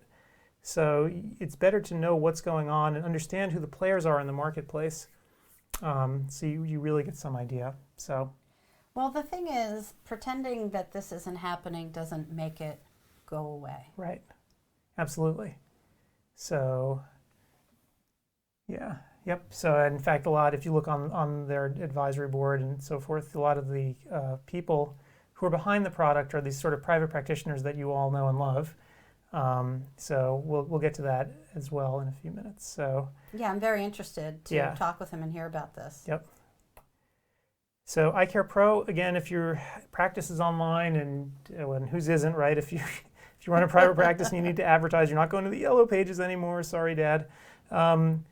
So iCare Pro can actually handle that presence for you and help you deal with your social media issues too, because if you don't have all day to sit there and tweet, if you're not clever like Wendy's Twitter feed or whatever, you don't have social media folks sitting around in a room figuring out how to out-clever like Popeye's chicken. You need someone like iCare Live because they understand the market for, iCare Pro, because they understand the market for basically for your patients. They understand what they should be tweeting, what they should be putting on Facebook, what attracts patients, because they do it for hundreds of practices already. So it's definitely something to check out. Lac Rivera. Oh, and by the way, for iCare Pro, if you take one of their packages and go into their booth to check it out, they'll actually come to your office and, as part of their special here, take pictures of your office, professional pictures, which is fantastic for your social media presence and when you end up on Google Maps and so forth. So Lac Rivera, they make punctal plugs. They have a huge number of show specials here today. I don't know if I can bring them all out here. They have quite the list. They do have a list. There we go. And you can check them out there. So if you work with plugs, you might want to check them out and see what they're all about. We have a lecture actually on punctal plugs this year. It's going to be tomorrow. So if you are curious, if you haven't done plugs yet and you're curious about it, again, it's just another sort of arrow in your quiver to help folks with dry eyes. So you might want to go check that one out too. And, Optometry Times. Optometry Times. Yes, excellent. Optometry Times, we are here to offer practical chairside advice to our readers. And we try to meet our readers where they are, whether they prefer to read in print or digitally. That could be mobile, that could be an email, it could be just on the website or what we have on social media. So we provide all of our content to you, however you prefer to consume it. And speaking of consuming, we like our content to be easily consumed, easily digested. So you don't need to sit down, as I've been saying earlier, with a glass of scotch and an hour and a half to read. Of course, if that's your preference, you are certainly welcome to do so. But you can read our content between patients, and we're hoping that if you read an article about, for example, diabetes and AMD, that you will see some great information there, and then the next patient in your chair who may be a diabetic showing some retinal changes, that you can apply that advice right to that patient. So we're always looking to hear from you, our readers, what you liked, what you didn't like. Are you interested in writing for us? We're looking for new blood.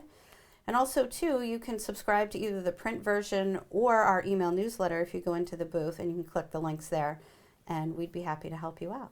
All right. Thank you for reading. And we would be remiss if we didn't mention Ben Casella, who we spoke with earlier in the day. Absolutely. Who's given a couple of talks here already today, but he is your chief optometric editor. He is, and I couldn't do it without him. He helps me in many, many ways, from helping to come up with new topic ideas, to sourcing content, to suggesting authors, just overall waving the flag, and most importantly, acting as my unofficial therapist.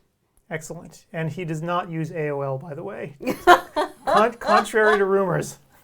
He wanted me to let you know that. Oh, poor Ben. Poor Ben. And finally, Vision Equipment Inc. So this is Leo Hadley's company. Leo, if you've taken a CEwire before, you've seen him around. He's been doing refurbished equipment for longer than I can remember. He lovingly, takes in equipment and refurbishes it to like new condition before he goes back out and resells it, and he warranties everything that he sells. So, when you buy something from him, it's not like buying it from some random guy on the internet. So definitely check Leo out. We've been working with him for so long, and I have never actually had to. So here's the thing about ODwire that most people do not appreciate. I have to get involved with so many disputes. It's like living a soap opera sometimes. And no, it is. Or even the Better Business Bureau. Right, because when you're visible there, what happens is people like to come to me with their problems, right? Because I'm there, and they know that we work with companies, and so they want me sometimes to mediate disputes between them and a vendor. I'm like, okay, whatever. I've got some time. I'll handle this. And so sometimes with equipment vendors, we go back and forth about, I want this warranty and this thing broke. But we've never had a problem ever with Vision equipment. Ever. No one's ever said a bad word about Leo. And despite the fact that he's selling equipment that's not new, it's refurbished. And it's a great service to have, because if you're looking to add a piece of equipment to your practice and at this point cannot swing buying something brand new, getting something refurbished isn't a way to do that. You can do that with all sorts of technology. You can do that, just going to Best Buy, scratch and dent washing machines, and so you can do it for your office equipment too. And it's a way to add extra services to your patient care roster without breaking the bank. Yep. And most of the technology that's sitting around us right here is not new. Because the second you crack it open, it's used, right? You open that box, it's go. Used. So it's used. So for tech stuff especially, it's so worthwhile, to take the gamble if you're buying from somebody reputable, to go something that's been slightly pre-loved. Previously enjoyed, as my husband calls it. Yes. Okay, so that brings us to our last interview of the day, I think. Yes. Possibly. Maybe. Let me pull it up here. Okay. All right, so we're going to try to find Paul. Now, this is interesting because he's got patience. So hopefully he's done. I'm sure I can do a little dance while we wait, but hopefully he said this should be fine. We'll find out. We'll find out, right? Patient care first always. So if he doesn't answer, then we know what happened with him. So let me try to pull him out here.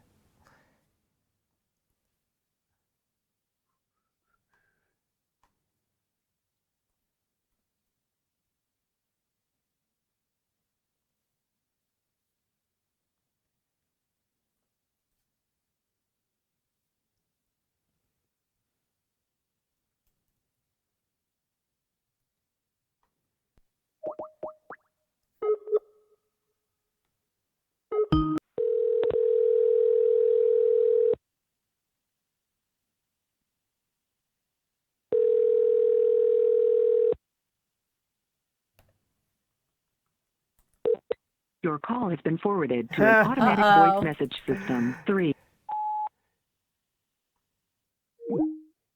Patient care first. Patient care first. So we'll just give him a few more minutes. Maybe he'll be around, or he might text me back or drop me an email. So, yeah. There you go. There we go. Let me turn that off. Sorry about that. Okay, let me call him back.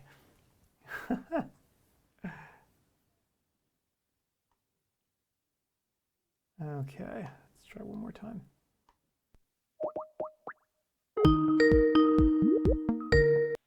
Your call has been forwarded to an automatic voice message system. 31050. Yeah, I'll give him a couple seconds then. Yeah, unfortunately, they can't call into us easily. I mean, Right. Yeah. In order to have the audio broadcast. you need to Exactly. call. So, yeah. 34 pounds of plaques?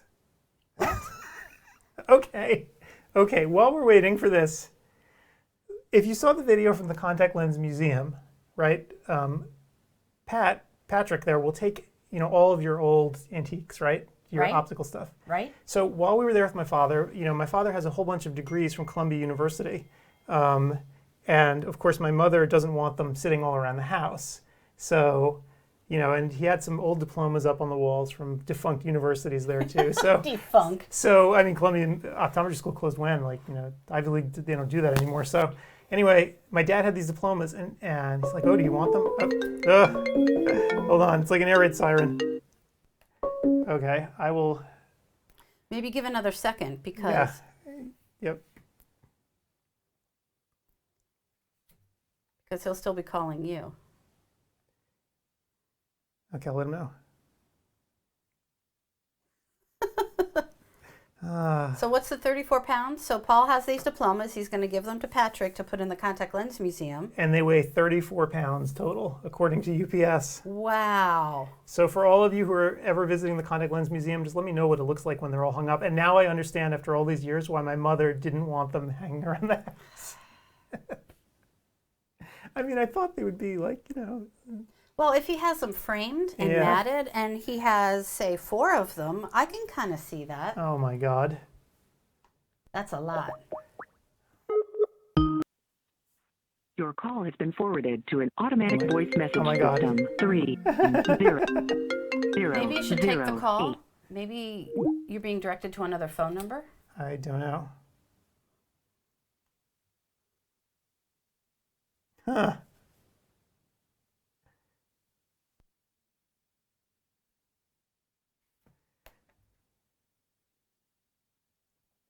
No, it's the same number. I'm going to try it again and again. Well, maybe he's telling you to call a different number, is what I'm saying. He texted me, actually. Oh.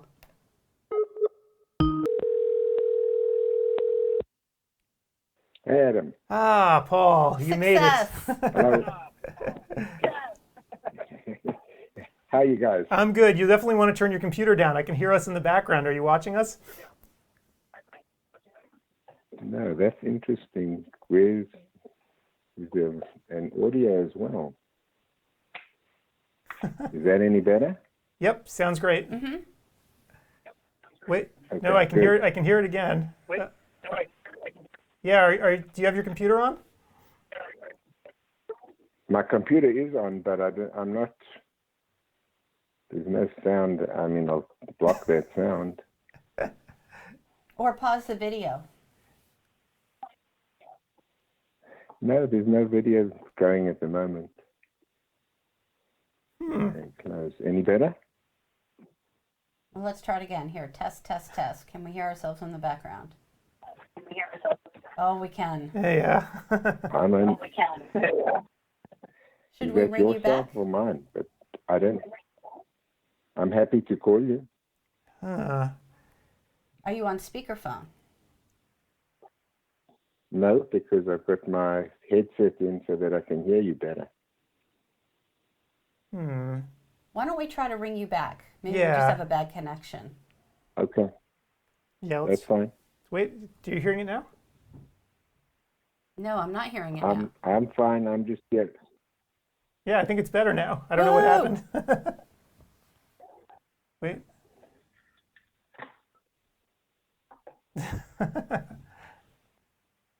No, I think it might be good. Oh, maybe not. No, I'm Let's still just hearing try it. it. We'll ring you back, We'll Paul. call you right back. Yeah, I think he's got like a browser window open there somewhere that's picking it up.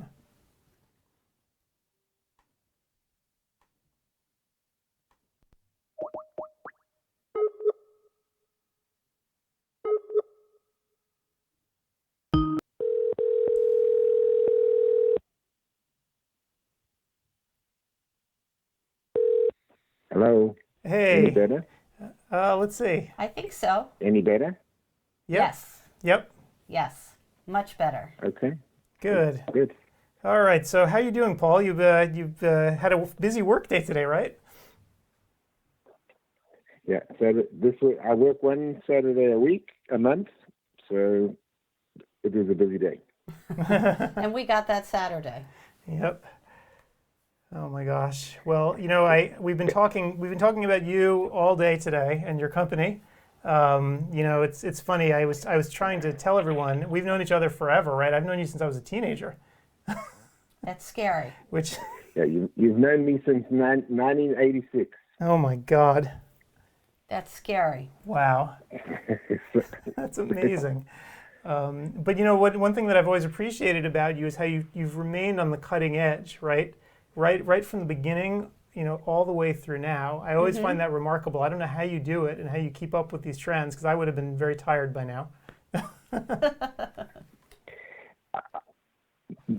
As you say that, I think when you met me, I had and do have such respect for your dad, Adam.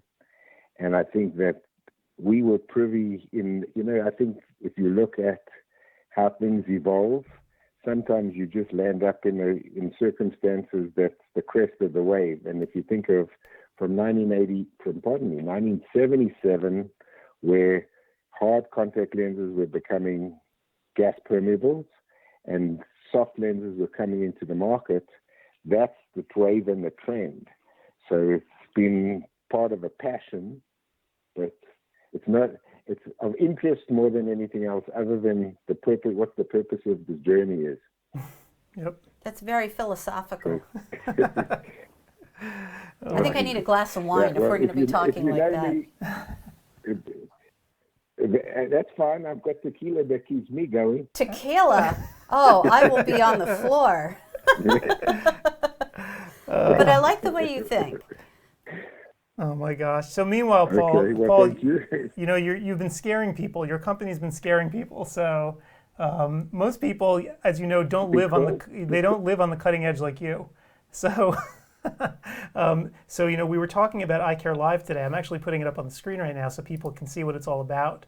When people hear telehealth, sometimes they get nervous, right? Yep. So but looking at your service, it looks like you really are aiming for the place where you live, right? Private practice. That's who this is for. It's for practitioners, right? Absolutely. Yeah, because I think, Adam, when you Yep. Go ahead. Forgive me. I think when you say scaring, we live in a time of enormous change and an enormous rate of change. So, as when you and I met, we were trying to figure out at a very base level of electronic health record systems for your dad's practice, and you were negotiating and figuring out there. And I think if people are not up to seeing how fast things are changing around us, I think they're asleep. So, yes, it's kind of scary to think that things are changing, but I don't believe that. There's a wonderful quote that I love thinking of: may you nestle in the winds of change. So that things are going to change, and you have to figure out what's actually going to play out and how's it going to play out against the status quo. There's certain things that sadly we haven't gotten correct as a human race yet. More philosophy. And still no wine here. I love it. So, Paul, what should optometrists be thinking about with all of this disruptive technology coming and their negative first response about telemedicine, that it's going to take patients away from them? How can they reframe that thinking? So I think if you stay to the ideal of trying to really produce and perform better care and better outcomes, the idea for me is what facilities and what tools in our toolkit do we have available to us to enhance that, so that our relationships are enhanced, so that our outcomes are enhanced because our diagnostic abilities are improved. And I think that it depends, we were asked the question when we were starting to get into telehealth and telemedicine, what's the age group of the individuals that are talking to you? And, most people say, well, for me, Adam's known me always talking the same way with an accent. So it's like, am I an IT immigrant or am I an IT native? And I think that when it's pertinent to pain and it's pertinent to issues, the age group of the individual who wants to communicate with their doctor because they think they have something majorly concerned that may kill them on one end or is excruciating pain on the other, this offers a way of communicating with the doctor so that it's enhanced. And the question becomes, it's the outlier of treating you as an individual, not as you part of a mean curve. And by communicating, if you're a doctor and you have a good rapport and relationship with the physician, understands who you are with your idiosyncrasies, then you get customized care, which is way more cost effective than a global way of taking care of things and just working numerically, which you certainly don't need intellect. Algorithms are going to work out those things. You can get technicians. We don't need. I think that the improved outcomes are going to be the benefactors, patients and doctors, related to this as a mode of taking care of it.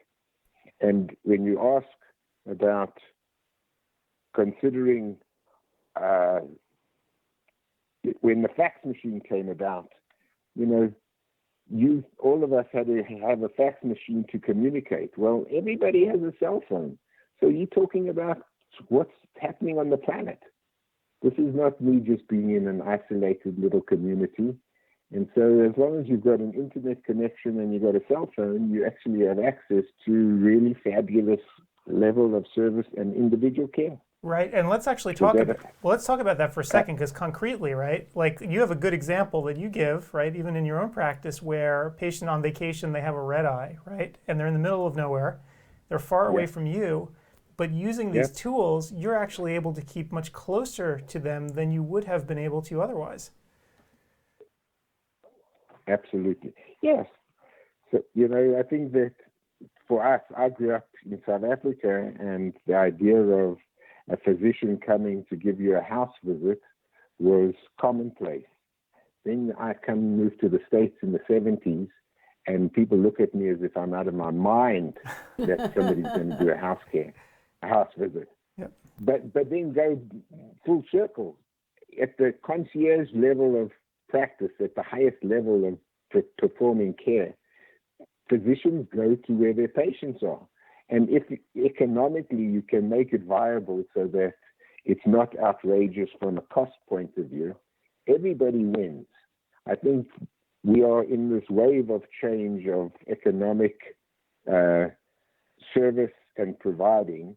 And as long as everybody's satisfied so that nobody's really undermined, that you're getting compensated for your expertise, the consumer will pay for that.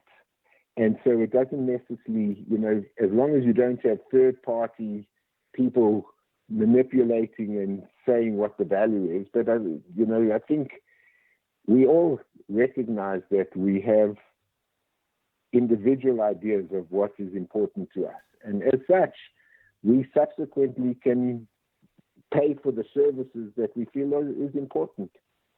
So I see this as really, I think it's a trend. If my colleagues and my fellow optometrists see this as being invading their territory, I think that they are going to fast be behind how the consumer patient healthcare system wants to make things a little bit more efficient.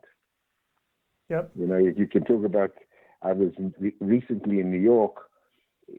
New York is a city that, yes, you really can move around relatively simply because of the subway system and because of, you've got different modes of transportation.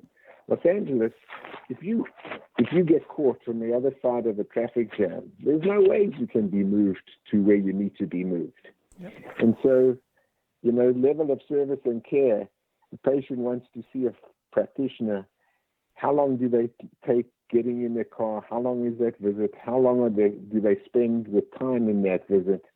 And do they really get looked after at what level is? So as technology improves, and we have an improved way of getting data, one of the things that I mentioned in the telehealth and the space is it's limited by what we have right now, but I'm pretty sure that within the next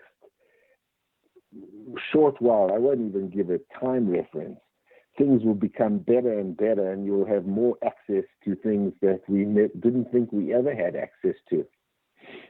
Yep. I mean, I think in some levels, eye care practitioners are a little bit behind the curve on this, right? Because I know that for one of our health systems here in Portland, one of the big features is that they do offer these telehealth tools, and it makes a significant difference to the doctor. You choose your doctor, right? At least I do, based on access to some of these tools, because I know I'll have this app at my disposal. Yes. And I have a feeling that it's going to be that way in eye care eventually too. I'm looking at eye care live right now and the features that are there, and these are the kinds of things that as a consumer I expect to see in my doctor's office.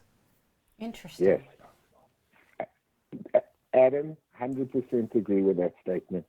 So maybe I didn't close the circle, but the individuals that, when we thought of that, is it the millennial, is it the person that's 20 to 35 that wants telehealth? No, it's everybody. The people that I've actually, if I looked at the age group of the people that I see, realistically, I see people that are, and it most probably would be younger, but it's most probably between 18 and 75. And, you say, wow, an older person, it's like me saying to you, well, hello, if they've got grandchildren and they're not living in the same community, I guarantee you they're communicating with their grandchildren. Yep. Mm-hmm. So, whatever application you utilize to be able to connect one another and how you feel connected is the importance of the system. And so other than when I look at diagnostic information, I'm looking at some of the things that I noticed recently. I landed up, my mom had cataract surgery, and I go into the facility, and all the surgeons are talking to one another. And if you're in private practice, you may be way less comfortable talking to other practitioners, but these are people that are discussing, so it's no different from me speaking to Adam or saying, gee, Dr. Farkas, I'm struggling with this particular thing. What do you do about it? And it's informal. It's not as if, oh my goodness, gee, you're going to say, wow, Paul, you're such an idiot, you don't know this. So there's not I think because sometimes our egos get in the way, and if you're not really in communication, so I was really fortunate. I grew up in a practice that my dad didn't touch a contact lens. And so it's then you land up, and then I go and I work with Dr. Farkas, and they didn't touch anything other than contact lenses. And what it forces you to do is it forces you to look to other specialties because you've defined your area of practice and you're good at it, but you're cognizant of your shortcomings, and you ensure that if you're providing good care for other people or for what the individual is required. So the contact lens practitioner refers to the vision therapy practitioner. The vision therapy practitioner refers to the glaucoma specialist. The glaucoma specialist.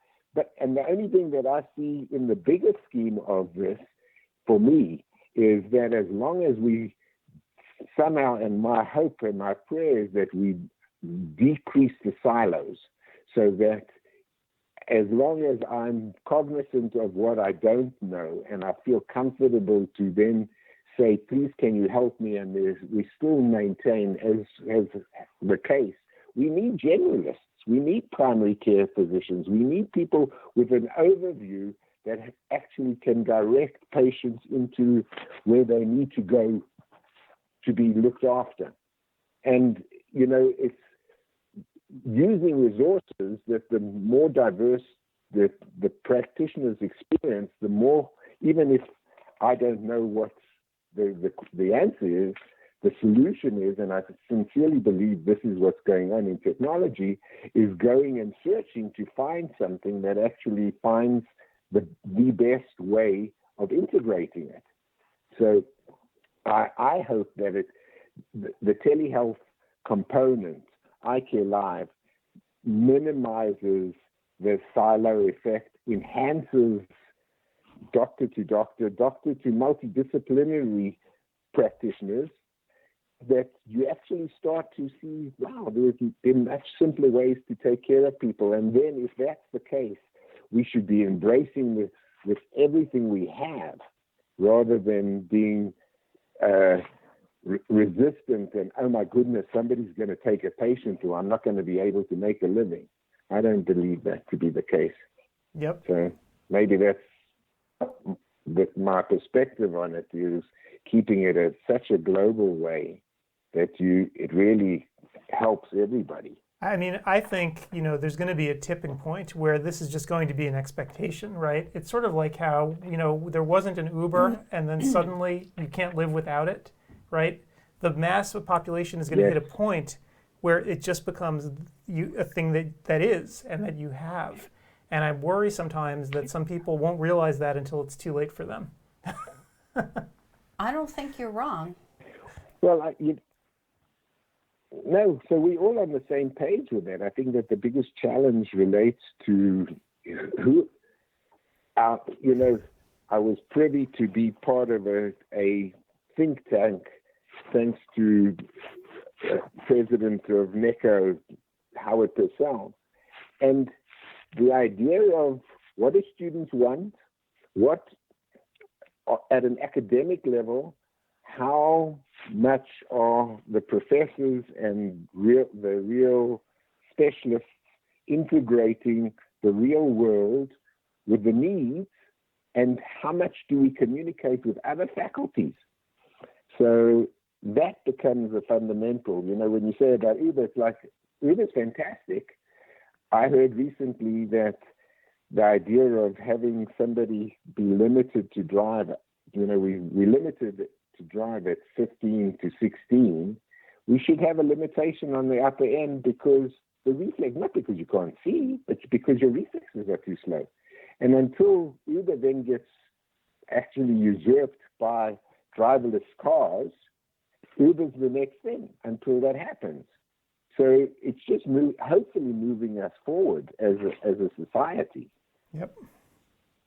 All right, great. Well, Paul, you have a class coming up, right, on telemedicine in 5 minutes. In 5 minutes.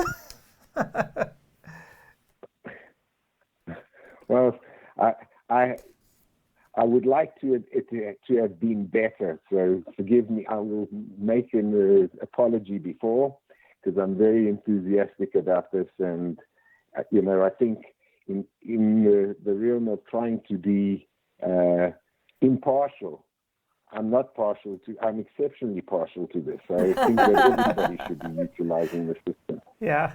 So well, passion is good. It's said with passion, because yes, absolutely. Yeah. And a lot of the things, interestingly, if you look about thinking in the future, some of the things we haven't managed to incorporate yet because technology hasn't gotten there yet, but they're still, waiting to actually manifest, because because a lot of factors need to happen all at once to move it forward.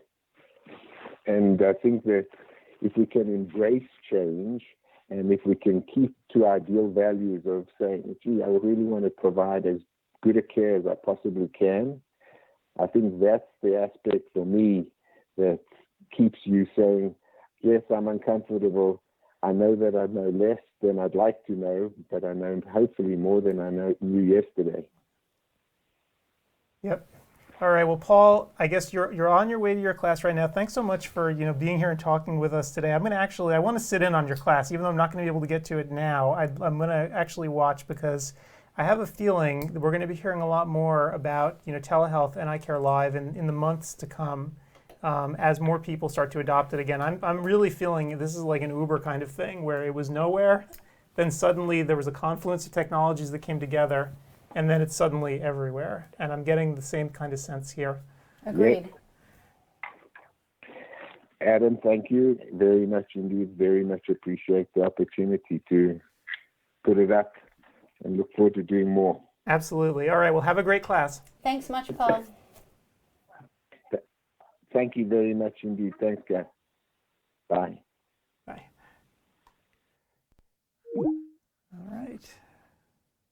Yeah, the Uber analogy is actually kind of interesting because, again, it was enabling technologies, right? Everyone having a cell phone in their pocket, everyone having a cell phone with reliable GPS in their pocket, right? That's critical. The ability to do small transactions, also critical. We couldn't have Uber without any of those. Right, so it was just a bunch of technologies that happened to be in the right place at the right time, and not just Uber, Lyft, right? So you had everybody glomming onto the same thing at once. And I just have a feeling this is kind of the same thing, right? We're getting to a place where you can take good enough pictures with your phone to take a shot of your eye, right? And send it on securely, and so on and so forth. And I think the company that does it properly is going to, have a really good shot to make it. We shall see. And we shall hear a lot of kicking and screaming and shouts and curses along the way, too, I'm sure. Right. Yep. But holding back progress is something that I don't think has ever really worked in the long run. You can hold it off only for so long. Right. Absolutely. So. Well, it is coming up on 7 o'clock. That is our last class window of today. So we've got evidence-based pediatric vision screening guidelines, multifocal contact lenses, don't just be a softie, problem solving in refractive surgery, and telemedicine, understanding the future today. And that's Paul Super, who we just spoke with. We just spoke with, and so that would be an interesting one if you're, into telehealth, which everyone really should be. I mean, let's face it, it's coming. It's coming. So. And that puts a wrap on that's day it. one of CEwire 2020. And so tomorrow we have a whole different lineup of folks. Tomorrow we're speaking with a lot of the folks who are actually giving talks, not so much with the sponsors, but a lot of, we have a few sponsors, but mostly it's just people who are giving talks tomorrow are going to be stopping by. Some fan favorites. Sue Resnick will be here, of course. We'll have Crystal Breimer. The great Laura Perryman will be here. She's always fun to talk to. So we have a whole bunch of people, and I think we're closing out tomorrow with Ben Chudner, which is always fun. That'll keep us awake, that's for sure. He'll definitely keep us awake. He's always awesome to talk to and let us know what's going on in the state of the market. So so it's a full schedule of courses tomorrow, as you can see. Well, we will be here starting at 10:30 Eastern, 7:30 Pacific. Correct. And then first classes start at 11. Yep. And our own Steve Silverberg is going to be kicking it off tomorrow morning too with his epigenetics talk, which is something rather unusual. So hopefully, you'll be able to sit in on some of these. So I guess that's it for us for tonight. Wow, we made it. We survived. We did. All right. Okay. What do you want? That? No. Okay. I'm not cool. We were not on the same page. We're not. All right. So everyone have a great night. And if you need anything in the overnight period, by the way, if you're hearing this later, because obviously this actual live stream will be on demand immediately. So if you're hearing me and this is later tonight and you have questions about anything, just send an email to me or support@CEwire2020.com. I'm going to be up all night tonight working on stuff. So we'll be here because the conference is going on. So thanks for tuning in today, and I guess we'll see you tomorrow. We'll see you tomorrow. Bye.